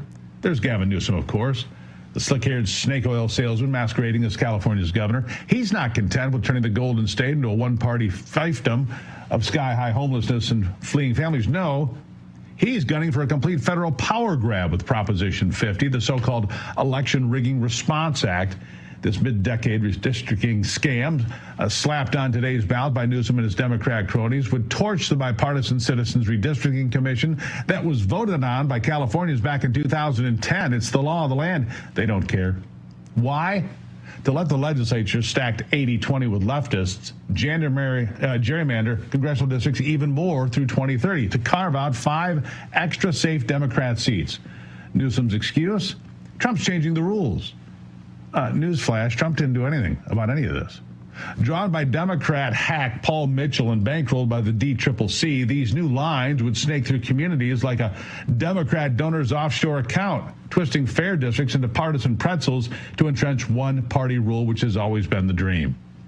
Polls show, by the way, 60% of Californians buying the snake oil, galvanized by Obama ads and AOC cameos, framing it as standing up to Trump. But let's call it for what it is. A blatant bid to flip the House blue, neuter any Trump agenda, and lock in socialist policies nationwide. If Prop 50 passes, kiss goodbye to competitive elections in the state of California with more House seats than anywhere else. Here's a California congressman's response to all of it. Listen. We have 9 right now, so that's about 17% of our state seats. And as you say, we get about 40% of the vote in statewide elections. So already very disproportionate. But now Newsom has come up with this gerrymandering scheme where he has explicitly said the goal is to make the states, quote, a whole lot bluer and pick up 5 seats. And, you know, you got to hand it to Newsom. He's not doing just any old gerrymander. He's doing a gerrymander that has been called one of the worst of the last 50 years by Princeton University's Gerrymander Project. They gave it an F grade. So, you know, you guys were talking about the failed policies in California. California is #1 in poverty, #1 in homelessness, #1 in unemployment. So now with Prop 50, Gavin Newsom also wants to make us #1 in gerrymandering. Nothing like being #1. Meanwhile, in Virginia, as we've discussed, Abigail Spanberger seeking to beat Republican Winsome Earl Sears with the one message, she'll fight Trump to the death. Even if it means hampering her state's growth, doesn't matter. Listen. You position yourself as a consensus builder, someone who works across the aisle. Would you work with President Trump on areas like job creation? I think that, you know, you don't work with the arsonist who burns down the house to rebuild it. And in this particular case, the individual who's responsible for an absolute attack on the federal workforce is not the right person to help rebuild our economy. I think that's a no. The message is clear. Fight Trump at all costs. Doesn't matter. Just fight Trump. Even at the expense of job growth. Even if it means throwing your support behind a man who supported and sported a Nazi tattoo on his chest for 20 years. The tattooed man, Graham Plattner. He's still doing great in the polls over in Maine against Republican moderate Susan Collins. And he's another radical trying to hide his true colors. I mean, they're everywhere. He wants us to believe he was just joking when he told the internet a few years back that he was a communist. But this was written when he was in his 30s, folks, not when he was some teenager. Several of his campaign staffers have already quit, disillusioned with who he really is, but the rest of the blue American team seems ready to fall for the farce. Because in the cult of the left, forgiveness is for felons and Nazis who pivot to pronouns. Plattner embodies the hypocrisy, a communist cosplaying as a centrist tattooing terror while preaching tolerance. It's all there for you. It doesn't take much to get the passionate left in a tizzy. They love their protests and their marches, but who's funding it? Not hardworking Americans, but activist slush funds with billions from domestic billionaires and foreign meddlers alike, all bent on eroding our democracy from the inside out. And Democrats have no problem with it. Whatever helps them win in the next election. We say that in the way they're using the government shutdown. Ted Cruz says it's all a power play for Election Day. I believe he's right. Here he is. Senator, before you go, will the government open this upcoming week? This is getting seriously impacting the U.S. economy. What's your take? I think it's likely to open Wednesday or Thursday of this week. The Democrats will wait until after Election Day because they think a shutdown is good for energizing the crazies in their party. But I think it'll be either late this week or early next week. Democrats using desperate measures for what they see as desperate times. I hope the public sees through it, but I'm concerned they will not. Folks, the stakes couldn't be higher. Today in Seattle, Minneapolis, New York, and beyond, we face the fork. Reclaim the republic or surrender to the radicals. We saw a big win in 2024. Will Democrats be pushed even further to the left by it? Will the rest of America let them get away with it? We'll keep our eye on it right here at RAV throughout the night and have special election coverage for you this evening as well. We hope to have you here with us. Coming up after the break, I'll check in with RAV correspondent David Zier. He's on the ground in New York City to give us details and updates on the mayoral election there between Mamdani, Sliwa, and Cuomo. Stay tuned right here on Real America's Voice.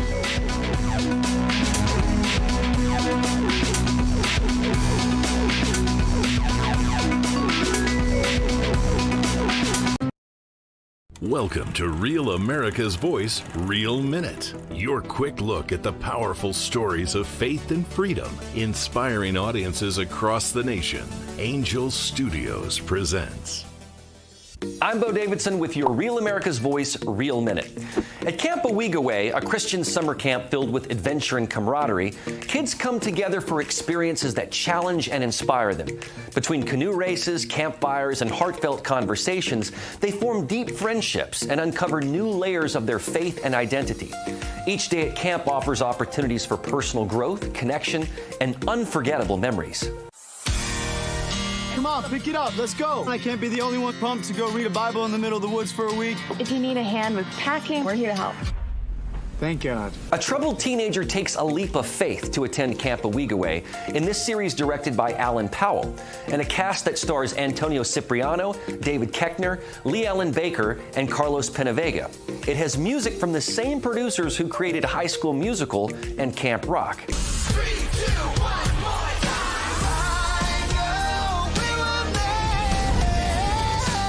Why am I here? It's the question we're all asking ourselves. This action-packed fun series will have you asking, why am I here? And what is my purpose? The series streams exclusively on Angel Studios platform, so the best way to see this new series is by joining the Angel Guild, a community of over 1 million members that have a vested voice in what series and films get greenlit by Angel. This means that Owigaway was voted on by members of the Guild to move forward. So becoming a Guild member is like being a member of the Television Academy, and you'll get all the perks from the comfort of your own home. So head on over to angel.com/RAV to join the Guild and watch Owigaway today.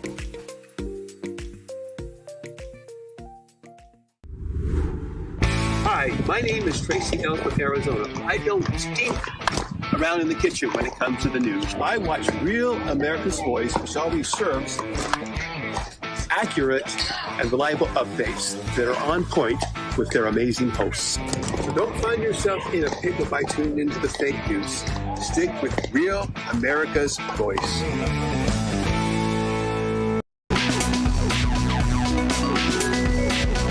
To talk about today, continuing the discussion now of today's key elections, I want to turn your attention to New York City. It's had most of it during the election season. It's decision day there, of course, and voters are choosing between three very different visions for the city's future, as you probably know. Democrat Zoran Mamdani, a self-described Democratic socialist, hoping to take control of City Hall, though he's never actually had a real job. He's 34 years old, and he is from Uganda. a move many say would push the nation's largest city even further to the left at a time when many New Yorkers are already frustrated with crime, taxes, and the decline of the quality of life there. Former Governor Andrew Cuomo, who lost the Democratic primary but stayed in the race as an independent, is positioning himself as a more moderate choice. And Republican Curtis Sliwa, the longtime advocate for tough on crime policy, sits a distant third but continues to hammer the message that New York needs law and order restored. The outcome of this election, widely seen as a test of where the Democrat Party and the city itself is. All right, joining me now to discuss this, Real America's Voice correspondent David Zier, a man who has spent most of his adult life right there in New York City. David, nice to see you. Look, New York is the financial capital of the world, and I said to you in the break, and I wasn't kidding. This happens, people are going to flee New York. You'll see the stock market will end up being in Texas. I mean, this is a road to destruction. Anyhow, your thoughts? Well, New York leads the United States in emigration, losing about 1% of its population over the last 6 years or so here. Yeah. I've been on the ground for the past week down here talking to voters and people on the street here. I don't know if they get it. Mamdani early voting in 4 of the top early voting areas are all Mamdani bastions. The Upper East Side, the Upper West Side, Little Bangladesh in Washington Heights, Astoria, where Mamdani is from, all came out in big numbers. And now they're saying Zenith Research, Adam Carlson is predicting that Mamdani may get 1 million votes today. But Michael Goodwin in the New York Post always has great columns here. And he said a Mamdani win would be a long, sour decline in New York. And I've been talking to people exiting the polls today. It's been a mix of Cuomo, Sliwa, but mostly Mamdani. I just spoke to 3 girls, Pace University students, probably from wealthy suburbs, right? Little McMansions living in New York City. They love Mamdani. And all they said to me is that they're young, that Mamdani's young, and he relates to the people, and they need cheap housing. So I guess they don't care or know the economics behind it all, and how do you make that work here? But JL Partners for the Daily Mail is predicting that 9% of the population of New York City could flee if Mamdani comes in. I don't know if it'll quite 9%. Be that high, but it's a big deal. It's a big deal. 9%. Is that what you said? 9% could leave the city. That wouldn't surprise me. Look, he's offering one of the things I just saw, which I was surprised with, gender-affirming care for anyone in the city and anyone not in the city. You want to come to New York City? They'll pay for your gender-affirming care. Free bus rides for everybody. That should certainly help give bus rides a lot safer, right? As government-run grocery stores. So here's the thing, David. I heard some conservatives say, and maybe this is the right thing, let him win. Let him be a demonstration of what that means to New York City, and let it be an example for the rest of the country before we get to November of next year. What do you think? I think it'll bode well for Elise Stefanik or Bruce Blakeman if she doesn't run to be the governor of New York, because there'll be harsh parallels. And also, remember, everything Mamdani does, if he does become mayor, will be under a microscope. And we'll see if there's a decline. Their case will be proven here. But I wanted to tell you, I'm in Greenwich Village right here, and this is home to the Halloween parade the other day. And everybody's dancing in the street. They're transgender. Guys are naked and everything. This is like Dante's Inferno down here. But you do meet conservative people down here. I just spoke to a guy named Steve DeLauro. He's a writer. And I'm like, oh, my God, here it comes, the liberal sermon. But he loves Sliwa because, you know, he's voting on principle, right? He didn't cross over and vote. A lot of Republicans won't do that. But Cuomo could pull an upset out tonight, but it's not trending that way. But, you know, they're fed up with the crime down here and the drug use and everything. And we're right next to an empty lot over here. And it smells like human waste. I have footage from Penn Station last week. Smells like human waste. Mentally ill, sitting down with people in restaurants that they don't know, scaring them away. That's what's going on in New York City. And with 64,000 felony and misdemeanor assaults so far in New York City, and rape up 19%, and some parts of the subway up 60% crime, violent crime. I don't know if it's going to get any better under Mamdani. Well, no, we'll because see what one of the other things that he's put forth, David, The other thing he put forward, one of these elite anti-terrorist groups within the NYPD. Yeah, they are he wants to get rid the of best it. in the country, not just the best in the country, the best in the world at figuring out terrorism. They did this after 9/11. They figured out how to identify terrorists, how to track them down, how to put them out of business, and prevent that sort of attack. You're going to dismantle the most elite anti-terrorism organization, police operation in the world? I mean, talk about foolish. I can't even put I don't know what to do with that. Steve, I have family in the Joint Terrorism Task Force, both on the NYPD side and on the FBI side, and they've prevented hundreds of attacks, not only here, but around the world. And there's a 40-year history of terrorism, starting in the Al Farouk Mosque in Brooklyn in the 1980s, and then the Sahadi spice market, recruiting for the Mujahideen in Afghanistan in the 80s, right across the East River here in downtown Brooklyn on Atlantic Avenue. It's real, and it's something that cannot be, it can't be diminished, that fight and the vigilance. You drop that guard, it's going to happen again.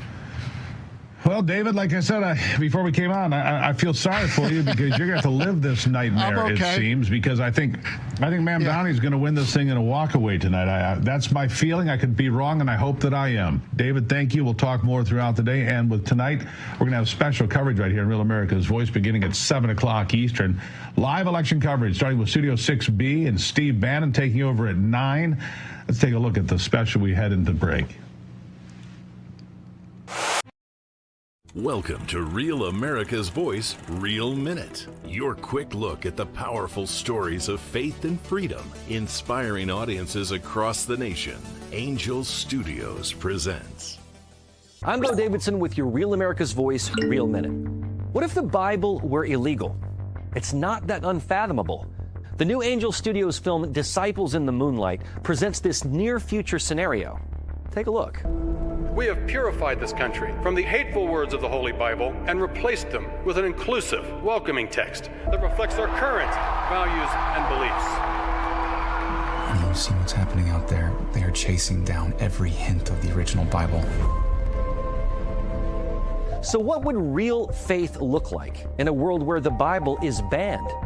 True courage is born when ordinary believers become underground disciples. We have seen our current world and society attack religion, specifically Christianity, in new and concerted ways. We even saw a true believer and witness, Charlie Kirk, be murdered for his beliefs. So when it comes to religious freedom, censorship, the law, and conscience, a film like this is not fantasy, but a cautionary mirror. These people are starving for the real word of God. Don't go! I can't walk away! You're walking away from us! You have no idea what you're up against. I do. I believe in you. I believe in this mission. Whitney, what if you don't come back?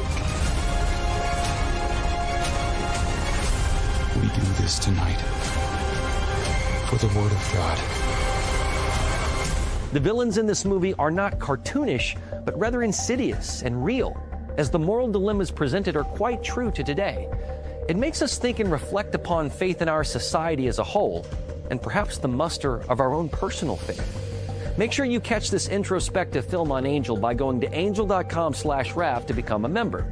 You'll immediately get 2 tickets to any theatrical release by Angel, and also exclusive access to all the great streaming series and films there.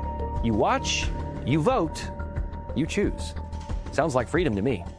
Angel.com/RAF.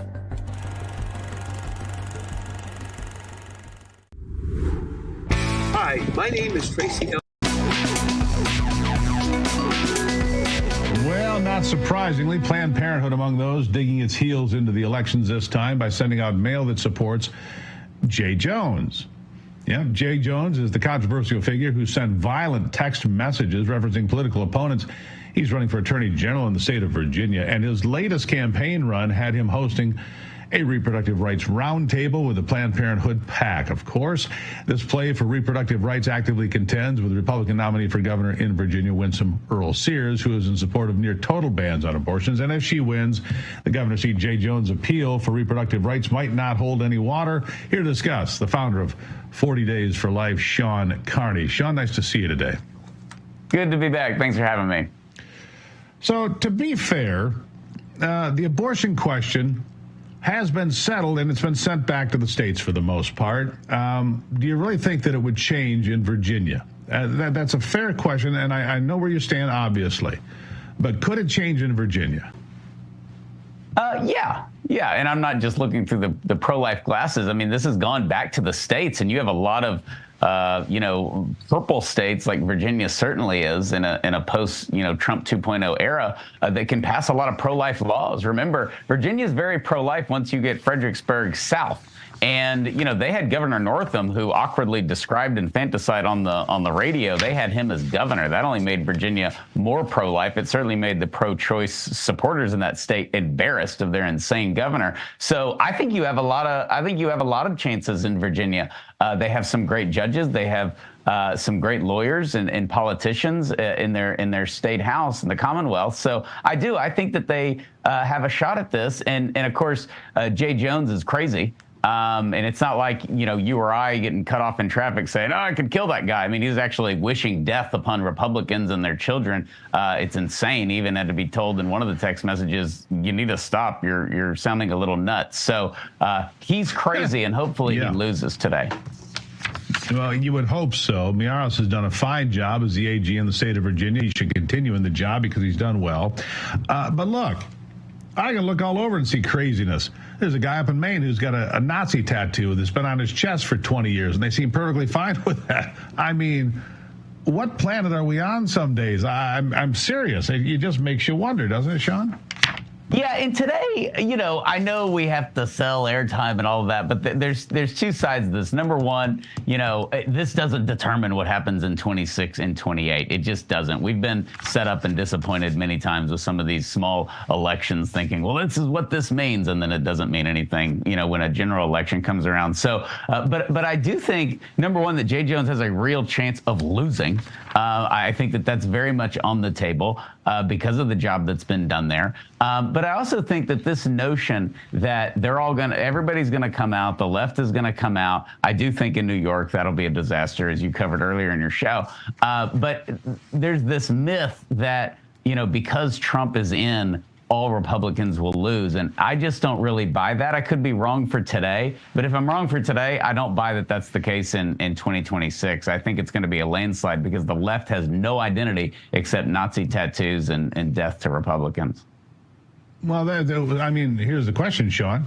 Who is the leader of the Democrat Party? Is it Barack Obama? They paraded him around over the weekend in Virginia and New Jersey. Is he still the leader of the party? Or is it AOC? Is it Mamdani? Who is the leader of the Democrat Party? What do they stand for besides hating Trump? Nothing. It's a great question. They are falling into what the Republicans fell into in 2011 and 2012, which is Obama is evil, and they had no plan and ended up running Romney and lost. The left just did this with Kamala, lost handedly, and they still don't have an opinion. I think today, it's like picking college football. I think it's Obama is the leader. He's sort of, inserted himself as that. It's not Kamala. Her mere existence makes everyone uncomfortable as she fumbles around, after losing. And it's not AOC. She's still too polarizing, and she's all over the place. And so I think it is Obama, and that's a very weak place to be. Yeah, it is. He's been out of office since 2017. He hasn't been around a long time, and that's the leader of your party. That's all you've got. And we've heard it all before. That's a recipe for disaster. Right, we have. Yeah, his DNC speech, you and I have heard 35 times. I mean, we could have written the thing for him. He's done the same beat and the same note, and it's sensational, and it's and it's us against them, even though I'm not dividing the country, and all of that, and it just. It's old, and they don't have a new up-and-coming leader, and we are loaded. We have a wonderful lineup in Vance and Rubio and all these young Republicans that Trump has really risen up. Yeah. Just remember, you can keep your plan and you can keep your doctor. Just remember that. It was said 37 times on tape, but hey, don't remind me. Where you're going with. Right. Look, I don't think it's going to be a good day for Republicans today. I don't. The polling numbers are pretty big hill to climb. We'll see. And I'm not trying to be negative Nancy here, but the fact of the matter is it's tough polling numbers. Donald Trump's numbers are a little soft right now compared to where they were a couple of months ago. But for 2026, those are light years apart. Light years. What happens today means nothing for next year. I'll give you the last word. I agree. I completely agree with everything you said. I don't think it's going to be a good day, and I don't think it's going to, I think the sun will come up tomorrow. We're talking about Virginia, which is obviously leaned very, very left. Although it's gotten a little better, it's still a left state. We're talking about New York. I mean, who cares? They're just going to get what they deserve. Unfortunately, they've ruined that great city after Giuliani left. And then we're talking about Maine. So, it's not going to be very what people don't realize is Trump got elected on immigration and the transgender insanity. And that is what he has been so good at since taking over office. He's also been good in foreign policy, curing all these wars and conflicts around the world. So 26 and 28 are looking great right now. I would agree with you on that. I appreciate the conversation. Thank you. A little upbeat there. It could be a tough day, but do not lose hope. We've got a long way to go, sir. Thank you. Thank you. All right. A new administration in Washington has brought a lot of changes when it comes to fixing a broken healthcare system. The reality is, however, that there's only so much the government can do, especially during a shutdown. If you want to make America healthy again, that starts at home with each and every one of us. It does. It belongs to you. That's where the Wellness Company comes in. You see hear their doctors here on this network all the time. You know that their products are the gold standard for keeping you and your family safe and healthy. The Wellness Company gives you the opportunity to make sure you are prepared for whatever happens with their series of prescription medical kits that contain an assortment of life-saving medications and guidebooks to assist in the proper use of these medications. Additionally, the Wellness Company offers a variety of products from parasite cleanses to methylene blue to weight loss and so much more. It can help you stay healthy and live a longer, more productive, more vigorous life. Isn't that what you want? Make America healthy again starts with you at home. Do your part. Protect the health of you and your family. Go to twc.health/voice today and order. That's twc.health/voice. Use the promo code VOICE. You will save 10% right now, and you will not be disappointed. Coming up after the break, I'll talk about the election for the governor's seat in New Jersey and what the results there could mean. More on that after the break here on America's Voice Live.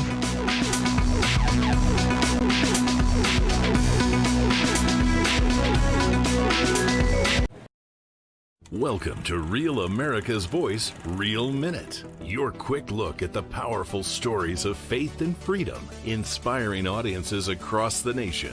Angel Studios presents. I'm Bo Davidson with your Real America's Voice, Real Minute. What if the Bible were illegal? It's not that unfathomable. The new Angel Studios film, Disciples in the Moonlight, presents this near-future scenario. Take a look. We have purified this country from the hateful words of the Holy Bible and replaced them with an inclusive, welcoming text that reflects our current values and beliefs. Have you seen what's happening out there? They are chasing down every hint of the original Bible. So what would real faith look like in a world where the Bible is banned? True courage is born when ordinary believers become underground disciples. We have seen our current world and society attack religion, specifically Christianity, in new and concerted ways. We even saw a true believer and witness, Charlie Kirk, be murdered for his beliefs. So when it comes to religious freedom, censorship, the law, and conscience, a film like this is not fantasy, but a cautionary mirror. These people are starving for the real word of God. Don't go! I can't walk away! You're walking away from us! You have no idea what you're up against. I do. I believe in you. I believe in this mission. But Nate, what if you don't come back? We do this tonight for the Word of God. The villains in this movie are not cartoonish, but rather insidious and real, as the moral dilemmas presented are quite true to today. It makes us think and reflect upon faith in our society as a whole, and perhaps the muster of our own personal faith. Make sure you catch this introspective film on Angel by going to angel.com/RAF to become a member. You'll immediately get 2 tickets to any theatrical release by Angel, and also exclusive access to all the great streaming series and films there. You watch, you vote, you choose. Sounds like freedom to me. Angel.com/RAF.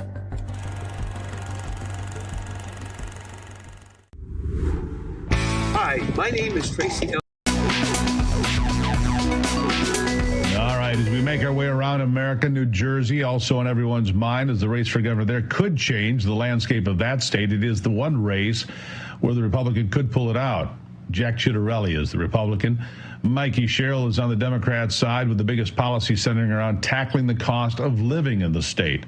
In fact, they're talking about putting a freeze on electrical rates. Jack Ciattarelli has gone full steam ahead with his policies in regard to the cost of living by setting up a cap on property taxes to a percentage of assessed home value. And furthermore, he plans to implement a reduction of 30% when it comes to state spending to ensure the state funds are allocated to causes that directly impact residents in that state. Joining me to discuss is the host of Last Call, Mike Crispi. Mike, all right, good to have you here. You're in New Jersey. You're on your way over to the event. You told me as we were coming into the break. Look, Ciattarelli has surged here. It's the one race that I think has the possibility to come in for the Republicans tonight. The other ones, it's going to be a tough night, I think, in a variety of places. But I think he can pull this one off. What is your feeling on the ground? Well, I think people are really energized. Obviously, if you look at the early voting numbers, the turnout is up across the board, particularly with unaffiliated voters. There's 130,000 more unaffiliated voters than last time who have voted at this point headed into Election Day. That's an interesting thing. The overall gap right now is about the same, again, coming into Election Day as it was in 2021, but way more unaffiliated voters. So it'll be interesting to see, Steve, where those votes break. And Jack Ciattarelli had some key endorsements in some key Democrat areas in Hudson County, very populous. One of the biggest mayors in Hudson County endorsed Jack Ciattarelli, and in Lakewood, New Jersey, where the Lakewood VOD, the Jewish Council, endorsed Jack Ciattarelli as well. Really high early voting numbers and Election Day numbers there. And there's obviously a percentage of that electorate that's Democrat because they have Democrat local representation. My understanding is they have all turned around to vote for Ciattarelli. They'll vote for him by a margin of 98%. So I am expecting a pretty close race. I think if we get 10% of Democrats to cross over, I think if we win 55% of independents, in addition to that, we will be in really good shape. We'll just keep seeing what happens with the returns, but I expect high turnout, way more than the 2021 election where Jack came up 3 points short against then gubernatorial incumbent Phil Murphy. Yeah, let me ask you about this, Mike. The Jewish vote, very important in New Jersey. It's a significant vote there. And obviously, the things that have been said and done over the last couple of years have really driven. Look, I've got some Jewish friends who had never voted for a Republican in their lives until November of 2024 because they said, we cannot support the things that we hear from Ilhan Omar or Rashida Tlaib or a host of others.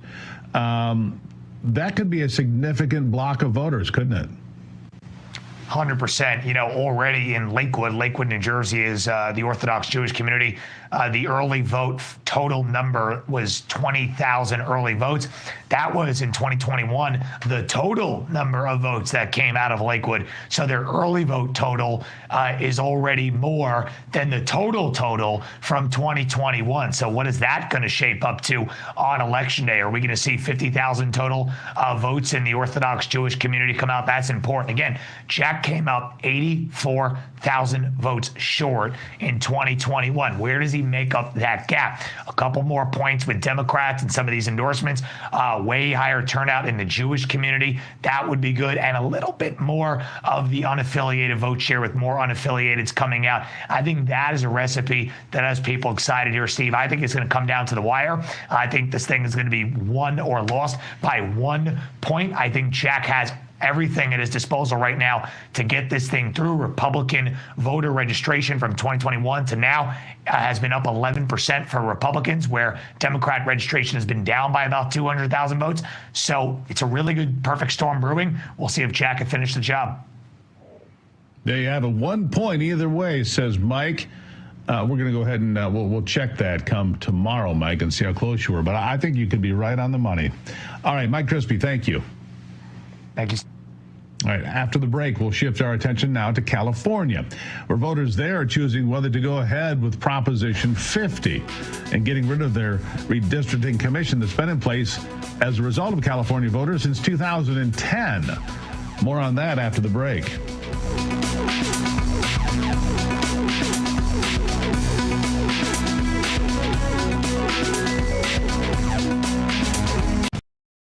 Welcome to Real America's Voice, Real Minute. Your quick look at the powerful stories of faith and freedom, inspiring audiences across the nation. Angel Studios presents. I'm Bo Davidson with your Real America's Voice, Real Minute. What if the Bible were illegal? It's not that unfathomable. The new Angel Studios film, Disciples in the Moonlight, presents this near-future scenario. Take a look.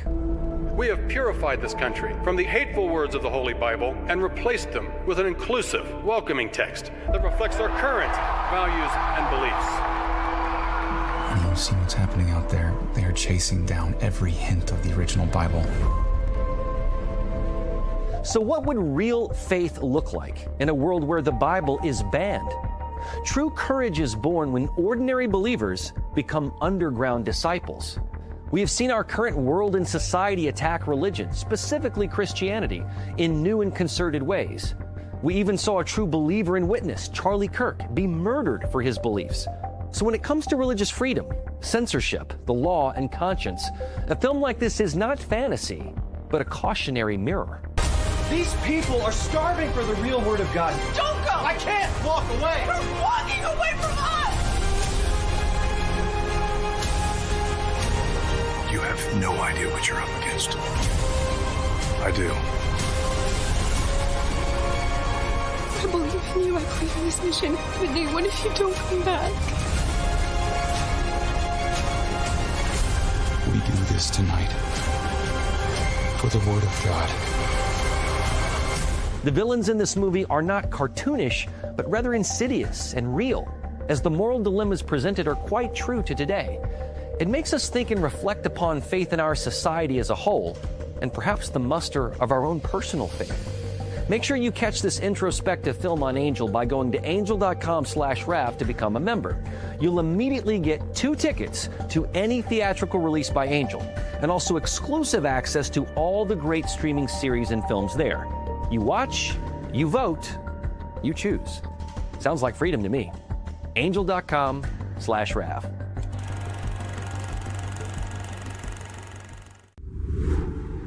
Hi, my name is Tracy L. As we round out our coverage for today, we would be remiss if we didn't cover California's Prop 50, of course.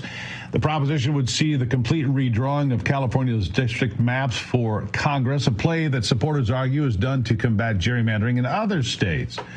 The idea was spearheaded by Governor Gavin Newsom, who has constantly uttered the sentiment of leveling the playing field, and the passing of Prop 50 would give the state of California 5 more congressional seats, which would, of course, affect the 2026 midterm elections, meaning that the proposal has consequences in the near future. Joining me is Real America's Voice correspondent Ben Berquam. Ben, nice to see you. Look, Prop 50 basically sets aside what California voters put in place in 2010, which is a redistricting commission, a nonpartisan, they claim. Look, there's only 7 or 8 members of Congress, the Republicans now. There aren't many to begin with. And they're trying to squeeze out the few that are left, aren't they? Yeah, no, that's exactly what this is.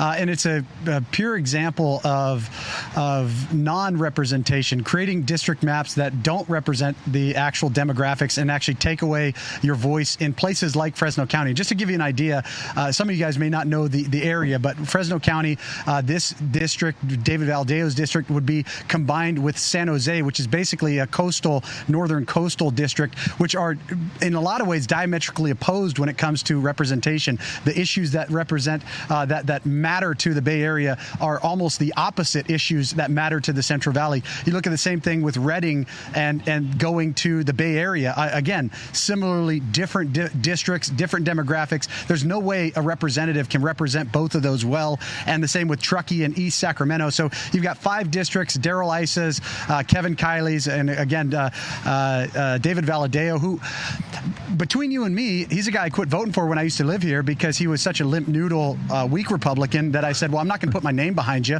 But this is, that doesn't, I got to that point with him personally. But when you look at what Gavin Newsom's intent with this is, it's basically to give Democrat seats, to take away Republican seats, to make the 2026 that much harder for Republicans to hold the House. It has nothing to do with actually representing people. You touch on something important here. You touch on something really important here. You look at somebody like a Don Bacon, right, in Omaha. he is not a staunch conservative. We know that, right? Same thing for some of the folks there in California. But your option is something far worse in this particular case. Far worse, because you end up with a radical far-left Democrat who will vote for socialism, who will vote for who knows what, right? Open borders and all the rest. So we have to be very careful about what we wish for sometimes, don't we?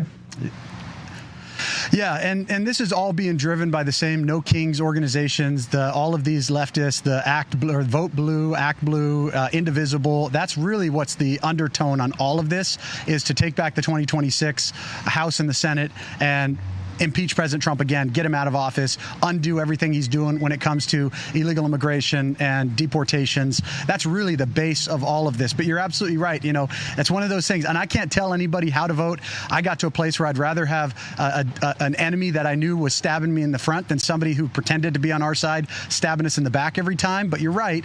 When it comes to the balance of power in the House and the Senate, that one vote can make a difference. And so you've got to really weigh that out and when you're making that decision of whether to vote or not vote or leave it blank or choose a different party that is just a throwaway vote. So yes, I can't tell anyone else what to do, but I would say absolutely consider it very, very carefully. And just to give you an idea of what to come, right now the Democrats are up in voting, early voting, almost 2-1. You've got 51% of Democrat turnout to 27% of Republican, which is generally lower anyways.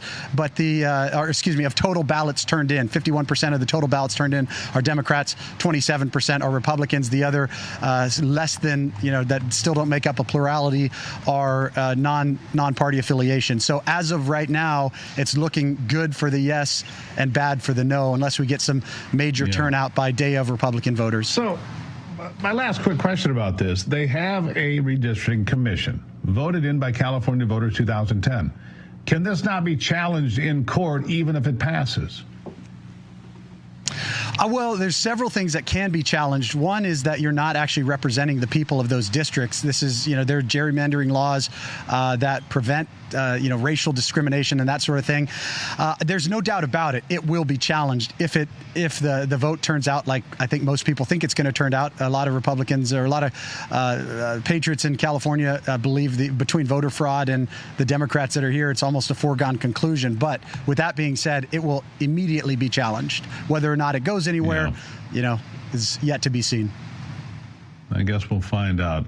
Ben Bergquam will be there in California for the remainder of the evening as well as we begin special coverage here tonight at 7. Ben, thank you as always. Now, let me be blunt. Gold is up around 40% this year, 46% actually. I just looked. It's not speculation, it's reality. If a portion of your savings isn't diversified into gold, you're missing the boat. Here are the facts. Inflation is still too high, the U.S. dollar is still too weak, and the government debt, it's ridiculous. This is why central banks are flocking to gold. They're the ones driving prices up to record highs. But it's not too late to buy gold from Birch Gold Group and get in the door now. Birch Gold will help you convert an existing IRA or 401k into a tax-sheltered IRA in gold. You don't pay a dime out of pocket. Just text America to 989898 and claim your free information kit. There's no obligation, just useful information. The best indicator of the future is the past, and gold has historically been a safe haven for millennia. What else can say that? Text America to 989898 right now to claim your free information kit on gold. That's America to 989898. Protect your future today with Birch Gold. After the break, we will have a story that reminds us of how wonderful America is. We try to do it every day, plus your answers to our America's Voice question of the day. Of all the elections happening today, which one are you paying more attention to and why?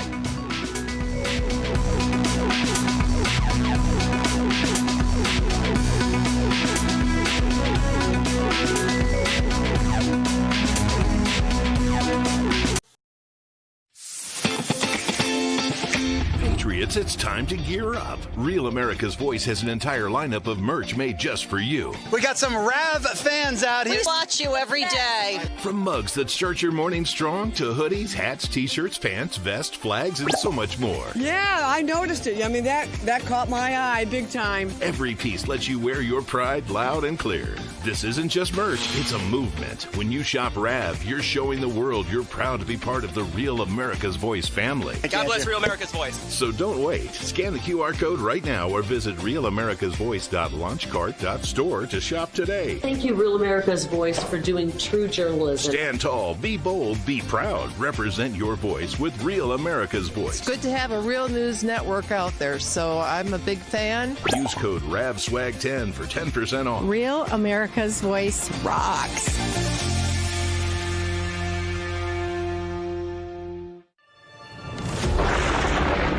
Through every storm, every moment of uncertainty, everybody needs to pray for Charlie Kirk right now. Rav has stood strong.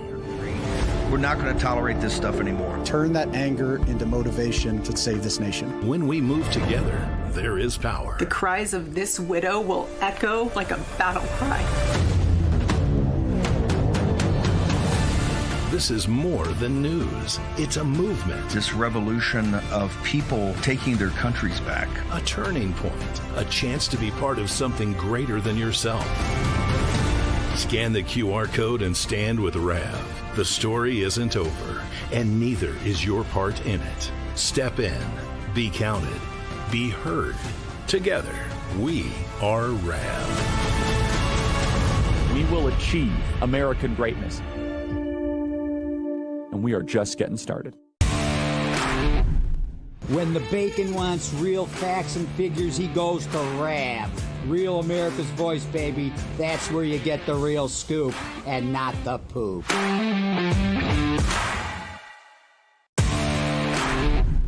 My name is Kyle. I'm with Real America's Voice because we can chat with each other, the hosts, even management. We are the Rav family, and we're better together. Tuesday night, America decides. From coast to coast, the eyes of the nation turn to New York, New Jersey, and Virginia. Who will win in New York, Cuomo or the city's first communist mayor? I am Donald Trump's worst nightmare. What happens in New Jersey could shake the entire political landscape, and Virginia's outcome could signal where the nation is headed. Join Steve Bannon, the guys from Studio 6B, and our entire Real America's Voice family as we bring you live, wall-to-wall election coverage from 7 p.m. to midnight. With Rav reporters on the ground across America, you'll see every update, every surprise, every race as it breaks in real time. Join us as we witness history together. The Road Forward 2025, Tuesday at 7 p.m. Eastern on Real America's Voice.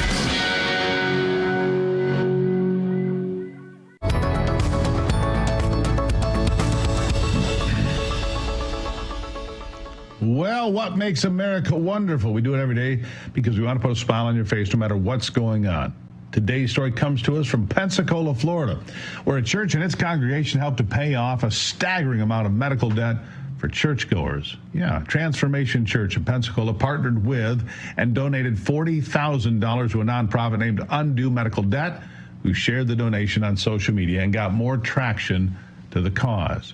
Well, during service this past Sunday, the lead pastor for Transformation Church Brad Livingston announced, that the initial donation of $40,000 had miraculously transformed into $6.5 million. And that the money raised would be allocated to over 4,000 churchgoers who had noted their struggles with medical bills.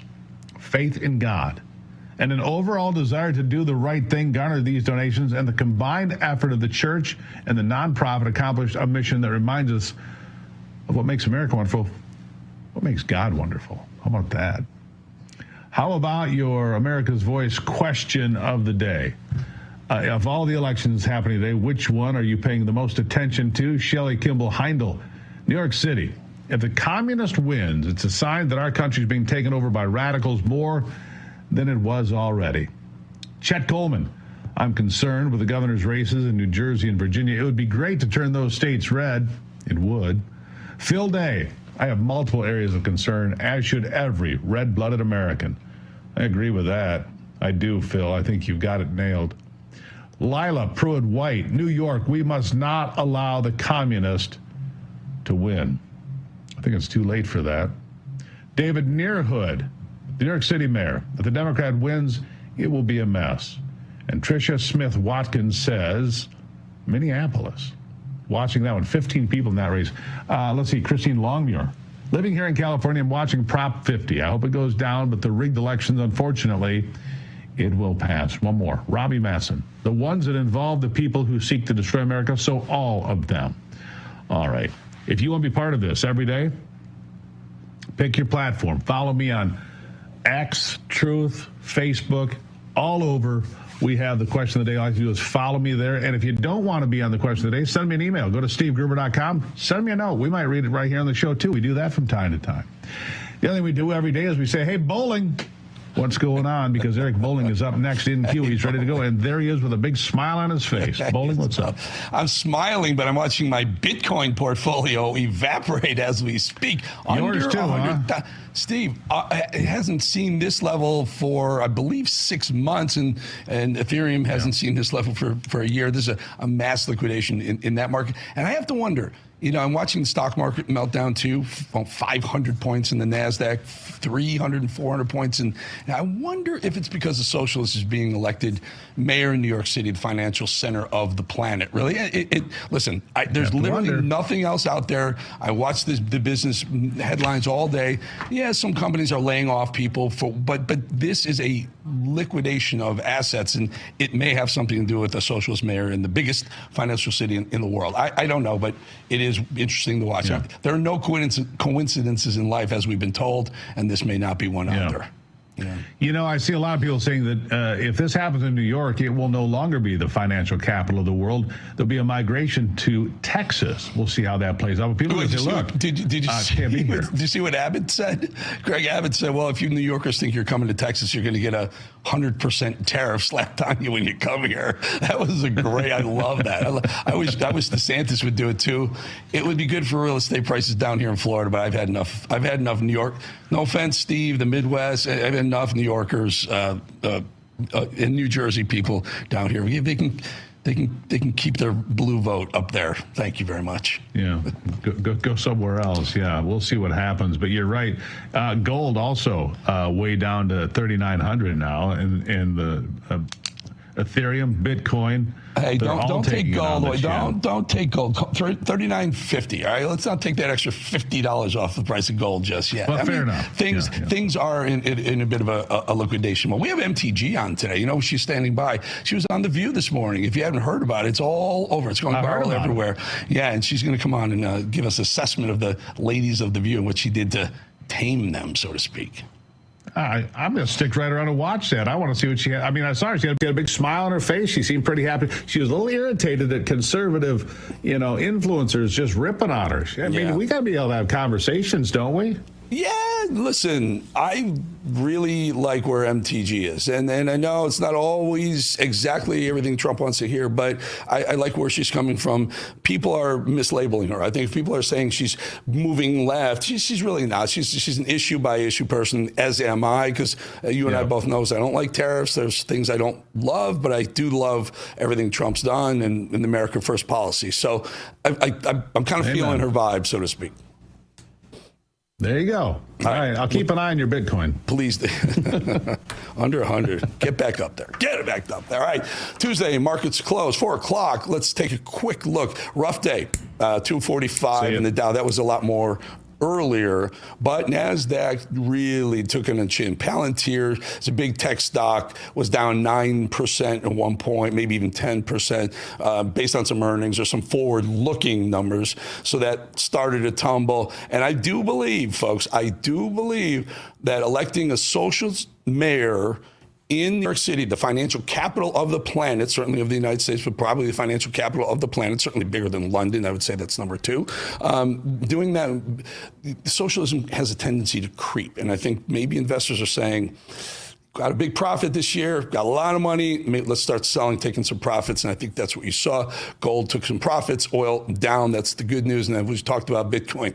It literally dipped under 100,000 Bitcoin to the Bitcoin for just a brief second, jumped back up over to 100 and change thousand. But that's a 27% slide off the top. That is that's really, really rough. All right. As promised, I'm my first guest, a great friend, not only to our show, not only to the network, but also a friend of mine. She's the Congresswoman from Georgia who took on the women from The View this morning. Always happy to have Congresswoman Marjorie Taylor Greene on the show. Congresswoman, you had we were all waiting for the fireworks. You had a very civil conversation with the women of The View. Were you surprised they were civil back towards you?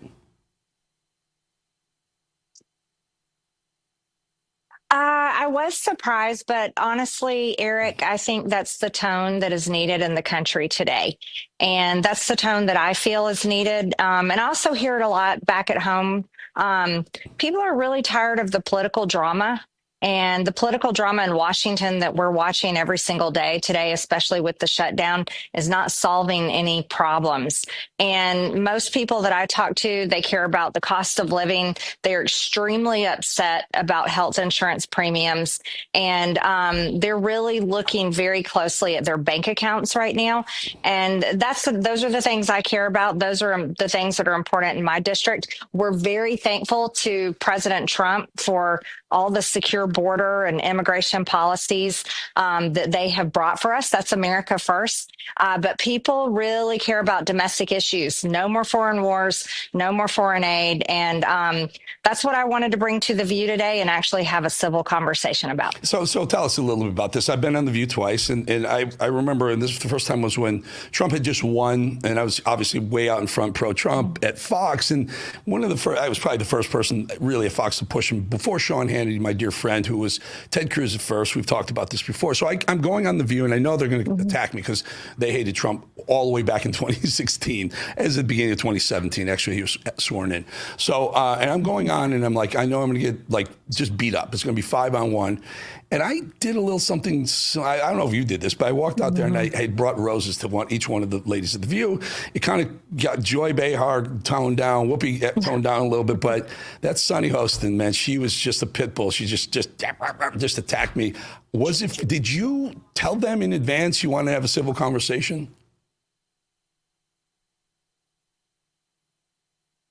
I didn't actually had no communication with any of them in advance. And so, but they had been saying some nice things about me leading into this. And it was really from my heart. I felt like it was the appropriate way to go about the show. And, people see it. This is all we see from the left and the right. All you ever see is fighting and name calling. And I really don't think that is going to heal our country. And I don't think that is going to solve problems. And so I took it upon myself. I'm a leader. I'm an elected leader. And I felt like it was the appropriate stance for me to take.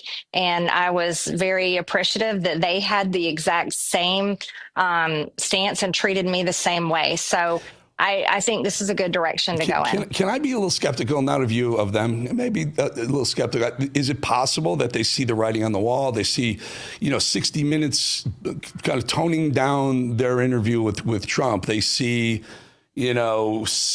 various people.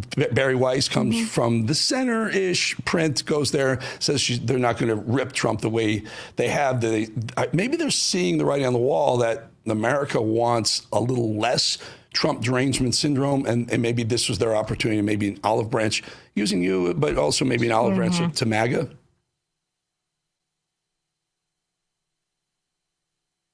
Maybe that could be what it was, Eric. And, we can't change their opinions of Donald Trump. These are opinions that people have had. Trump derangement syndrome is real.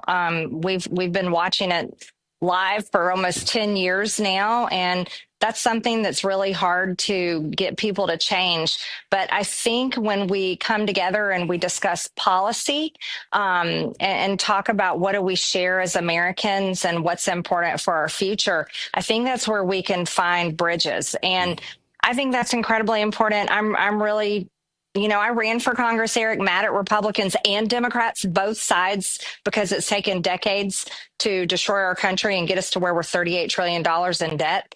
And, I serve in Congress, and that's where my frustrations are. It's not at the president at all. My frustrations are in Congress because we're the legislative branch. We should be passing bills. We should be passing the agenda that the American people voted for, and we're not. We're literally shut down. I'm angry at the speaker. I think the House should be in session. We should be doing our job. And over in the Senate, Democrats can reopen the government, but Republicans can do it too. And I called to end the filibuster and use the nuclear option a month ago. MTG, these are just truths. I don't want to cut you off. We'll expand on that in just a bit. I just want to stay on this because, they billed this last week. MTG's coming on, and they kind of hyped it up, and and I'm not disappointed that there weren't fireworks. I'm just concerned about the motivation for them treating you nicely. I see how they talk about Trump nonstop. I see how they talk about MAGA nonstop. Maybe, I don't know, maybe it's because you happen to be the one person that will go on there and actually take an issue that, like, everything Trump does isn't necessarily in the best interest of your district, and maybe that's where they saw their opening. What was their motivation? I just don't think they've seen the light that conservatism is actually a viable option to what the form of, I don't know, government socialism that they would choose. Mm-hmm. Well, honestly, I couldn't answer that question for them. I don't know what their motives were, but they did tell me they've invited other Republicans on. They said they've invited Mike Johnson quite a few times, and he won't come on. And I think that's wrong. Imagine if more Republicans went on shows like The View, and we bring our ideas and our policies and explain our viewpoint, just like I did today and representing my district. I think that's... Personally, I think that's the right way to go about it. Instead of sitting in our camps, locked in our own sides and just continually fighting each other. So I don't know what their motivations were. Perhaps it was the overwhelming win in 2024 at the election, and Americans just having a sentiment of they're tired of the political drama. Yeah, that's not it, because they've been just horrendous to a lot of us on the right since the win. I'm not going to go with that. Our guys pulled some clips from the show today for the folks to see. Take a look at this, where you say that you're nonpartisan in your criticism when things look wrong. Do you watch? Trump is reportedly calling his MAGA cronies because they say that you're slamming Republicans too much. Well, you're taking my job. You're slamming Republicans a lot on topics like health care, the Epstein files. We know he's still your favorite president. I mean, Truman is mine. I dated him. But I did not date Donald Trump. But I do love him. You do love him, yeah. Yes, I did. All right, well, whatever. So when was the last time you spoke to him, and what's with the tension between the two of you? You may love him, but he may not love you back right now. Well, that's okay. I mean, Donald Trump, he usually yells at everybody, so we're all used to it. But he's the president of the United States, and here's something you all may not know about me. I think a lot of people on the left are learning that when I ran for Congress in 2020, I ran criticizing Republicans and Democrats equally, because I come from a working class family, ran a construction company for over 20 years, and I feel like the government has failed all of us. And it purely disgusts me. It really does. And I represent a district that is rural, manufacturing district, blue-collar workers, and people have been crushed by decades of failure in Washington, D.C. And so I have no problem pointing fingers at everyone. And the worst thing that I just can't get over is we're not working right now. And I put that criticism directly on the Speaker of the House. And we should be at work. All the people sitting in this audience, they go to work every day. People at home watching this show, they go to work every day. Ladies, you go to work every day. The people on your set, and it is an embarrassment to me that we're not in session. Very interesting, because you've been on here saying that Speaker Johnson, he's kind of at fault. There are so many of these executive orders, some of them, some even bills that you brought up that Speaker Johnson won't bring to the floor to vote. What do you think is going on with Johnson? We can still talk about The View, but I just want to just dip into that a little bit. Yeah, I honestly have no idea why we're not in session. And just like you said, we have mountains of bills that we could all be voting on that reflect the president's executive orders. I have multiple bills that are his executive orders. We have committees that we could be doing work on. I chair the DOJ subcommittee. I've had to stop all of my hearings that I had planned, and so has everyone else. But there's absolutely, Eric, it is, to me, it's a complete failure that we're not in session. And I can't even believe that our Republican speaker has literally told us not to come to work, because that's not what the American people are doing every day. And I think that's a very poor look for our entire country to see Congress just not going to work. And there's no excuse for it. And that's why I'm calling it out. And I think it's right to call it out. I think it's right to call anyone out who's not doing their job, including Republicans, including rhinos, including a guy named Speaker Mike Johnson, and that other guy on the Senate side called John Thune. Just do your damn jobs, guys. Just represent MAGA, America first. Don't represent rhino policies from an era that's clearly behind us in the rearview mirror. We don't want liberals. We don't want progressives. We don't want socialists. We also don't want rhinos. I'm speaking for people I talk to. That's right. I don't mean to speak for you. Congresswoman, can you stick around after the break and do another segment with us? Sure. Okay, yeah. Cool. We'll be right back, folks, with Congressman Marjorie Taylor Greene. First, I want to just thank you for subscribing to The Edge. Take a look at a couple of these pictures here. The next segment, we're putting this together right now. Bo Dietl on the right, sitting with Leonardo DiCaprio in the movie The Wolf of Wall Street. And there's Bo back in the day. Bo was a cop, a New York City detective who grew up in neighborhoods with the mob, with the mobsters and the gangsters. At some point, he was busting perps all over the place. Martin Scorsese says, Bo, I want you for my films. And he starts putting him in Goodfellas, in Wolf of Wall Street. Bo will sit down with us because he's a living proof of The Edge and what The Edge is all about. Hit that full screen right there with the QR code. Use your phone. Just hit that. When you open your camera on that, hit that yellow thing line there. You will subscribe. I will tell you, your subscription means the world to me and to this. We're the #1 show. We're 0.1% in our growth of all new YouTube shows because of you. YouTube.com/@EricBowlingTheEdge. YouTube.com/@EricBowlingTheEdge. Subscribe. I appreciate you, your viewership, your support, and your subscription. We will be back with Marjorie Taylor Greene in 2.5 minutes.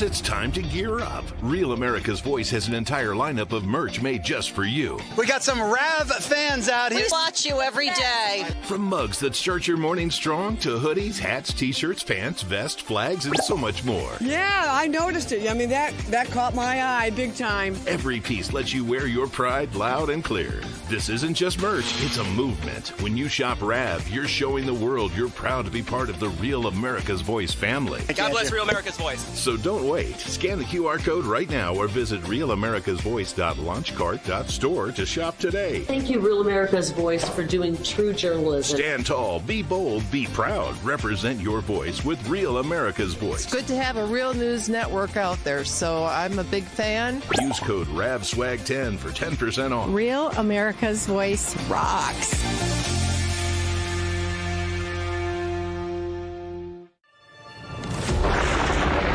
Through every storm, every moment of uncertainty, everybody needs to pray for Charlie Kirk right now. Rav has stood strong. We're not going to tolerate this stuff anymore. Turn that anger into motivation to save this nation. When we move together, there is power. The cries of this widow will echo like a battle cry. This is more than news. It's a movement. This revolution of people taking their countries back. A turning point. A chance to be part of something greater than yourself. Scan the QR code and stand with Rav. The story isn't over, and neither is your part in it. Step in. Be counted. Be heard. Together, we are Rav. We will achieve American greatness. And we are just getting started. When the bacon wants real facts and figures, he goes to RAB. Real America's Voice, baby. That's where you get the real scoop and not the poop.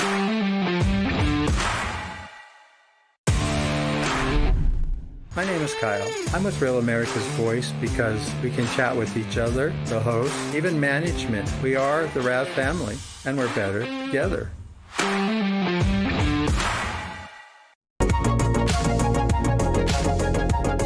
And we had a little bit of a delay with Marjorie Taylor Greene, so we cleaned most of that up. Let's bring back Congresswoman Marjorie Taylor Greene. Congresswoman, you're in New York. You were in New York City for the taping of The View, obviously. We're about to elect a socialist mayor of the biggest financial district in the biggest financial city on the planet. What the hell are the New Yorkers thinking? I have no idea. Well, honestly, Eric, look at the quality candidates that they have to vote for. They've got a socialist, Mamdani. They've got failed New York Governor Andrew Cuomo, that a lot of them are still mad at for the lockdowns and killing people's grandparents and parents in nursing homes. And he had all kinds of sexual harassment charges against him. And then there's a Republican candidate that the Republican Party hasn't largely gotten behind. And so, and then you've got all kinds of issues with their ballot, like Mamdani's on there multiple times. The Republican candidate's on there multiple times. Forgive me, I cannot pronounce his name correctly. So, Curtis Sliwa. What is it? Curtis Sliwa, but there's Curtis Sliwa, that's it. There's some thoughts that he should have dropped out. And look, if you're gaming this out as we do here, like Curtis early, don't forget Eric Adams was still in that race for a while. There was an opportunity for it to end up being Eric Adams, who's kind of becoming a little bit more friendly to Trump over the last year and a half as New York mayor. It could have come down to Mamdani and Adams probably would have gotten the conservative vote. Curtis, no one takes him that seriously. He wasn't going to get it, and no conservative worth their salt is going to vote for a Cuomo. Let's just be honest. I'm sorry. I'll let you continue. Right. Yeah, no, I agree with you. As a Republican, that's what I said on The View today. If I was voting in that election, I couldn't vote for Andrew Cuomo. I just couldn't because of his stances on COVID and all of that. Right. And so if I were voting in the mayor's race today as a New Yorker, I would vote for the Republican candidate because I'm a Republican. But I think they're going to end up with Mamdani, and it'll definitely be something that the entire country watches. What policies he takes on, and how much money successful New Yorkers are going to have to pay for all these social programs that he's planning to create. Yeah, it's awful. You told the ladies of The View, the Schumer shutdown, regarding the Schumer shutdown, you're not taking a paycheck. Let's take a look. And getting paid. I'm not taking a paycheck. Good for you. Exactly. I'm not taking a paycheck. Exactly. Good for you. I think you're one of the only ones. Well, like the air controller list. I think that should be a public list. Yeah. And I think that's fair because our paychecks are taxpayer funded. Correct. However, I voted to fund the federal government on September 18th. I want all federal employees to be paid. Mm-hmm. I want all the programs to be funded. Mm-hmm. And I think that is our job, all of us together, Republicans and Democrats in the House and the Senate. And look, I'm with women, so I feel very comfortable saying this. I'm really tired of the pissing contest in Washington, D.C. between the men. I don't know, MTG. I don't know. I'm thinking they like to have a semi-conservative voice on that show. If this congressional thing doesn't work out, you might be sitting in the far right seat on The View. They to the issue.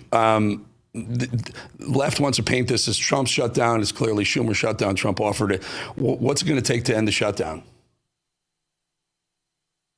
Well, here's what I told the president months ago, Eric, that the Republicans in the Senate need to grow a spine and use the nuclear option, and we could pass his entire agenda through the House and the Senate if they would do that. And that's why I've been very happy to see the president come out in the past few days demanding that Thune and Republicans in the Senate use the nuclear option, override the filibuster, and get the government funded. But I think we need to go much further than that, Eric. We need to pass our entire agenda because the Democrats are going to do it when they get their turn. overturn. They already tried to do it in 2022 with the Voting Rights Act. And the only people that stopped them were two moderate Democrat senators, and that was Joe Manchin and Kristen Sinema.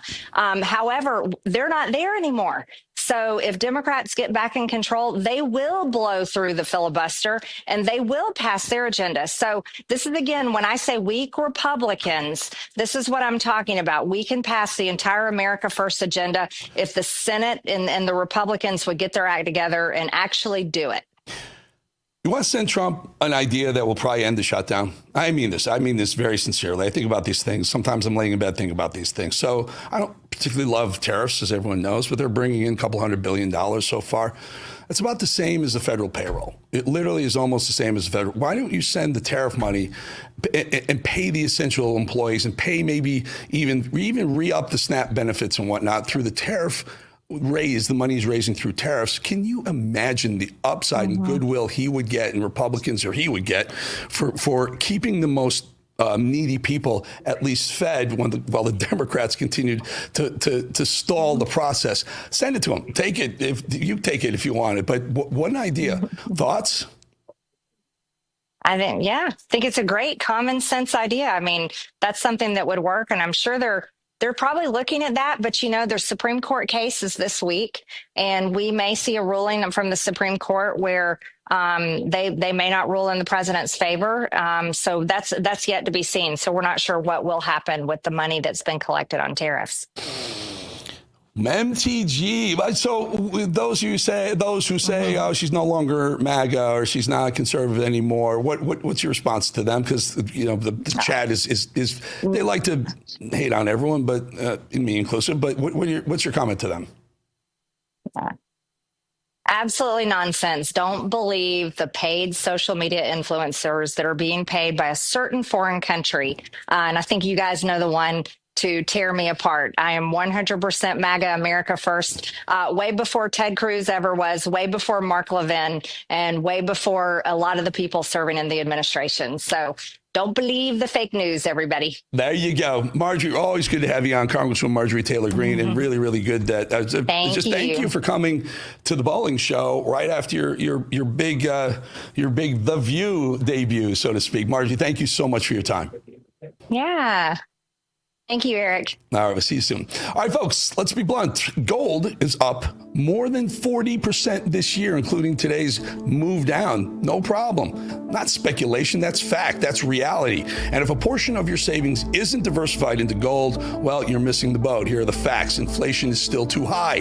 The US dollar is still too weak and getting weaker. And the government debt is insurmountable, $37 trillion and counting. This is why central banks are flocking to gold. They're the ones driving prices up to record highs, but it's not too late to buy gold from Birch Gold Group and get in the door now. Birch Gold will help you convert an existing IRA or 401k into a tax-sheltered IRA in gold. You don't have to pay a dime out of your pocket. Just text the word America to 989898 and claim your free info kit with no obligation, just useful information. The best indicator of the future is the past, and gold has historically been a safe haven forever, for hundreds of years.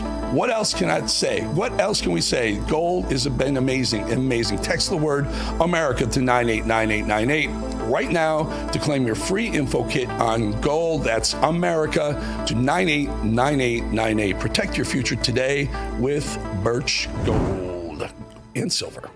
We'll be back 2.5 minutes.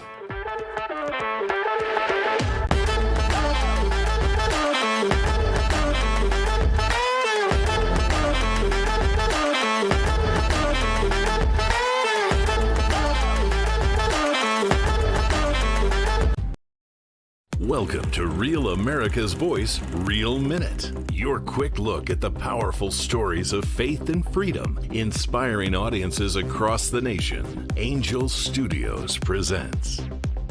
What if Pentecost happened in our city streets today? Did you steal his body from the tomb? They claim he is risen. Jesus is alive. He's dead.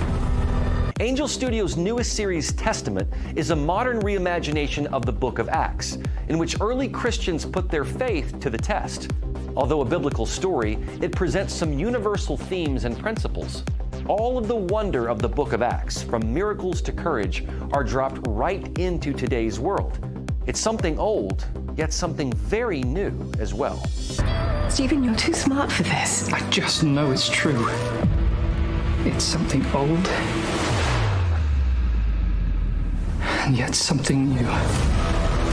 Blasphemy, insurgency, inciting revolution.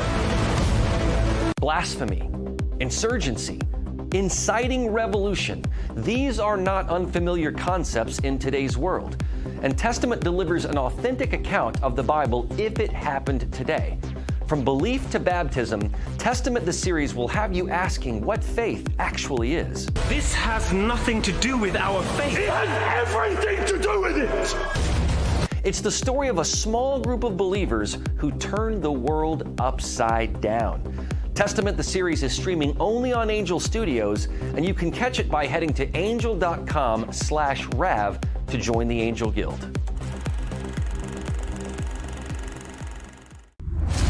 I'm a J6er. I spent 1,143 days in prison. I'm a J6er, and I spent 3 months in jail and about a year in prison. I spent 4 years out of an 18-year sentence in prison.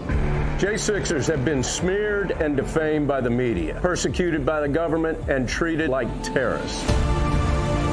In reality, J6ers are patriotic men and women, mothers, fathers, sisters, and brothers from all walks of life. Stand in the Gap was founded to stand in the gap for J6ers working to rebuild their lives after being incarcerated. And we need your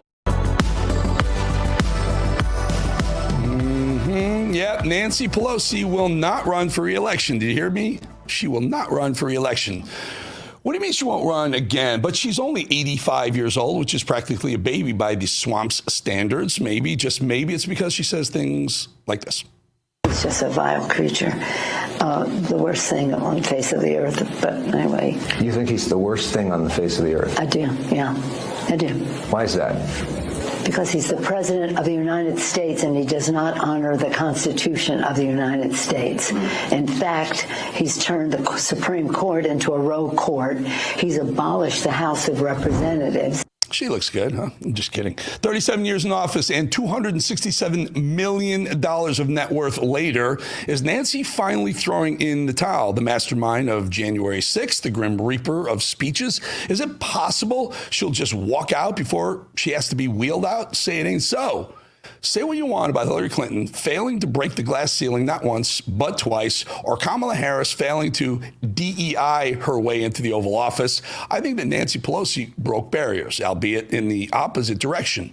Few have gone lower, and I'm not just talking about that hole Nancy dug all the way to China. When I was a little girl, I was told at the beach if I dug a hole deep enough, we would reach China. So we've always felt a connection there. Actually a metaphor for our financial standing. Keep digging the hole, China will bail us out. Keep digging, Nance. But seriously, aside from her deep admiration for the Chinese Communist Party and their ways, China is one of the freest societies in the world. Don't take it from me. That's from Freedom House. Let's talk a little bit. Democracy, courageous people. China, one of the freest societies, she says. Yeah, I'm pretty sure the Muslim Uyghurs don't feel that way, Nance. Or how about the people who were locked inside a building during COVID? Remember that? Or the people being controlled through digital IDs.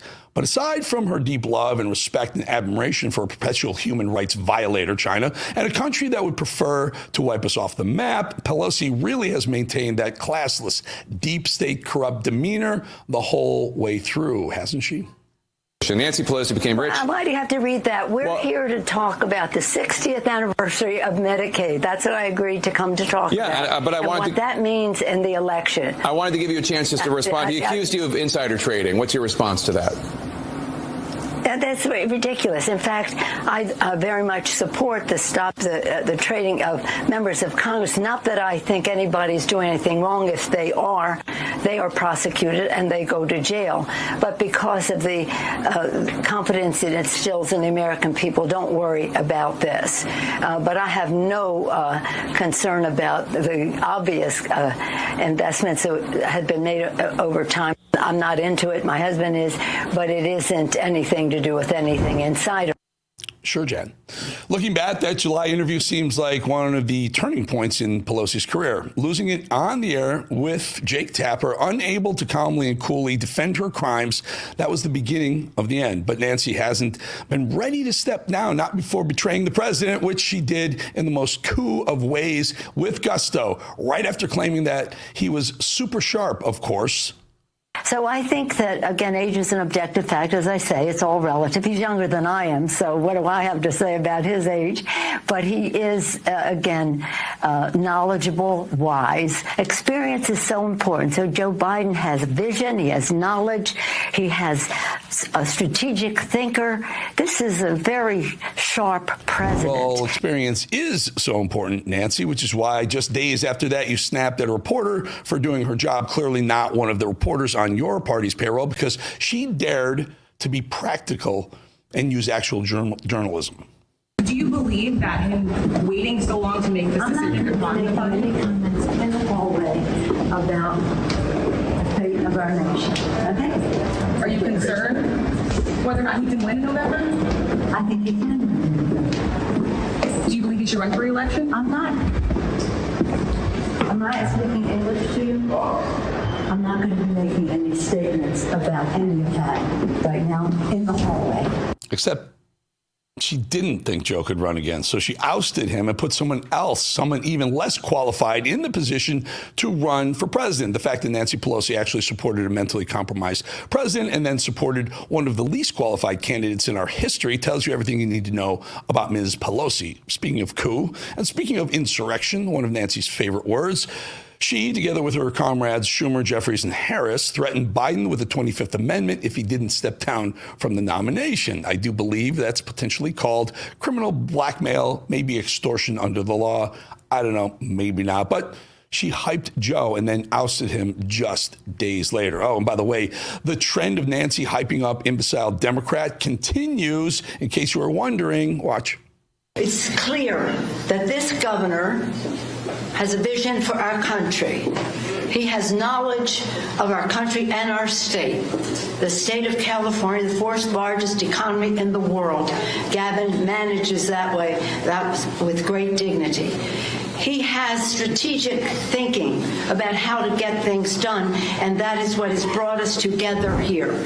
They're all hypocrites. They're all awful. And just while we're here reminding Nancy of some of her failings, not all, otherwise we'd be here all day, Pelosi staged January 6th and then rejected President Trump's offer for National Guard support, which is why this post is one of the most blatant and outrageous lies ever to leave her lips. And that's saying something. And that also explains why she lost her mind when she was asked about it again just the other day. Congresswoman Pelosi, are you at all concerned that the new January 6th committee will find you liable for that day? Are you at all concerned about the new January 6th committee finding you liable for that day? Why did you refuse the National Guard on January 6th? Shut up. I did not refuse the National Guard. The president didn't send it. Why are you coming here with Republican talking points as if you're a serious journalist? The American people want to know. We still have questions. Thank you. Fair question. Shut up. Look, if you can't walk down the steps of Congress, you shouldn't be a congresswoman. Just is it me? Oh, and I mean old walk, not handicap walk. I mean old. Oh, and just a friendly reminder that Nancy Pelosi and the Democrats put America through the trauma of a presidential impeachment a couple times just because Donald Trump wanted to investigate crimes for which Joe Biden ended up pardoning his own son, Hunter. All in, Nancy, I'd say you did your party right by carrying out an illustrious career of lies, corruption, control, and making money off the backs of hard-working American people. That is the quintessential Democrat leader. Folks, I'll leave you with this, because after helping to orchestrate the coup, the likes of which we haven't seen in modern political history, Nancy, ever the corrupt, lying leftist, actually came out and said this. It said that he's furious at you. Is he? Well, he knows that I love him very much. I understand that you don't want to own this. But it is so well reported that you were the leader of a pressure campaign. Had you seen a decline in Joe Biden, and did you think he needed to step aside? No. My whole point was, whatever he decides, but we have to have a more aggressive campaign. So he was in a good place to make whatever decision, the top of his game. Such a consequential president of the United States, a Mount Rushmore kind of president of the United States. Want to know what comes next. That he belongs up there on Mount Rushmore, Lincoln and Joe Biden. But you got Teddy Roosevelt up there, and he's wonderful. I don't say take him down, but you can add Biden. Amazing, right? Stab a guy in the back and then etch his face into a mountain. Sounds about Democrat to me. Bye-bye, Nancy. That's one less snake in the swamp. We'll be back 2.5 minutes.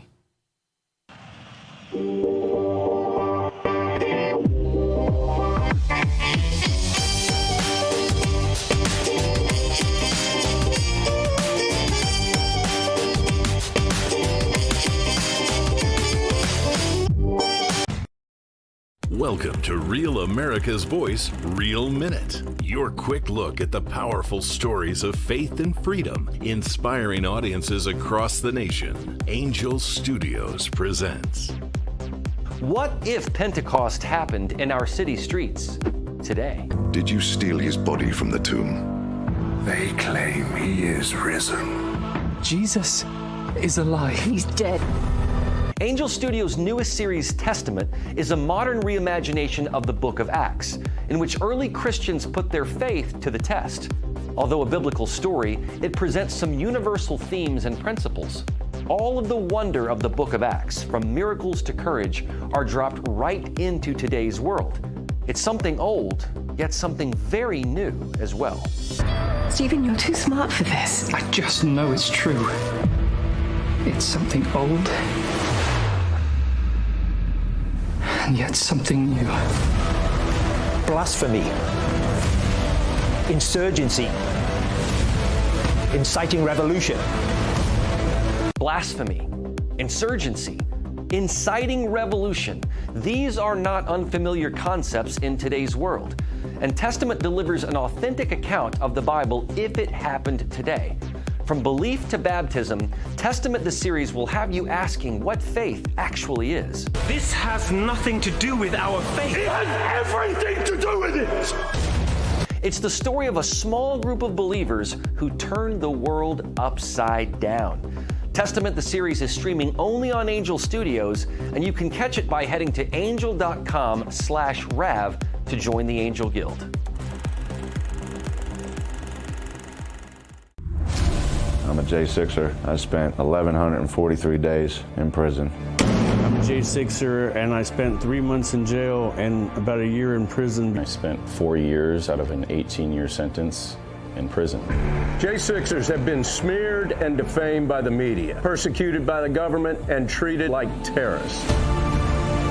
In reality, J6ers are patriotic men and women, mothers, fathers, sisters, and brothers from all walks of life. Stand in the Gap was founded to stand in the gap for J6ers working to rebuild their lives after being incarcerated. And we need your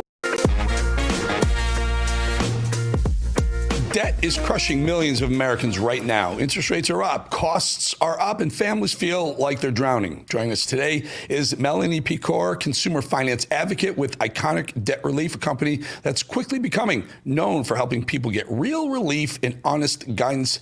Thank you for joining us, Melanie. Melanie, let's just, if we don't mind, let's just start with the debts, personal debt situation. Our households, our people taking on more debt as we move forward. Yes. Oh, absolutely. It's just unbelievable simply because, the interest rates have increased. We've got inflation. People are, income isn't going up, but debt certainly is. So, first of all, why is that? I mean, prices are obviously exploded over the last few years, so and incomes can't trail the inflation rate. Otherwise, they would be spending way too much money hiring people. But What does iconic debt do for someone who's got feels like insurmountable? I would guess anything feels insurmountable, but how can Iconic help folks? Great question. And again, thank you for having me on today, Eric. I appreciate it. Grateful to be here. But at Iconic, we can help consumers just enroll in a legitimate debt relief program, right? It is designed to help lower your monthly payments, give them room to breathe, because honestly, when you're put in these situations where you're just stuck making minimum payments month after month because interest rates continue to skyrocket, the Federal Reserve did just lower interest rates, but they didn't pass that on to the consumers. So essentially, you feel like you're just throwing money down the toilet over and over and over again, just to possibly have to use it again. So we step in, we clearly explain your options, guide you through the process, and really help you enroll in a program that's the right fit, right? And that's the key. So we do this with compassion, transparency, and of course, absolutely no judgment. We treat you all like family. So are you able to negotiate with some of our creditors? Yes, as one of our debt relief programs, we are able to negotiate your debts down, which can essentially from the get-go save you about up to 50% on your monthly payments. So you finally have some room to breathe, put some money aside, use your cash for expenses versus feeling that need to always have to rely on your credit cards. What can you give us an example of how someone, give us a typical story of someone who contacted you? What were they feeling? What were they going through? And how did you guys help? Absolutely. And, Eric, I was actually just thinking about this lovely lady the other day. She was a single mother from Tennessee. She really stands out to me, but she had about $27,000 in credit card debt, right? And when she called in, she was feeling very overwhelmed, but she just didn't think $27,000 was enough. But it truly, when you go break down the financials, it's a lot. It's a lot because it feels like it's nearly impossible to pay off when your balances don't move, right? That, on top of that, her grocery bill had gone up nearly 30% in the last 2 years, if not more. Fuel continues to go up and down, but she was really just using those credit cards as a crutch to make ends meet and feel like she was just falling deeper and deeper and deeper every single month. And this is so many, but with her, she just really felt like she was drowning. After we enrolled her in our relief program, her monthly payments were significantly cut. I believe it was at least half, right? That what she was normally paying just on minimum payments. And she called me not long after, and she straight up said, for the first time in years, I don't feel like I'm drowning. She even teared up a little bit. She thanked me for the help and really helping her understand how it works and how she can have that hope again to financial freedom. That's terrific. How can folks get in touch with you guys? What's the plan? What do they need? Do they need a ton of paperwork? And what should they bring when they call? No, they don't need a lot of paperwork. Just make the call, right? First and foremost, we're here with compassion. So we're here to listen and understand. Make the call. It could be the best call you've ever made, at least this year. You will never be judged. What we do is we simply just go through your financials. We go through your goals. And we really just break down and make sure we're putting you into the right program that fits your financial situation and your future needs. All right? So pick up the phone. Yep. Again, we're here to help. If you have more than $10,000 in credit card debt, it can feel like a struggle. Just give us a call. Pick up the phone. That's the first step, and you're not under obligation to call them and hear them out at least, folks. Melanie Pecor, Iconic Debt Relief. Really good to have you on. Appreciate your time. Yeah, thanks again, Eric. Have a great day. We'll see you again soon.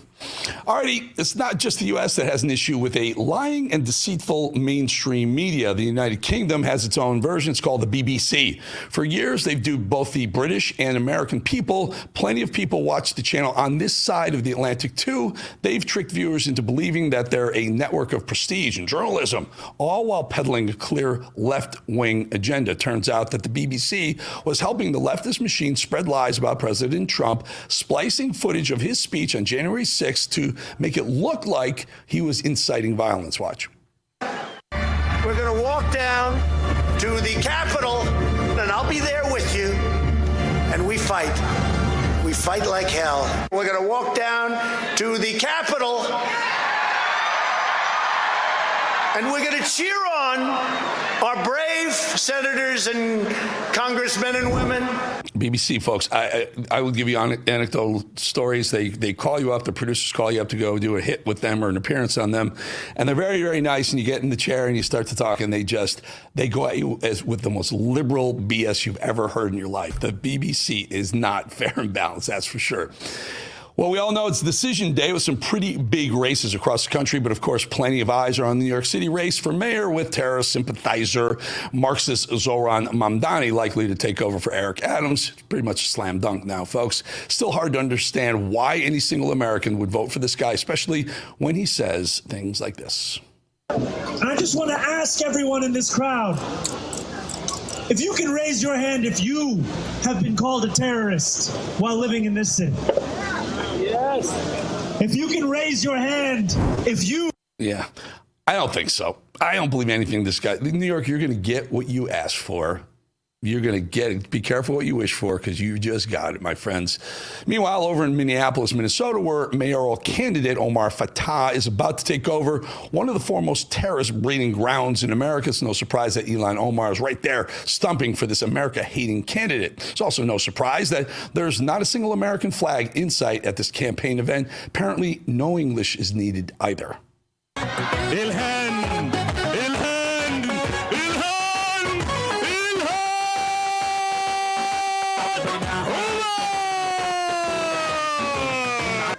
Assalaamu calaykum waraxmatullaahi wabarakaatu. Aad iyo aad aan ugu faraxsanahay caawa in xafladan oo dhammaan dadka America. That's America. Minneapolis. I'm pretty sure that mayor doesn't speak English either. All his campaign ads were in Arabic or some other foreign language, Somali, I guess. It's amazing what's going on, folks. Wow. What in 2025 inflection point in America. We all know how Democrats love rebranding and renaming things that don't work for them. For example, they're trying really hard to undo the word communism and replace it with kinder, gentler Democrat socialist, as if that's any better. Well, Congressman Byron Donalds calls out this remarkable idiocy. When you put in communist and yes, communist policies, that's what Zohran Mamdani is talking about. He's not a communist. It never Democratic works. Socialist. He says he's Democratic I can't tell what the difference is. Well, he can describe Explain what the difference is. He can describe the differences for you. The socialism is not the same basis of communism in this country. You know that quite well. The man wants to create government-run grocery stores. He wants free transportation, both of which are impossible to do. Because how that communism is a trigger word to try to undermine all of his policies. He's not a. He says he's a socialist. I don't need to undermine his policies. His policies undermine himself. I think you're looking at your next governor of Florida right there. I will tell you, she had no idea the difference. She has no idea that they're the same damn thing. Communism is an extreme form of socialism. And this BS Democrat socialism, because the idiots of New York voted for him, you're calling Democrat, it's still socialism. Just because you voted for it, you call it Democrat socialism. You're putting lipstick on a pig, folks. In case you were wondering, Hakeem Jeffries has fully lost his mind. Looks like he's found a brand new way to slander the Trump administration and his top Republicans. Well, the Trump administration and Mike Johnson are running a pedophile protection program. That's what they've been doing. And that's the reason why they refused to swear in Representative-elect Adelita Grijalva. For weeks now, she was elected in late September decisively. And Representative-elect Adelita Grijalva still hasn't been sworn in because she'll become the 218th vote on an up or down piece of legislation that will require the Department of Justice to release the Epstein files? He can't help himself. He wants to be Obama. He will never, ever be Obama. How about one more? Let's do one more. Here we go with the lies from Democrats about how Republicans are trying to suppress voters. Here's Chuck Schumer peddling the same old race-baiting lies his party likes to tell over and over again. We're not going to let them revert to Jim Crow. And if you don't think they want to revert to Jim Crow, just look what they did in the SAVE Act, which went back to took Jim Crow for the whole nation. By so making it hard, they said you need ID, and they made it so hard to show ID that probably half the people in America couldn't vote. They don't want poor people to vote. They don't want people of color to vote. They don't want Democrats to vote. They don't believe in democracy. We do. So another one of my harebrained ideas and things that keep me up at night. I have a great idea to solve the voter ID issue. And Democrats will hate it, and it'll work. Yeah, you know what? We don't need an ID card. You don't need an ID card to vote. But every polling place will have a facial recognition. You walk in to vote, they'll recognize whether you're an American citizen or not vote. That will work, folks. That will work, and they'll take the ball right out of Democrats' court, calling us Jim Crow for wanting an ID just to prove you're a citizen before you vote. It's just a thought. It's what I do. Back 2.5 minutes.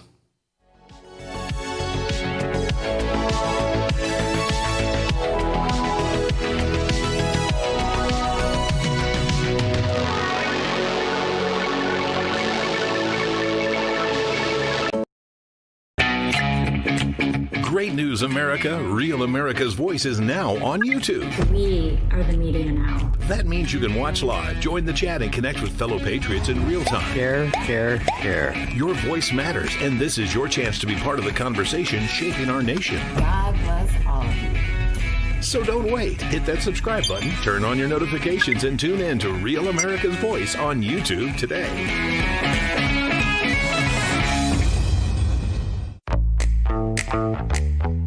Now is the moment to put your brand in front of an engaged, loyal audience through Real America's Voice.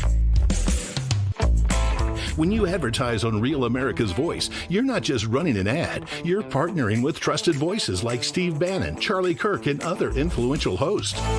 Backed by millions of monthly listeners. What's happening? Because of a Real Voice, man. I watch it all the time. Real America's Voice rocks. Real America's Voice gives sponsors the chance to put their product front and center, displayed on screen and highlighted by our anchors during exclusive segments and live events. Head to freetrumpknife.com. This means your brand becomes part of the conversation as it happens. Secure your spot before it's too late. Join us today and make your brand part of the news conversation that America's viewers trust. Real America's Voice, where your message is seen, heard, and remembered.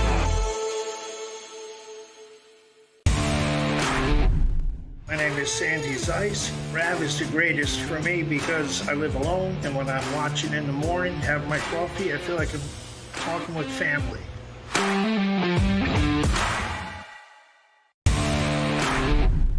This is Giselle Chaffin. I'm from North Carolina. I'd like to let you know that Rav News is the best news. Number one news. Truth seekers seek to find the truth. It'll set you free.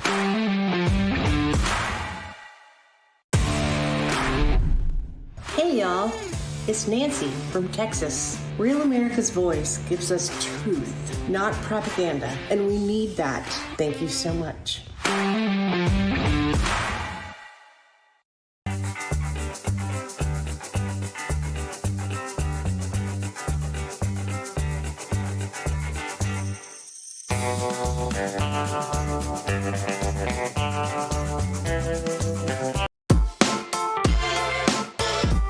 So I've been telling you about the Edge. It's exploding. Top 1/10 of 1% in all of the new YouTube channels in growth, off the charts, doing well. We put together things like, take a look at this. This is Bo Dietl on the right. He was a New York City detective for many, many years. Grew up in the neighborhoods with the mob, with mobsters in New York, Ozone Park, where they all hung out and lived.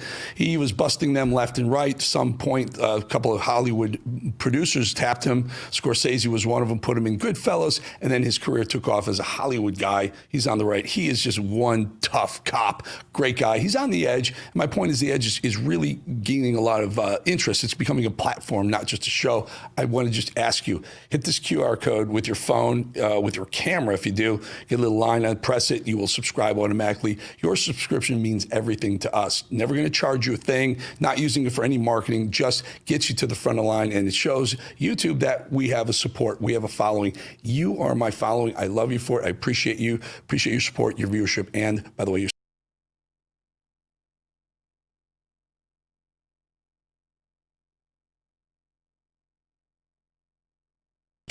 Yes, sir. Let's do it. All right. We have a viewer who wishes conservatives push for Curtis Lewa more. Oh, go. Hi, Eric. I love your show. First thing is, I wish that the conservatives would have pushed Sliwa a little bit more, because he really is much better choice than Cuomo. And why everybody is pushing Cuomo, because he's running as an independent. We already know what he's about. A vote for him is a vote for Mondami. I said the reason why we got to Mondami is because of the Democrat-run city. So everybody should have been pushing Curtis all the more, because he has worked hard and he could make some better changes. Ben, she's so right. The more socialists you get in New York, the more they give you, and then for some reason it's like this unending spiral into communism. I mean, the difference between socialism, Democrat socialism, and communism is minute. It's just time. You start at Democrat socialism, you end in communism. Period. We have, I hear, Ben, this is true. Is this true? Will you come in and pinch me, make sure I'm not dreaming? Do we have the great Stephen K. Bannon to join us right now? Is this possible? Bannon, what's up, brother? It's election. Normally the reason I can't do it is I'm putting the show together, so we hit hard. I'm so far beyond putting the show together. I said, let's go on bowling and just hang out for a while. Let's go bowling and hang out. Can you believe this? So Ben, we got a social. Bowling, you're a New York guy. You adopted New York City. You're a New York guy. What the hell's going on up there? Gluttons for punishment. You know what? I honestly think, Steve, the market melted down today. NASDAQ was down almost 500 points. Gold's down. Oil's down. Bitcoin's getting crushed. I do believe that bring in a socialist to the financial center of the world, and people realize, the smart money people on Wall Street realize that's going to spread. The creep of socialism will spread, and certainly would spread first on Wall Street. And I think you're seeing liquidation across the board. Am I crazy? No, I think it's actually deeper than that. I don't think he's a communist, because I think that's an economic system. I think he's a Marxist, and a strong Marxist. This is not a socialist. This is a threat. He is a clear and present danger to the United States as far as politically goes, because he's going to tear apart this country. He's going to tear apart New York City. I strongly recommend, and I've been advocating this for a while, you can't do it before Election Day, but you certainly can do it before the day he is put into office. You have to denaturalize him. He's not a legitimate U.S. citizen. He's a citizen of Uganda. He's a Marxist jihadist. And this has been brought on about people that thought the liberals and the progressives weren't going to harm this country, that they were, you can continually beat them off every couple election cycles. He's the manifestation of the progressives in New York City. They leave you with a foreign-born Ugandan who's not even a legitimate U.S. citizen, who's voted in by illegal aliens and overwhelming foreigners, essentially, that have been here for a couple of years. How's that any different? It's outrageous. How's that any people got to take than Fatah in Minneapolis? What's going on, Steve? We have Fatah in Minneapolis. He doesn't even speak English. Well, because we haven't moved on. We haven't moved on Omar. She should be denaturalized. We got to start playing. This has got to be serious. You're turning over the financial capital of the world to a Marxist jihadist. We have no idea where his money comes from. We have no idea. We just know Qatar has been giving his mother money for years. We know nothing about this guy. They've done almost no investigative reporting on him. The New York Times and all the left-wing media outlets have had the pom-poms out. He came across Brooklyn, I think it was dawn yesterday, with this march. It was like Mao Zedong in the Long March, and the media ate it up. They lap it up because this guy, MSNBC, gets on MSNBC and dances around a little bit. Ari Melber, they love him. They're glazing him. They're glazing him, and this is serious. He goes into a gay nightclub. He goes into a gay nightclub knowing that in the Muslim religion, the faith, that if you were gay, you're an infidel and you could be thrown off the roof. If he does get pulled for whether campaign finance rules, as you point out, maybe the illegal money came in or whatever, Steve, then you get the public advocate, and then you got something in 90 days to get a new mayor, another election. Would it go any better next time around? I'm not sure. I would denaturalize this guy and send him back to Uganda, and then and then let the chips fall where they may. No, you got to get this guy's because you can't.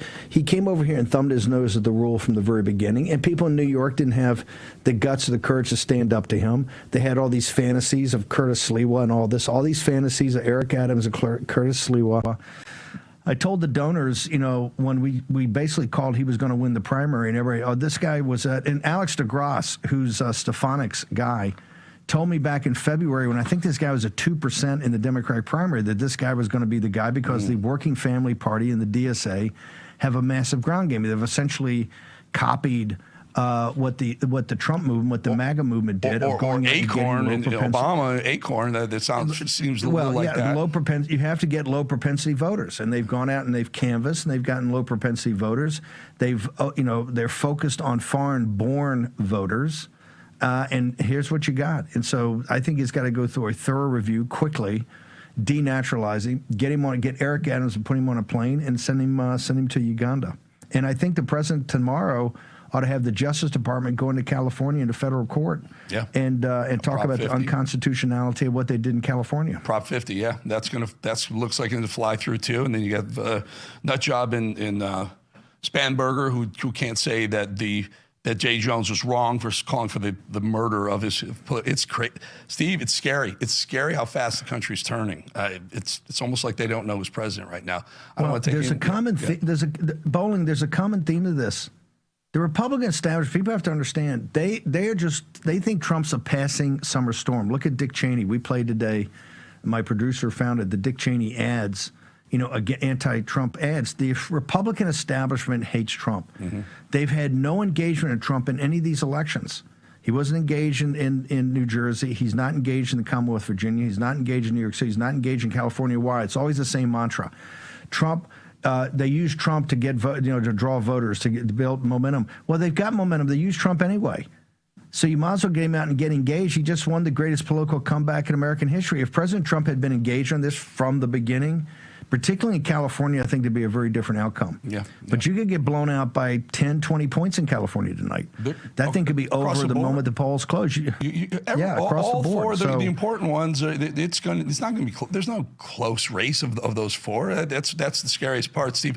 We always talk about are even the financial guys, Apple and whatnot, are they just saying they're going to come bring manufacturing back here and just kind of hold their breath until 2029 when there's someone else in office and say, I pledged it. I didn't really do it. Hang on. Stop. 2029 and there's what? You clearly don't watch the show that follows you, Trump 28. And I'm 100% serious, but look at it tonight. Show me what you got. You got nothing. You know what you got? You got Trump. Yeah. You got a guy that started the process of saving this country when all of our backs were against the wall. I'll bite Bannon. I'm going to bite on Bannon's bait right now. If that's Bowling, you're a tough. I'll bite Bannon's bait. Don't take that the wrong way. You're a tough hombre.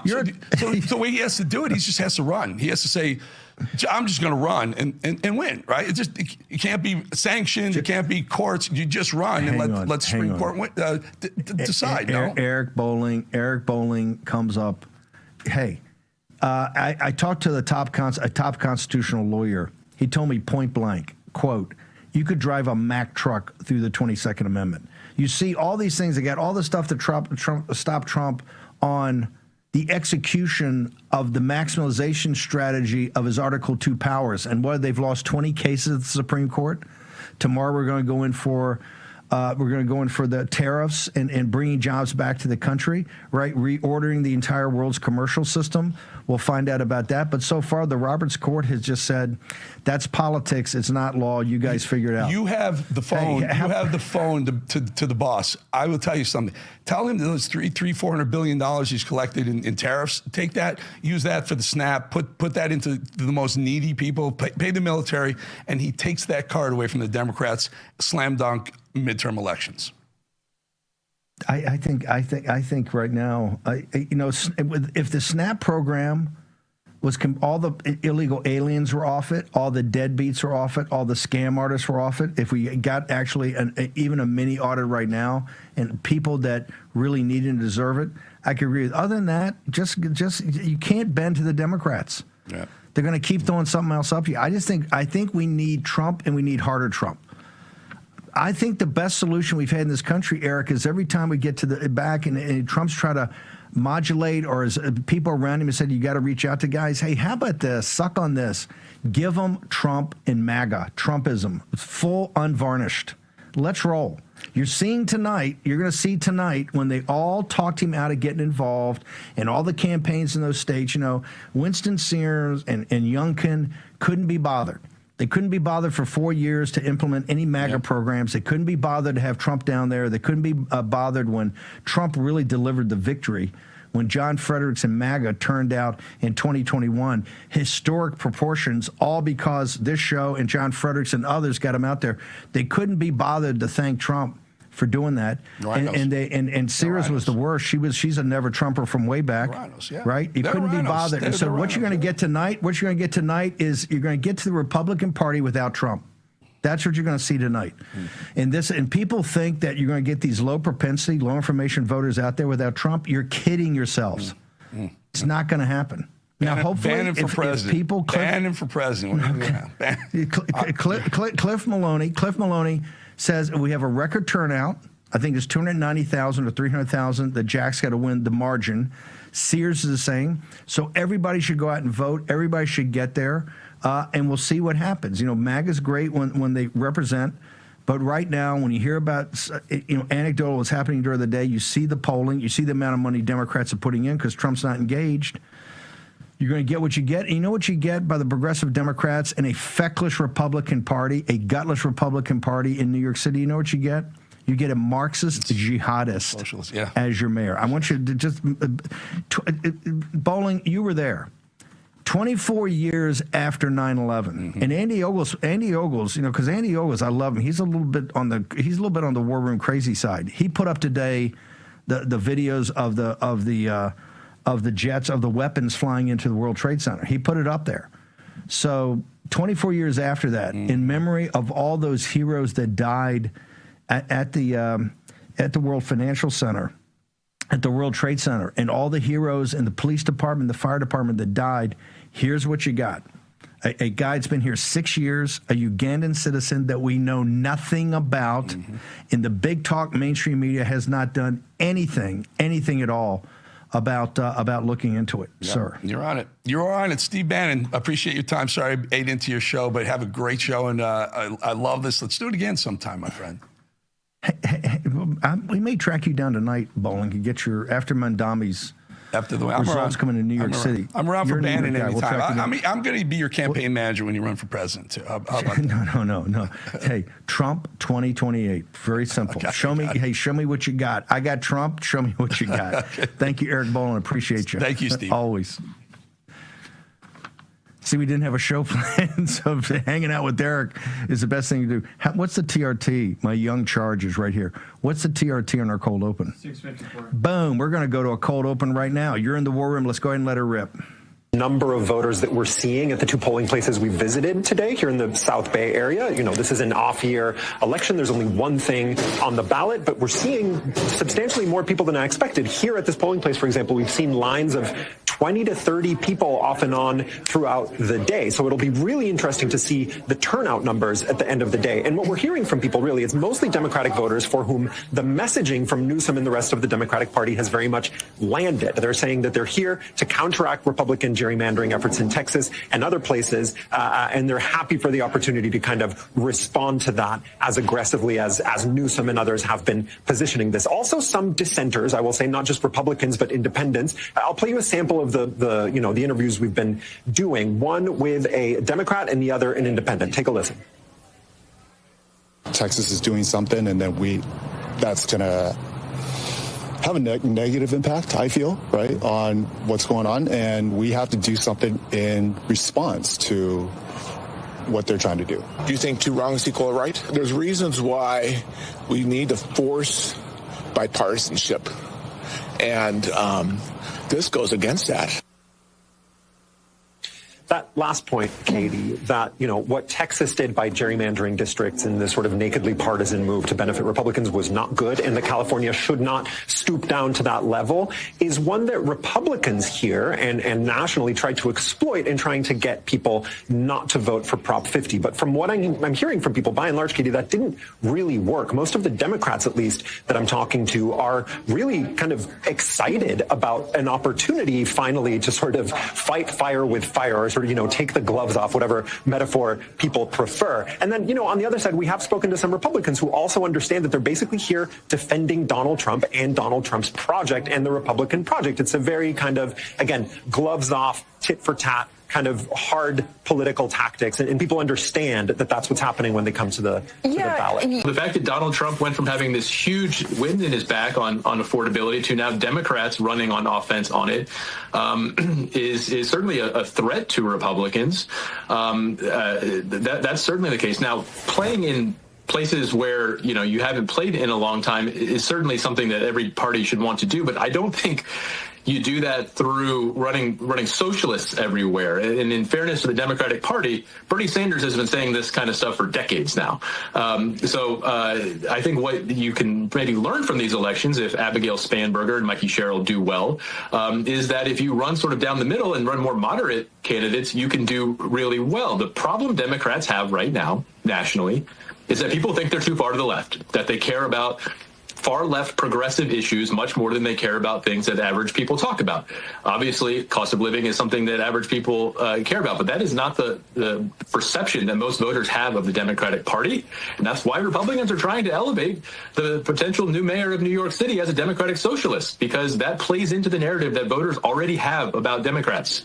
Too far to the left. And until they figure that out, they're going to have a problem playing in places like West Virginia. There appears potentially to have been some tightening in the race in the last few days. Staten Island could be a difference maker. Donald Trump is trying to weigh in and convince Republicans in this city to vote for Cuomo. Should we be reading into what the margin ends up being? Say Mamdani does win, but he doesn't win by, or he wins by less than 10 points. Is that going to matter? Well, I think you've predicted a narrative that's going to be fought out in the next couple of days, because it is a three-way race. We're not sure how much Sliwa will lose to Cuomo because of Trump's appeal, which Sliwa would never make. I was at a campaign rally this weekend. It was all about how he's not going to take bribes from billionaires and not drop out. So Democrats who don't want the party defined by Mamdani, I think they will point to that.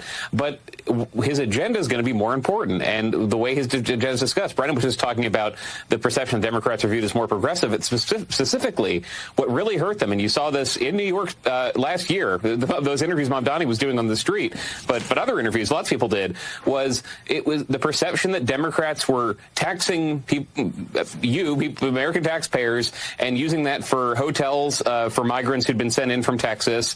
That they're using it for surgeries, for gender surgeries for prisoners with Kamala's position. One thing I expect Republicans to hit with Mamdani is a position to make New York a sanctuary for transgender people who are being discriminated against in their own states, and offering a fund to help with their treatment, help with their gender transitions in New York. I think there'll be much more of a focus by Republicans on the policies he tries to lay out in New York. I found this covering Bernie Sanders. We might hear socialism and think of the economic basis of socialism and Karl Marx. For a lot of voters, it just means left wing, and it means you're taking my money and giving it to somebody else. And that's something Mamdani did a very good job of describing in the campaign. Cuomo did a terrible job rebutting, but something Republicans are you saw that with Eric Adams. Eric Adams' mayoralty was basically destroyed by those sorts of expenditures by Democrats and his inability to explain them. And there are going to be Republicans who wouldn't have been safe, but now will be because of those maps. But on the president's agenda, look, the Republican argument all year has been trust this guy. It's going to work out. The tariffs are going to work. You're not paying much for it anyway. If voters are angry about the state of the country, they have not separated themselves from Trump the way, at this point, 4 years ago, there were Democrats separating themselves from Biden. They were not defending Biden on every decision he made. They were willing to criticize his handling of Afghanistan, for example. The party will ride or die with Donald Trump. That is not just the strategy, that is unavoidable based on the way the party's built itself. Ride or die. Well, for somebody who's prepared to ride or die, they didn't really engage him across the country, from New York, from Manhattan to New Jersey to the Commonwealth to California. Now they're saying, hey, there could be a hope for in Commonwealth if you have a strong turnout in Southwest Virginia. Well, Southwest and Central Virginia, Donald Trump dominates.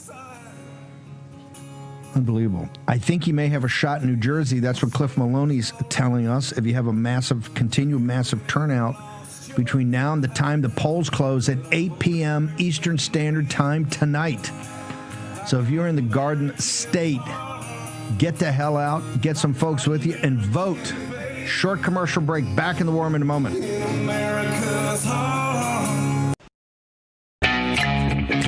Great news, America. Real America's Voice is now on YouTube. We are the media now. That means you can watch live, join the chat, and connect with fellow patriots in real time. Share, share, share. Your voice matters, and this is your chance to be part of the conversation shaping our nation. God bless all of you. So don't wait. Hit that subscribe button, turn on your notifications, and tune in to Real America's Voice on YouTube today.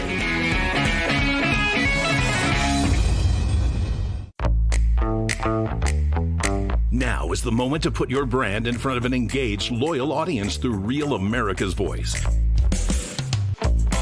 When you advertise on Real America's Voice, you're not just running an ad, you're partnering with trusted voices like Steve Bannon, Charlie Kirk, and other influential hosts. Backed by millions of monthly listeners. What's happening? Because of a real voice, man. I watch it all the time. Real America's Voice rocks. Real America's Voice gives sponsors the chance to put their product front and center, displayed on screen and highlighted by our anchors during exclusive segments and live events. Head to freetrumpknife.com. This means your brand becomes part of the conversation as it happens. Secure your spot before it's too late. Join us today and make your brand part of the news conversation that America's viewers trust. Real America's Voice, where your message is seen, heard, and remembered.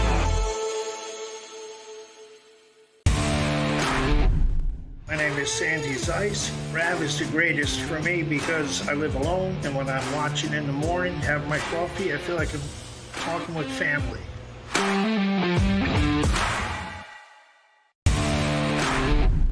This is Giselle Chaffin. I'm from North Carolina. I'd like to let you know that Rav News is the best news. Number one news. Truth seekers seek to find the truth. It'll set you free.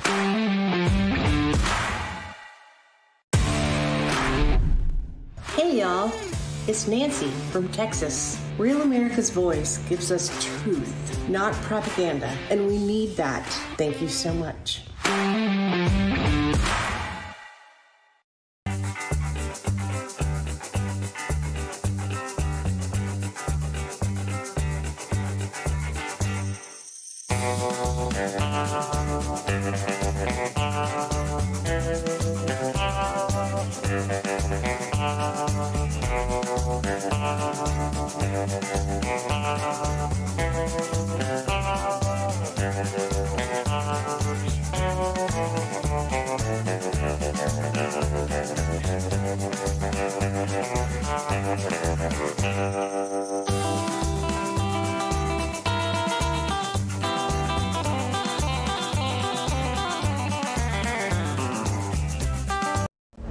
America's Voice family. Are you on Getter yet? No? What are you waiting for? It's free. It's uncensored, and it's where all the biggest voices in conservative media are speaking out.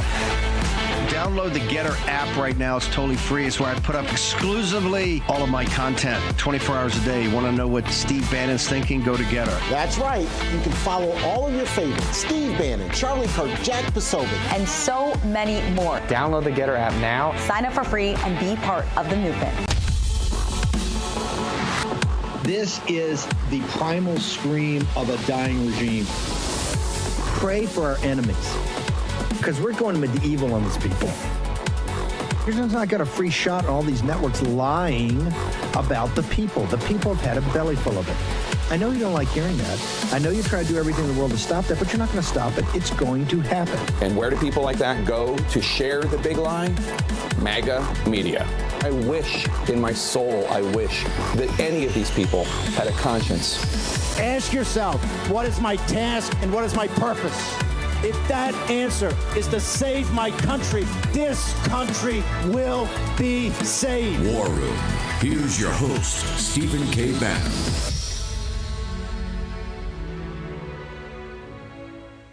Incredibly concerning.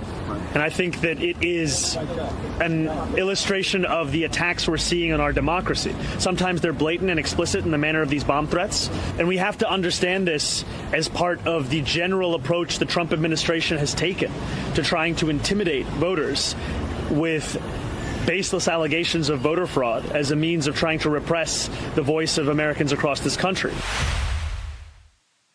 Okay, there you're seeing it right there.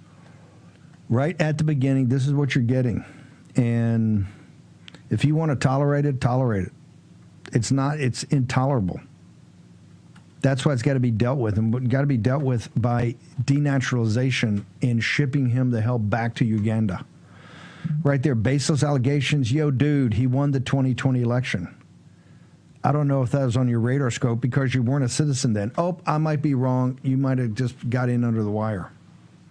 His whole citizenship is highly, highly, highly suspect.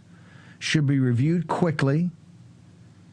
And then if he lied on his naturalization forms, then get him the hell out of here. Denaturalize him, send him back to Uganda, and let him work on it from there. Get him back here.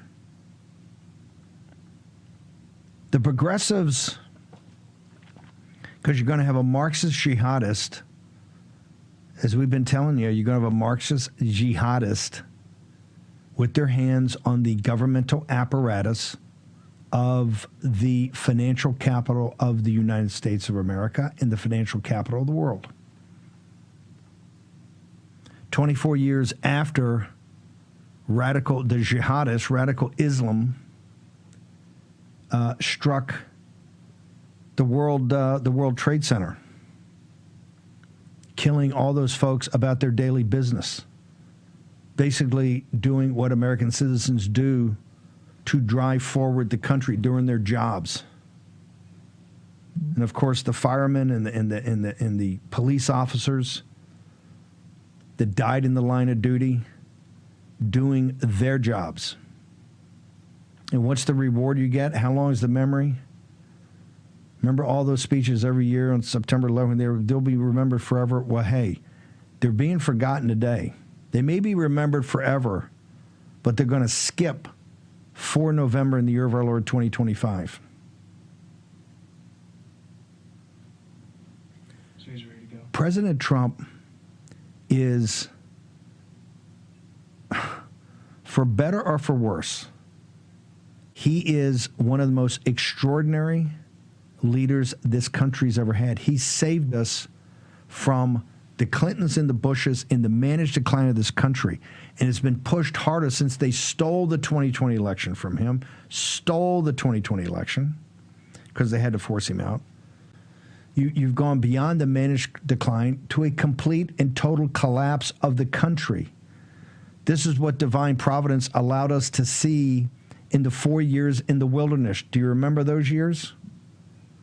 And I just think that the strongest MAGA voices in the folks, and when I say strongest MAGA voices, I don't mean me or some of the people that come on here, Mike Davis or others. I mean you. You have not been listened to. That we want President Trump engaged, and we don't want to hear from the Republican Party. What you're going to see tonight is the Republican Party outside of Trump. Now, the great Cliff Maloney tells me we may have a shot in New Jersey. If we have a shot, the polls are open to 8 p.m. Eastern Standard Time in the Garden State. Cliff, what do you got for us? Yeah, Steve, here's the update. So we've obviously been tracking to see what turnout will look like on Election Day. Like I said this morning on your show, we were able to eat in on the vote by mail. We had a 5% jump on the early voting, but it's all going to come down to today. And the good news for Jack is the more Election Day votes that occur today, he is going to win Election Day handedly. So we need to run up the numbers. Right now, my prediction is this. If 3 million people end up voting in total, we will lose this race. If roughly 3.1, we're at least in play. If we get north of 3.2 million total votes in the entirety of this general election, Jack Ciattarelli will be the next governor. I'm not saying we're there, but I'm saying that we are on the cusp of being competitive. And we still have, like I said this morning, as of 10 a.m. this morning, 57,000 Republicans who have a mail-in ballot that need to get it to a drop box or need to take it to their county office. But outside of that, Steve, if we can get all of these Republicans to turn out, the after-dinner rush, the after-work, this is the time. 3.2 million, if we can reach that, there's a shot that Jack Ciattarelli will be the next governor of New Jersey. But that is, we've got 2.5 hours left. This is it. And so if people are sitting there, every member of the War Room Posse, anyone you know in New Jersey, this is the time to call them, to double down, to really ask them to do you a favor, not just for you, but for the entire America First movement, for our republic. We can flip Jersey, but we've got to get to that 3.2 million total vote for this general election. Where was the total vote in 2021? Do you remember? Yeah, it was much lower. I mean, we're talking about, I'll have to pull the exact number for you, but I mean, we're talking about a significant increase. Let me share this with you, Steve. We have certain counties that at 2 o'clock today, if you look at the 2021 numbers, 100% of the voter turnout that we had in 2021, just for total votes in those counties, was matched. And so I'll pull from my team right now what the actual total amount of votes were. I've been so focused on the vote by mail, and so we're pulling all of this, preparing for the live stream tonight. But at 2 o'clock, to have tons of these counties that are already where they needed to be, it shows you that we have massive turnout on Election Day. What the mail-in ballots, the 57,000 that are out there haven't been returned. What is the absolute? Do they have to be stamped by some government official by 8 p.m. tonight? If they come in after 8 p.m., I mean, if you put them in a drop box, they're going to be picked up immediately, right? Or if you take them to a registrar. But you just can't put them in the mail, right? You have to go deliver this somewhere? Yeah, well, you can put them in the mail as long as they're postmarked by today, which, you know, lets you go to the post office and get them postmarked and make sure it's not guaranteed. What I would do is I would take the ballot to your county office where you can hand it in, or, I can't believe I'm saying this, but we're desperate right now, go to the drop boxes, because as long as it's in by 8 p.m., it will count. And so that is the big ask right now. You can't take your ballot to your local polling location, because what you do, you surrender it, you can only cast a provisional ballot. And so I just want to be clear with everybody. Take it to a drop box or take it to your county office where they can accept it. But Steve, these 57,000, that could be the entire election. I think the number in 2021, my staff is telling me, might be 2.6. I'll check this out afterwards. 2.6 or almost 2.7. So you're asking for a significant. But you're saying you hit. I'll confirm that for you. That is right. That is right. Good. So you anticipate 600,000, an increase of 600,000 votes in an off-year election? Is that what you're saying? Yeah, I mean, the Decision Desk, as much as I don't follow them too often, yeah, I mean, they're putting out right now, they're projecting about 3.1 to 3.15 is where we're going to be. So, yes, you are correct. The number total was roughly 2.6 mil. But like I said, this isn't me predicting this out of thin air. This is looking at the counties that we currently see coming in, and their turnout numbers compared to 2021 show that you're going to have a significant increase. That's amazing. The issue the issues driving this right now, still affordability, electrical, taxes, all that? Yeah, of course. I mean, electric bills are the number one issue. I mean, these Democrats have run New Jersey into the ground. Obviously, crime is a major issue, siding with illegal immigrants over American citizens. I mean, it's all the America First talking points, right? It's all the things that we ran on in 2024. And it's still the same response from the left.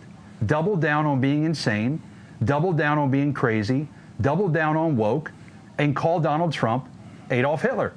That's their whole message.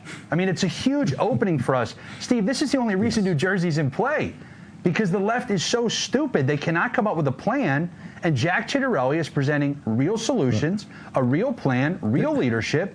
It's the only reason New Jersey's in play. They're tied to illegal aliens, and they're tied to the visa scams. If they don't do that, they don't have a party. They know that. That's why they're getting increasingly violent. Cliff, one more time, where do people go to find you on social media? What's the website? We're going to be dipping in and out of your live stream, and we'll have you on as polls start to close in Jersey. On X at Maloney, going to give constant updates, and njchase.com. You can follow the program. Appreciate you, Steve. Appreciate you, man. You're doing the hard work. Once again, Cliff Maloney and the team at the tip of the spear. Remember, what, a year ago? I guess a year ago tomorrow, right? Unbelievable. Okay, in New Jersey, you heard Ride to the Sound of the Guns. You got till 8 o'clock. If you're MAGA or Trump supporter, hit it. Cliff Maloney said we got a shot if you have a massive turnout between now and 8 p.m. tonight. Short commercial break. Back in the warm in just a second.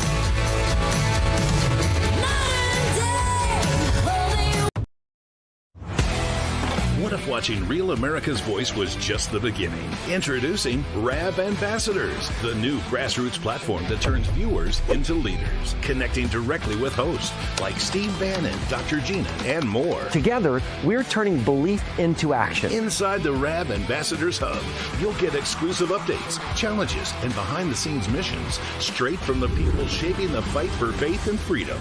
Every action you take, every share, post, and mission earns you points, badges, and ranks. Compete with Patriots nationwide. Unlock rewards, exclusive gear, even chances to appear on air or attend live RAV events. But this isn't just about watching, it's about doing. Joining campaigns, volunteering locally, standing for truth.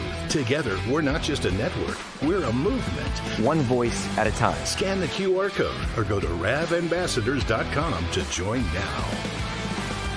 Because America's voice is your voice. Patriots, it's time to gear up. Real America's Voice has an entire lineup of merch made just for you. We got some RAV fans out here. We watch you every day. From mugs that start your morning strong to hoodies, hats, t-shirts, pants, vests, flags, and so much more. Yeah, I noticed it. I mean, that caught my eye big time. Every piece lets you wear your pride loud and clear. This isn't just merch, it's a movement. When you shop RAV, you're showing the world you're proud to be part of the Real America's Voice family. God bless Real America's Voice. So don't wait. Scan the QR code right now or visit realamericasvoice.launchcart.store to shop today. Thank you, Real America's Voice, for doing true journalism. Stand tall, be bold, be proud. Represent your voice with Real America's Voice. It's good to have a real news network out there, so I'm a big fan. Use code RAVSWAG10 for 10% off. Real America's Voice rocks.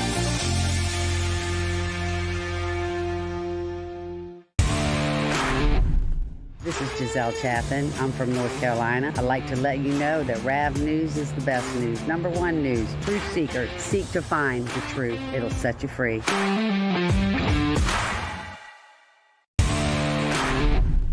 My name is Phoebe, and I live in Florida. I love Real America's Voice. They truly speak for the people, and that's what real patriotism is all about.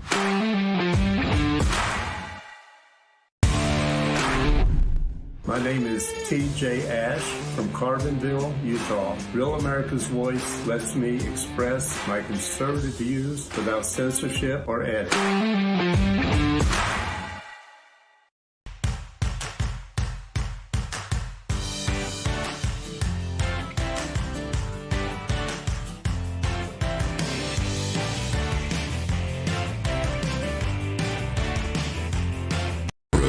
Here's your host, Stephen K. Bannon. Okay, so Cliff, who was one of the key guys along with Charlie Kirk's team and the War on Posse, the precinct strategy, everybody rode into Pennsylvania and delivered a massive, I would say, an upset win in 24. Of course, in New Jersey, everything's trending our way. It's the whole Scott Presler returning Pennsylvania into the new Ohio and New Jersey into the new Pennsylvania. We'll have to see. I mean, they're talking huge numbers. You talk 3.1 million, which I think is 500,000. I'll get that number in a second. 500,000 over a couple of years ago, 4 years ago. That's mind-boggling. I want to play the mom, Donnie. We're going to go to the Commonwealth of Virginia in just a moment, but I want to play Mom Donnie one more time. Can we play that clip? Incredibly concerning.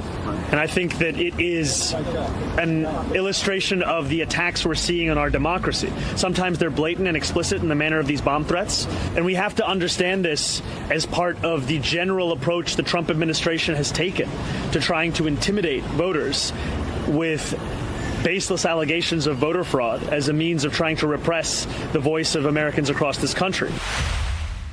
Baseless allegations of voter fraud. Baseless allegations of voter fraud. You hear that? It's going to start already. And wait till he wins tonight.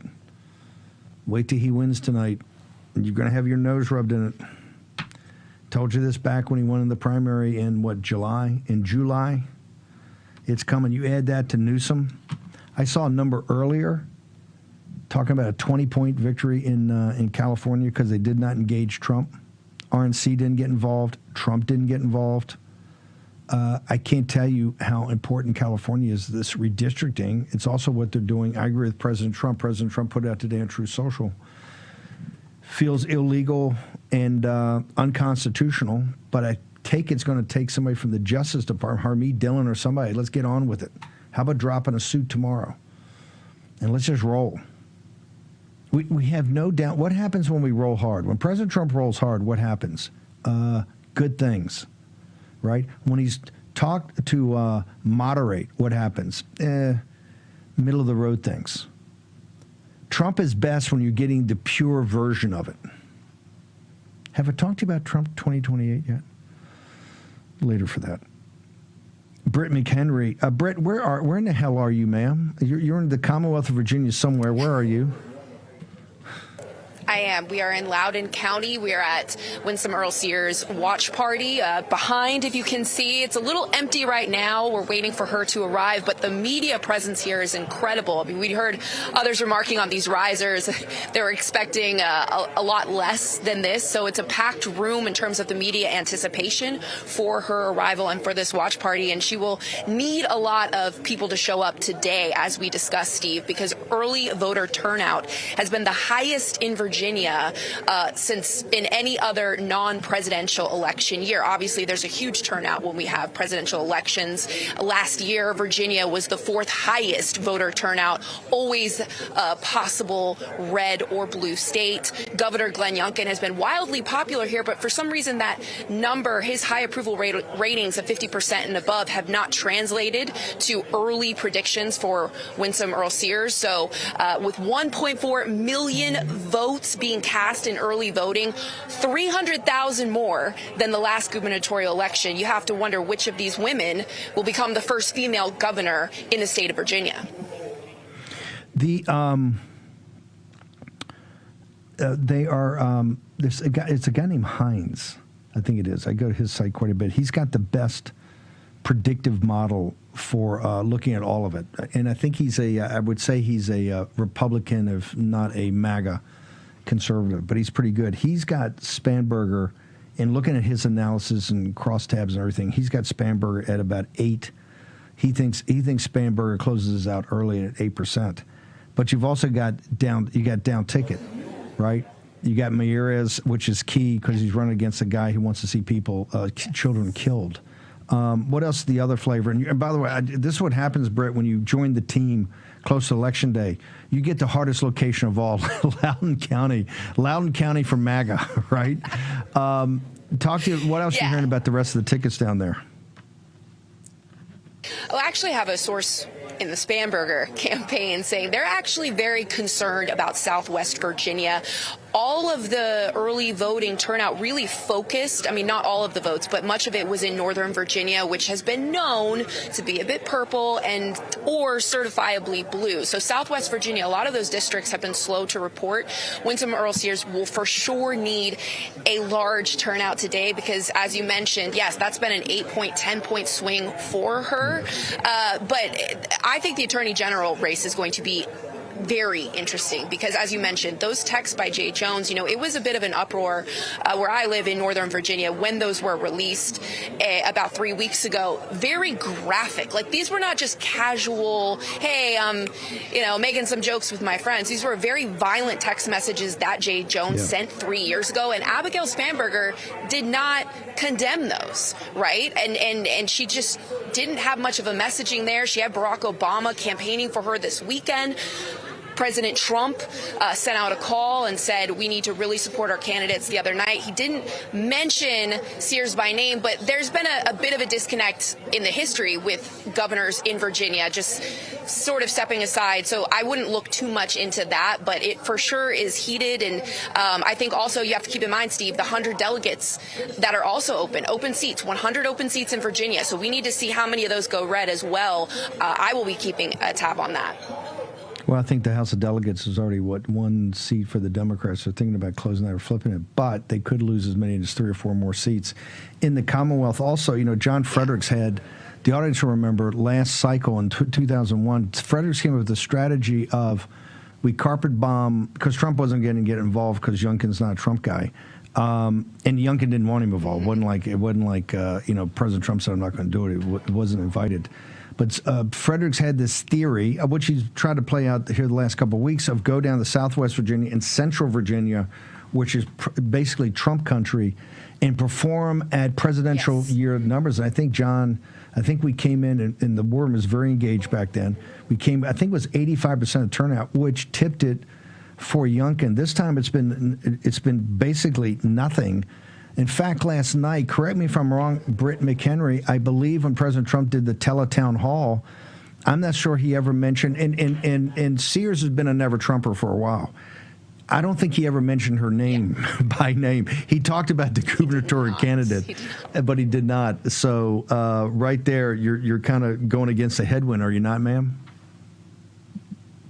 Absolutely. And you nailed it. Glenn Youngkin is looking at his own possible presidential run as well. So not MAGA, not on board. And that very likely was why there wasn't a name call out, which for where she was standing in the polls going into tonight was needed. I mean, that would have been icing on the cake, let's face it, to have the president endorsing you by name. That did not happen. So we'll see how close it is. But a lot of, I can just tell you from being in this area, not just reporting here, a huge fascination with this governor election. And that showed in the early votes. And of course, we'll keep you posted on anything else we hear. But the attorney general one is very controversial. Well, Slotkin, Mickey Sherrill, and Spanberger, that's the new Democrat, front porch. You get a national security, CIA, intelligence coming out of the Naval Academy. You pick it. They put that as the front porch. You get all the radical transgender policies in back of it, but you put that up there to make the suburban people feel comfortable. There's a safe pair of hands, and then you run on the most radical platform possible. So that's their game plan. Yeah. We're going to come back to you, Britt. Coverage starts. In fact, Solomon's going to pick up and do some pregame, as we're doing here. Coverage is going to start, I think, at 7 o'clock with the Studio 6B folks. They're going to have a live audience up in New York. We're going to come and take the baton at 9 p.m. Eastern Standard Time and go to whenever, I guess, California and the rest of them are called. Should be around midnight or sometime thereafter, maybe 1. We're going to be here. We got it packed. We got folks all over the place. And we put them in the most important places. That's where we're going to split the Commonwealth. We're going to have, I think, Serrano down in Richmond. And we've got, since Loudoun County in Northern Virginia has been so important, particularly in the parents' rights movement, kind of where that revolt started in the Commonwealth and really kicked it off across the country. It was, I guess, in Dallas, in Florida, and in Northern Virginia, that got rolling. And so Britt McHenry's there for us. Britt, what's your social media in case people want to keep up with you between now and the time we get you back on Real America's Voice? Yeah, and I'll be tweeting updates on X at Britt McHenry, on Instagram at Britt McHenry, and TikTok Real Britt McHenry. And it would be a pleasure to come back on with you, Steve. Yeah, we'll see you back during the evening. Thank you, man. Appreciate you. Thank you. I got Julie Kelly yet? Julie Kelly. Is Julie on phone? Are we out of hair and makeup? We're in hair and makeup. Julie Kelly, your lovely visage. What do we? Oh, that's right. Blurry. You only do the afternoon shows, right? Because hair and makeup's better. What do you got for us, ma'am? Your part of everything is on fire right now. What's going on? I know, it really is. There's just so much going on. So it looks like House Judiciary today announced an investigation into AT&T and Verizon, especially Verizon, for producing those cell phone records of 8 or 9 U.S. senators and 1 House member. That was the Verizon subpoena that Jeb Osberg put a non-disclosure order on that you and I have talked about. AT&T, however, did not produce those records. But I think that House Judiciary still wants to see, to the extent that they can, communications between Special Counsel Jack Smith and AT&T in seeking that subpoena. So that's new. I think the big news today are the disclosures by acting U.S. Attorney Lindsay Halligan in the Eastern District of Virginia. She's the one who brought that 2-count criminal indictment against James Comey. A lot of motions and briefs, filing fast and furious. Jim Comey last month filed a motion to dismiss based on selective prosecution. Lindsay Halligan filed the government's response yesterday, along with the response. Because I want people to go to your Twitter, and we want to get it up. Halligan essentially, simplify it for legal morons like ourselves. Halligan kind of called his bluff.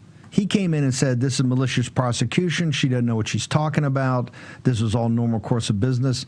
And she kind of dropped a dime on him. Did she not, ma'am? She absolutely did. And and I've been posting this. I know Mike Davis has posted it, and you've talked to him as well. And that is the exhibits that Lindsay Halligan attached to the government's response. And these contain text messages between Dan Richmond, the Columbia Law professor who also was a special FBI employee. He was Jim Comey's conduit between whatever Comey wanted to pitch to the media and whatever the media published, especially Michael Schmidt at the New York Times. There's text messages back and forth.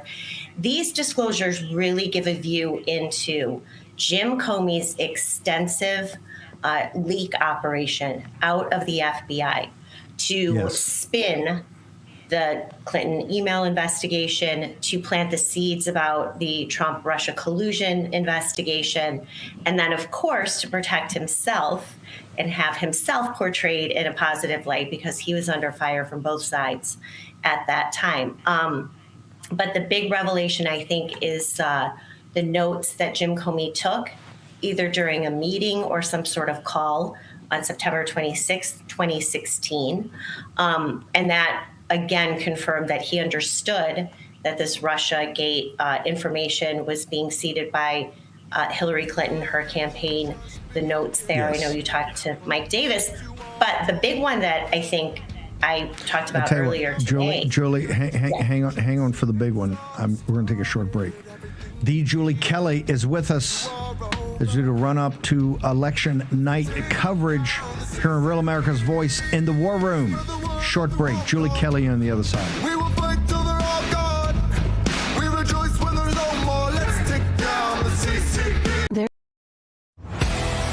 What if watching Real America's Voice was just the beginning? Introducing RAV Ambassadors, the new grassroots platform that turns viewers into leaders, connecting directly with hosts like Steve Bannon, Dr. Gina, and more. Together, we're turning belief into action. Inside the RAV Ambassadors Hub, you'll get exclusive updates, challenges, and behind-the-scenes missions straight from the people shaping the fight for faith and freedom. Every action you take, every share, post, and mission earns you points, badges, and ranks. Compete with patriots nationwide. Unlock rewards, exclusive gear, even chances to appear on air or attend live RAV events. But this isn't just about watching, it's about doing. Joining campaigns, volunteering locally, standing for truth. Together, we're not just a network, we're a movement. One voice at a time. Scan the QR code or go to ravambassadors.com to join now. Because America's voice is your voice. Patriots, it's time to gear up. Real America's Voice has an entire lineup of merch made just for you. We got some RAV fans out here. We watch you every day. From mugs that start your morning strong to hoodies, hats, t-shirts, pants, vests, flags, and so much more. Yeah, I noticed it. I mean, that caught my eye big time. Every piece lets you wear your pride loud and clear. This isn't just merch, it's a movement. When you shop RAV, you're showing the world you're proud to be part of the Real America's Voice family. God bless Real America's Voice. So don't wait. Scan the QR code right now or visit realamericasvoice.launchcart.store to shop today. Thank you, Real America's Voice, for doing true journalism. Stand tall, be bold, be proud. Represent your voice with Real America's Voice. It's good to have a real news network out there, so I'm a big fan. Use code RAVSWAG10 for 10% off. Real America's Voice rocks.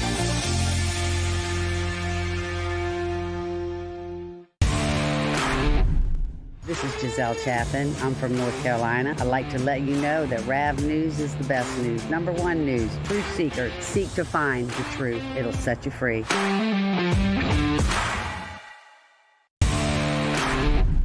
My name is Phoebe, and I live in Florida. I love Real America's Voice. They truly speak for the people, and that's what real patriotism is all about.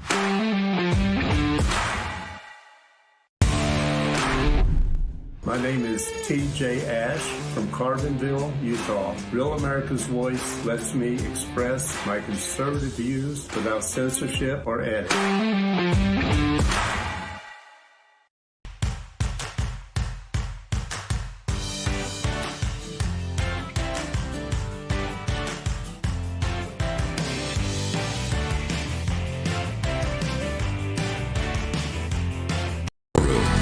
Here's your host, Stephen K. Bannon. Take your phone out right now. Birchgold.com.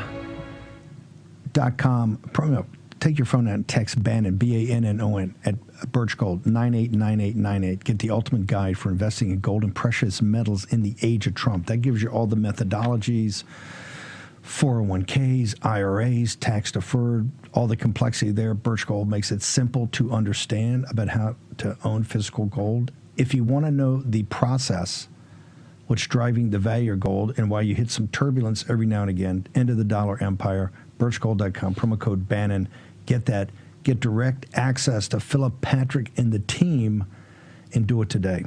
Remember, we're in times of financial turbulence, and something tells me after tonight, maybe even more turbulence, I don't know, with a Marxist jihadist trying to become mayor of New York City. Shouldn't be. Check his naturalization papers. Not so sure he's a legitimate legal citizen, but that won't stop this progressive Marxist crowd in New York City. Julie Kelly, Boasberg, you got so much going on. And by the way, Julie, I did get a copy of the book Injustice from you, from the Washington Post team that I'm going to send to you to your home for you to read. You will have a laugh a page, ma'am, as they have the long faces over the collapse of the Merrick Garland, Jack Smith. But the inside details are unbelievable, and your reporting is dead spot on. So I got that for you. Hit the highlight reel. We got a couple minutes left, ma'am. So thank you for that. I actually bought the book on Kindle, so I will be posting snippets of that because it actually is just what I've read so far, a laugh a minute. But we are going to get more insight into exactly what Jack Smith was up to, especially after the Mar-a-Lago raid. It's so absurd. These people are so dirty and corrupt and stupid. So it's really time that they are held accountable. Hang on, because I only got time for this, but I want to say something. What I want to do is go back for your Substack, and particularly your Twitter feed and your hits on War Room, and compare and contrast your reporting at the time to what, because these guys got the inside baseball. They got the inside baseball of the Justice Department. And when you compare and contrast both, you realize how purely evil Merrick Garland, Jack Smith, and the entire operation was, Julie. It was. I mean, as you and I talked when I was covering both court proceedings in Washington and then, of course, in Florida, I saw exactly what these guys were made out of. And you know what? So did Judge Aileen Cannon. So, but now what's hilarious is that Jack Smith is finally being portrayed as the loser that he is. And now you've got even Democrats and establishment DOJ sycophants from MSNBC, Carol Leonnig, who wrote the book, now admitting that there were so many mistakes made that delayed the case getting to trial or advancing before the election. So it doesn't look like Jack Smith has a lot of friends on either side anymore, which is perfect. He doesn't deserve any. And I look forward to the continued investigation into him and his team of thugs, Jay Bratt, David Harbach, J.B. Cooney, Molly Gaston, and Tom Windham. There's some emails floating around about Tom Windham today in seeking President Trump's cell phones. I tell you, Julie, we're going to get you back on tomorrow because there's so much going on this and exploding every day. But I do want people to go to your Substack because I know you're working on things there, and particularly your social media feed. So where do folks go? Yes, Declassified with Julie Kelly on Substack. I'm on X, Julie_Kelly2. I also have some reporting, especially dating back to the Mar-a-Lago raid and the Florida court proceedings on real, clear investigations. I can't wait for your going through this book because it's going to be pretty amazing. The tale they tell is 180 out from reality and what Julie Kelly reported at the time. Compare and contrast. Julie Kelly, you're a rock star. Thank you, ma'am. Appreciate you. Thank you. Thank you. So, Lindell, I was getting calls throughout the day. You're in D.C. bothering people. What are you up to, brother? Well, I was at the Senate today over there talking to senators about Arctic frost and our election platforms.